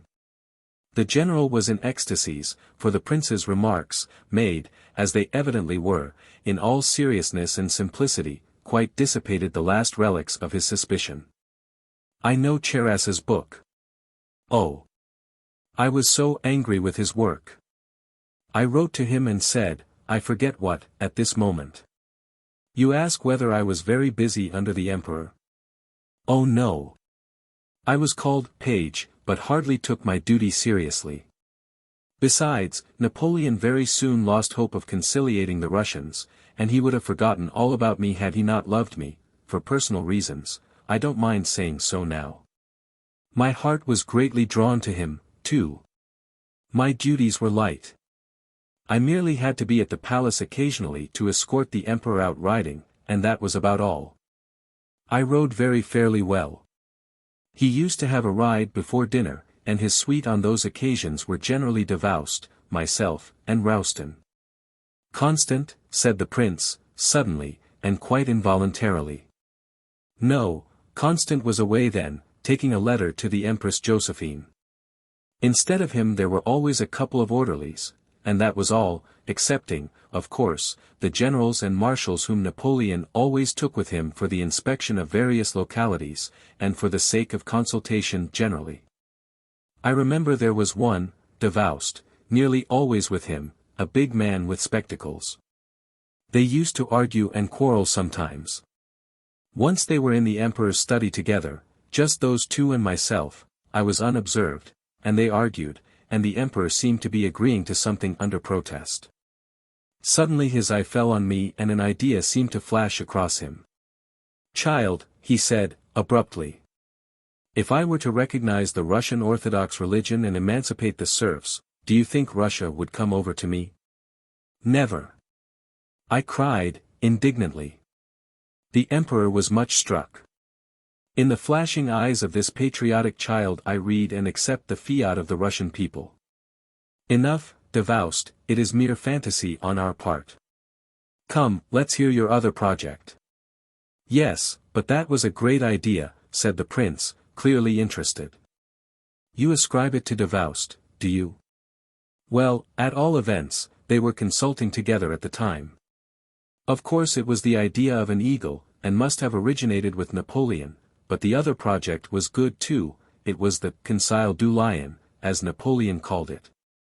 This project consisted in a proposal to occupy the Kremlin with the whole army. To arm and fortify it scientifically, to kill as many horses as could be got, and salt their flesh, and spend the winter there, and in spring to fight their way out. Napoleon liked the idea, it attracted him. We rode round the Kremlin walls every day, and Napoleon used to give orders where they were to be patched, where built up, where pulled down and so on. All was decided at last. They were alone together, those two and myself. Napoleon was walking up and down with folded arms. I could not take my eyes off his face, my heart beat loudly and painfully. I'm off, said Davoust. Where to? Asked Napoleon. To salt horse flesh, said Davoust. Napoleon shuddered, his fate was being decided. Child, he addressed me suddenly, what do you think of our plan? Of course he only applied to me as a sort of toss-up, you know. I turned to Davoust and addressed my reply to him. I said, as though inspired. Escape, General. Go home. The project was abandoned, Davoust shrugged his shoulders and went out, whispering to himself, Bah, Illinois deviant superstitieux. Next morning the order to retreat was given. All this is most interesting, said the prince, very softly, if it really was so, that is, I mean, he hastened to correct himself. Oh, my dear prince, cried the general, who was now so intoxicated with his own narrative that he probably could not have pulled up at the most patent indiscretion. You say, if it really was so. There was more, much more, I assure you. These are merely a few little political acts. I tell you I was the eyewitness of the nightly sorrow and groanings of the great man, and of that no one can speak but myself. Towards the end he wept no more, though he continued to emit an occasional groan, but his face grew more overcast day by day, as though eternity were wrapping its gloomy mantle about him. Occasionally we passed whole hours of silence together at night, Rouston snoring in the next room, that fellow slept like a pig. But he's loyal to me and my dynasty, said Napoleon of him. Sometimes it was very painful to me, and once he caught me with tears in my eyes. He looked at me kindly. You are sorry for me, he said, you, my child, and perhaps one other child, my son, the King of Rome, may grieve for me. All the rest hate me. And my brothers are the first to betray me in misfortune. I sobbed and threw myself into his arms. He could not resist me, he burst into tears, and our tears mingled as we folded each other in a close embrace. Write a letter to the Empress Josephine. I cried, sobbing. Napoleon started, reflected, and said, You remind me of a third heart which loves me. Thank you, my friend. And then and there he sat down and wrote that letter to Josephine, with which Constant was sent off next day. You did a good action, said the prince, for in the midst of his angry feelings you insinuated a kind thought into his heart. Just so, prince, just so. How well you bring out that fact. Because your own heart is good, cried the ecstatic old gentleman, and, strangely enough, real tears glistened in his eyes. Yes, prince, it was a wonderful spectacle. And, do you know, I all but went off to Paris, and should assuredly have shared his solitary exile with him, but, alas, our destinies were otherwise ordered. We parted, he to his island, where I am sure he thought of the weeping child who had embraced him so affectionately at parting in Moscow, and I was sent off to the cadet corps, where I found nothing but roughness and harsh discipline. Alas, my happy days were done. I do not wish to deprive your mother of you, and, therefore, I will not ask you to go with me, he said, the morning of his departure, but I should like to do something for you. He was mounting his horse as he spoke. Write something in my sister's album for me, I said rather timidly, for he was in a state of great dejection at the moment. He turned, called for a pen, took the album. How old is your sister? He asked, holding the pen in his hand. 3 years old, I said. Ah, petite fille alors, and he wrote in the album. Ne mentes jamais. Napoleon, votre ami sincere. Such advice, and at such a moment, you must allow, Prince, was. Yes, quite so, very remarkable. This page of the album, framed in gold, hung on the wall of my sister's drawing room all her life, in the most conspicuous place, till the day of her death. Where it is now, I really don't know. Heavens! It's 2 o'clock. How I have kept you, Prince. It is really most unpardonable of me. The general rose. Oh, not in the least, said the prince. On the contrary, I have been so much interested, I'm really very much obliged to you. Prince, said the general, pressing his hand, and looking at him with flashing eyes, and an expression as though he were under the influence of a sudden thought which had come upon him with stunning force. Prince, you are so kind, so simple-minded, that sometimes I really feel sorry for you. I gaze at you with a feeling of real affection. Oh, heaven bless you. May your life blossom and fructify in love. Mine is over. Forgive me, forgive me. He left the room quickly, covering his face with his hands. The prince could not doubt the sincerity of his agitation. He understood, too, that the old man had left the room intoxicated with his own success. The general belonged to that class of liars, who, in spite of their transports of lying, invariably suspect that they are not believed. On this occasion, when he recovered from his exaltation, he would probably suspect Myshkin of pitying him, and feel insulted. Have I been acting rightly in allowing him to develop such vast resources of imagination? The prince asked himself. But his answer was a fit of violent laughter which lasted 10 whole minutes. He tried to reproach himself for the laughing fit, but eventually concluded that he needn't do so, since in spite of it he was truly sorry for the old man. The same evening he received a strange letter, short but decided. The general informed him that they must part forever. That he was grateful, but that even from him he could not accept signs of sympathy which were humiliating to the dignity of a man already miserable enough. When the prince heard that the old man had gone to Nina Alexandrovna, though, he felt almost easy on his account. We have seen, however, that the general paid a visit to Lizaveta Prokofievna and caused trouble there, the final upshot being that he frightened Mrs. Epanchin, and angered her by bitter hints as to his son Gania. He had been turned out in disgrace, eventually, and this was the cause of his bad night and quarrelsome day, which ended in his sudden departure into the street in a condition approaching insanity, as recorded before. Kolya did not understand the position.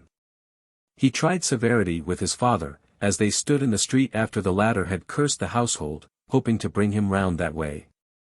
Well, where are we to go to now, father? He asked. You don't want to go to the prince's, you have quarrelled with Lebedev, you have no money, I never have any, and here we are in the middle of the road, in a nice sort of mess. Better to be of a mess than in a mess.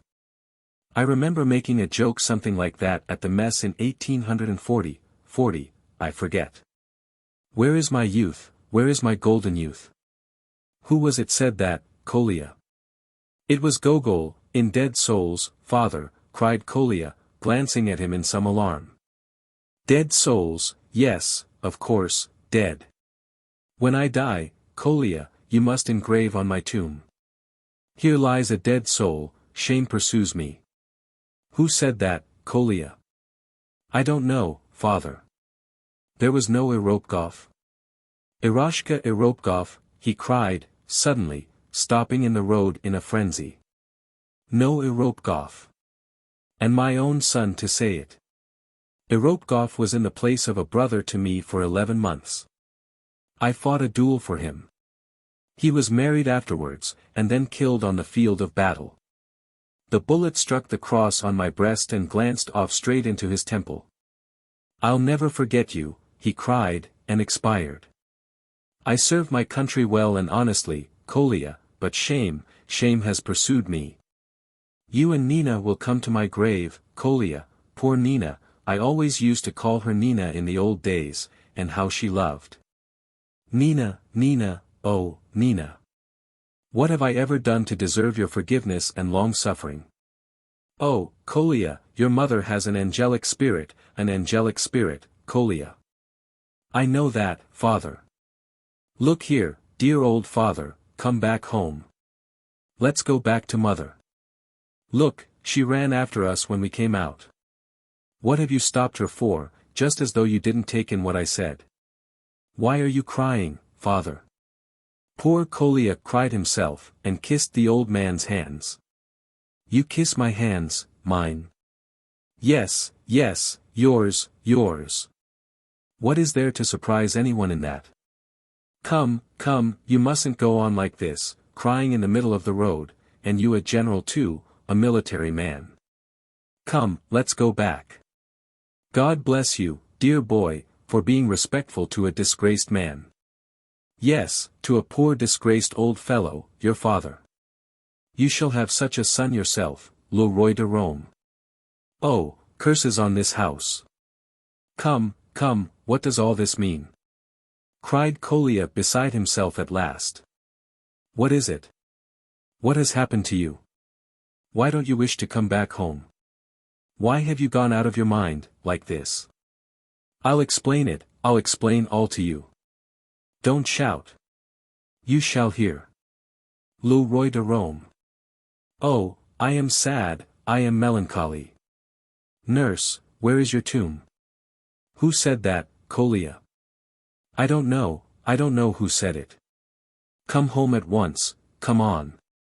I'll punch Gania's head myself, if you like, only come. Oh, where are you off to again? The general was dragging him away towards the door a house near. He sat down on the step, still holding Kolya by the hand. Bend down your ear. I'll tell you all, disgrace, bend down, I'll tell you in your ear. What are you dreaming of? Said poor, frightened Kolya, stooping down towards the old man, all the same. Le roi de Rome, whispered the general, trembling all over. What? What do you mean? What roi de Rome? I, the general continued to whisper, clinging more and more tightly to the boy's shoulder. I wish to tell you all, Maria Petrovna, Sue. Kolya broke loose, seized his father by the shoulders, and stared into his eyes with frenzied gaze. The old man had grown livid, his lips were shaking, convulsions were passing over his features. Suddenly he leant over and began to sink slowly into Kolya's arms. He's got a stroke, cried Kolya, loudly, realizing what was the matter at last.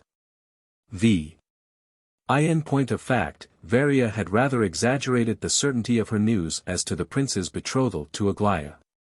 Very likely, with the perspicacity of her sex, she gave out as an accomplished fact what she felt was pretty sure to become a fact in a few days. Perhaps she could not resist the satisfaction of pouring one last drop of bitterness into her brother Gania's cup, in spite of her love for him. At all events, she had been unable to obtain any definite news from the Epanchin girls, the most she could get out of them being hints and surmises, and so on. Perhaps Aglaya's sisters had merely been pumping Varia for news while pretending to impart information.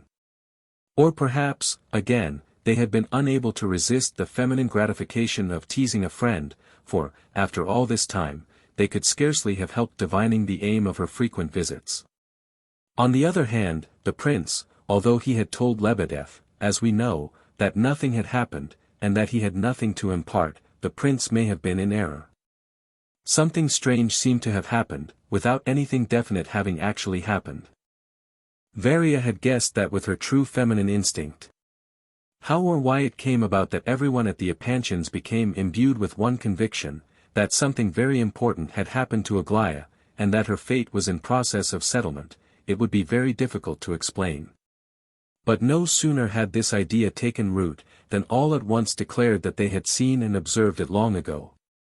That they had remarked it at the time of the poor night joke, and even before, though they had been unwilling to believe in such nonsense.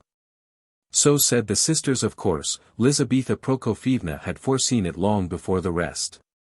Her heart had been sore for a long while, she declared, and it was now so sore that she appeared to be quite overwhelmed, and the very thought of the prince became distasteful to her. There was a question to be decided, most important, but most difficult, so much so, that Mrs. Epanchin did not even see how to put it into words. Would the prince do or not? Was all this good or bad? If good, which might be the case, of course, why good? If bad, which was hardly doubtful, wherein, especially, bad? Even the general, the paterfamilias, though astonished at first, suddenly declared that, upon his honor, he really believed he had fancied something of the kind, after all. At first, it seemed a new idea, and then, somehow, it looked as familiar as possible. His wife frowned him down there. This was in the morning, but in the evening, alone with his wife, he had given tongue again. Well, really, silence, of course, all this is very strange, if true, which I cannot deny, but, silence. But, on the other hand, if one looks things in the face, upon my honor, the prince is a rare good fellow, and, well, his name, your family name, all this looks well. And perpetuates the name and title and all that, which at this moment is not standing so high as it might, from one point of view, don't you know? The world is the world, of course, and people will talk, and, the prince has property, if it is not very large, and then he, continued silence, and collapse of the general. Hearing these words from her husband, Lizaveta Prokofievna was driven beside herself. According to her opinion, the whole thing had been one huge, fantastical, absurd, unpardonable mistake. First of all, this prince is an idiot, and, secondly, he is a fool, knows nothing of the world, and has no place in it. Whom can he be shown to? Where can you take him to? What will old Bilokonsky say? We never thought of such a husband as that for our Aglaya. Of course, the last argument was the chief one. The maternal heart trembled with indignation to think of such an absurdity, although in that heart there rose another voice, which said, and why is not the prince such a husband as you would have desired for Aglaya? It was this voice which annoyed Lizaveta Prokofievna more than anything else. For some reason or other, the sisters liked the idea of the prince. They did not even consider it very strange. In a word, they might be expected at any moment to range themselves strongly on his side. But both of them decided to say nothing either way. It had always been noticed in the family that the stronger Mrs. Epanchin's opposition was to any project, the nearer she was, in reality, to giving in. Alexandra, however, found it difficult to keep absolute silence on the subject. Long since holding, as she did, the post of confidential adviser to Mamma, she was now perpetually called in council, and asked her opinion, and especially her assistance, in order to recollect, how on earth all this happened. Why did no one see it? Why did no one say anything about it? What did all that wretched, poor night, joke mean? Why was she, Lizaveta Prokofievna, driven to think, and foresee, and worry for everybody, while they all sucked their thumbs, and counted the crows in the garden, and did nothing? At first, Alexandra had been very careful, and had merely replied that perhaps her father's remark was not so far out, that, in the eyes of the world, probably the choice of the prince as a husband for one of the Epanchin girls would be considered a very wise one. Warming up, however, she added that the prince was by no means a fool, and never had been. And that as to place in the world, no one knew what the position of a respectable person in Russia would imply in a few years, whether it would depend on successes in the government service, on the old system, or what. To all this her mother replied that Alexandra was a free thinker, and that all this was due to that cursed woman's rights question. Half an hour after this conversation, she went off to town, and thence to the Kameny Ostrov, Stone Island, a suburb and park of St. Petersburg, to see Princess Bilokonsky, who had just arrived from Moscow on a short visit. The princess was Aglaya's godmother. Old Bilokonsky listened to all the fevered and despairing lamentations of Lizaveta Prokofievna without the least emotion. The tears of this sorrowful mother did not evoke answering sighs, in fact, she laughed at her. She was a dreadful old despot, this princess. She could not allow equality in anything, not even in friendship of the oldest standing, and she insisted on treating Mrs. Epanchin as her protégée, as she had been 35 years ago. She could never put up with the independence and energy of Lizaveta's character. She observed that, as usual, the whole family had gone much too far ahead, and had converted a fly into an elephant. That, so far as she had heard their story, she was persuaded that nothing of any seriousness had occurred, that it would surely be better to wait until something did happen. That the prince, in her opinion, was a very decent young fellow, though perhaps a little eccentric, through illness, and not quite as weighty in the world as one could wish. The worst feature was, she said, Nastassya Filippovna. Lizaveta Prokofievna well understood that the old lady was angry at the failure of Evgeny Pavlovitch, her own recommendation. She returned home to Pavlovsk in a worse humor than when she left, and of course everybody in the house suffered. She pitched into everyone, because, she declared, they had gone mad. Why were things always mismanaged in her house? Why had everybody been in such a frantic hurry in this matter? So far as she could see, nothing whatever had happened. Surely they had better wait and see what was to happen, instead of making mountains out of molehills. And so the conclusion of the matter was that it would be far better to take it quietly, and wait coolly to see what would turn up. But, alas! Peace did not reign for more than 10 minutes. The first blow dealt to its power was in certain news communicated to Lizaveta Prokofievna as to events which bad happened during her trip to see the princess. This trip had taken place the day after that on which the prince had turned up at the Epanchins at nearly 1 o'clock at night, thinking it was 9. The sisters replied candidly and fully enough to their mother's impatient questions on her return. They said, in the first place, that nothing particular had happened since her departure. That the prince had been, and that Aglaya had kept him waiting a long while before she appeared, half an hour, at least, that she had then come in, and immediately asked the prince to have you any intention of being a kammerjunker? A kammerjunker? I had not thought of it, but here the two sisters could restrain themselves no longer, and both of them burst into irrepressible laughter.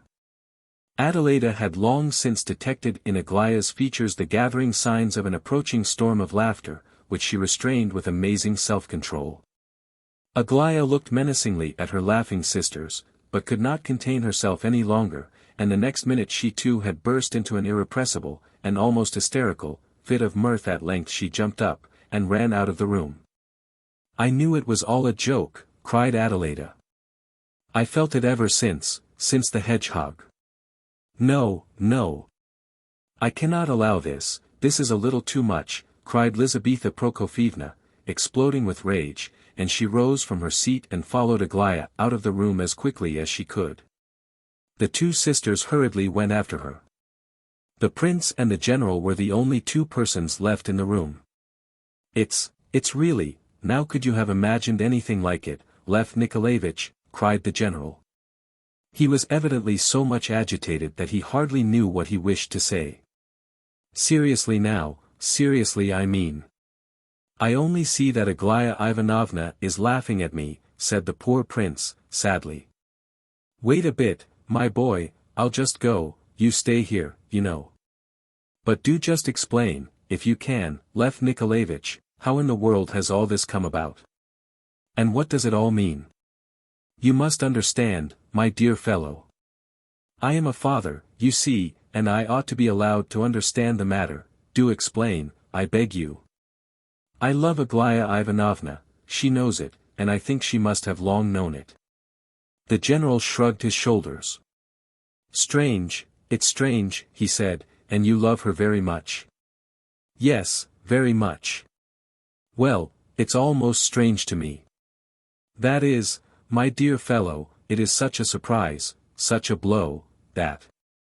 You see, it is not your financial position, though I should not object if you were a bit richer. I am thinking of my daughter's happiness, of course, and the thing is, are you able to give her the happiness she deserves?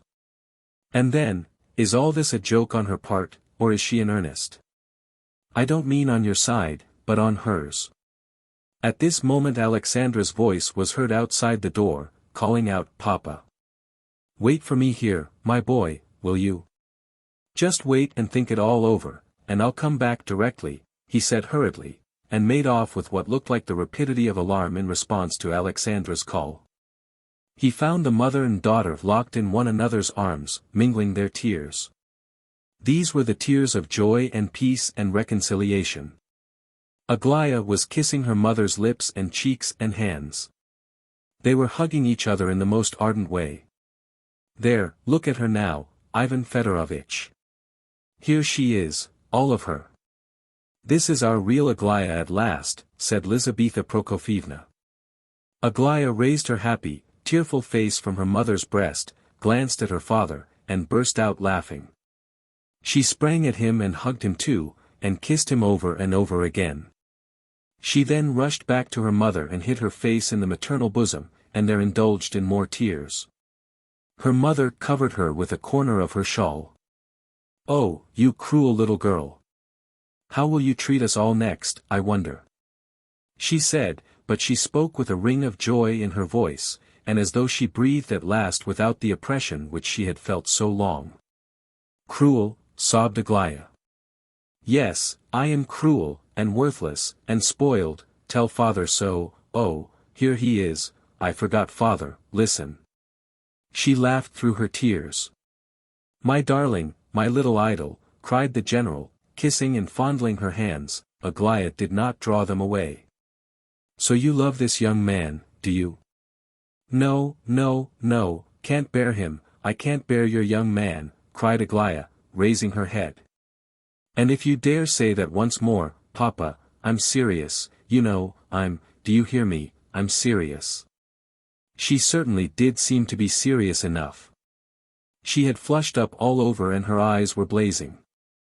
The general felt troubled and remained silent, while Lizaveta Prokofievna telegraphed to him from behind Aglaya to ask no questions. If that's the case, darling, then, of course, you shall do exactly as you like. He is waiting alone downstairs. Hadn't I better hint to him gently that he can go? The general telegraphed to Lizaveta Prokofievna in his turn. No, no, you needn't do anything of the sort, you mustn't hint gently at all. I'll go down myself directly. I wish to apologize to this young man, because I hurt his feelings. Yes, seriously, said the general, gravely. Well, you'd better stay here, all of you, for a little, and I'll go down to him alone to begin with. I'll just go in and then you can follow me almost at once. That's the best way. She had almost reached the door when she turned round again. I shall laugh, I know I shall die of laughing, she said, lugubriously. However, she turned and ran down to the prince as fast as her feet could carry her. Well, what does it all mean? What do you make of it? Asked the general of his spouse, hurriedly. I hardly dare say, said Lizaveta, as hurriedly, but I think it's as plain as anything can be. I think so too, as clear as day, she loves him. Loves him? She is head over ears in love, that's what she is, put in Alexandra. Well, God bless her, if such is her destiny, said Lizaveta, crossing herself devoutly. Destiny it is, said the general, and there's no getting out of destiny. With these words they all moved off towards the drawing-room, where another surprise awaited them. Aglaya had not only not laughed, as she had feared, but had gone to the prince rather timidly, and said to him. Forgive a silly, horrid, spoilt girl, she took his hand here, and be quite assured that we all of us esteem you beyond all words. And if I dared to turn your beautiful, admirable simplicity to ridicule, forgive me as you would a little child its mischief. Forgive me all my absurdity of just now, which, of course, meant nothing, and could not have the slightest consequence." She spoke these words with great emphasis. Her father, mother, and sisters came into the room and were much struck with the last words, which they just caught as they entered, absurdity which of course meant nothing, and still more so with the emphasis with which Aglaya had spoken. They exchanged glances questioningly, but the prince did not seem to have understood the meaning of Aglaya's words. He was in the highest heaven of delight. "Why do you speak so?" he murmured. "Why do you ask my forgiveness?" He wished to add that he was unworthy of being asked for forgiveness by her, but paused. Perhaps he did understand Aglaya's sentence about absurdity which meant nothing, and like the strange fellow that he was, rejoiced in the words. Undoubtedly the fact that he might now come and see Aglaya as much as he pleased again was quite enough to make him perfectly happy. That he might come and speak to her, and see her, and sit by her, and walk with her, who knows, but that all this was quite enough to satisfy him for the whole of his life, and that he would desire no more to the end of time. Lizaveta Prokofievna felt that this might be the case, and she didn't like it, though very probably she could not have put the idea into words. It would be difficult to describe the animation and high spirits which distinguished the prince for the rest of the evening. He was so happy that, it made one feel happy to look at him, as Aglaya's sisters expressed it afterwards. He talked, and told stories just as he had done once before, and never since, namely on the very first morning of his acquaintance with the Epanchins, 6 months ago. Since his return to Petersburg from Moscow, he had been remarkably silent, and had told Prince S. on one occasion, before everyone, that he did not think himself justified in degrading any thought by his unworthy words. But this evening he did nearly all the talking himself, and told stories by the dozen, while he answered all questions put to him clearly, gladly, and with any amount of detail. There was nothing, however, of love-making in his talk. His ideas were all of the most serious kind, some were even mystical and profound. He aired his own views on various matters, some of his most private opinions and observations, many of which would have seemed rather funny, so his hearers agreed afterwards, had they not been so well expressed. The general liked serious subjects of conversation, but both he and Lizaveta Prokofievna felt that they were having a little too much of a good thing tonight, and as the evening advanced, they both grew more or less melancholy.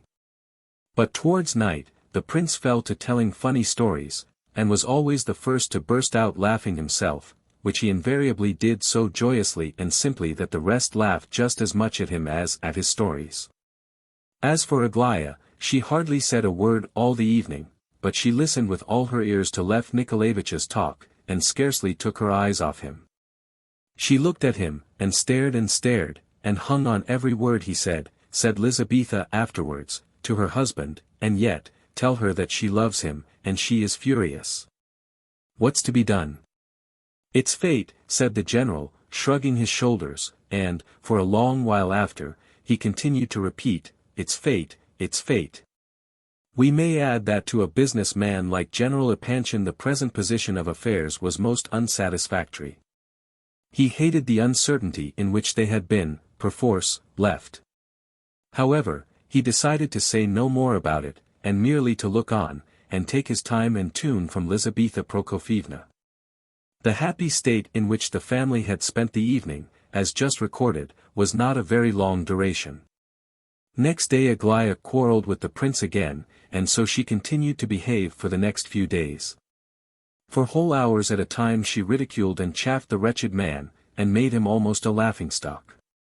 It is true that they used to sit in the little summer house together for an hour or two at a time, very often, but it was observed that on these occasions the prince would read the paper, or some book, aloud to Aglaya. Do you know, Aglaya said to him once, interrupting the reading, I've remarked that you are dreadfully badly educated. You never know anything thoroughly, if one asks you, neither anyone's name, nor dates, nor about treaties and so on. It's a great pity, you know. I told you I had not had much of an education, replied the prince.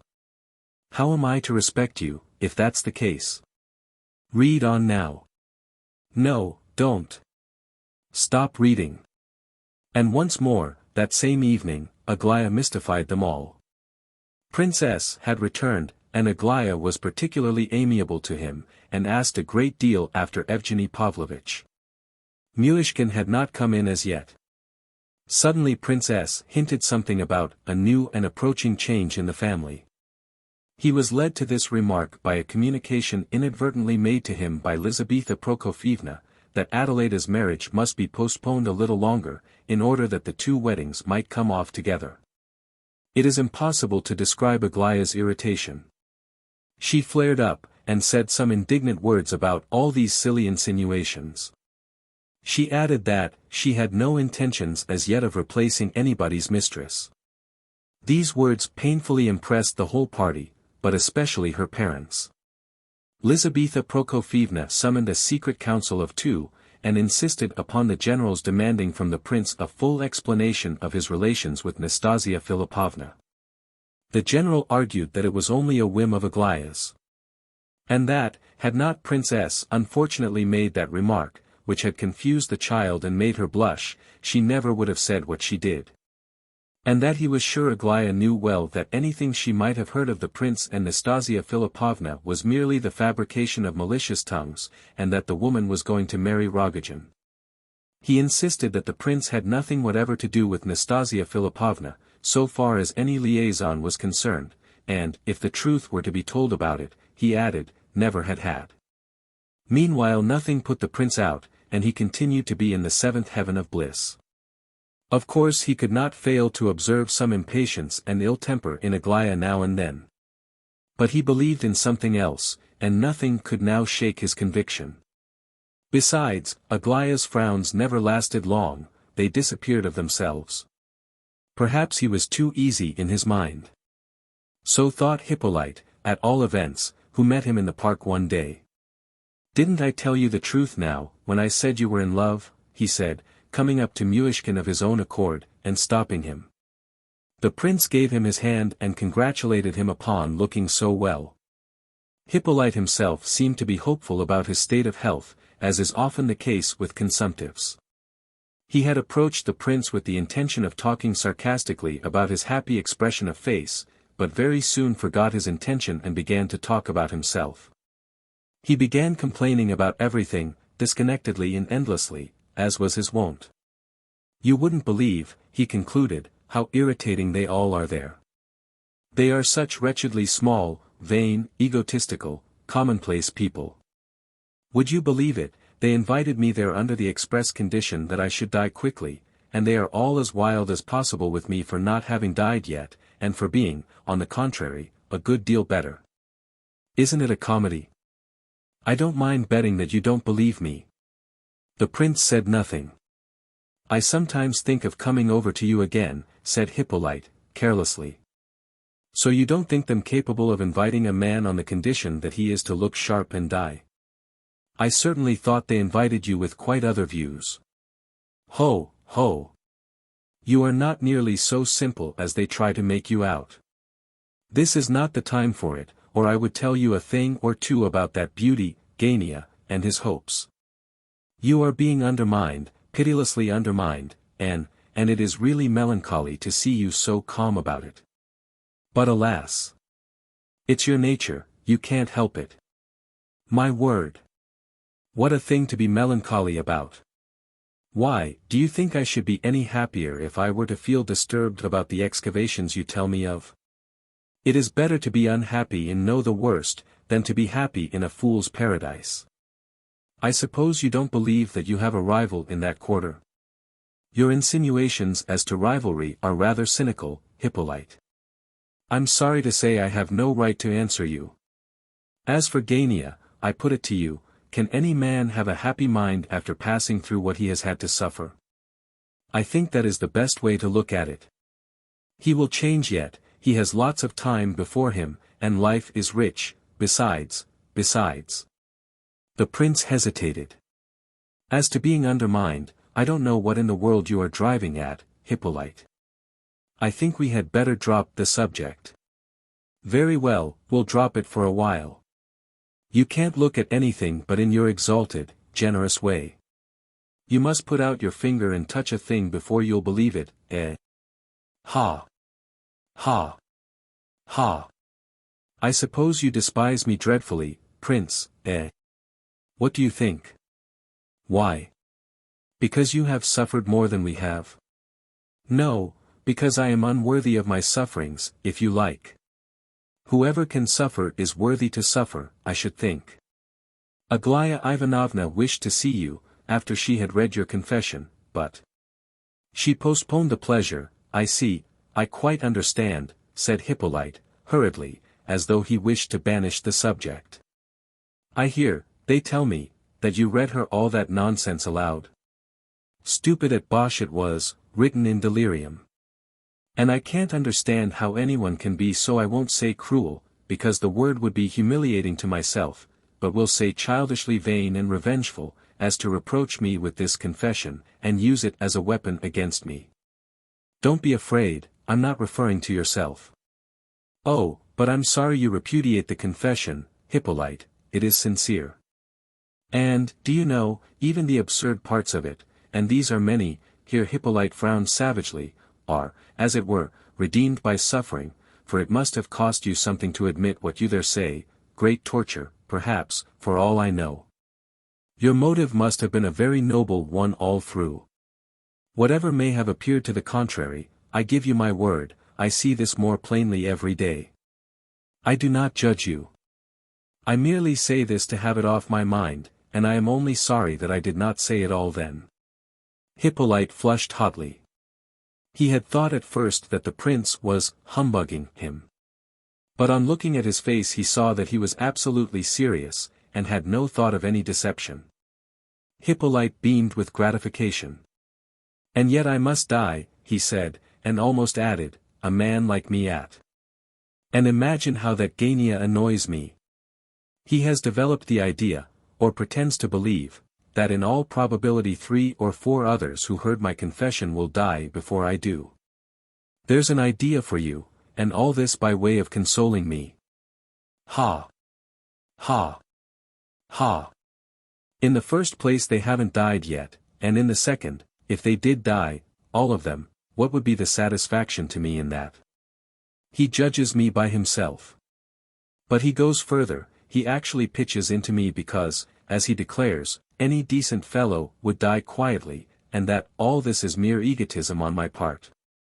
He doesn't see what refinement of egotism it is on his own part, and at the same time, what ox-like coarseness.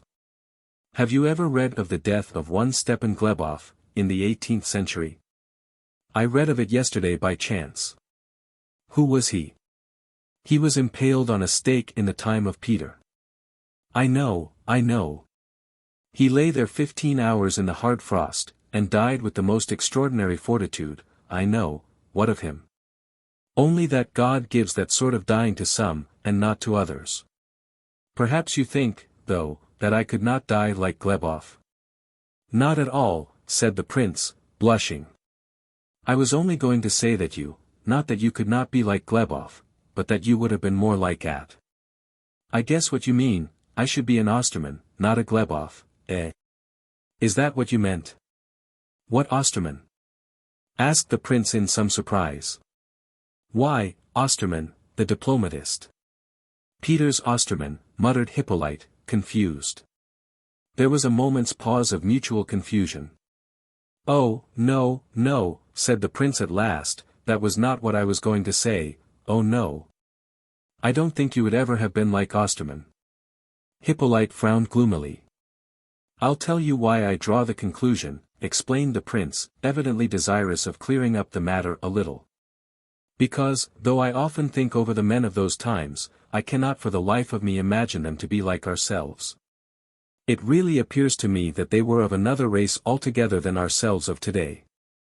At that time people seemed to stick so to one idea, now, they are more nervous, more sensitive, more enlightened, people of 2 or 3 ideas at once, as it were. The man of today is a broader man, so to speak, and I declare I believe that is what prevents him from being so self-contained and independent a being as his brother of those earlier days. Of course my remark was only made under this impression, and not in the least at I quite understand. You are trying to comfort me for the naiveness with which you disagreed with me, eh? Ha! Ha! Ha! You are a regular child, Prince. However, I cannot help seeing that you always treat me like a fragile china cup. Never mind, I'm not a bit angry. At all events we have had a very funny talk. Do you know, all things considered, I should like to be something better than Osterman. I wouldn't take the trouble to rise from the dead to be an Osterman. However, I see I must make arrangements to die soon, or I myself. Well, leave me now. Au revoir. Look here, before you go, just give me your opinion. How do you think I ought to die, now? I mean, the best, the most virtuous way. Tell me. You should pass us by and forgive us our happiness, said the prince in a low voice. Ha! Ha! Ha! I thought so. I thought I should hear something like that. Well, you really are, oh dear me. Eloquence, eloquence. Goodbye. 6. As to the evening party at the Epanchins at which Princess Bilokonsky was to be present, Varia had reported with accuracy, though she had perhaps expressed herself too strongly. The thing was decided in a hurry and with a certain amount of quite unnecessary excitement, doubtless because nothing could be done in this house like anywhere else.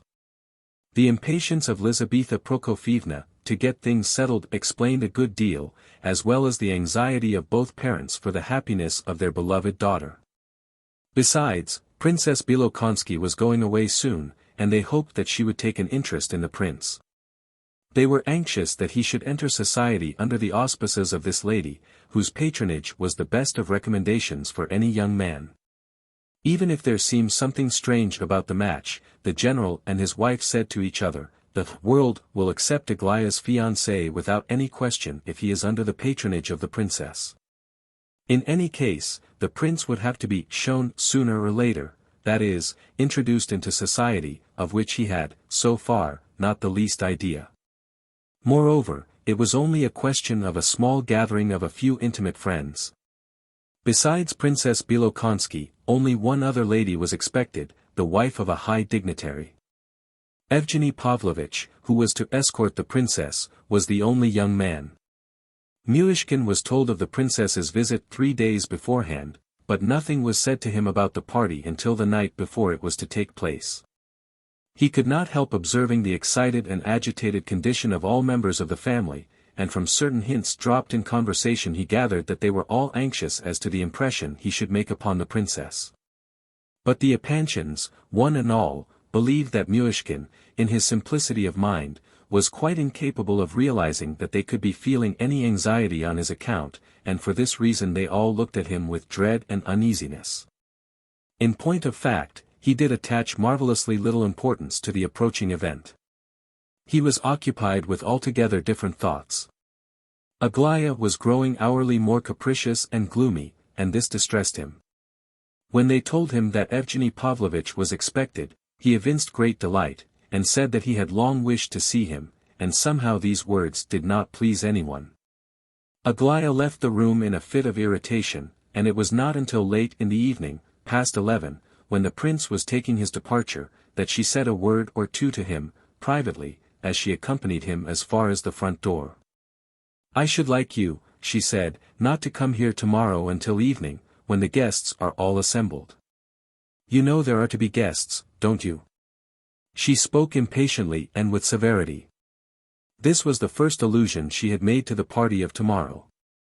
She hated the idea of it, everyone saw that, and she would probably have liked to quarrel about it with her parents, but pride and modesty prevented her from broaching the subject.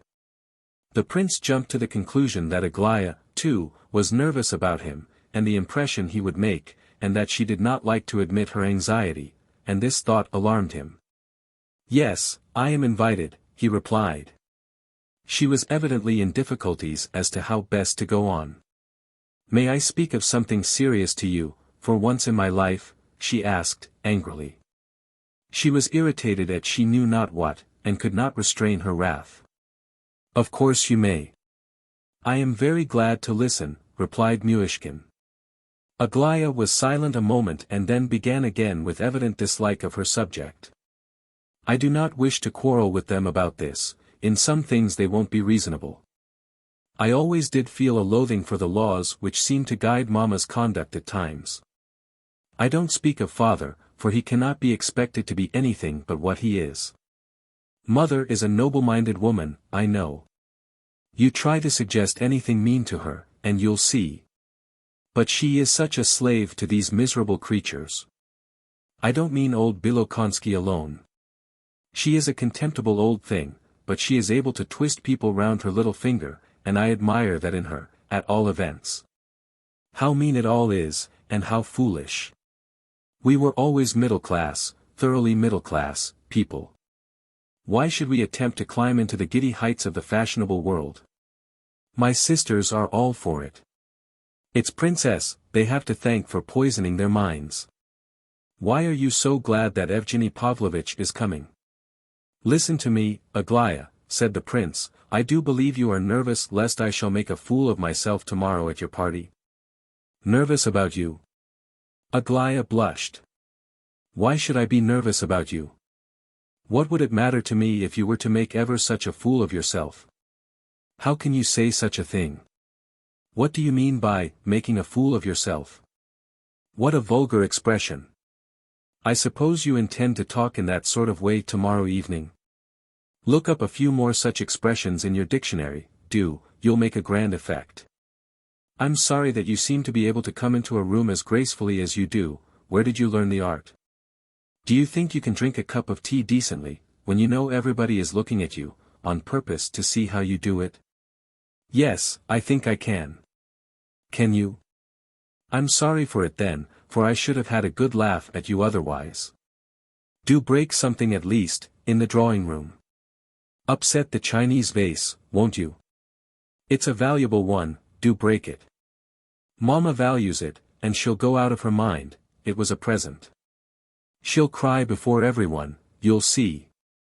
Wave your hand about, you know, as you always do, and just smash it. Sit down near it on purpose. On the contrary, I shall sit as far from it as I can. Thanks for the hint. Ha, ha. Then you are afraid you will wave your arms about. I wouldn't mind betting that you'll talk about some lofty subject, something serious and learned. How delightful, how tactful that will be. I should think it would be very foolish indeed, unless it happened to come inappropriately. Look here, once for all, cried Aglaya, boiling over, if I hear you talking about capital punishment, or the economical condition of Russia, or about beauty redeeming the world, or anything of that sort, well. Of course I shall laugh and seem very pleased, but I warn you beforehand, don't look me in the face again. I'm serious now, mind, this time I am really serious. She certainly did say this very seriously, so much so, that she looked quite different from what she usually was, and the prince could not help noticing the fact. She did not seem to be joking in the slightest degree. Well, you've put me into such a fright that I shall certainly make a fool of myself, and very likely break something too. I wasn't a bit alarmed before, but now I'm as nervous as can be. Then don't speak at all. Sit still and don't talk. Oh, I can't do that, you know. I shall say something foolish out of pure funk, and break something for the same excellent reason, I know I shall. Perhaps I shall slip and fall on the slippery floor, I've done that before now, you know. I shall dream of it all night now. Why did you say anything about it? Aglaya looked blackly at him. Do you know what, I had better not come at all tomorrow. I'll plead sick list and stay away, said the prince, with decision. Aglaya stamped her foot, and grew quite pale with anger. Oh, my goodness. Just listen to that. Better not come, when the party is on purpose for him. Good Lord. What a delightful thing it is to have to do with such a stupid as you are. Well, I'll come, interrupted the prince, hastily, and I'll give you my word of honor that I will sit the whole evening and not say a word. I believe that's the best thing you can do. You said you'd plead sick list, just now, where in the world do you get hold of such expressions? Why do you talk to me like this? Are you trying to irritate me, or what? Forgive me, it's a schoolboy expression. I won't do it again. I know quite well, I see it, that you are anxious on my account. Now, don't be angry, and it makes me very happy to see it. You wouldn't believe how frightened I am of misbehaving somehow, and how glad I am of your instructions. But all this panic is simply nonsense, you know, Aglaya. I give you my word it is. I am so pleased that you are such a child, such a dear good child. How charming you can be if you like, Aglaya. Aglaya wanted to be angry, of course, but suddenly some quite unexpected feeling seized upon her heart, all in a moment. And you won't reproach me for all these rude words of mine, some day, afterwards, she asked, of a sudden. What an idea! Of course not. And what are you blushing for again? And there comes that frown once more. You've taken to looking too gloomy sometimes, Aglaya, much more than you used to. I know why it is. Be quiet, do be quiet. No, no, I had much better speak out. I have long wished to say it, and have said it, but that's not enough, for you didn't believe me. Between us two there stands a being who. Be quiet, be quiet, be quiet, be quiet. Aglaya struck in, suddenly, seizing his hand in hers, and gazing at him almost in terror. At this moment she was called by someone. She broke loose from him with an air of relief and ran away. The prince was in a fever all night. It was strange, but he had suffered from fever for several nights in succession. On this particular night, while in semi-delirium, he had an idea, what if on the morrow he were to have a fit before everybody? The thought seemed to freeze his blood within him. All night he fancied himself in some extraordinary society of strange persons. The worst of it was that he was talking nonsense. He knew that he ought not to speak at all, and yet he talked the whole time. He seemed to be trying to persuade them all to something. Evgeny and Hippolyte were among the guests, and appeared to be great friends. He awoke towards 9 o'clock with a headache, full of confused ideas and strange impressions. For some reason or other he felt most anxious to see Rogozhin, to see and talk to him, but what he wished to say he could not tell. Next, he determined to go and see Hippolyte. His mind was in a confused state, so much so that the incidents of the morning seemed to be imperfectly realized, though acutely felt. One of these incidents was a visit from Lebedev. Lebedev came rather early, before 10, but he was tipsy already. Though the prince was not in an observant condition, yet he could not avoid seeing that for at least 3 days, ever since General Ivolgin had left the house Lebedev had been behaving very badly. He looked untidy and dirty at all times of the day, and it was said that he had begun to rage about in his own house, and that his temper was very bad. As soon as he arrived this morning, he began to hold forth, beating his breast and apparently blaming himself for something. I've had a reward for my meanness, I've had a slap in the face, he concluded, tragically. A slap in the face? From whom? And so early in the morning? Early, said Lebedev, sarcastically.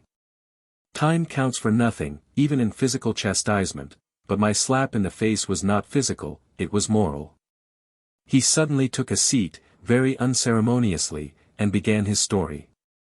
It was very disconnected, the prince frowned, and wished he could get away, but suddenly a few words struck him.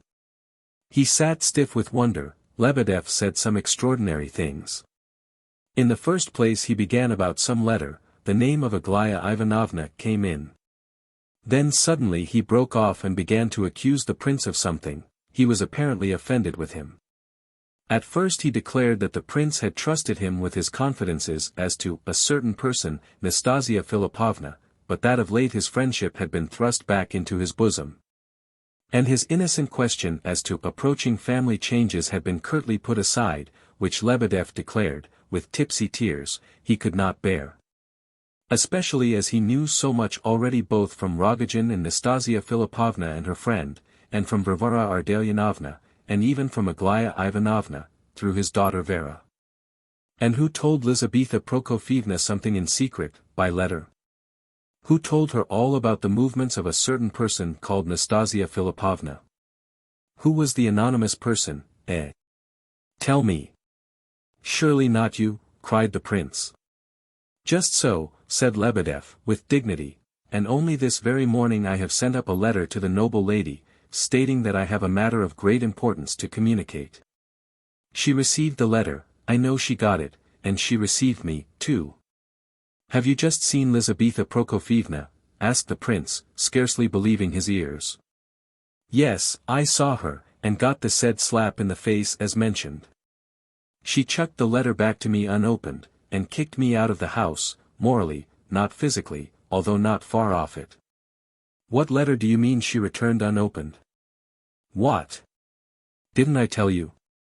Ha, ha, ha. I thought I had. Why, I received a letter, you know, to be handed over. From whom? To whom? But it was difficult, if not impossible, to extract anything from Lebedev. All the prince could gather was, that the letter had been received very early, and had a request written on the outside that it might be sent on to the address given.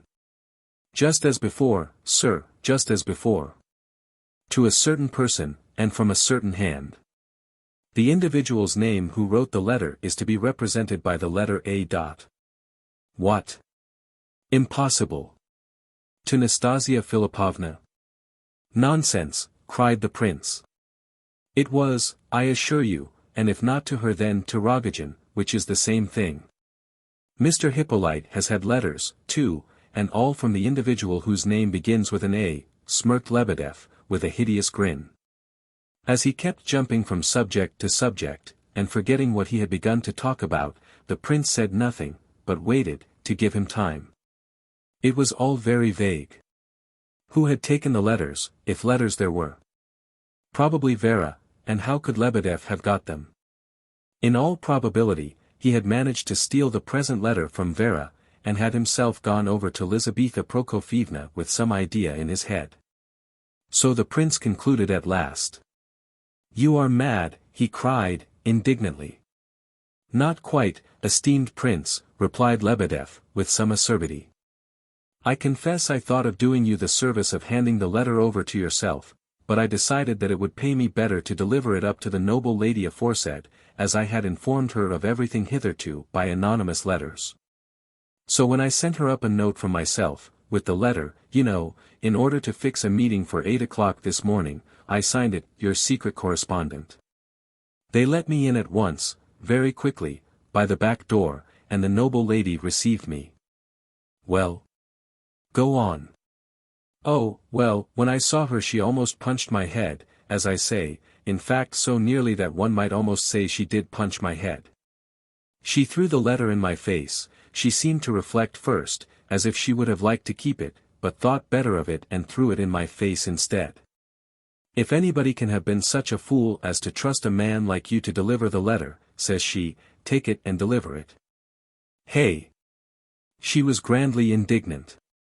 A fierce, fiery lady that, sir. Where's the letter now?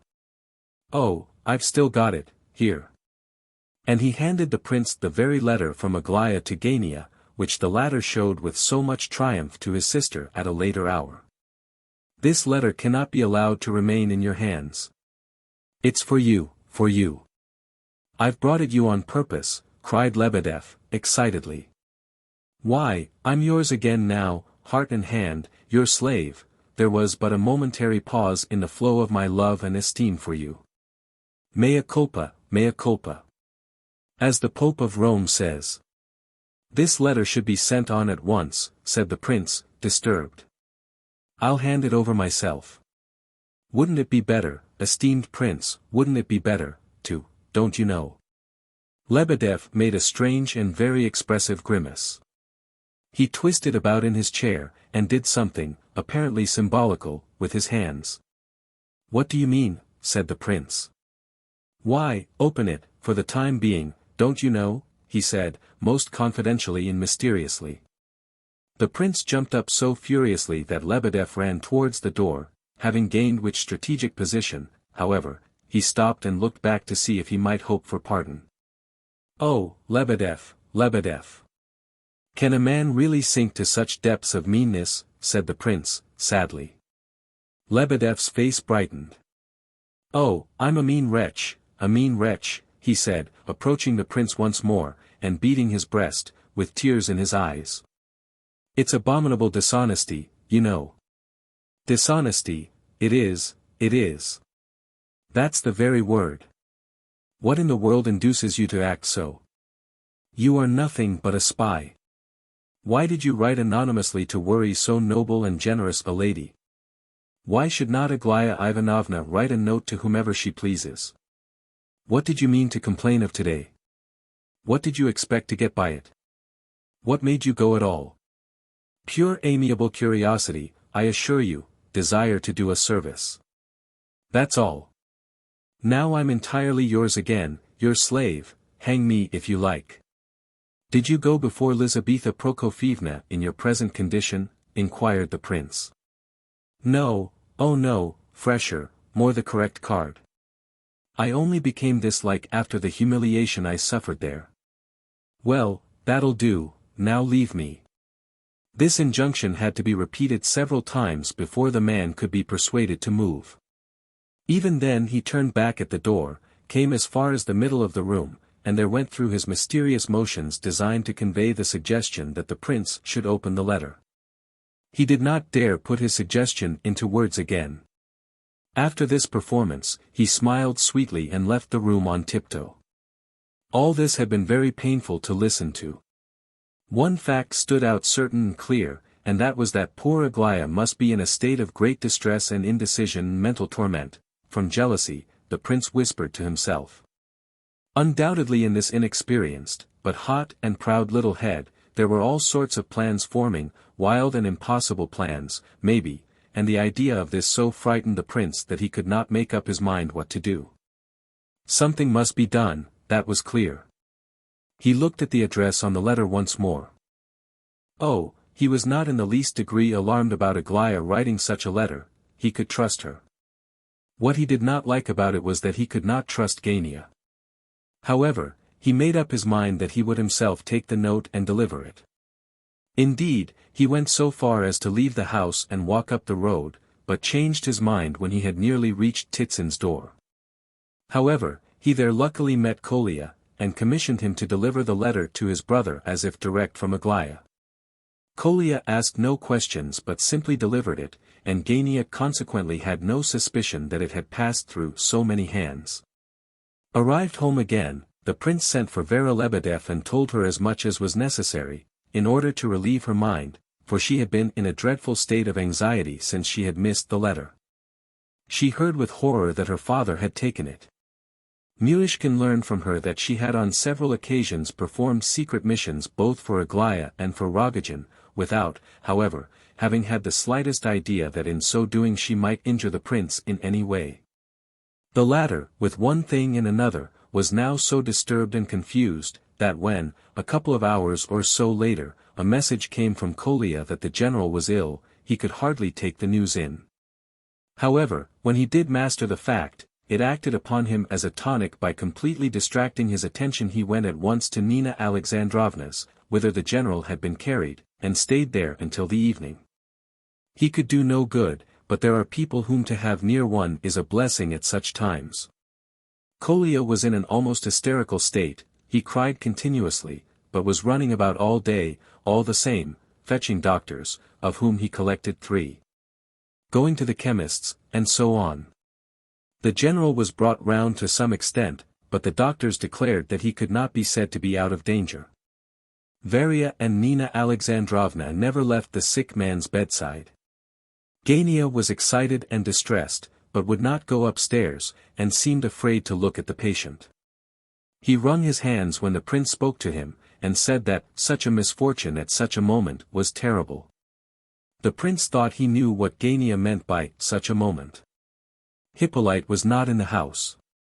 Lebedev turned up late in the afternoon, he had been asleep ever since his interview with the prince in the morning.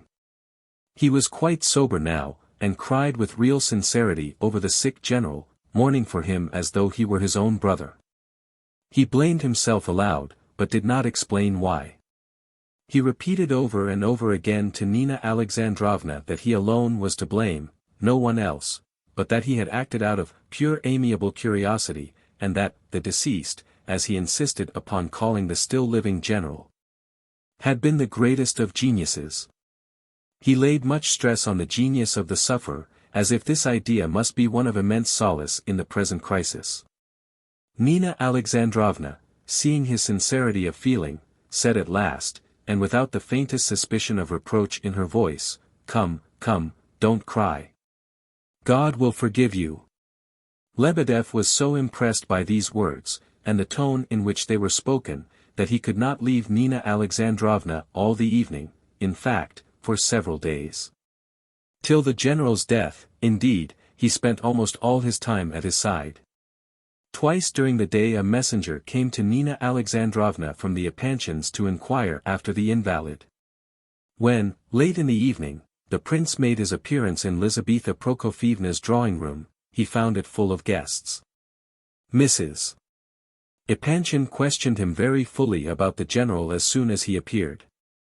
And when old Princess Bilokonsky wished to know who this general was, and who was Nina Alexandrovna, she proceeded to explain in a manner which pleased the prince very much. He himself, when relating the circumstances of the general's illness to Lizaveta Prokofievna, spoke beautifully, as Aglaya's sisters declared afterwards, modestly, quietly, without gestures or too many words, and with great dignity. He had entered the room with propriety and grace, and he was perfectly dressed. He not only did not fall down on the slippery floor, as he had expressed it, but evidently made a very favorable impression upon the assembled guests. As for his own impression on entering the room and taking his seat, he instantly remarked that the company was not in the least such as Aglaya's words had led him to fear, and as he had dreamed of, in nightmare form, all night. This was the first time in his life that he had seen a little corner of what was generally known by the terrible name of society.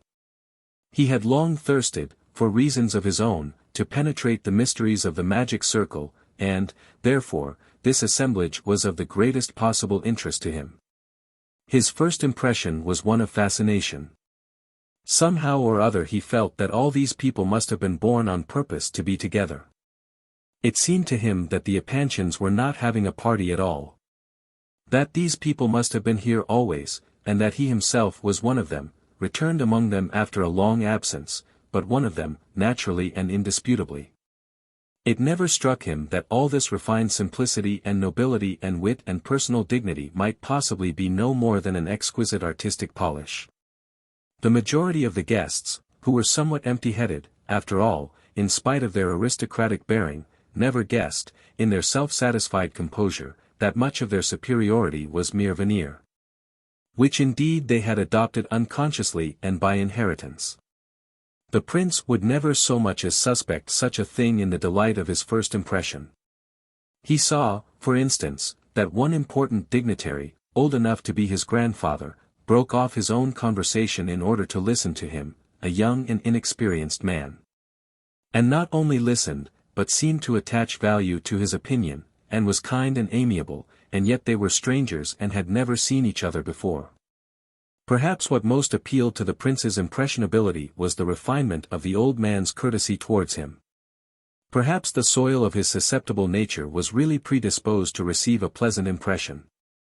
Meanwhile all these people, though friends of the family and of each other to a certain extent, were very far from being such intimate friends of the family and of each other as the prince concluded. There were some present who never would think of considering the Epanchins their equals. There were even some who hated one another cordially. For instance, old Princess Bilokonsky had all her life despised the wife of the dignitary, while the latter was very far from loving Lizaveta Prokofievna. The dignitary himself had been General Epanchin's protector from his youth up.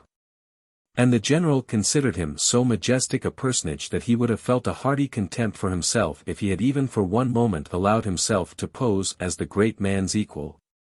Or to think of him, in his fear and reverence, as anything less than an Olympic god. There were others present who had not met for years, and who had no feeling whatever for each other, unless it were dislike. And yet they met tonight as though they had seen each other but yesterday in some friendly and intimate assembly of kindred spirits. It was not a large party, however. Besides Princess Bilokonsky and the old dignitary, who was really a great man, and his wife, there was an old military general, a count or baron with a German name, a man reputed to possess great knowledge and administrative ability.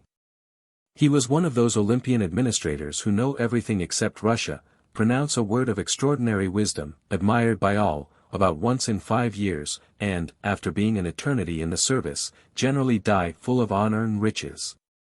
Though they have never done anything great, and have even been hostile to all greatness. This general was Ivan Fyodorovich's immediate superior in the service, and it pleased the latter to look upon him also as a patron. On the other hand, the great man did not at all consider himself Epanchin's patron. He was always very cool to him, while taking advantage of his ready services, and would instantly have put another in his place if there had been the slightest reason for the change. Another guest was an elderly, important-looking gentleman, a distant relative of Lizaveta Prokofievna's. This gentleman was rich, held a good position, was a great talker, and had the reputation of being one of the dissatisfied, though not belonging to the dangerous sections of that class. He had the manners, to some extent, of the English aristocracy, and some of their tastes, especially in the matter of underdone roast beef, harness, men-servants, etc. He was a great friend of the dignitaries, and Lizaveta Prokofievna, for some reason or other, had got hold of the idea that this worthy intended at no distant date to offer the advantages of his hand and heart to Alexandra. Besides the elevated and more solid individuals enumerated, there were present a few younger though not less elegant guests. Besides Prince S. and Evgeny Pavlovich, we must name the eminent and fascinating Prince N. Once the vanquisher of female hearts all over Europe. This gentleman was no longer in the first bloom of youth, he was 45, but still very handsome. He was well off, and lived, as a rule, abroad, and was noted as a good teller of stories. Then came a few guests belonging to a lower stratum of society, people who, like the Epanchins themselves, moved only occasionally in this exalted sphere. The Epanchins liked to draft among their more elevated guests a few picked representatives of this lower stratum, and Lizaveta Prokofievna received much praise for this practice, which proved, her friends said, that she was a woman of tact. The Epanchins prided themselves upon the good opinion people held of them. One of the representatives of the middle class present today was a colonel of engineers, a very serious man and a great friend of Prince S., who had introduced him to the Epanchins. He was extremely silent in society, and displayed on the forefinger of his right hand a large ring, probably bestowed upon him for services of some sort. There was also a poet, German by name, but a Russian poet, very presentable, and even handsome, the sort of man one could bring into society with impunity. This gentleman belonged to a German family of decidedly bourgeois origin, but he had a knack of acquiring the patronage of bigwigs, and of retaining their favor. He had translated some great German poem into Russian verse, and claimed to have been a friend of a famous Russian poet, since dead. It is strange how great a multitude of literary people there are who have had the advantages of friendship with some great man of their own profession who is, unfortunately, dead. The dignitary's wife had introduced this worthy to the Epanchins. This lady posed as the patroness of literary people, and she certainly had succeeded in obtaining pensions for a few of them, thanks to her influence with those in authority on such matters. She was a lady of weight in her own way. Her age was about 45, so that she was a very young wife for such an elderly husband as the dignitary. She had been a beauty in her day and still loved, as many ladies of 45 do love, to dress a little too smartly. Her intellect was nothing to boast of, and her literary knowledge very doubtful. Literary patronage was, however, with her as much a mania as was the love of gorgeous clothes. Many books and translations were dedicated to her by her protégés, and a few of these talented individuals had published some of their own letters to her, upon very weighty subjects. This, then, was the society that the prince accepted at once as true coin, as pure gold without alloy. It so happened, however, that on this particular evening all these good people were in excellent humor and highly pleased with themselves. Every one of them felt that they were doing the Epanchins the greatest possible honor by their presence. But alas! The prince never suspected any such subtleties. For instance, he had no suspicion of the fact that the Epanchins, having in their minds so important a step as the marriage of their daughter, would never think of presuming to take it without having previously shown off the proposed husband to the dignitary, the recognized patron of the family. The latter, too, though he would probably have received news of a great disaster to the Epanchin family with perfect composure, would nevertheless have considered it a personal offense if they had dared to marry their daughter without his advice. Or we might almost say, his leave. The amiable and undoubtedly witty Prince N could not but feel that he was as a sun, risen for one night only to shine upon the Epanchin drawing-room. He accounted them immeasurably his inferiors, and it was this feeling which caused his special amiability and delightful ease and grace towards them. He knew very well that he must tell some story this evening for the edification of the company, and led up to it with the inspiration of anticipatory triumph. The prince, when he heard the story afterwards, felt that he had never yet come across so wonderful a humorist, or such remarkable brilliancy as was shown by this man. And yet if he had only known it, this story was the oldest, stalest, and most worn-out yarn, and every drawing-room in town was sick to death of it. It was only in the innocent Epanchin household that it passed for a new and brilliant tale, as a sudden and striking reminiscence of a splendid and talented man. Even the German poet, though as amiable as possible, felt that he was doing the house the greatest of honors by his presence in it. But the prince only looked at the bright side, he did not turn the coat and see the shabby lining. Aglaya had not foreseen that particular calamity. She herself looked wonderfully beautiful this evening. All three sisters were dressed very tastefully, and their hair was done with special care. Aglaya sat next to Evgeny Pavlovitch, and laughed and talked to him with an unusual display of friendliness. Evgeny himself behaved rather more sedately than usual, probably out of respect to the dignitary. Evgeny had been known in society for a long while. He had appeared at the Epanchins today with crape on his hat, and Princess Bilokonsky had commended this action on his part. Not every society man would have worn crape for such an uncle. Lizaveta Prokofievna had liked it also, but was too preoccupied to take much notice. The prince remarked that Aglaya looked attentively at him 2 or 3 times, and seemed to be satisfied with his behavior. Little by little he became very happy indeed. All his late anxieties and apprehensions, after his conversation with Lebedev, now appeared like so many bad dreams, impossible, and even laughable. He did not speak much, only answering such questions as were put to him, and gradually settled down into unbroken silence, listening to what went on, and steeped in perfect satisfaction and contentment. Little by little a sort of inspiration, however, began to stir within him, ready to spring into life at the right moment. When he did begin to speak, it was accidentally, in response to a question, and apparently without any special object. 7. While he feasted his eyes upon Aglaya, as she talked merrily with Evgeny and Prince N. Suddenly the old Anglomaniac, who was talking to the dignitary in another corner of the room, apparently telling him a story about something or other, suddenly this gentleman pronounced the name of Nikolai Andreevich Pavlushev aloud. The prince quickly turned towards him, and listened. The conversation had been on the subject of land, and the present disorders, and there must have been something amusing said, for the old man had begun to laugh at his companion's heated expressions.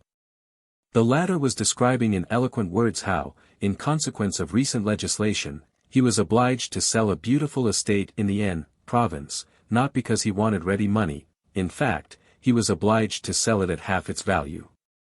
To avoid another lawsuit about the Pavlushev estate, I ran away, he said. With a few more inheritances of that kind I should soon be ruined. At this point General Epanchin, noticing how interested Myshkin had become in the conversation, said to him, in a low tone. That gentleman, Ivan Petrovitch, is a relation of your late friend, Mr. Pavlushev. You wanted to find some of his relations, did you not? The general, who had been talking to his chief up to this moment, had observed the prince's solitude and silence, and was anxious to draw him into the conversation, and so introduce him again to the notice of some of the important personages. Lev Nikolayevich was a ward of Nikolai Andreevich Pavlushev. After the death of his own parents, he remarked, meeting Ivan Petrovitch's eye. "Very happy to meet him, I'm sure," remarked the latter. "I remember Lev Nikolayevich well. When General Epanchin introduced us just now, I recognized you at once, Prince. You are very little changed, though I saw you last as a child of some 10 or 11 years old. There was something in your features, I suppose, that—" "You saw me as a child," exclaimed the prince, with surprise. "Oh. Yes, long ago," continued Ivan Petrovitch, "while you were living with my cousin at Zlatoverhof. You don't remember me?" "No, I dare say you don't. You had some malady at the time, I remember. It was so serious that I was surprised." "No, I remember nothing," said the prince. A few more words of explanation followed, words which were spoken without the smallest excitement by his companion, but which evoked the greatest agitation in the prince. And it was discovered that two old ladies to whose care the prince had been left by Pavlushev, and who lived at Zlatoverhof, were also relations of Ivan Petrovitch. The latter had no idea and could give no information as to why Pavlushev had taken so great an interest in the little prince, his ward. "In point of fact, I don't think I thought much about it," said the old fellow. He seemed to have a wonderfully good memory, however, for he told the prince all about the two old ladies, Pavlushev's cousins, who had taken care of him, and whom, he declared, he had taken to task for being too severe with the prince as a small sickly boy, the elder sister, at least. The younger had been kind, he recollected. They both now lived in another province, on a small estate left to them by Pavlushev. The prince listened to all this with eyes sparkling with emotion and delight. He declared with unusual warmth that he would never forgive himself for having traveled about in the central provinces during these last 6 months without having hunted up his two old friends. He declared, further, that he had intended to go every day, but had always been prevented by circumstances, but that now he would promise himself the pleasure, however far it was, he would find them out. And so Ivan Petrovitch really knew Natalia Nikitishna, what a saintly nature was hers, and Martha Nikitishna. Ivan Petrovitch must excuse him, but really he was not quite fair on dear old Martha. She was severe, perhaps. But then what else could she be with such a little idiot as he was then? Ha, ha. He really was an idiot then, Ivan Petrovitch must know, though he might not believe it. Ha, ha. So he had really seen him there. Good heavens! And was he really and truly and actually a cousin of Pavlushev's? I assure you of it, laughed Ivan Petrovitch, gazing amusedly at the prince. Oh! I didn't say it because I doubt the fact, you know, ha, ha. How could I doubt such a thing? Ha, ha, ha. I made the remark because Nikolai Andreevich Pavlushev was such a splendid man, don't you see? Such a household man, he really was, I assure you. The prince did not exactly pant for breath, but he seemed almost to choke out of pure simplicity and goodness of heart, as Adelaida expressed it, on talking the party over with her fiancée, the princess, next morning. But, my goodness me, laughed Ivan Petrovitch, why can't I be cousin to even a splendid man? Oh, dear! Cried the prince, confused, trying to hurry his words out, and growing more and more eager every moment. I've gone and said another stupid thing. I don't know what to say. I didn't mean that, you know, he really was such a splendid man, wasn't he? The prince trembled all over. Why was he so agitated? Why had he flown into such transports of delight without any apparent reason? He had far outshot the measure of joy and emotion consistent with the occasion. Why this was it would be difficult to say. He seemed to feel warmly and deeply grateful to someone for something or other, perhaps to Ivan Petrovitch. But likely enough to all the guests, individually, and collectively. He was much too happy. Ivan Petrovitch began to stare at him with some surprise. The dignitary, too, looked at him with considerable attention. Princess Bilokonsky glared at him angrily, and compressed her lips. Prince N, Evgeny, Princess, and the girls, all broke off their own conversations and listened. Aglaya seemed a little startled. As for Lizaveta Prokofievna, her heart sank within her. This was odd of Lizaveta Prokofievna and her daughters. They had themselves decided that it would be better if the prince did not talk all the evening. Yet seeing him sitting silent and alone, but perfectly happy, they had been on the point of exerting themselves to draw him into one of the groups of talkers around the room. Now that he was in the midst of a talk they became more than ever anxious and perturbed. That he was a splendid man is perfectly true, you are quite right, repeated Ivan Petrovitch, but seriously this time.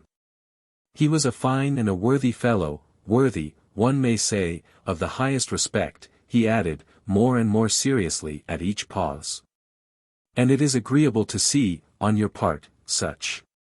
Wasn't it this same Pavlushev about whom there was a strange story in connection with some abbot?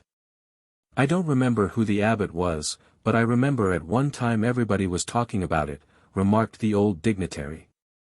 Yes, Abbot Guro, a Jesuit, said Ivan Petrovitch. Yes, that's the sort of thing our best men are apt to do. A man of rank, too, and rich, a man who, if he had continued to serve, might have done anything, and then to throw up the service and everything else in order to go over to Roman Catholicism and turn Jesuit, openly, too, almost triumphantly. By Jove! It was positively a mercy that he died when he did, it was indeed, everyone said so at the time. The prince was beside himself. Pavlushev turned Roman Catholic.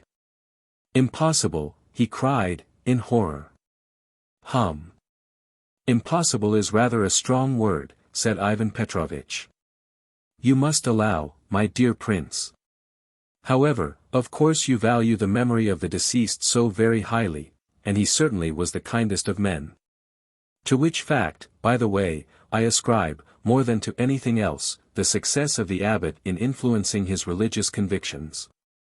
But you may ask me, if you please, how much trouble and worry I, personally, had over that business, and especially with this same Guro. Would you believe it, he continued, addressing the dignitary, they actually tried to put in a claim under the deceased's will, and I had to resort to the very strongest measures in order to bring them to their senses. I assure you they knew their cue, did these gentlemen, wonderful. Thank goodness all this was in Moscow, and I got the court, you know, to help me, and we soon brought them to their senses. You wouldn't believe how you have pained and astonished me, cried the prince. Very sorry, but in point of fact, you know, it was all nonsense and would have ended in smoke, as usual, I'm sure of that. Last year, he turned to the old man again, Countess K. joined some Roman convent abroad. Our people never seem to be able to offer any resistance so soon as they get into the hands of these, intriguers, especially abroad. That is all thanks to our lassitude, I think, replied the old man, with authority. And then their way of preaching, they have a skillful manner of doing it. And they know how to startle one, too.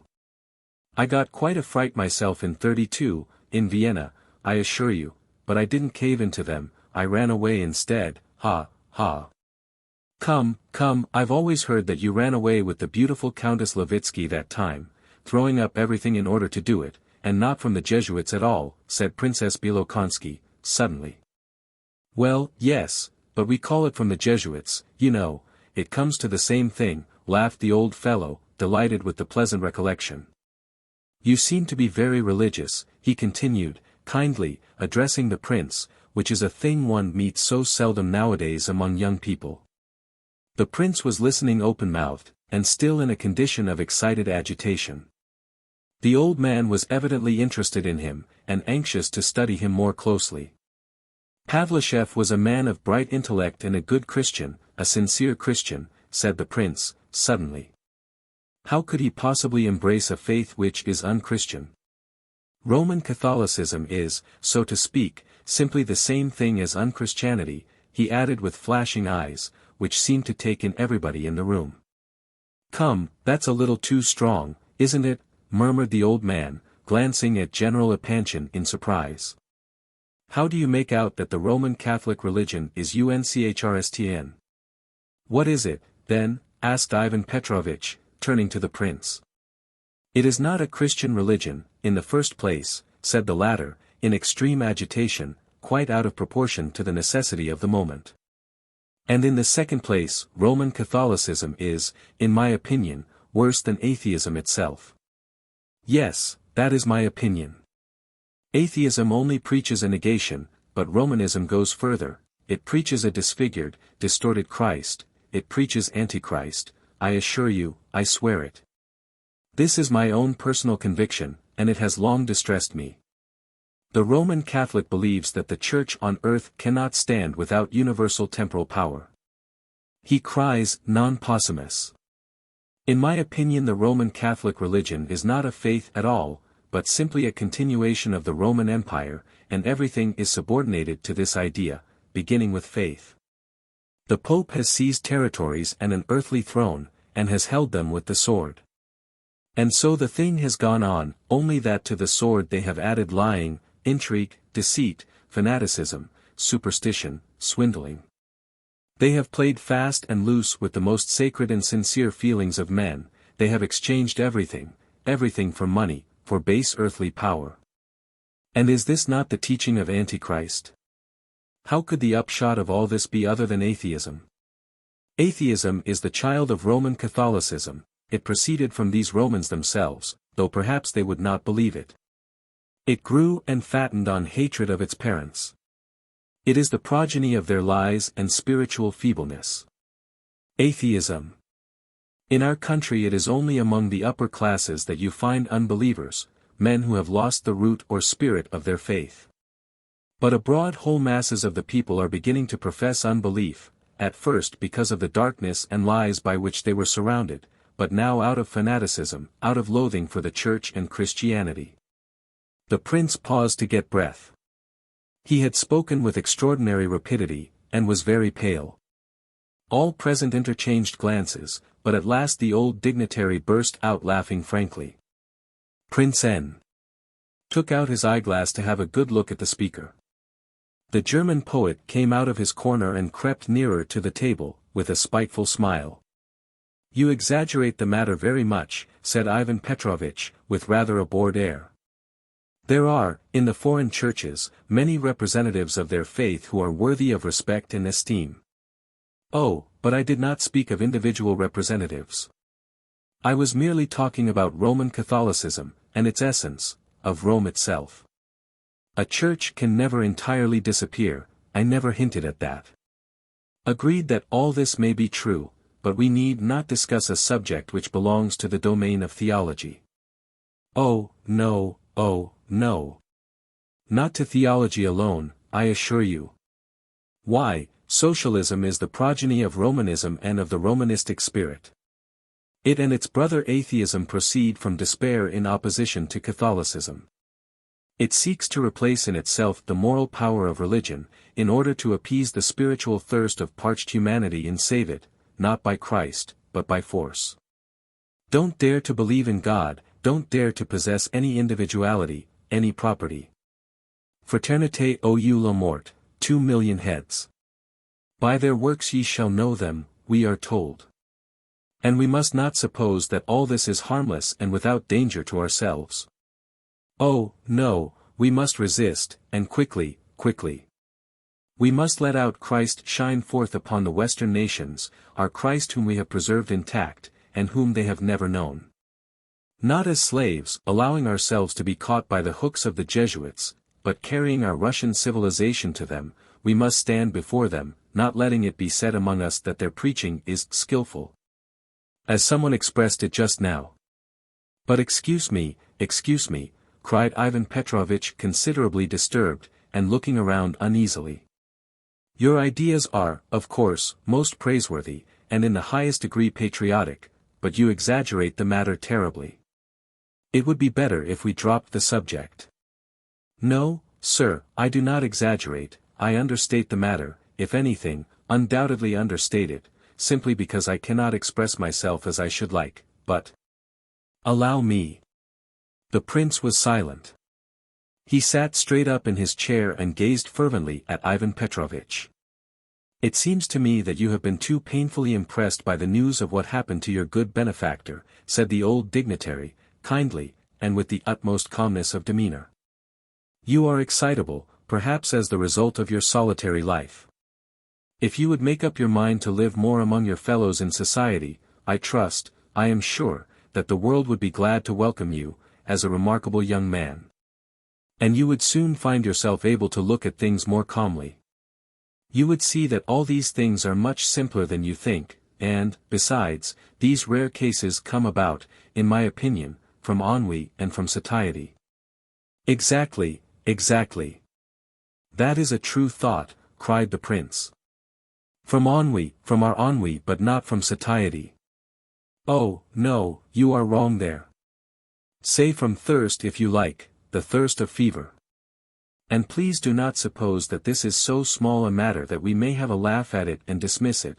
We must be able to foresee our disasters and arm against them.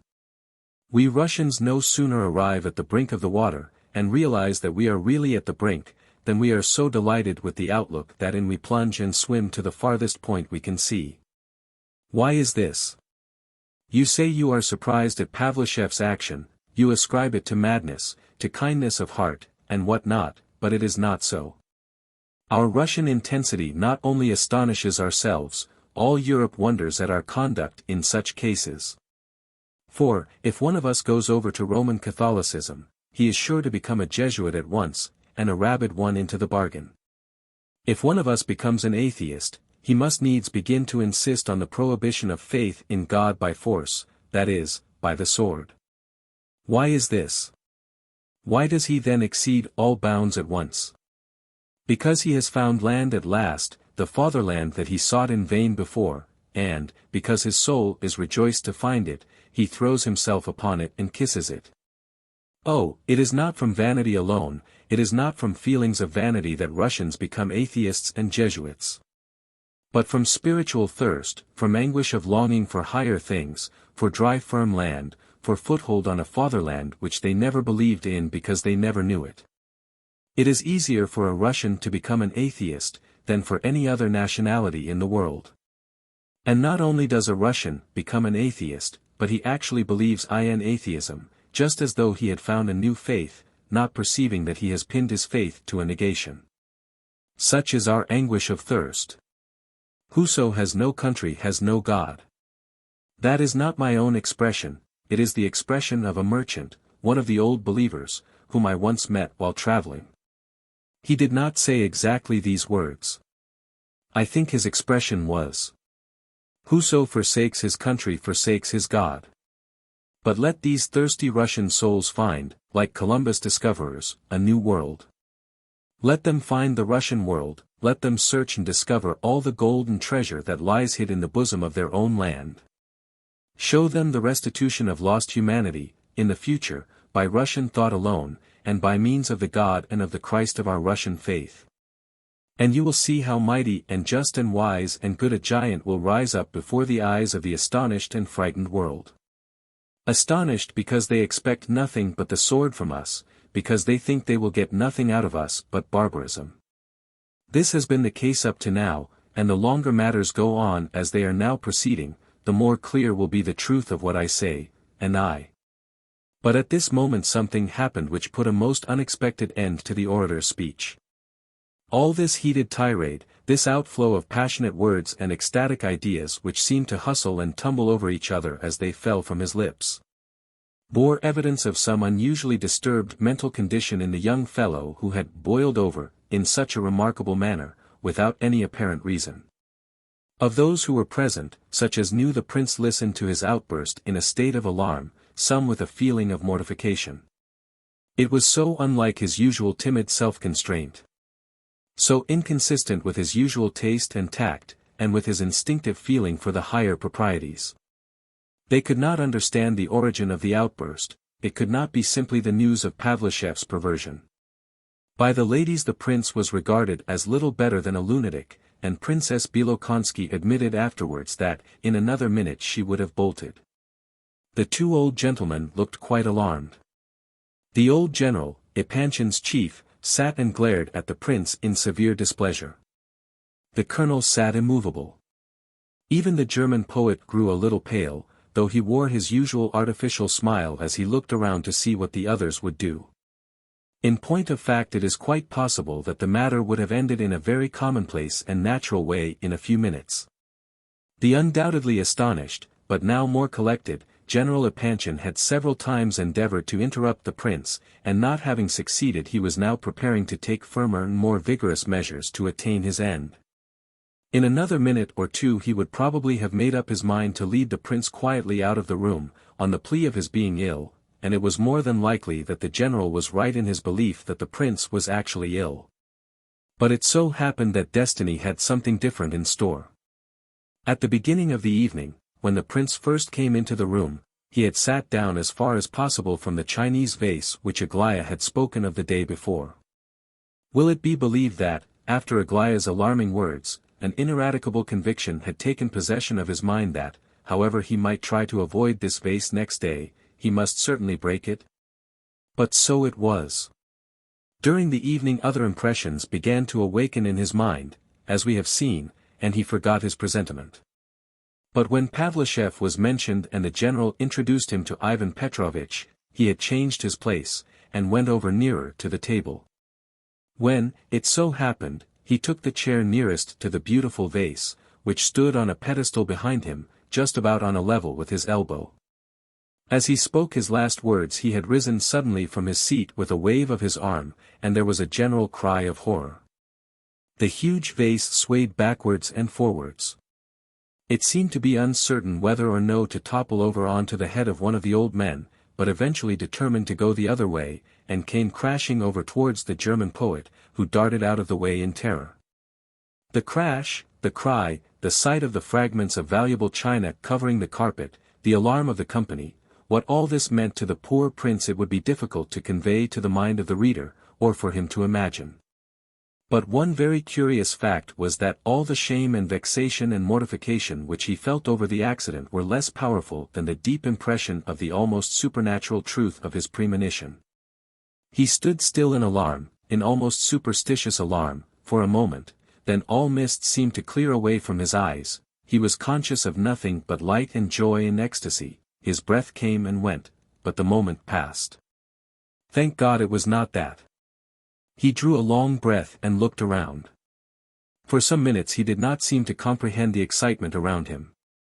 That is, he comprehended it and saw everything, but he stood aside, as it were, like someone invisible in a fairy tale, as though he had nothing to do with what was going on, though it pleased him to take an interest in it. He saw them gather up the broken bits of china, he heard the loud talking of the guests and observed how pale Aglaya looked, and how very strangely she was gazing at him. There was no hatred in her expression, and no anger whatever. It was full of alarm for him, and sympathy and affection, while she looked around at the others with flashing, angry eyes. His heart filled with a sweet pain as he gazed at her. At length he observed, to his amazement, that all had taken their seats again, and were laughing and talking as though nothing had happened. Another minute and the laughter grew louder, they were laughing at him, at his dumb stupor, laughing kindly and merrily. Several of them spoke to him, and spoke so kindly and cordially, especially Lizaveta Prokofievna, she was saying the kindest possible things to him. Suddenly he became aware that General Epanchin was tapping him on the shoulder. Ivan Petrovitch was laughing too, but still more kind and sympathizing was the old dignitary. He took the prince by the hand and pressed it warmly. Then he patted it, and quietly urged him to recollect himself, speaking to him exactly as he would have spoken to a little frightened child, which pleased the prince wonderfully, and next seated him beside himself. The prince gazed into his face with pleasure, but still seemed to have no power to speak. His breath failed him. The old man's face pleased him greatly. "Do you really forgive me?" he said at last, and Lizaveta Prokofievna too. The laugh increased, tears came into the prince's eyes, he could not believe in all this kindness, he was enchanted. The vase certainly was a very beautiful one. I remember it here for 15 years, yes, quite that, remarked Ivan Petrovitch. Oh, what a dreadful calamity. A wretched vase smashed, and a man half dead with remorse about it, said Lizaveta Prokofievna, loudly. What made you so dreadfully startled, Lev Nikolayevich? She added, a little timidly. Come, my dear boy. Cheer up. You really alarm me, taking the accident so to heart. Do you forgive me all, besides the vase, I mean? Said the prince, rising from his seat once more, but the old gentleman caught his hand and drew him down again. He seemed unwilling to let him go. C'est très curieux, c'est très sérieux, he whispered across the table to Ivan Petrovitch, rather loudly. Probably the prince heard him. So that I have not offended any of you. You will not believe how happy I am to be able to think so. It is as it should be. As if I could offend anyone here. I should offend you again by even suggesting such a thing. Calm yourself, my dear fellow. You are exaggerating again, you really have no occasion to be so grateful to us. It is a feeling which does you great credit, but an exaggeration, for all that. I am not exactly thanking you, I am only feeling a growing admiration for you, it makes me happy to look at you. I dare say I am speaking very foolishly, but I must speak, I must explain, if it be out of nothing better than self-respect. All he said and did was abrupt, confused, feverish, very likely the words he spoke, as often as not, were not those he wished to say. He seemed to inquire whether he might speak. His eyes lighted on Princess Bilokonsky. All right, my friend, talk away, she remarked. Only don't lose your breath, you were in such a hurry when you began, and look what you've come to now. Don't be afraid of speaking, all these ladies and gentlemen have seen far stranger people than yourself, you don't astonish them. You are nothing out of the way remarkable, you know. You've done nothing but break a vase, and give us all a fright. The prince listened, smiling. Wasn't it you, he said, suddenly turning to the old gentleman, who saved the student Porkinoff and a clerk called Shobrin from being sent to Siberia, 2 or 3 months since. The old dignitary blushed a little, and murmured that the prince had better not excite himself further. And I have heard of you, continued the prince, addressing Ivan Petrovitch, that when some of your villagers were burned out you gave them wood to build up their houses again. Though they were no longer your serfs and had behaved badly towards you. Oh, come. You are exaggerating, said Ivan Petrovitch, beaming with satisfaction, all the same. He was right, however, in this instance, for the report had reached the prince's ears in an incorrect form. And you, princess, he went on, addressing Princess Bilokonsky, was it not you who received me in Moscow, 6 months since, as kindly as though I had been your own son, in response to a letter from Lizaveta Prokofievna? And gave me one piece of advice, again as to your own son, which I shall never forget. Do you remember? What are you making such a fuss about, said the old lady, with annoyance. You are a good fellow, but very silly. One gives you a halfpenny, and you are as grateful as though one had saved your life. You think this is praiseworthy on your part, but it is not, indeed. She seemed to be very angry, but suddenly burst out laughing, quite good-humoredly. Lizaveta Prokofievna's face brightened up, too, so did that of General Epanchin. I told you Lev Nikolayevich was a man, if only he would not be in such a hurry, as the princess remarked, said the latter, with delight. Aglaya alone seemed sad and depressed, her face was flushed, perhaps with indignation. He really is very charming, whispered the old dignitary to Ivan Petrovitch. I came into this room with anguish in my heart, continued the prince, with ever-growing agitation, speaking quicker and quicker, and with increasing strangeness. I was afraid of you all, and afraid of myself. I was most afraid of myself. When I returned to Petersburg, I promised myself to make a point of seeing our greatest men, and members of our oldest families, the old families like my own. I am now among princes like myself, am I not? I wished to know you, and it was necessary, very, very necessary. I had always heard so much that was evil said of you all, more evil than good. As to how small and petty were your interests, how absurd your habits, how shallow your education, and so on. There is so much written and said about you. I came here today with anxious curiosity. I wish to see for myself and form my own convictions as to whether it were true that the whole of this upper stratum of Russian society is worthless, has outlived its time, has existed too long, and is only fit to die, and yet is dying with petty, spiteful warring against that which is destined to supersede it and take its place, hindering the coming men, and knowing not that itself is in a dying condition. I did not fully believe in this view even before, for there never was such a class among us, excepting perhaps at court, by accident, or by uniform, but now there is not even that, is there? It has vanished, has it not? No, not a bit of it, said Ivan Petrovitch, with a sarcastic laugh. Good Lord, he's off again, said Princess Bilokonsky, impatiently. Laissez-le dire. He is trembling all over, said the old man, in a warning whisper. The prince certainly was beside himself. Well? What have I seen? He continued. I have seen men of graceful simplicity of intellect, I have seen an old man who is not above speaking kindly and even listening to a boy like myself. I see before me persons who can understand, who can forgive, kind, good Russian hearts, hearts almost as kind and cordial as I met abroad. Imagine how delighted I must have been, and how surprised. Oh, let me express this feeling. I have so often heard, and I have even believed, that in society there was nothing but empty forms, and that reality had vanished. But I now see for myself that this can never be the case here, among us. It may be the order elsewhere, but not in Russia. Surely you are not all Jesuits and deceivers.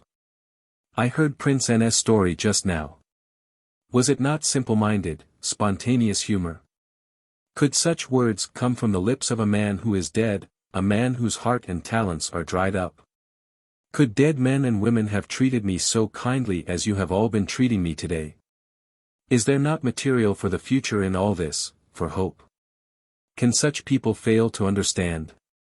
Can such men fall away from reality? Once more let us beg you to be calm, my dear boy. We'll talk of all this another time. I shall do so with the greatest pleasure, for one, said the old dignitary, with a smile. Ivan Petrovitch grunted and twisted round in his chair. General Epanchin moved nervously. The latter's chief had started a conversation with the wife of the dignitary, and took no notice whatever of the prince, but the old lady very often glanced at him, and listened to what he was saying. No, I had better speak, continued the prince, with a new outburst of feverish emotion, and turning towards the old man with an air of confidential trustfulness. Yesterday, Aglaya Ivanovna forbade me to talk, and even specified the particular subjects I must not touch upon. She knows well enough that I am odd when I get upon these matters. I am nearly 27 years old, and yet I know I am little better than a child. I have no right to express my ideas, and said so long ago. Only in Moscow, with Rogozhin, did I ever speak absolutely freely. He and I read Pushkin together, all his works. Rogozhin knew nothing of Pushkin, had not even heard his name. I am always afraid of spoiling a great thought or idea by my absurd manner. I have no eloquence, I know. I always make the wrong gestures, inappropriate gestures, and therefore I degrade the thought, and raise a laugh instead of doing my subject justice. I have no sense of proportion either, and that is the chief thing. I know it would be much better if I were always to sit still and say nothing. When I do so, I appear to be quite a sensible sort of a person, and what's more, I think about things. But now I must speak, it is better that I should. I began to speak because you looked so kindly at me, you have such a beautiful face. I promised Aglaya Ivanovna yesterday that I would not speak all the evening. Really, said the old man, smiling. But, at times, I can't help thinking that I am wrong in feeling so about it, you know. Sincerity is more important than elocution, isn't it? Sometimes. I want to explain all to you, everything, everything. I know you think me utopian, don't you, an idealist? Oh, no. I'm not, indeed, my ideas are all so simple. You don't believe me? You are smiling. Do you know, I am sometimes very wicked, for I lose my faith. This evening as I came here, I thought to myself, what shall I talk about? How am I to begin, so that they may be able to understand partially, at all events?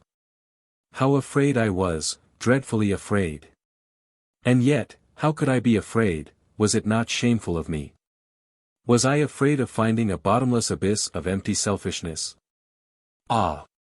That's why I am so happy at this moment, because I find there is no bottomless abyss at all, but good, healthy material, full of life.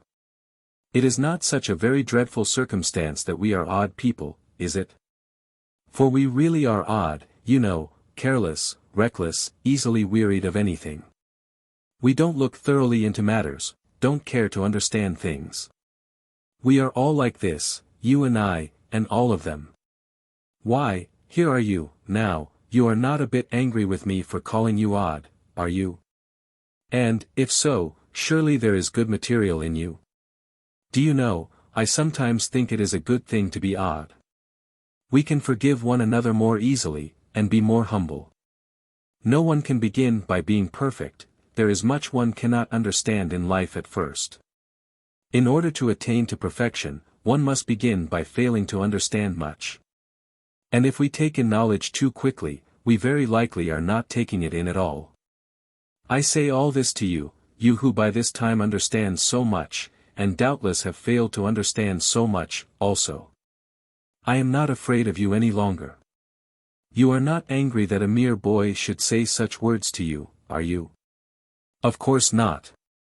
You know how to forget and to forgive. You are laughing, Ivan Petrovitch. You think I am a champion of other classes of people, that I am their advocate, a democrat and an orator of equality? The prince laughed hysterically, he had several times burst into these little, short nervous laughs. Oh, no, it is for you, for myself, and for all of us together, that I am alarmed. I am a prince of an old family myself, and I am sitting among my peers, and I am talking like this in the hope of saving us all. In the hope that our class will not disappear altogether, into the darkness, unguessing its danger, blaming everything around it, and losing ground every day. Why should we disappear and give place to others, when we may still, if we choose, remain in the front rank and lead the battle? Let us be servants, that we may become lords in due season. He tried to get upon his feet again, but the old man still restrained him, gazing at him with increasing perturbation as he went on. Listen, I know it is best not to speak. It is best simply to give a good example, simply to begin the work. I have done this, I have begun, oh. Can anyone be unhappy, really? Oh. What does grief matter, what does misfortune matter, if one knows how to be happy? Do you know, I cannot understand how anyone can pass by a green tree, and not feel happy only to look at it. How anyone can talk to a man and not feel happy in loving him. Oh, it is my own fault that I cannot express myself well enough. But there are lovely things at every step I take, things which even the most miserable man must recognize as beautiful. Look at a little child, look at God's day dawn, look at the grass growing, look at the eyes that love you, as they gaze back into your eyes. He had risen, and was speaking standing up. The old gentleman was looking at him now in unconcealed alarm. Lizaveta Prokofievna wrung her hands. Oh, my God, she cried. She had guessed the state of the case before anyone else. Aglaya rushed quickly up to him, and was just in time to receive him in her arms, and to hear with dread and horror that awful, wild cry as he fell writhing to the ground. There he lay on the carpet, and someone quickly placed a cushion under his head. No one had expected this. In a quarter of an hour or so Prince N. and Evgeny Pavlovitch and the old dignitary were hard at work endeavoring to restore the harmony of the evening, but it was of no avail, and very soon after the guests separated and went their ways. A great deal of sympathy was expressed.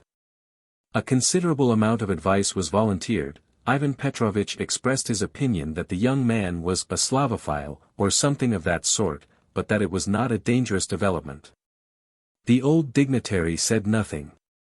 True enough, most of the guests, next day and the day after, were not in very good humor. Ivan Petrovitch was a little offended, but not seriously so. General Epanchin's chief was rather cool towards him for some while after the occurrence. The old dignitary, as patron of the family, took the opportunity of murmuring some kind of admonition to the general, and added, in flattering terms, that he was most interested in Aglaya's future. He was a man who really did possess a kind heart, although his interest in the prince, in the earlier part of the evening, was due, among other reasons, to the latter's connection with Nastassya Filippovna, according to popular report. He had heard a good deal of this story here and there, and was greatly interested in it, so much so that he longed to ask further questions about it. Princess Bilokonsky, as she drove away on this eventful evening, took occasion to say to Lizaveta Prokofievna, "Well, he's a good match, and a bad one, and if you want my opinion, more bad than good. You can see for yourself the man is an invalid." Lizaveta therefore decided that the prince was impossible as a husband for Aglaya, and during the ensuing night she made a vow that never while she lived should he marry Aglaya. With this resolve firmly impressed upon her mind, she awoke next day. But during the morning, after her early lunch, she fell into a condition of remarkable inconsistency. In reply to a very guarded question of her sister's, Aglaya had answered coldly, but exceedingly haughtily, "I have never given him my word at all, nor have I ever counted him as my future husband, never in my life. He is just as little to me as all the rest." Lizaveta Prokofievna suddenly flared up. "I did not expect that of you, Aglaya," she said. "He is an impossible husband for you, I know it, and thank God that we agree upon that point. But I did not expect to hear such words from you. I thought I should hear a very different tone from you. I would have turned out everyone who was in the room last night and kept him, that's the sort of man he is, in my opinion." Here she suddenly paused, afraid of what she had just said. But she little knew how unfair she was to her daughter at that moment. It was all settled in Aglaya's mind. She was only waiting for the hour that would bring the matter to a final climax. And every hint, every careless probing of her wound, did but further lacerate her heart. 8. This same morning dawned for the prince pregnant with no less painful presentiments, which fact his physical state was, of course, quite enough to account for. But he was so indefinably melancholy, his sadness could not attach itself to anything in particular, and this tormented him more than anything else. Of course certain facts stood before him, clear and painful, but his sadness went beyond all that he could remember or imagine. He realized that he was powerless to console himself unaided. Little by little he began to develop the expectation that this day something important, something decisive, was to happen to him. His attack of yesterday had been a slight one. Excepting some little heaviness in the head and pain in the limbs, he did not feel any particular effects. His brain worked all right, though his soul was heavy within him. He rose late, and immediately upon waking remembered all about the previous evening. He also remembered, though not quite so clearly, how, half an hour after his fit, he had been carried home. He soon heard that a messenger from the Epanchins had already been to inquire after him. At 11:30 another arrived, and this pleased him. Vera Lebedev was one of the first to come to see him and offer her services. No sooner did she catch sight of him than she burst into tears, but when he tried to soothe her she began to laugh. He was quite struck by the girl's deep sympathy for him. He seized her hand and kissed it. Vera flushed crimson. "Oh, don't," she exclaimed in alarm, snatching her hand away. She went hastily out of the room in a state of strange confusion. Lebedev also came to see the prince, in a great hurry to get away to the deceased, as he called General Ivolgin, who was alive still, but very ill. Kolya also turned up, and begged the prince for pity's sake to tell him all he knew about his father which had been concealed from him till now. He said he had found out nearly everything since yesterday. The poor boy was in a state of deep affliction. With all the sympathy which he could bring into play, the prince told Kolya the whole story without reserve, detailing the facts as clearly as he could. The tale struck Kolya like a thunderbolt. He could not speak. He listened silently, and cried softly to himself the while. The prince perceived that this was an impression which would last for the whole of the boy's life. He made haste to explain his view of the matter, and pointed out that the old man's approaching death was probably brought on by horror at the thought of his action, and that it was not everyone who was capable of such a feeling. Kolya's eyes flashed as he listened. Gania and Varia and Titsin are a worthless lot. I shall not quarrel with them, but from this moment our feet shall not travel the same road. Oh, Prince, I have felt much that is quite new to me since yesterday. It is a lesson for me. I shall now consider my mother as entirely my responsibility, though she may be safe enough with Varia. Still, meat and drink is not everything. He jumped up and hurried off, remembering suddenly that he was wanted at his father's bedside. But before he went out of the room he inquired hastily after the prince's health, and receiving the latter's reply, added. Isn't there something else, Prince? I heard yesterday, but I have no right to talk about this. If you ever want a true friend and servant, neither you nor I are so very happy, are we? Come to me. I won't ask you questions, though. He ran off and left the prince more dejected than ever. Everyone seemed to be speaking prophetically, hinting at some misfortune or sorrow to come. They had all looked at him as though they knew something which he did not know. Lebedev had asked questions, Kolya had hinted, and Vera had shed tears. What was it?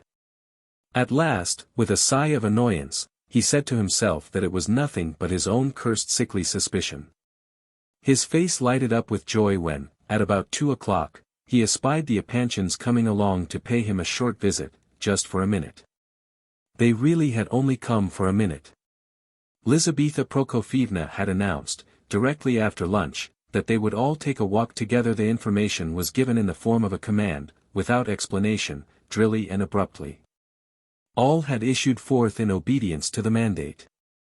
That is, the girls, Mama, and Princess Lizaveta Prokofievna went off in a direction exactly contrary to the usual one, and all understood very well what she was driving at, but held their peace, fearing to irritate the good lady. She, as though anxious to avoid any conversation, walked ahead, silent and alone. At last Adelaida remarked that it was no use racing along at such a pace, and that she could not keep up with her mother. Look here, said Lizaveta Prokofievna, turning round suddenly, we are passing his house. Whatever Aglaya may think, and in spite of anything that may happen, he is not a stranger to us, besides which, he is ill and in misfortune. I, for one, shall call in and see him. Let anyone follow me who cares to. Of course every one of them followed her. The prince hastened to apologize, very properly, for yesterday's mishap with the vase, and for the scene generally. Oh, that's nothing, replied Lizaveta, I'm not sorry for the vase, I'm sorry for you. So you can see that there was a scene, can you? Well, it doesn't matter much, for everyone must realize now that it is impossible to be hard on you. Well, au revoir. I advise you to have a walk, and then go to sleep again if you can. Come in as usual, if you feel inclined. And be assured, once for all, whatever happens, and whatever may have happened, you shall always remain the friend of the family, mine, at all events. I can answer for myself. In response to this challenge all the others chimed in and re-echoed Mama's sentiments. And so they took their departure, but in this hasty and kindly designed visit there was hidden a fund of cruelty which Lizaveta Prokofievna never dreamed of. In the words, as usual, and again in her added, mine, at all events, there seemed an ominous knell of some evil to come. The prince began to think of Aglaya. She had certainly given him a wonderful smile, both at coming and again at leave-taking, but had not said a word, not even when the others all professed their friendship for him. She had looked very intently at him, but that was all. Her face had been paler than usual, she looked as though she had slept badly. The prince made up his mind that he would make a point of going there, as usual, tonight, and looked feverishly at his watch. Vera came in 3 minutes after the Epanchins had left. Lev Nikolayevich, she said, Aglaya Ivanovna has just given me a message for you. The prince trembled. Is it a note? No, a verbal message. She had hardly time even for that. She begs you earnestly not to go out of the house for a single moment all today, until 7 o'clock in the evening. It may have been 9, I didn't quite hear. But, why is this? What does it mean? I don't know at all. But she said I was to tell you particularly. Did she say that? Not those very words. She only just had time to whisper as she went by, but by the way she looked at me I knew it was important. She looked at me in a way that made my heart stop beating. The prince asked a few more questions, and though he learned nothing else, he became more and more agitated. Left alone, he lay down on the sofa, and began to think. Perhaps, he thought, someone is to be with them until 9 tonight and she is afraid that I may come and make a fool of myself again, in public. So he spent his time longing for the evening and looking at his watch. But the clearing up of the mystery came long before the evening, and came in the form of a new and agonizing riddle. Half an hour after the Epanchins had gone, Hippolyte arrived, so tired that, almost unconscious, he sank into a chair, and broke into such a fit of coughing that he could not stop. He coughed till the blood came. His eyes glittered, and 2 red spots on his cheeks grew brighter and brighter. The prince murmured something to him, but Hippolyte only signed that he must be left alone for a while, and sat silent. At last he came to himself. I am off, he said, hoarsely, and with difficulty.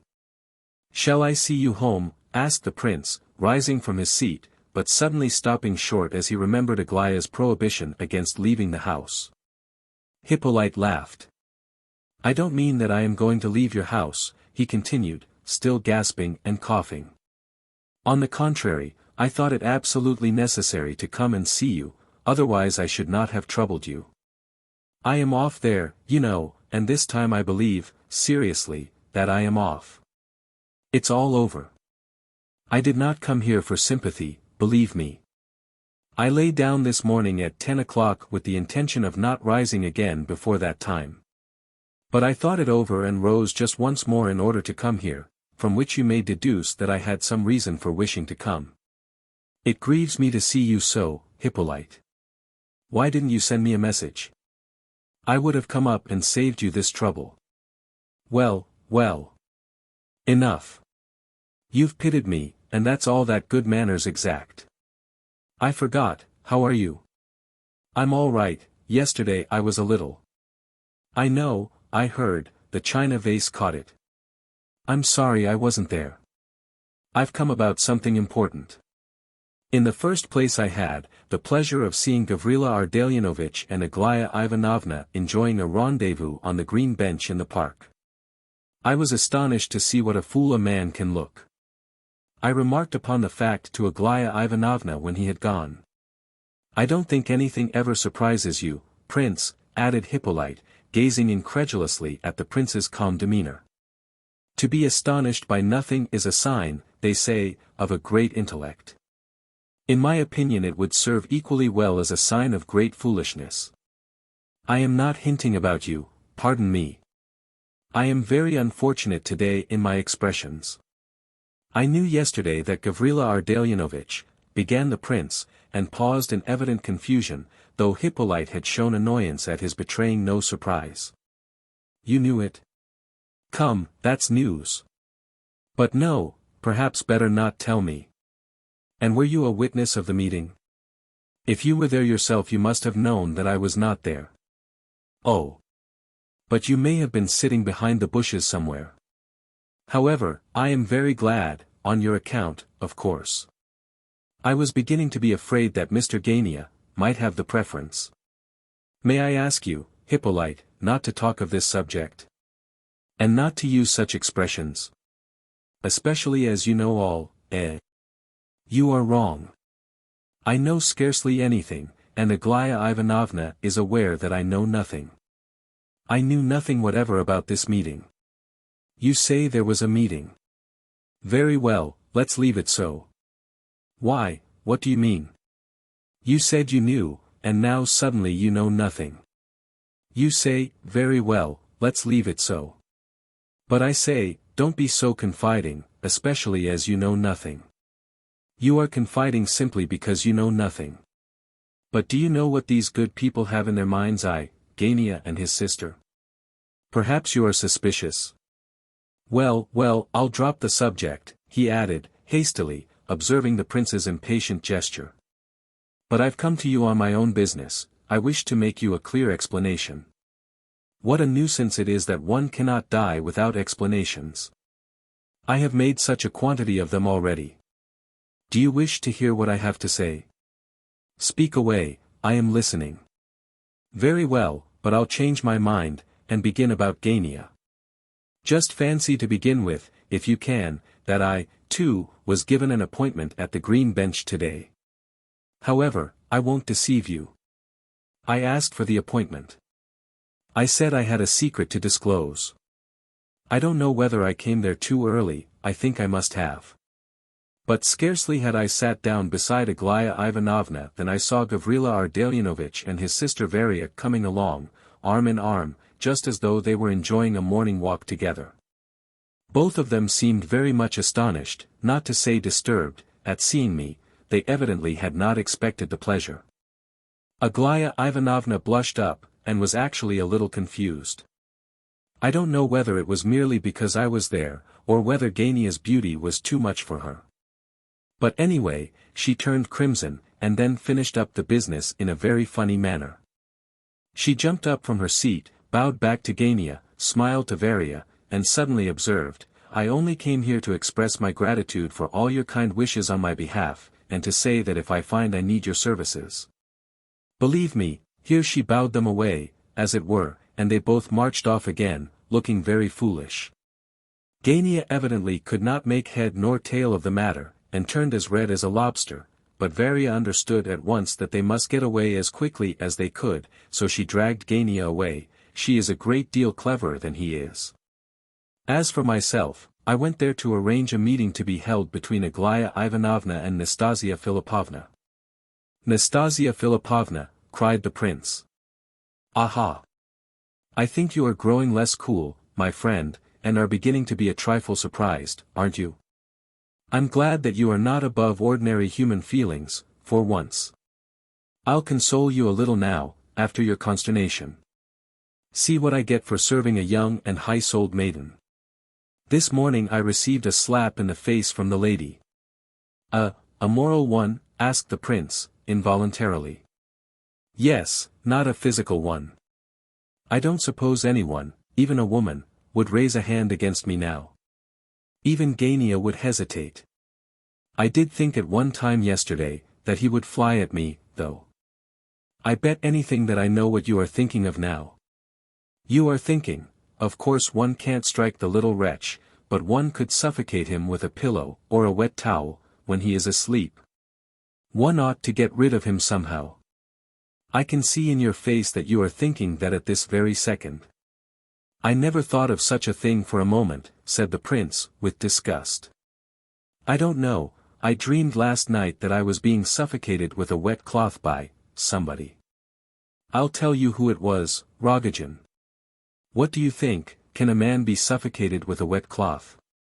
I don't know. I've heard so. Well, we'll leave that question just now. Why am I a scandalmonger? Why did she call me a scandalmonger? And mind, after she had heard every word I had to tell her, and had asked all sorts of questions besides, but such is the way of women. For her sake I entered into relations with Rogozhin, an interesting man. At her request I arranged a personal interview between herself and Nastassya Filippovna. Could she have been angry because I hinted that she was enjoying Nastassya Filippovna's leavings? Why, I have been impressing it upon her all this while for her own good. 2 letters have I written her in that strain, and I began straight off today about its being humiliating for her. Besides, the word leavings is not my invention. At all events, they all used it at Gania's, and she used it herself. So why am I a scandalmonger? I see you are tremendously amused, at this moment. Probably you are laughing at me and fitting those silly lines to my case.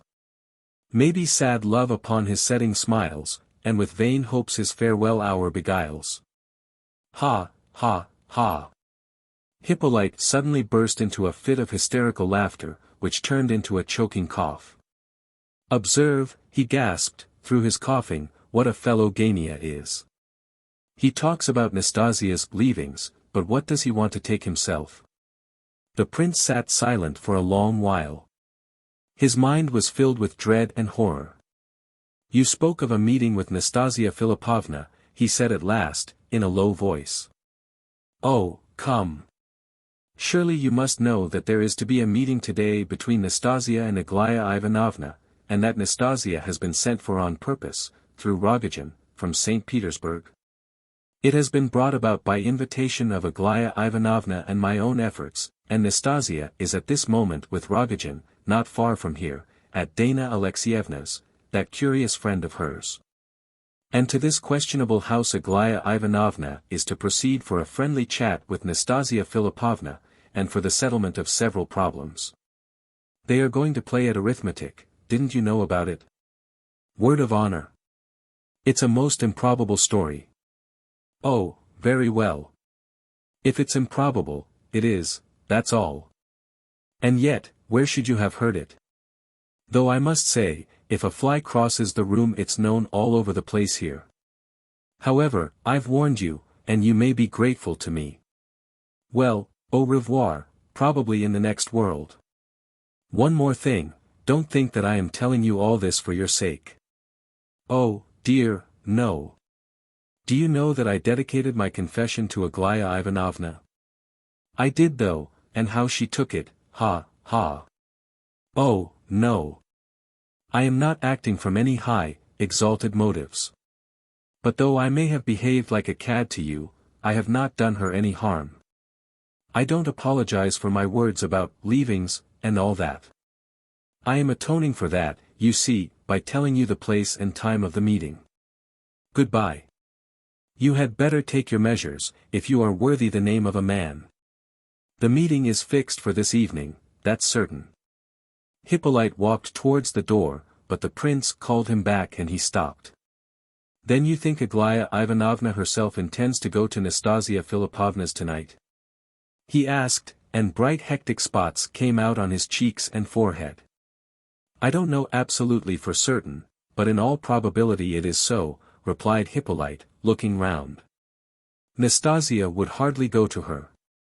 And they can't meet at Gania's, with a man nearly dead in the house.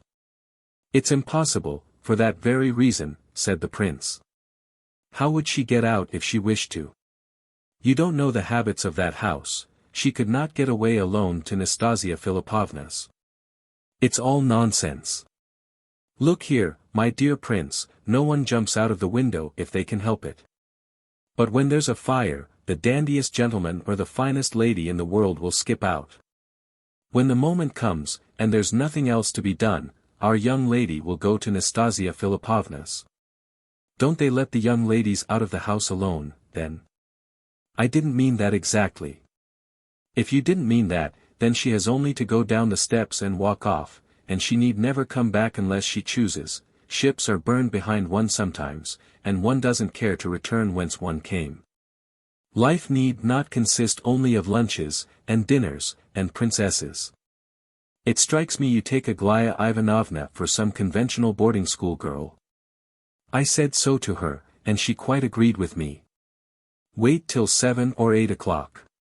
In your place I would send someone there to keep watch, so as to seize the exact moment when she steps out of the house. Send Kolya. He'll play the spy with pleasure, for you at least. Ha, ha, ha. Hippolyte went out. There was no reason for the prince to set anyone to watch, even if he had been capable of such a thing. Aglaya's command that he should stay at home all day seemed almost explained now. Perhaps she meant to call for him, herself, or it might be, of course, that she was anxious to make sure of his not coming there, and therefore bade him remain at home. His head whirled, the whole room seemed to be turning round. He lay down on the sofa, and closed his eyes. One way or the other the question was to be decided at last, finally. Oh, no, he did not think of Aglaya as a boarding school miss, or a young lady of the conventional type. He had long since feared that she might take some such step as this. But why did she wish to see Nastassya? He shivered all over as he lay, he was in high fever again. No. He did not account her a child. Certain of her looks, certain of her words, of late, had filled him with apprehension. At times it had struck him that she was putting too great a restraint upon herself, and he remembered that he had been alarmed to observe this. He had tried, all these days, to drive away the heavy thoughts that oppressed him, but what was the hidden mystery of that soul?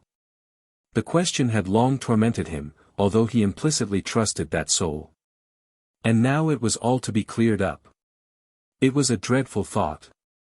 And that woman again. Why did he always feel as though that woman were fated to appear at each critical moment of his life, and tear the thread of his destiny like a bit of rotten string? That he always had felt this he was ready to swear, although he was half delirious at the moment. If he had tried to forget her, all this time, it was simply because he was afraid of her. Did he love the woman or hate her? This question he did not once ask himself today, his heart was quite pure. He knew whom he loved. He was not so much afraid of this meeting, nor of its strangeness, nor of any reasons there might be for it, unknown to himself. He was afraid of the woman herself, Nastassya Filippovna. He remembered, some days afterwards, how during all those fevered hours he had seen but her eyes, her look, had heard her voice, strange words of hers.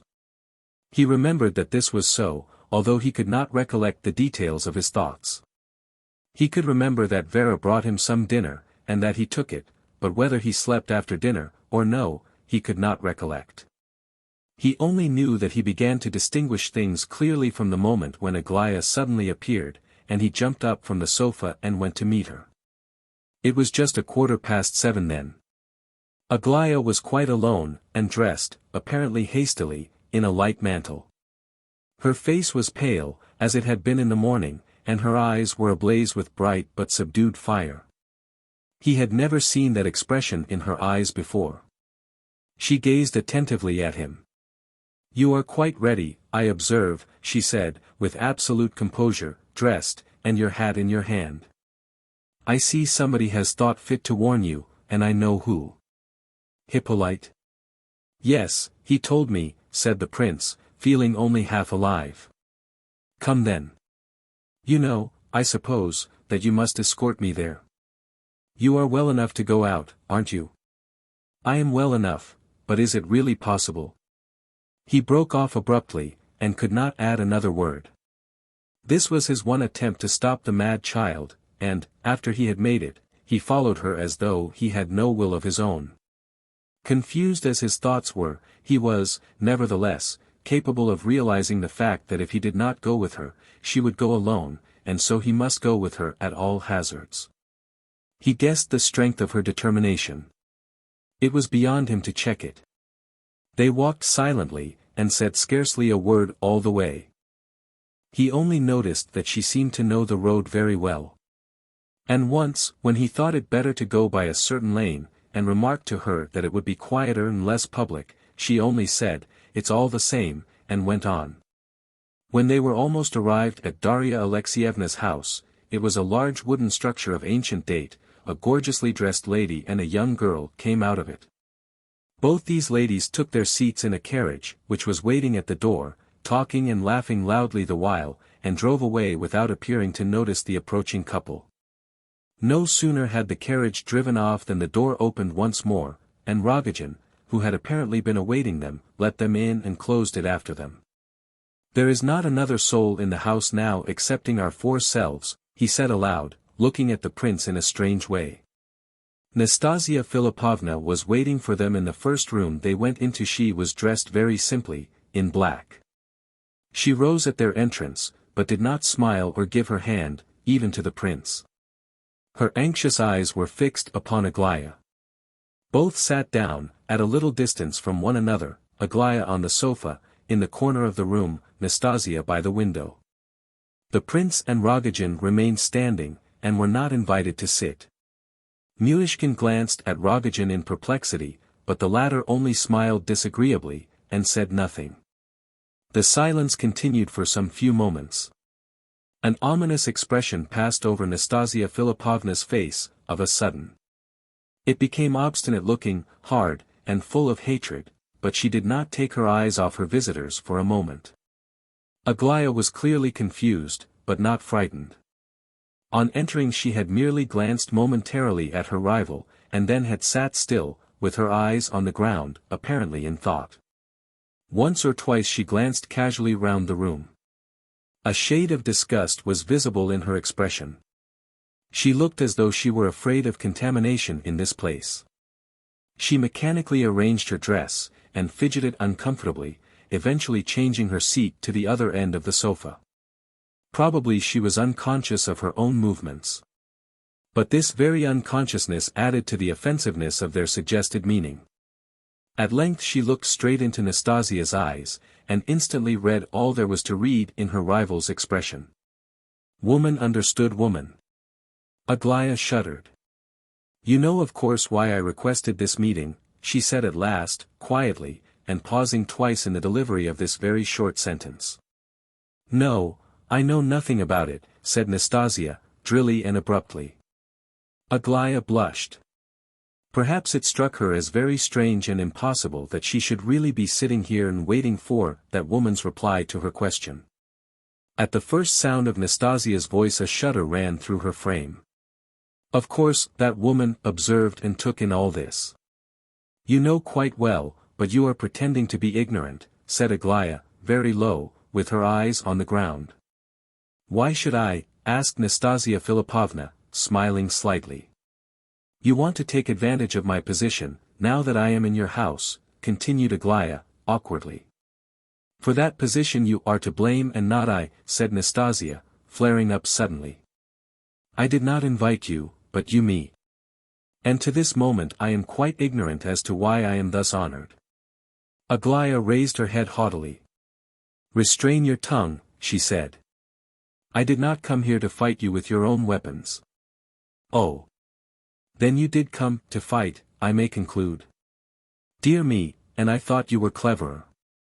They looked at one another with undisguised malice. One of these women had written to the other, so lately, such letters as we have seen, and it all was dispersed at their first meeting. Yet it appeared that not one of the four persons in the room considered this in any degree strange. The prince who, up to yesterday, would not have believed that he could even dream of such an impossible scene as this, stood and listened and looked on, and felt as though he had long foreseen it all. The most fantastic dream seemed suddenly to have been metamorphosed into the most vivid reality.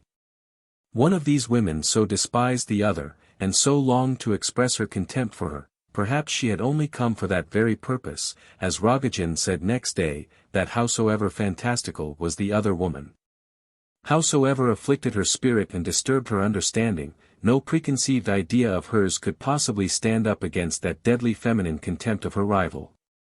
The prince felt sure that Nastassya would say nothing about the letters herself, but he could judge by her flashing eyes and the expression of her face what the thought of those letters must be costing her at this moment. He would have given half his life to prevent Aglaya from speaking of them. But Aglaya suddenly braced herself up, and seemed to master herself fully, all in an instant. "You have not quite understood," she said. "I did not come to quarrel with you, though I do not like you. I came to speak to you as one human being to another.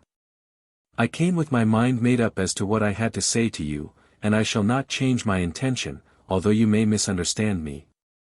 So much the worse for you, not for myself. I wish to reply to all you have written to me and to reply personally, because I think that is the more convenient way. Listen to my reply to all your letters. I began to be sorry for Prince Lev Nikolayevich on the very day I made his acquaintance, and when I heard, afterwards, of all that took place at your house in the evening, I was sorry for him because he was such a simple-minded man, and because he, in the simplicity of his soul, believed that he could be happy with a woman of your character.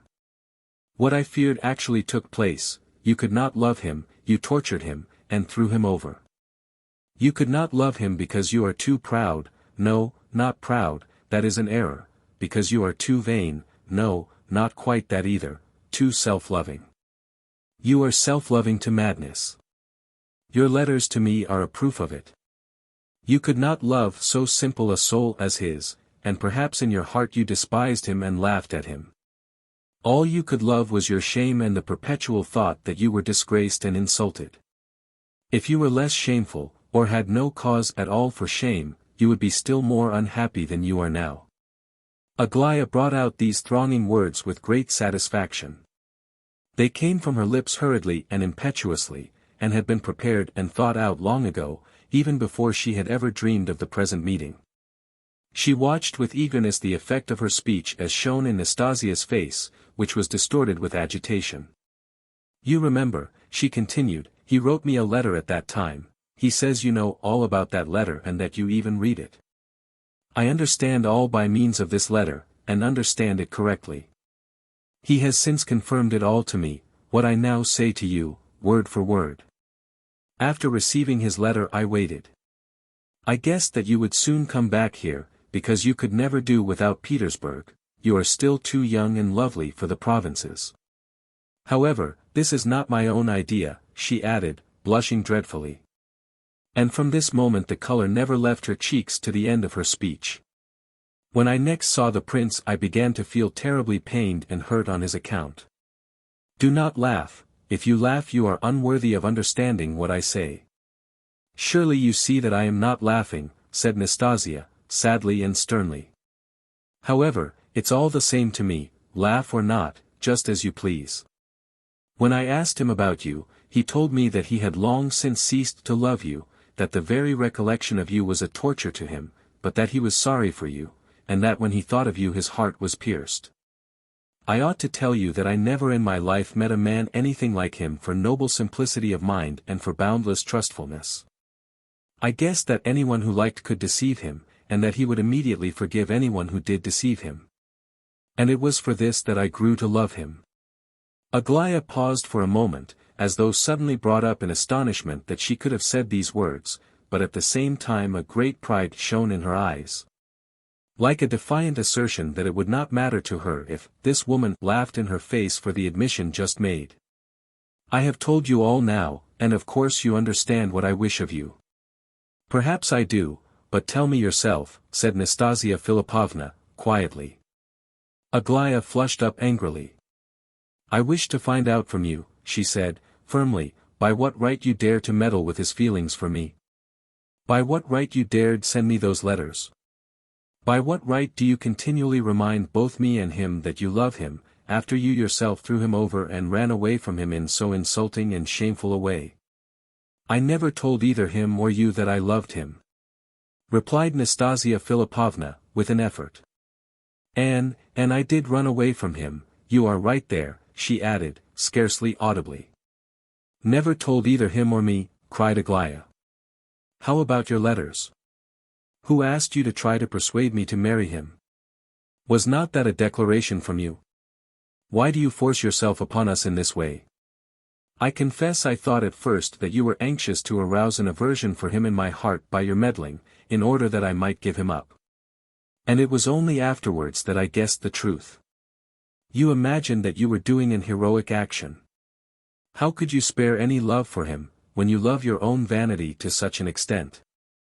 Why could you not simply go away from here, instead of writing me those absurd letters?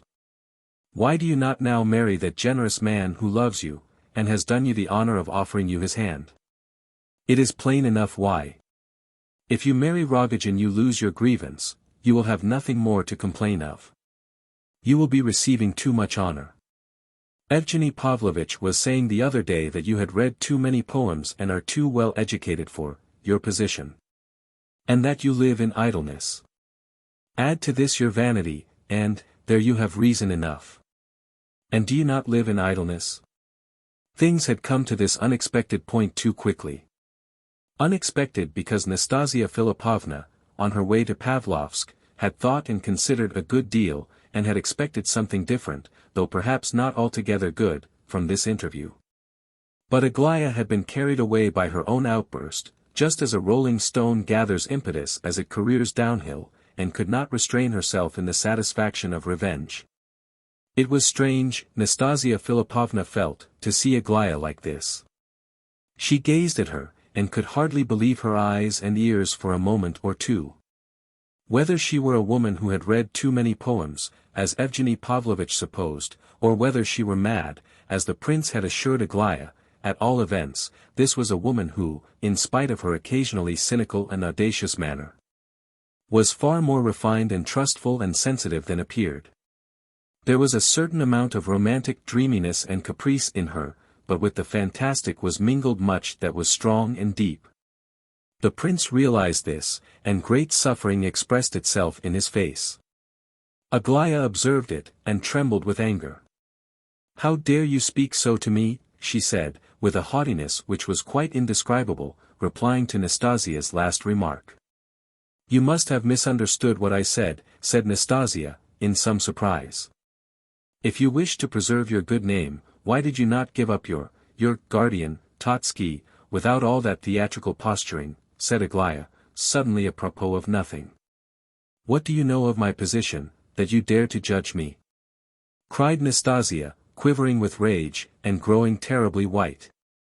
"I know this much, that you did not go out to honest work, but went away with a rich man, Rogozhin, in order to pose as a fallen angel. I don't wonder that Totsky was nearly driven to suicide by such a fallen angel." "Silence," cried Nastassya Filippovna. "You are about as fit to understand me as the housemaid here, who bore witness against her lover in court the other day. She would understand me better than you do. Probably an honest girl living by her own toil. Why do you speak of a housemaid so contemptuously? I do not despise toil, I despise you when you speak of toil. If you had cared to be an honest woman, you would have gone out as a laundress." Both had risen, and were gazing at one another with pallid faces. "Aglaya, don't. This is unfair," cried the prince, deeply distressed. Rogozhin was not smiling now. He sat and listened with folded arms, and lips tight compressed. "There, look at her," cried Nastassya, trembling with passion. "Look at this young lady. And I imagined her an angel. Did you come to me without your governess, Aglaya Ivanovna? Oh, fie, now shall I just tell you why you came here today? Shall I tell you without any embellishments? You came because you were afraid of me." "Afraid of you?" asked Aglaya, beside herself with naive amazement that the other should dare talk to her like this. "Yes, me, of course. Of course you were afraid of me, or you would not have decided to come. You cannot despise one you fear. And to think that I have actually esteemed you up to this very moment. Do you know why you are afraid of me, and what is your object now? You wish to satisfy yourself with your own eyes as to which he loves best, myself or you, because you are fearfully jealous. He has told me already that he hates you," murmured Aglaya, scarcely audibly. Perhaps. I am not worthy of him, I know. But I think you are lying, all the same. He cannot hate me, and he cannot have said so. I am ready to forgive you, in consideration of your position, but I confess I thought better of you. I thought you were wiser, and more beautiful, too, I did, indeed. Well, take your treasure. See, he is gazing at you, he can't recollect himself. Take him, but on one condition, go away at once, this instant." She fell back into a chair, and burst into tears. But suddenly some new expression blazed in her eyes. She stared fixedly at Aglaya, and rose from her seat. "Or would you like me to bid him, do you hear, command him, now, at once, to throw you up, and remain mine forever? Shall I? He will stay, and he will marry me too, and you shall trot home all alone. Shall I say the word? She screamed like a madwoman, scarcely believing herself that she could really pronounce such wild words. Aglaya had made for the door in terror, but she stopped at the threshold, and listened. "Shall I turn Rogozhin off?" "Ha! Ha! You thought I would marry him for your benefit, did you? Why, I'll call out now, if you like, in your presence, Rogozhin, get out, and say to the prince, do you remember what you promised me?" Heavens! What a fool I have been to humiliate myself before them. Why, Prince, you yourself gave me your word that you would marry me whatever happened, and would never abandon me. You said you loved me and would forgive me all, and RESP, yes, you even said that. I only ran away from you in order to set you free, and now I don't care to let you go again. Why does she treat me so shamefully? I am not a loose woman, ask Rogozhin there. He'll tell you. Will you go again now that she has insulted me, before your eyes, too, turn away from me and lead her away, arm in arm? May you be accursed too, for you were the only one I trusted among them all. Go away, Rogozhin, I don't want you, she continued, blind with fury, and forcing the words out with dry lips and distorted features, evidently not believing a single word of her own tirade, but, at the same time, doing her utmost to prolong the moment of self-deception. The outburst was so terribly violent that the prince thought it would have killed her. There he is, she shrieked again, pointing to the prince and addressing Aglaya. There he is. And if he does not approach me at once and take me and throw you over, then have him for your own, I give him up to you. I don't want him. Both she and Aglaya stood and waited as though in expectation, and both looked at the prince like mad women. But he, perhaps, did not understand the full force of this challenge, in fact, it is certain he did not. All he could see was the poor despairing face which, as he had said to Aglaya, had pierced his heart forever. He could bear it no longer, and with a look of entreaty, mingled with reproach, he addressed Aglaya, pointing to Nastassya the while. How can you, he murmured, she is so unhappy. But he had no time to say another word before Aglaya's terrible look bereft him of speech. In that look was embodied so dreadful a suffering and so deadly a hatred, that he gave a cry and flew to her, but it was too late. She could not hold out long enough even to witness his movement in her direction. She had hidden her face in her hands, cried once, "Oh, my God," and rushed out of the room. Rogozhin followed her to undo the bolts of the door and let her out into the street. The prince made a rush after her, but he was caught and held back. The distorted, livid face of Nastassya gazed at him reproachfully, and her blue lips whispered. What? Would you go to her, to her? She fell senseless into his arms. He raised her, carried her into the room, placed her in an armchair, and stood over her, stupefied. On the table stood a tumbler of water. Rogozhin, who now returned, took this and sprinkled a little in her face. She opened her eyes, but for a moment she understood nothing. Suddenly she looked around, shuddered, gave a loud cry, and threw herself in the prince's arms. Mine, mine, she cried. Has the proud young lady gone? Ha, ha, ha. She laughed hysterically. And I had given him up to her. Why did I? Mad, mad. Get away, Rogozhin. Ha, ha, ha. Rogozhin stared intently at them, then he took his hat, and without a word, left the room. A few moments later, the prince was seated by Nastassya on the sofa, gazing into her eyes and stroking her face and hair, as he would a little child's. He laughed when she laughed, and was ready to cry when she cried.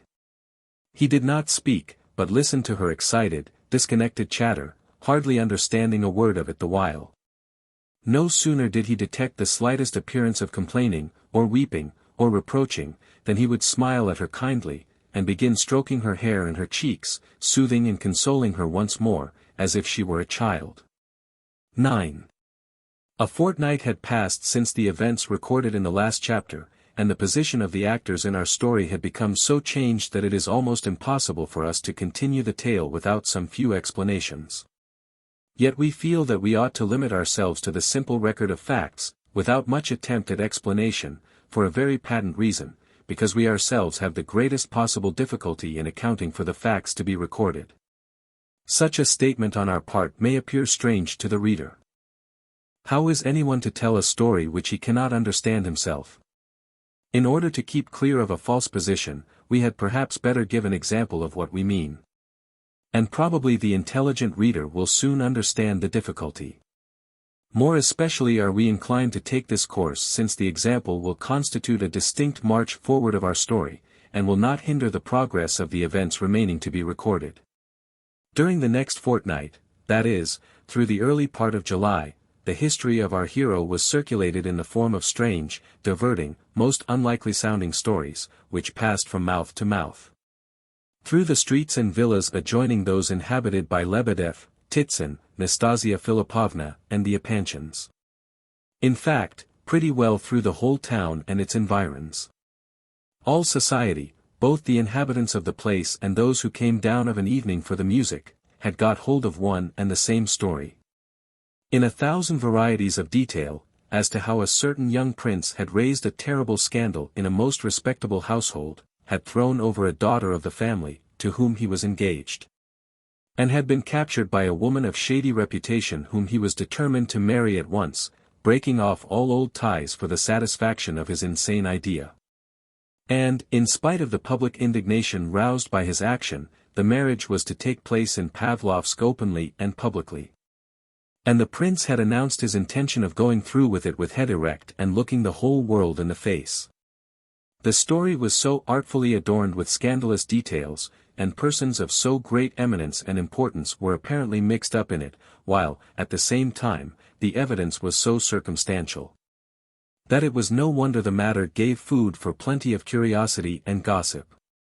According to the reports of the most talented gossip-mongers, those who, in every class of society, are always in haste to explain every event to their neighbors, the young gentleman concerned was of good family, a prince, fairly rich, weak of intellect, but a democrat and a dabbler in the nihilism of the period, as exposed by Mr.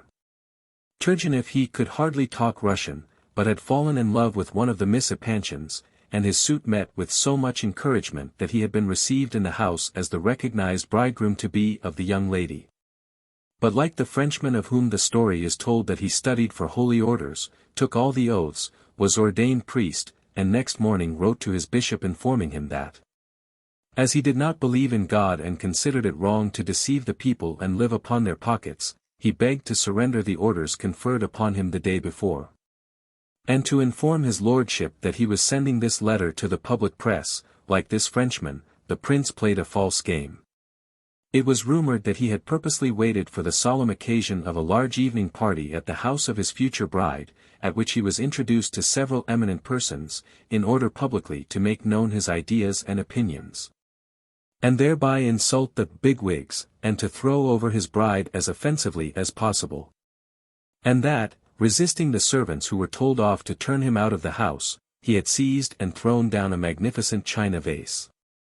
As a characteristic addition to the above, it was currently reported that the young prince really loved the lady to whom he was engaged, and had thrown her over out of purely nihilistic motives, with the intention of giving himself the satisfaction of marrying a fallen woman in the face of all the world, thereby publishing his opinion that there is no distinction between virtuous and disreputable women, but that all women are alike, free, and that fallen woman, indeed, somewhat superior to a virtuous one.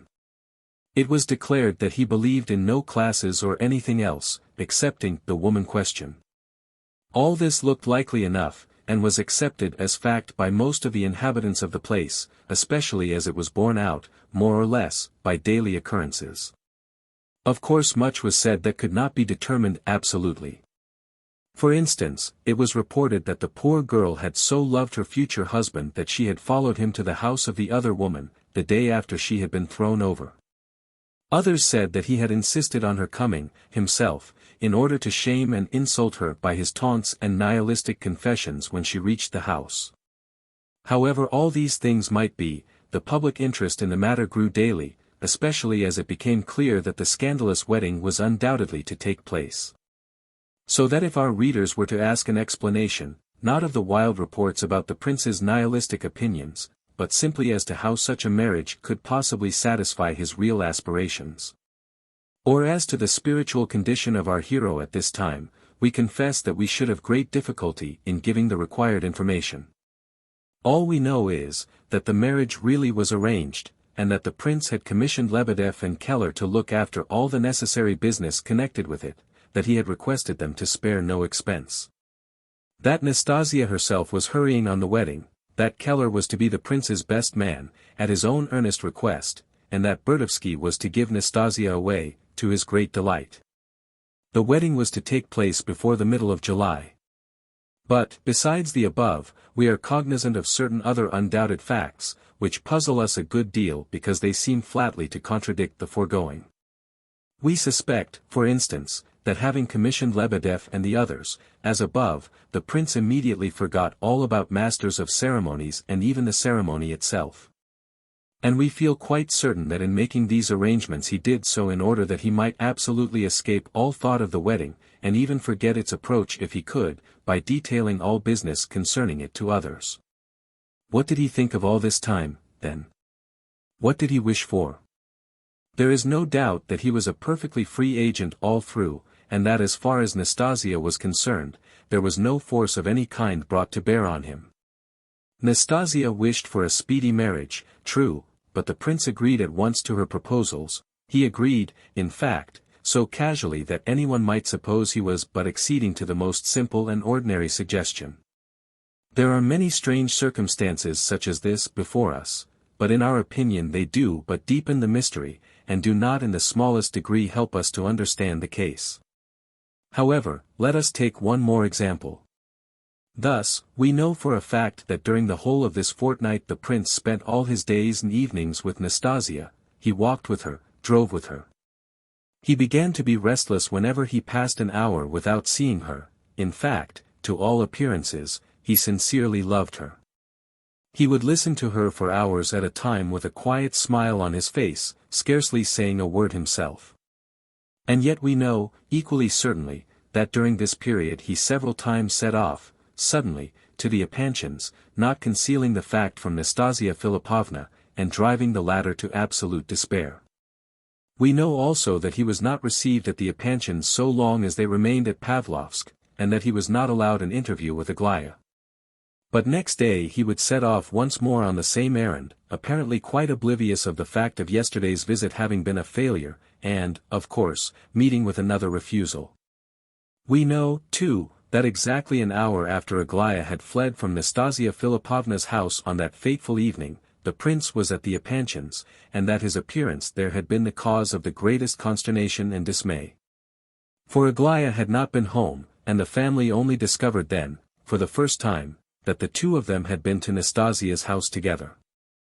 It was said that Elizabetha Prokofievna and her daughters had there and then denounced the prince in the strongest terms, and had refused any further acquaintance and friendship with him.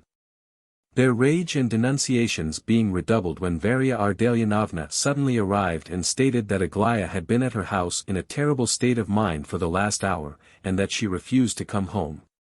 This last item of news, which disturbed Lizaveta Prokofievna more than anything else, was perfectly true. On leaving Nastasya's, Aglaya had felt that she would rather die than face her people, and had therefore gone straight to Nina Alexandrovna's.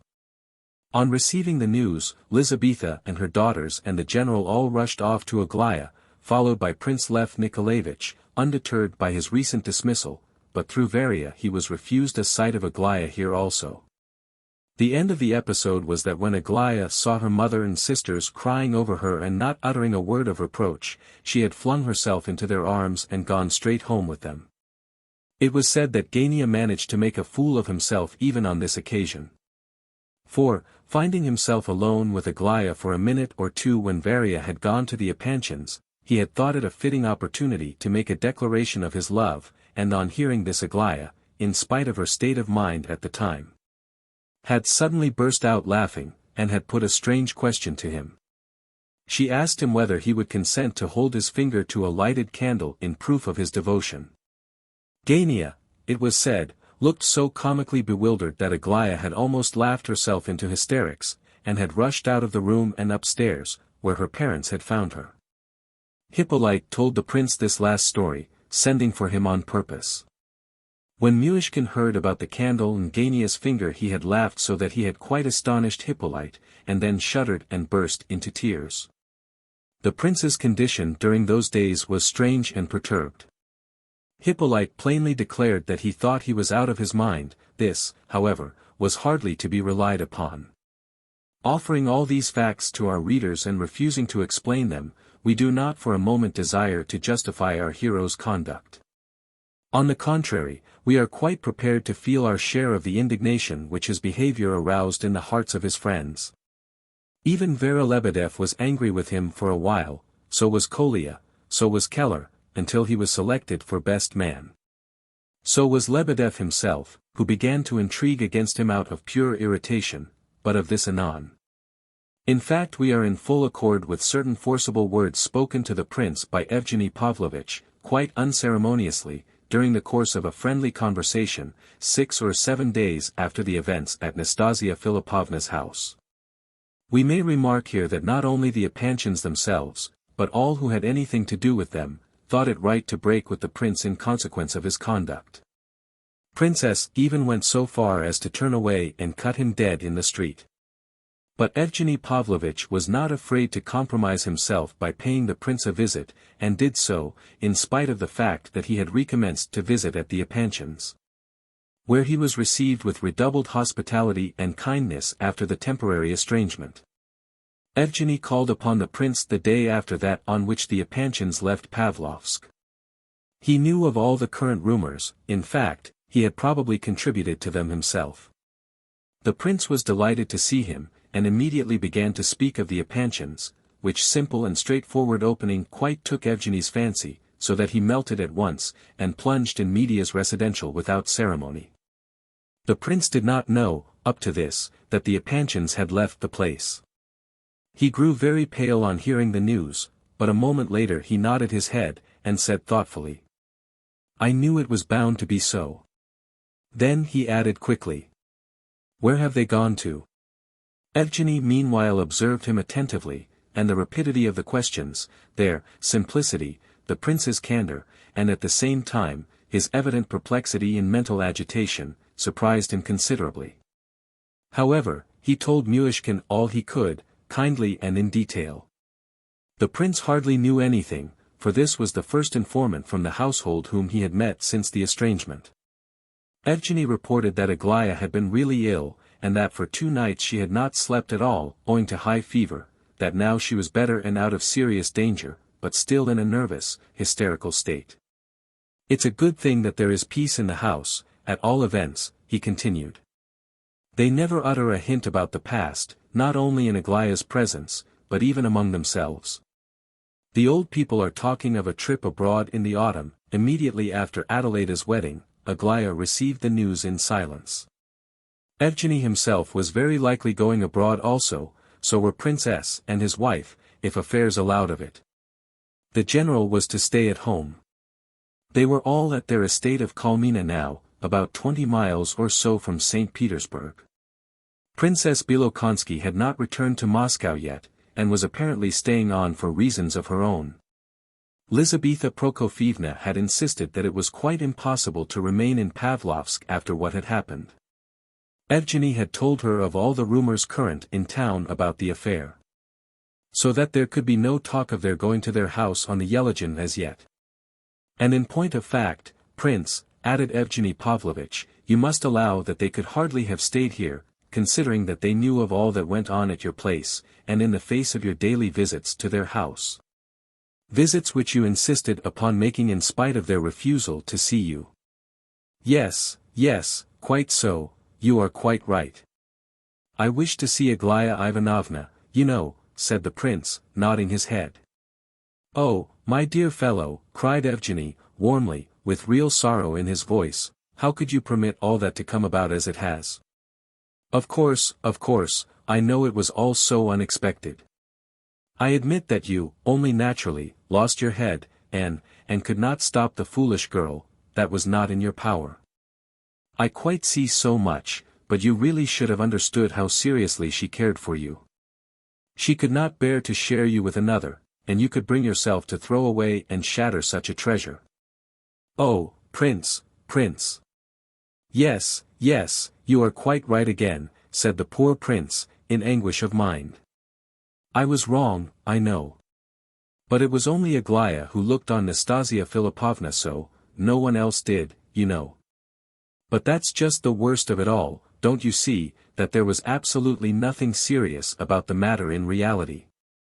Cried Evgeny, beside himself, excuse me, Prince, but I have thought over all this, I have thought a great deal over it, I know all that had happened before, I know all that took place 6 months since. And I know there was nothing serious about the matter, it was but fancy, smoke, fantasy, distorted by agitation, and only the alarmed jealousy of an absolutely inexperienced girl could possibly have mistaken it for serious reality. Here Evgeny Pavlovitch quite let himself go, and gave the reins to his indignation. Clearly and reasonably, and with great psychological insight, he drew a picture of the prince's past relations with Nastassya Filippovna. Evgeny Pavlovitch always had a ready tongue, but on this occasion his eloquence surprised himself. From the very beginning, he said, you began with a lie, what began with a lie was bound to end with a lie, such is the law of nature. I do not agree, in fact I am angry, when I hear you called an idiot, you are far too intelligent to deserve such an epithet, but you are so far strange as to be unlike others, that you must allow, yourself. Now, I have come to the conclusion that the basis of all that has happened, has been first of all your innate inexperience, remark the expression innate, Prince. Then follows your unheard of simplicity of heart. Then comes your absolute want of sense of proportion, to this want you have several times confessed.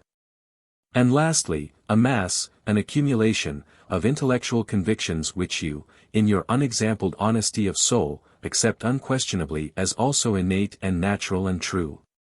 Admit, Prince, that in your relations with Nastassya Filippovna there has existed, from the very first, something democratic, and the fascination, so to speak, of the woman question.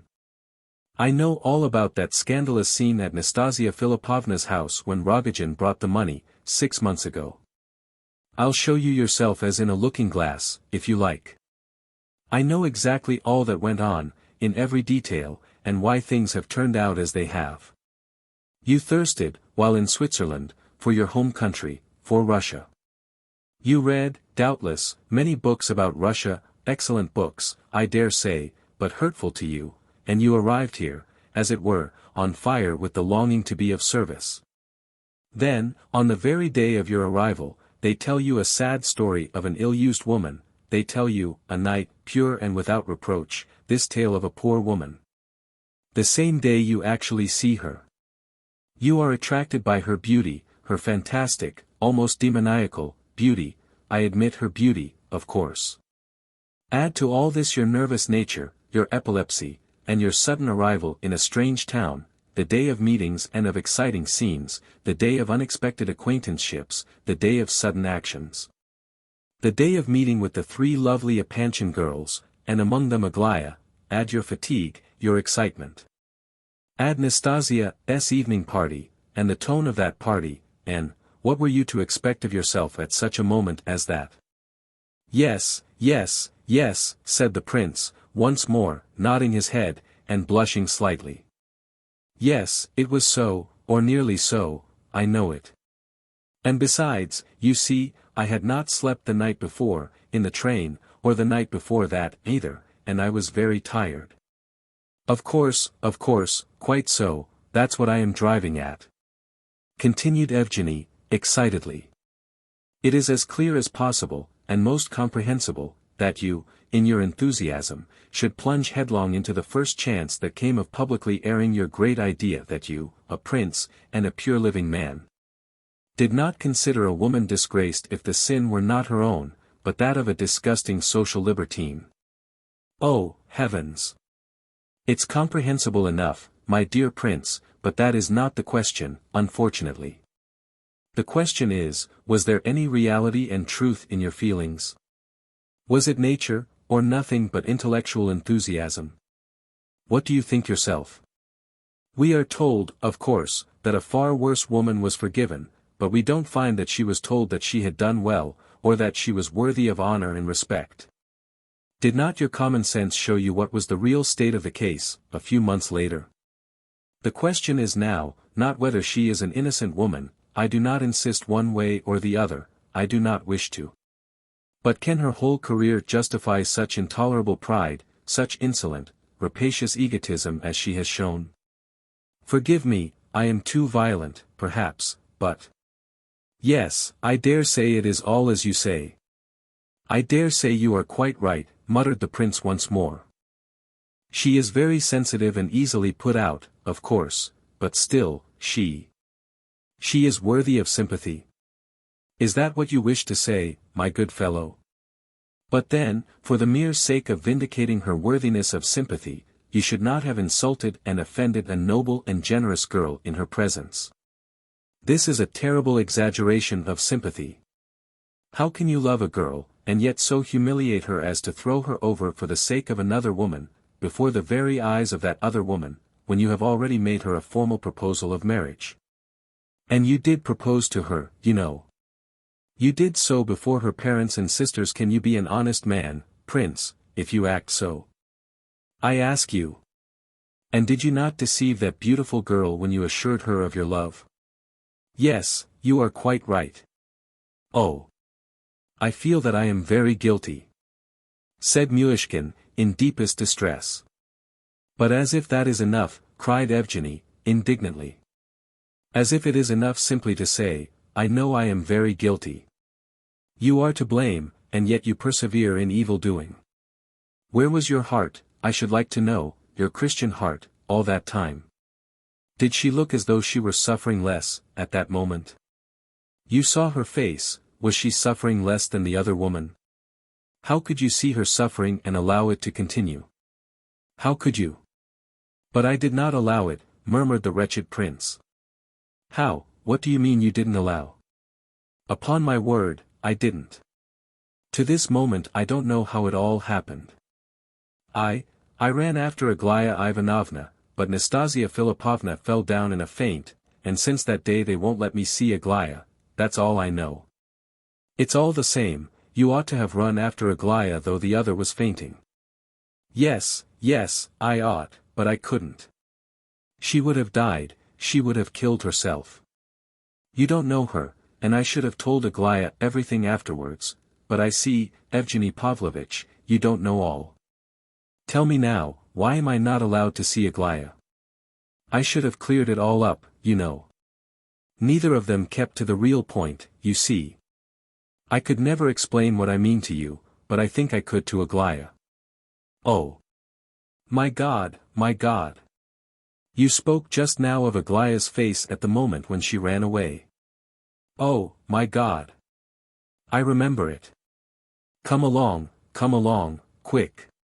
He pulled at Evgeny's coat sleeve nervously and excitedly, and rose from his chair. Where to? Come to Aglaya, quick.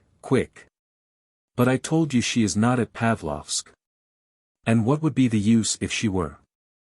Oh, she'll understand, cried the prince, clasping his hands. She would understand that all this is not the point, not a bit the real point, it is quite foreign to the real question. How can it be foreign? You are going to be married, are you not? Very well, then you are persisting in your course. Are you going to marry her or not? Yes, I shall marry her, yes. Then why is it not the point? Oh, no, it is not the point, not a bit. It makes no difference, my marrying her, it means nothing. How means nothing? You are talking nonsense, my friend. You are marrying the woman you love in order to secure her happiness, and Aglaya sees and knows it. How can you say that it's not the point? Her happiness? Oh, no. I am only marrying her, well, because she wished it. It means nothing, it's all the same. She would certainly have died. I see now that marriage with Rogozhin was an insane idea. I understand all now that I did not understand before.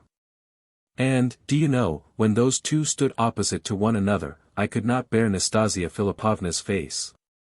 You must know, Evgeny Pavlovitch, I have never told anyone before, not even Aglaya, that I cannot bear Nastassya Filippovna's face. He lowered his voice mysteriously as he said this. You described that evening at Nastassya Filippovna's, 6 months since, very accurately just now. But there is one thing which you did not mention, and of which you took no account, because you do not know. I mean her face. I looked at her face, you see. Even in the morning when I saw her portrait, I felt that I could not bear to look at it. Now, there's Vera Lebedev, for instance, her eyes are quite different, you know. I'm afraid of her face, he added, with real alarm. You are afraid of it? Yes, she's mad, he whispered, growing pale. Do you know this for certain? Asked Evgeny, with the greatest curiosity. Yes, for certain, quite for certain, now. I have discovered it absolutely for certain, these last few days. What are you doing, then? Cried Evgeny, in horror. You must be marrying her solely out of fear, then. I can't make head or tail of it, Prince. Perhaps you don't even love her. Oh, no, I love her with all my soul. Why, she is a child. She's a child now, a real child. Oh. You know nothing about it at all, I see. And are you assured, at the same time, that you love Aglaya too? Yes, yes, oh, yes. How so? Do you want to make out that you love them both? Yes, yes, both. I do. Excuse me, Prince, but think what you are saying. Recollect yourself. Without Aglaya, I must see Aglaya, I shall die in my sleep very soon, I thought I was dying in my sleep last night. Oh. If Aglaya only knew all, I mean really, really all. Because she must know all, that's the first condition towards understanding. Why cannot we ever know all about another, especially when that other has been guilty? But I don't know what I'm talking about, I'm so confused. You pained me so dreadfully. Surely Aglaya has not the same expression now as she had at the moment when she ran away. Oh, yes. I am guilty and I know it, I know it. Probably I am in fault all round, I don't quite know how, but I am in fault, no doubt. There is something else, but I cannot explain it to you, Evgeny Pavlovitch. I have no words, but Aglaya will understand. I have always believed Aglaya will understand, I am assured she will. No, Prince, she will not. Aglaya loved like a woman, like a human being, not like an abstract spirit. Do you know what, my poor Prince? The most probable explanation of the matter is that you never loved either the one or the other in reality. I don't know, perhaps you are right in much that you have said, Evgeny Pavlovitch. You are very wise, Evgeny Pavlovitch, oh. How my head is beginning to ache again. Come to her, quick, for God's sake, come. But I tell you she is not in Pavlovsk. She's in Kalmina. Oh, come to Kalmina, then. Come, let us go at once. No, no, impossible, said Evgeny, rising. Look here, I'll write a letter, take a letter for me. No, no, Prince, you must forgive me, but I can't undertake any such commissions. I really can't. And so they parted. Evgeny Pavlovitch left the house with strange convictions. He, too, felt that the prince must be out of his mind. And what did he mean by that face, a face which he so fears, and yet so loves? And meanwhile he really may die, as he says, without seeing Aglaya, and she will never know how devotedly he loves her. Ha, ha, ha. How does the fellow manage to love two of them? Two different kinds of love, I suppose. This is very interesting, poor idiot. What on earth will become of him now? X. The prince did not die before his wedding, either by day or night, as he had foretold that he might. Very probably he passed disturbed nights, and was afflicted with bad dreams, but, during the daytime, among his fellow men, he seemed as kind as ever, and even contented, only a little thoughtful when alone. The wedding was hurried on. The day was fixed for exactly a week after Evgeny's visit to the prince. In the face of such haste as this, even the prince's best friends, if he had had any, would have felt the hopelessness of any attempt to save the poor madman. Rumor said that in the visit of Evgeny Pavlovitch was to be discerned the influence of Lizaveta Prokofievna and her husband. But if those good souls, in the boundless kindness of their hearts, were desirous of saving the eccentric young fellow from ruin, they were unable to take any stronger measures to attain that end. Neither their position, nor their private inclination, perhaps, and only naturally, would allow them to use any more pronounced means. We have observed before that even some of the prince's nearest neighbors had begun to oppose him. Vera Lebedev's passive disagreement was limited to the shedding of a few solitary tears, to more frequent sitting alone at home, and to a diminished frequency in her visits to the prince's apartments. Kolya was occupied with his father at this time. The old man died during a second stroke, which took place just 8 days after the first. The prince showed great sympathy in the grief of the family, and during the first days of their mourning he was at the house a great deal with Nina Alexandrovna. He went to the funeral, and it was observable that the public assembled in church greeted his arrival and departure with whisperings, and watched him closely. The same thing happened in the park and in the street, wherever he went. He was pointed out when he drove by, and he often overheard the name of Nastassya Filippovna coupled with his own as he passed. People looked out for her at the funeral, too, but she was not there. And another conspicuous absentee was the captain's widow, whom Lebedev had prevented from coming. The funeral service produced a great effect on the prince. He whispered to Lebedev that this was the first time he had ever heard a Russian funeral service since he was a little boy. Observing that he was looking about him uneasily, Lebedev asked him whom he was seeking. "Nothing. I only thought I. Is it Rogozhin?" "Why, is he here?" "Yes, he's in church." "I thought I caught sight of his eyes," muttered the prince, in confusion. "But what of it, why is he here?" Was he asked? "Oh, dear, no. Why, they don't even know him. Anyone can come in, you know. Why do you look so amazed?" "I often meet him, I've seen him at least 4 times, here at Pavlovsk, within the last week." "I haven't seen him once, since that day," the prince murmured. As Nastassya Filippovna had not said a word about having met Rogozhin since that day, the prince concluded that the latter had his own reasons for wishing to keep out of sight. All the day of the funeral our hero was in a deeply thoughtful state, while Nastassya Filippovna was particularly merry, both in the daytime and in the evening. Kolya had made it up with the prince before his father's death, and it was he who urged him to make use of Keller and Berdovsky, promising to answer himself for the former's behavior. Nina Alexandrovna and Lebedev tried to persuade him to have the wedding in St. Petersburg, instead of in the public fashion contemplated, down here at Pavlovsk in the height of the season. But the prince only said that Nastassya Filippovna desired to have it so, though he saw well enough what prompted their arguments. The next day Keller came to visit the prince. He was in a high state of delight with the post of honor assigned to him at the wedding.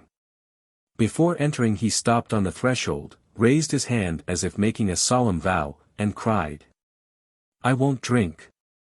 Then he went up to the prince, seized both his hands, shook them warmly, and declared that he had at first felt hostile towards the project of this marriage, and had openly said so in the billiard rooms, but that the reason simply was that, with the impatience of a friend, he had hoped to see the prince marry at least a Princess de Rohan or de Chabot. But that now he saw that the prince's way of thinking was 10 times more noble than that of all the rest put together. For he desired neither pomp nor wealth nor honor, but only the truth. The sympathies of exalted personages were well known, and the prince was too highly placed by his education, and so on, not to be in some sense an exalted personage. But all the common herd judge differently. In the town, at the meetings, in the villas, at the band, in the inns and the billiard rooms, the coming event has only to be mentioned and there are shouts and cries from everybody. I have even heard talk of getting up a shivaree under the windows on the wedding night.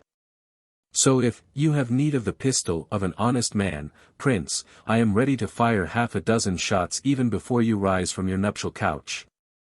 Keller also advised, in anticipation of the crowd making a rush after the ceremony, that a fire hose should be placed at the entrance to the house, but Lebedev was opposed to this measure, which he said might result in the place being pulled down.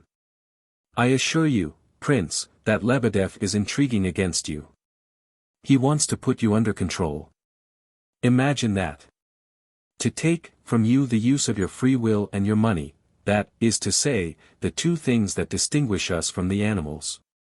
I have heard it said positively. It is the sober truth. The prince recollected that somebody had told him something of the kind before, and he had, of course, scoffed at it. He only laughed now, and forgot the hint at once. Lebedev really had been busy for some little while, but, as usual, his plans had become too complex to succeed, through sheer excess of ardor. When he came to the prince, the very day before the wedding, to confess, for he always confessed to the persons against whom he intrigued, especially when the plan failed, he informed our hero that he himself was a born Talleyrand. But for some unknown reason had become simple Lebedev. He then proceeded to explain his whole game to the prince, interesting the latter exceedingly. According to Lebedev's account, he had first tried what he could do with General Epanchin. The latter informed him that he wished well to the unfortunate young man, and would gladly do what he could to save him, but that he did not think it would be seemly for him to interfere in this matter. Lizaveta Prokofievna would neither hear nor see him. Princess and Evgeny Pavlovitch only shrugged their shoulders, and implied that it was no business of theirs. However, Lebedev had not lost heart, and went off to a clever lawyer, a worthy and respectable man, whom he knew well. This old gentleman informed him that the thing was perfectly feasible if he could get hold of competent witnesses as to Myshkin's mental incapacity. Then, with the assistance of a few influential persons, he would soon see the matter arranged. Lebedev immediately procured the services of an old doctor, and carried the latter away to Pavlovsk to see the prince, by way of viewing the ground, as it were, and to give him, Lebedev, counsel as to whether the thing was to be done or not. The visit was not to be official, but merely friendly. Myshkin remembered the doctor's visit quite well. He remembered that Lebedev had said that he looked ill, and had better see a doctor. And although the prince scouted the idea, Lebedev had turned up almost immediately with his old friend, explaining that they had just met at the bedside of Hippolyte, who was very ill. And that the doctor had something to tell the prince about the sick man. The prince had, of course, at once received him, and had plunged into a conversation about Hippolyte. He had given the doctor an account of Hippolyte's attempted suicide. And had proceeded thereafter to talk of his own malady, of Switzerland, of Schneider, and so on, and so deeply was the old man interested by the prince's conversation and his description of Schneider's system, that he sat on for 2 hours. Myshkin gave him excellent cigars to smoke, and Lebedev, for his part, regaled him with liqueurs, brought in by Vera, to whom the doctor, a married man and the father of a family, addressed such compliments that she was filled with indignation. They parted friends, and, after leaving the prince, the doctor said to Lebedev, if all such people were put under restraint, there would be no one left for keepers. Lebedev then, in tragic tones, told of the approaching marriage, whereupon the other nodded his head and replied that, after all, marriages like that were not so rare. That he had heard that the lady was very fascinating and of extraordinary beauty, which was enough to explain the infatuation of a wealthy man. That, further, thanks to the liberality of Totsky and of Rogozhin, she possessed, so he had heard, not only money, but pearls, diamonds, shawls, and furniture, and consequently she could not be considered a bad match. In brief, it seemed to the doctor that the prince's choice, far from being a sign of foolishness, denoted, on the contrary, a shrewd, calculating, and practical mind. Lebedev had been much struck by this point of view, and he terminated his confession by assuring the prince that he was ready, if need be, to shed his very life's blood for him. Hippolyte, too, was a source of some distraction to the prince at this time. He would send for him at any and every hour of the day. They lived, Hippolyte and his mother and the children, in a small house not far off, and the little ones were happy, if only because they were able to escape from the invalid into the garden. The prince had enough to do in keeping the peace between the irritable Hippolyte and his mother, and eventually the former became so malicious and sarcastic on the subject of the approaching wedding, that Myshkin took offense at last, and refused to continue his visits. A couple of days later, however, Hippolyte's mother came with tears in her eyes, and begged the prince to come back, or he would eat her up bodily. She added that Hippolyte had a great secret to disclose. Of course the prince went. There was no secret, however, unless we reckon certain pantings and agitated glances around, probably all put on, as the invalid begged his visitor to beware of Rogozhin. He is the sort of man, he continued, who won't give up his object, you know. He is not like you and me, prince, he belongs to quite a different order of beings. If he sets his heart on a thing he won't be afraid of anything, and so on. Hippolyte was very ill, and looked as though he could not long survive. He was tearful at first, but grew more and more sarcastic and malicious as the interview proceeded. The prince questioned him in detail as to his hints about Rogozhin. He was anxious to seize upon some facts which might confirm Hippolyte's vague warnings, but there were none, only Hippolyte's own private impressions and feelings. However, the invalid, to his immense satisfaction, ended by seriously alarming the prince. At first Myshkin had not cared to make any reply to his sundry questions, and only smiled in response to Hippolyte's advice to run for his life, abroad, if necessary. There are Russian priests everywhere, and one can get married all over the world. But it was Hippolyte's last idea which upset him. What I am really alarmed about, though, he said, is Aglaya Ivanovna. Rogozhin knows how you love her. Love for love. You took Nastassya Filippovna from him. He will murder Aglaya Ivanovna, for though she is not yours, of course, now, still such an act would pain you, wouldn't it? He had attained his end. The prince left the house beside himself with terror. These warnings about Rogozhin were expressed on the day before the wedding. That evening the prince saw Nastassya Filippovna for the last time before they were to meet at the altar.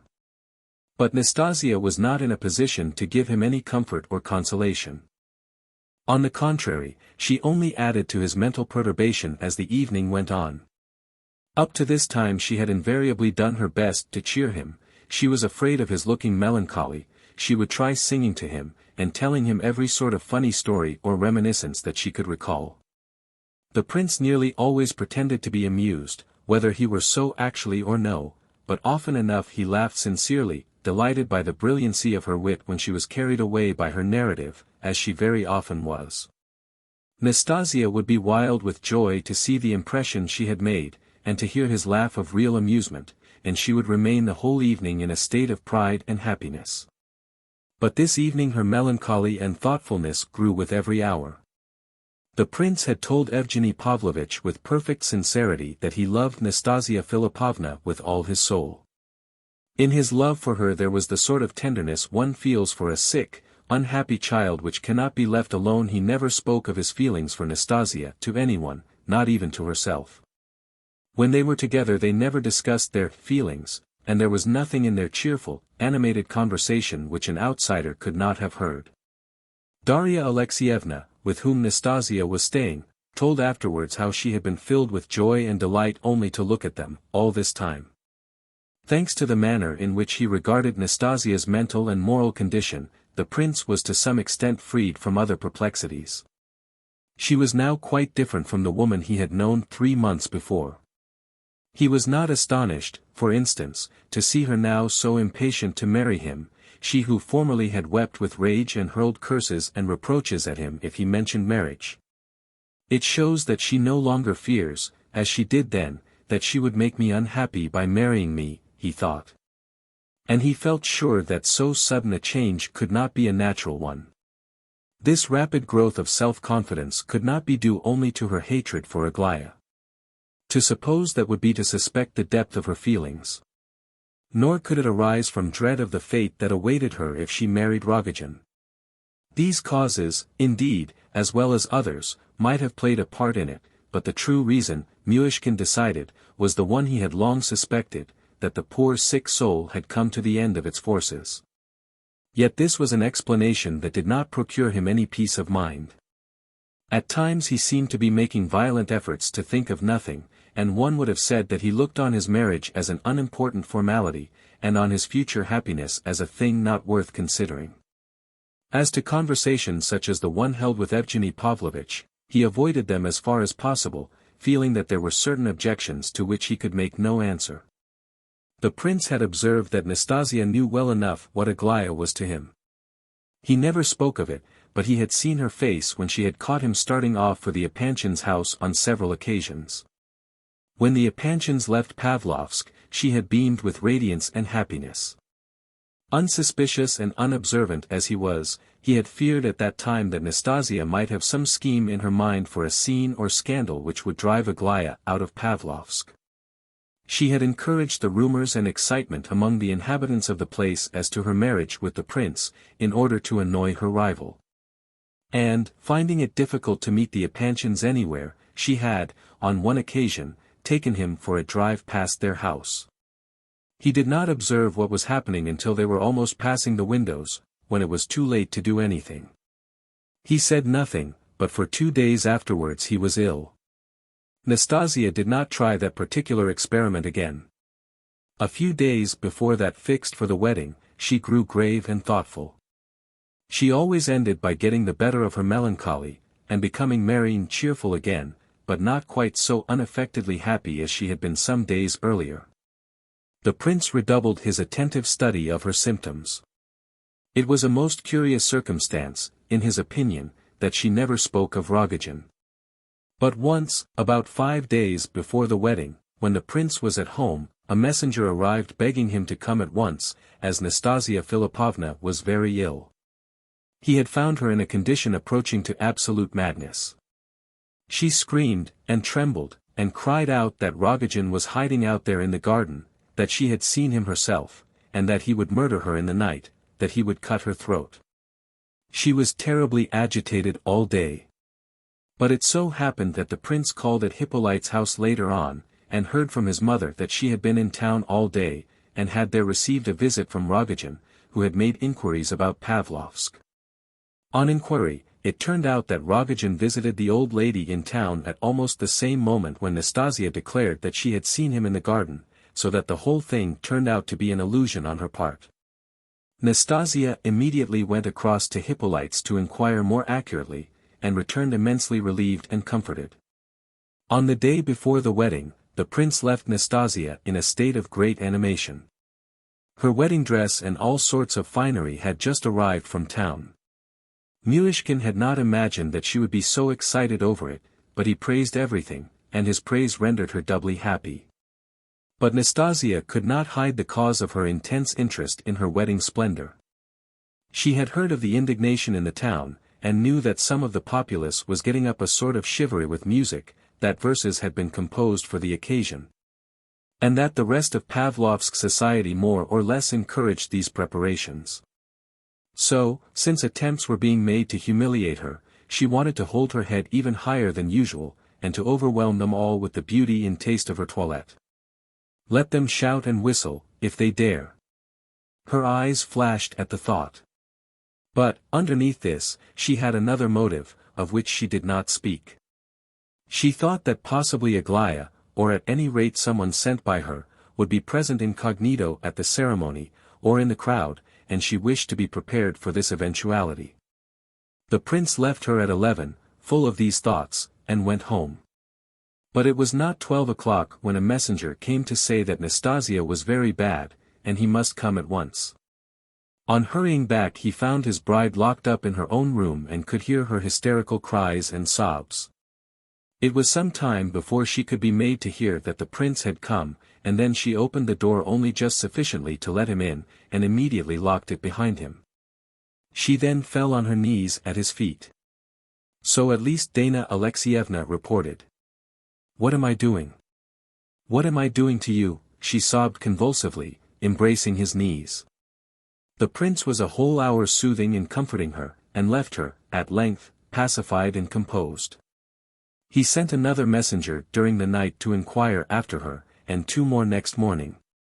The last brought back a message that Nastassya was surrounded by a whole army of dressmakers and maids, and was as happy and as busy as such a beauty should be on her wedding morning. And that there was not a vestige of yesterday's agitation remaining. The message concluded with the news that at the moment of the bearer's departure there was a great confabulation in progress as to which diamonds were to be worn, and how. This message entirely calmed the prince's mind. The following report of the proceedings on the wedding day may be depended upon, as coming from eyewitnesses. The wedding was fixed for 8 o'clock in the evening. Nastassya Filippovna was ready at 7. From 6 o'clock groups of people began to gather at Nastasya's house, at the prince's, and at the church door, but more especially at the former place. The church began to fill at 7. Kolya and Vera Lebedev were very anxious on the prince's account, but they were so busy over the arrangements for receiving the guests after the wedding, that they had not much time for the indulgence of personal feelings. There were to be very few guests besides the best men and so on, only Dana Alexeyevna, the Titsins, Gania, and the doctor. When the prince asked Lebedev why he had invited the doctor, who was almost a stranger, Lebedev replied. "Why, he wears an order, and it looks so well." This idea amused the prince. Keller and Burdovsky looked wonderfully correct in their dress coats and white kid gloves, although Keller caused the bridegroom some alarm by his undisguisedly hostile glances at the gathering crowd of sightseers outside. At about 7:30 the prince started for the church in his carriage. We may remark here that he seemed anxious not to omit a single one of the recognized customs and traditions observed at weddings. He wished all to be done as openly as possible, and in due order. Arrived at the church, Myshkin, under Keller's guidance, passed through the crowd of spectators, amid continuous whispering and excited exclamations. The prince stayed near the altar, while Keller made off once more to fetch the bride. On reaching the gate of Darya Alexeyevna's house, Keller found a far denser crowd than he had encountered at the prince's. The remarks and exclamations of the spectators here were of so irritating a nature that Keller was very near making them a speech on the impropriety of their conduct, but was luckily caught by Burdovsky, in the act of turning to address them, and hurried indoors. Nastassya Filippovna was ready. She rose from her seat, looked into the glass and remarked, as Keller told the tale afterwards, that she was as pale as a corpse. She then bent her head reverently, before the icon in the corner, and left the room. A torrent of voices greeted her appearance at the front door. The crowd whistled, clapped its hands, and laughed and shouted, but in a moment or two isolated voices were distinguishable. "What a beauty!" cried one. "Well, she isn't the first in the world, nor the last," said another. "Marriage covers everything," observed a third. "I defy you to find another beauty like that," said a fourth. "She's a real princess. I'd sell my soul for such a princess as that." Nastassya came out of the house looking as white as any handkerchief, but her large dark eyes shone upon the vulgar crowd like blazing coals. The spectators' cries were redoubled, and became more exultant and triumphant every moment. The door of the carriage was open, and Keller had given his hand to the bride to help her in, when suddenly with a loud cry she rushed from him, straight into the surging crowd. Her friends about her were stupefied with amazement. The crowd parted as she rushed through it, and suddenly, at a distance of 5 or 6 yards from the carriage, appeared Rogozhin. It was his look that had caught her eyes. Nastassya rushed to him like a madwoman, and seized both his hands. "Save me!" she cried. "Take me away, anywhere you like, quick!" Rogozhin seized her in his arms and almost carried her to the carriage. Then, in a flash, he tore a 100-ruble note out of his pocket and held it to the coachman. "To the station, quick! If you catch the train you shall have another. Quick!" He leaped into the carriage after Nastassya and banged the door. The coachman did not hesitate a moment, he whipped up the horses, and they were off. "One more second and I should have stopped him," said Keller, afterwards. In fact, he and Burdovsky jumped into another carriage and set off in pursuit. But it struck them as they drove along that it was not much use trying to bring Nastassya back by force. "Besides," said Burdovsky, "the prince would not like it, would he?" So they gave up the pursuit. Rogozhin and Nastassya Filippovna reached the station just in time for the train. As he jumped out of the carriage and was almost on the point of entering the train, Rogozhin accosted a young girl standing on the platform and wearing an old-fashioned, but respectable-looking, black cloak and a silk handkerchief over her head. "Take 50 rubles for your cloak," he shouted, holding the money out to the girl. Before the astonished young woman could collect her scattered senses, he pushed the money into her hand, seized the mantle, and threw it and the handkerchief over Nastasya's head and shoulders. The latter's wedding array would have attracted too much attention, and it was not until some time later that the girl understood why her old cloak and kerchief had been bought at such a price. The news of what had happened reached the church with extraordinary rapidity. When Keller arrived, a host of people whom he did not know thronged around to ask him questions. There was much excited talking, and shaking of heads, even some laughter. But no one left the church, all being anxious to observe how the now celebrated bridegroom would take the news. He grew very pale upon hearing it, but took it quite quietly.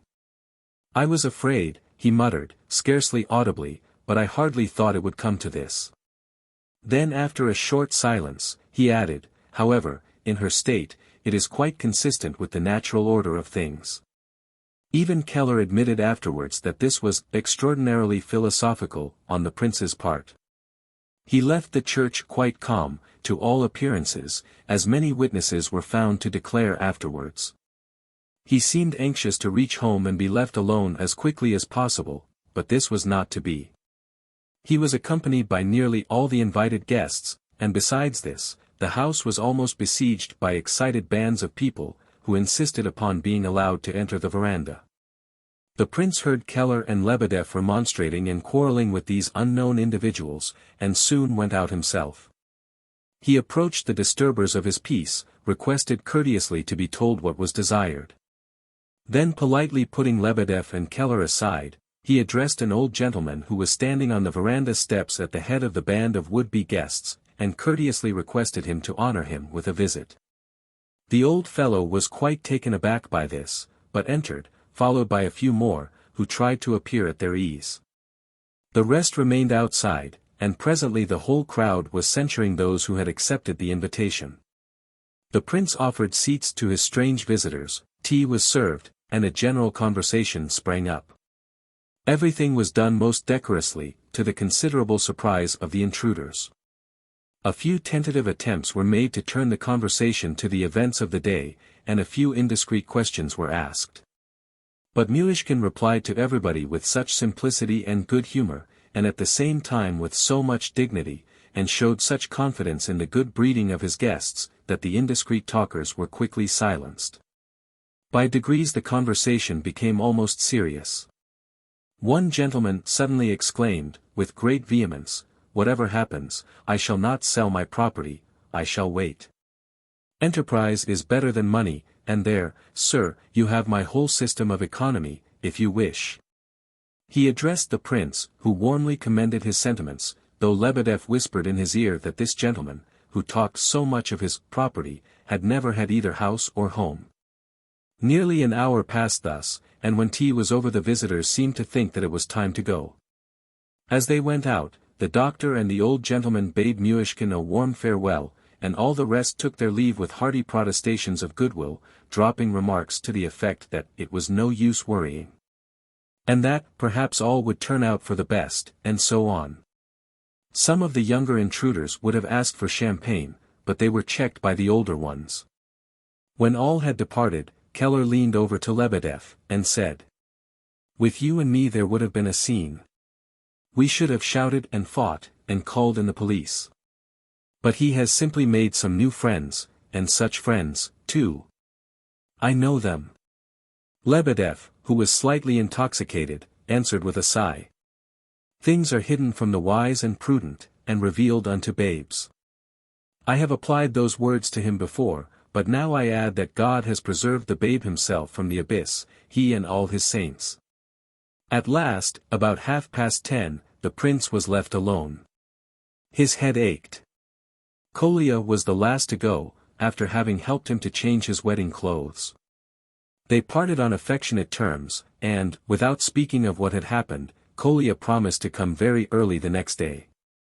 He said later that the prince had given no hint of his intentions when they said goodbye, but had hidden them even from him. Soon there was hardly anyone left in the house. Burdovsky had gone to see Hippolyte. Keller and Lebedev had wandered off together somewhere. Only Vera Lebedev remained hurriedly rearranging the furniture in the rooms. As she left the veranda, she glanced at the prince. He was seated at the table, with both elbows upon it, and his head resting on his hands. She approached him, and touched his shoulder gently. The prince started and looked at her in perplexity. He seemed to be collecting his senses for a minute or so, before he could remember where he was. As recollection dawned upon him, he became violently agitated. All he did, however, was to ask Vera very earnestly to knock at his door and awake him in time for the first train to Petersburg next morning. Vera promised, and the prince entreated her not to tell anyone of his intention. She promised this, too. And at last, when she had half closed the door, he called her back a third time, took her hands in his, kissed them, then kissed her forehead, and in a rather peculiar manner said to her, "Until tomorrow."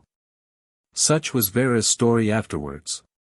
She went away in great anxiety about him, but when she saw him in the morning, he seemed to be quite himself again, greeted her with a smile, and told her that he would very likely be back by the evening. It appears that he did not consider it necessary to inform anyone excepting Vera of his departure for town. 11.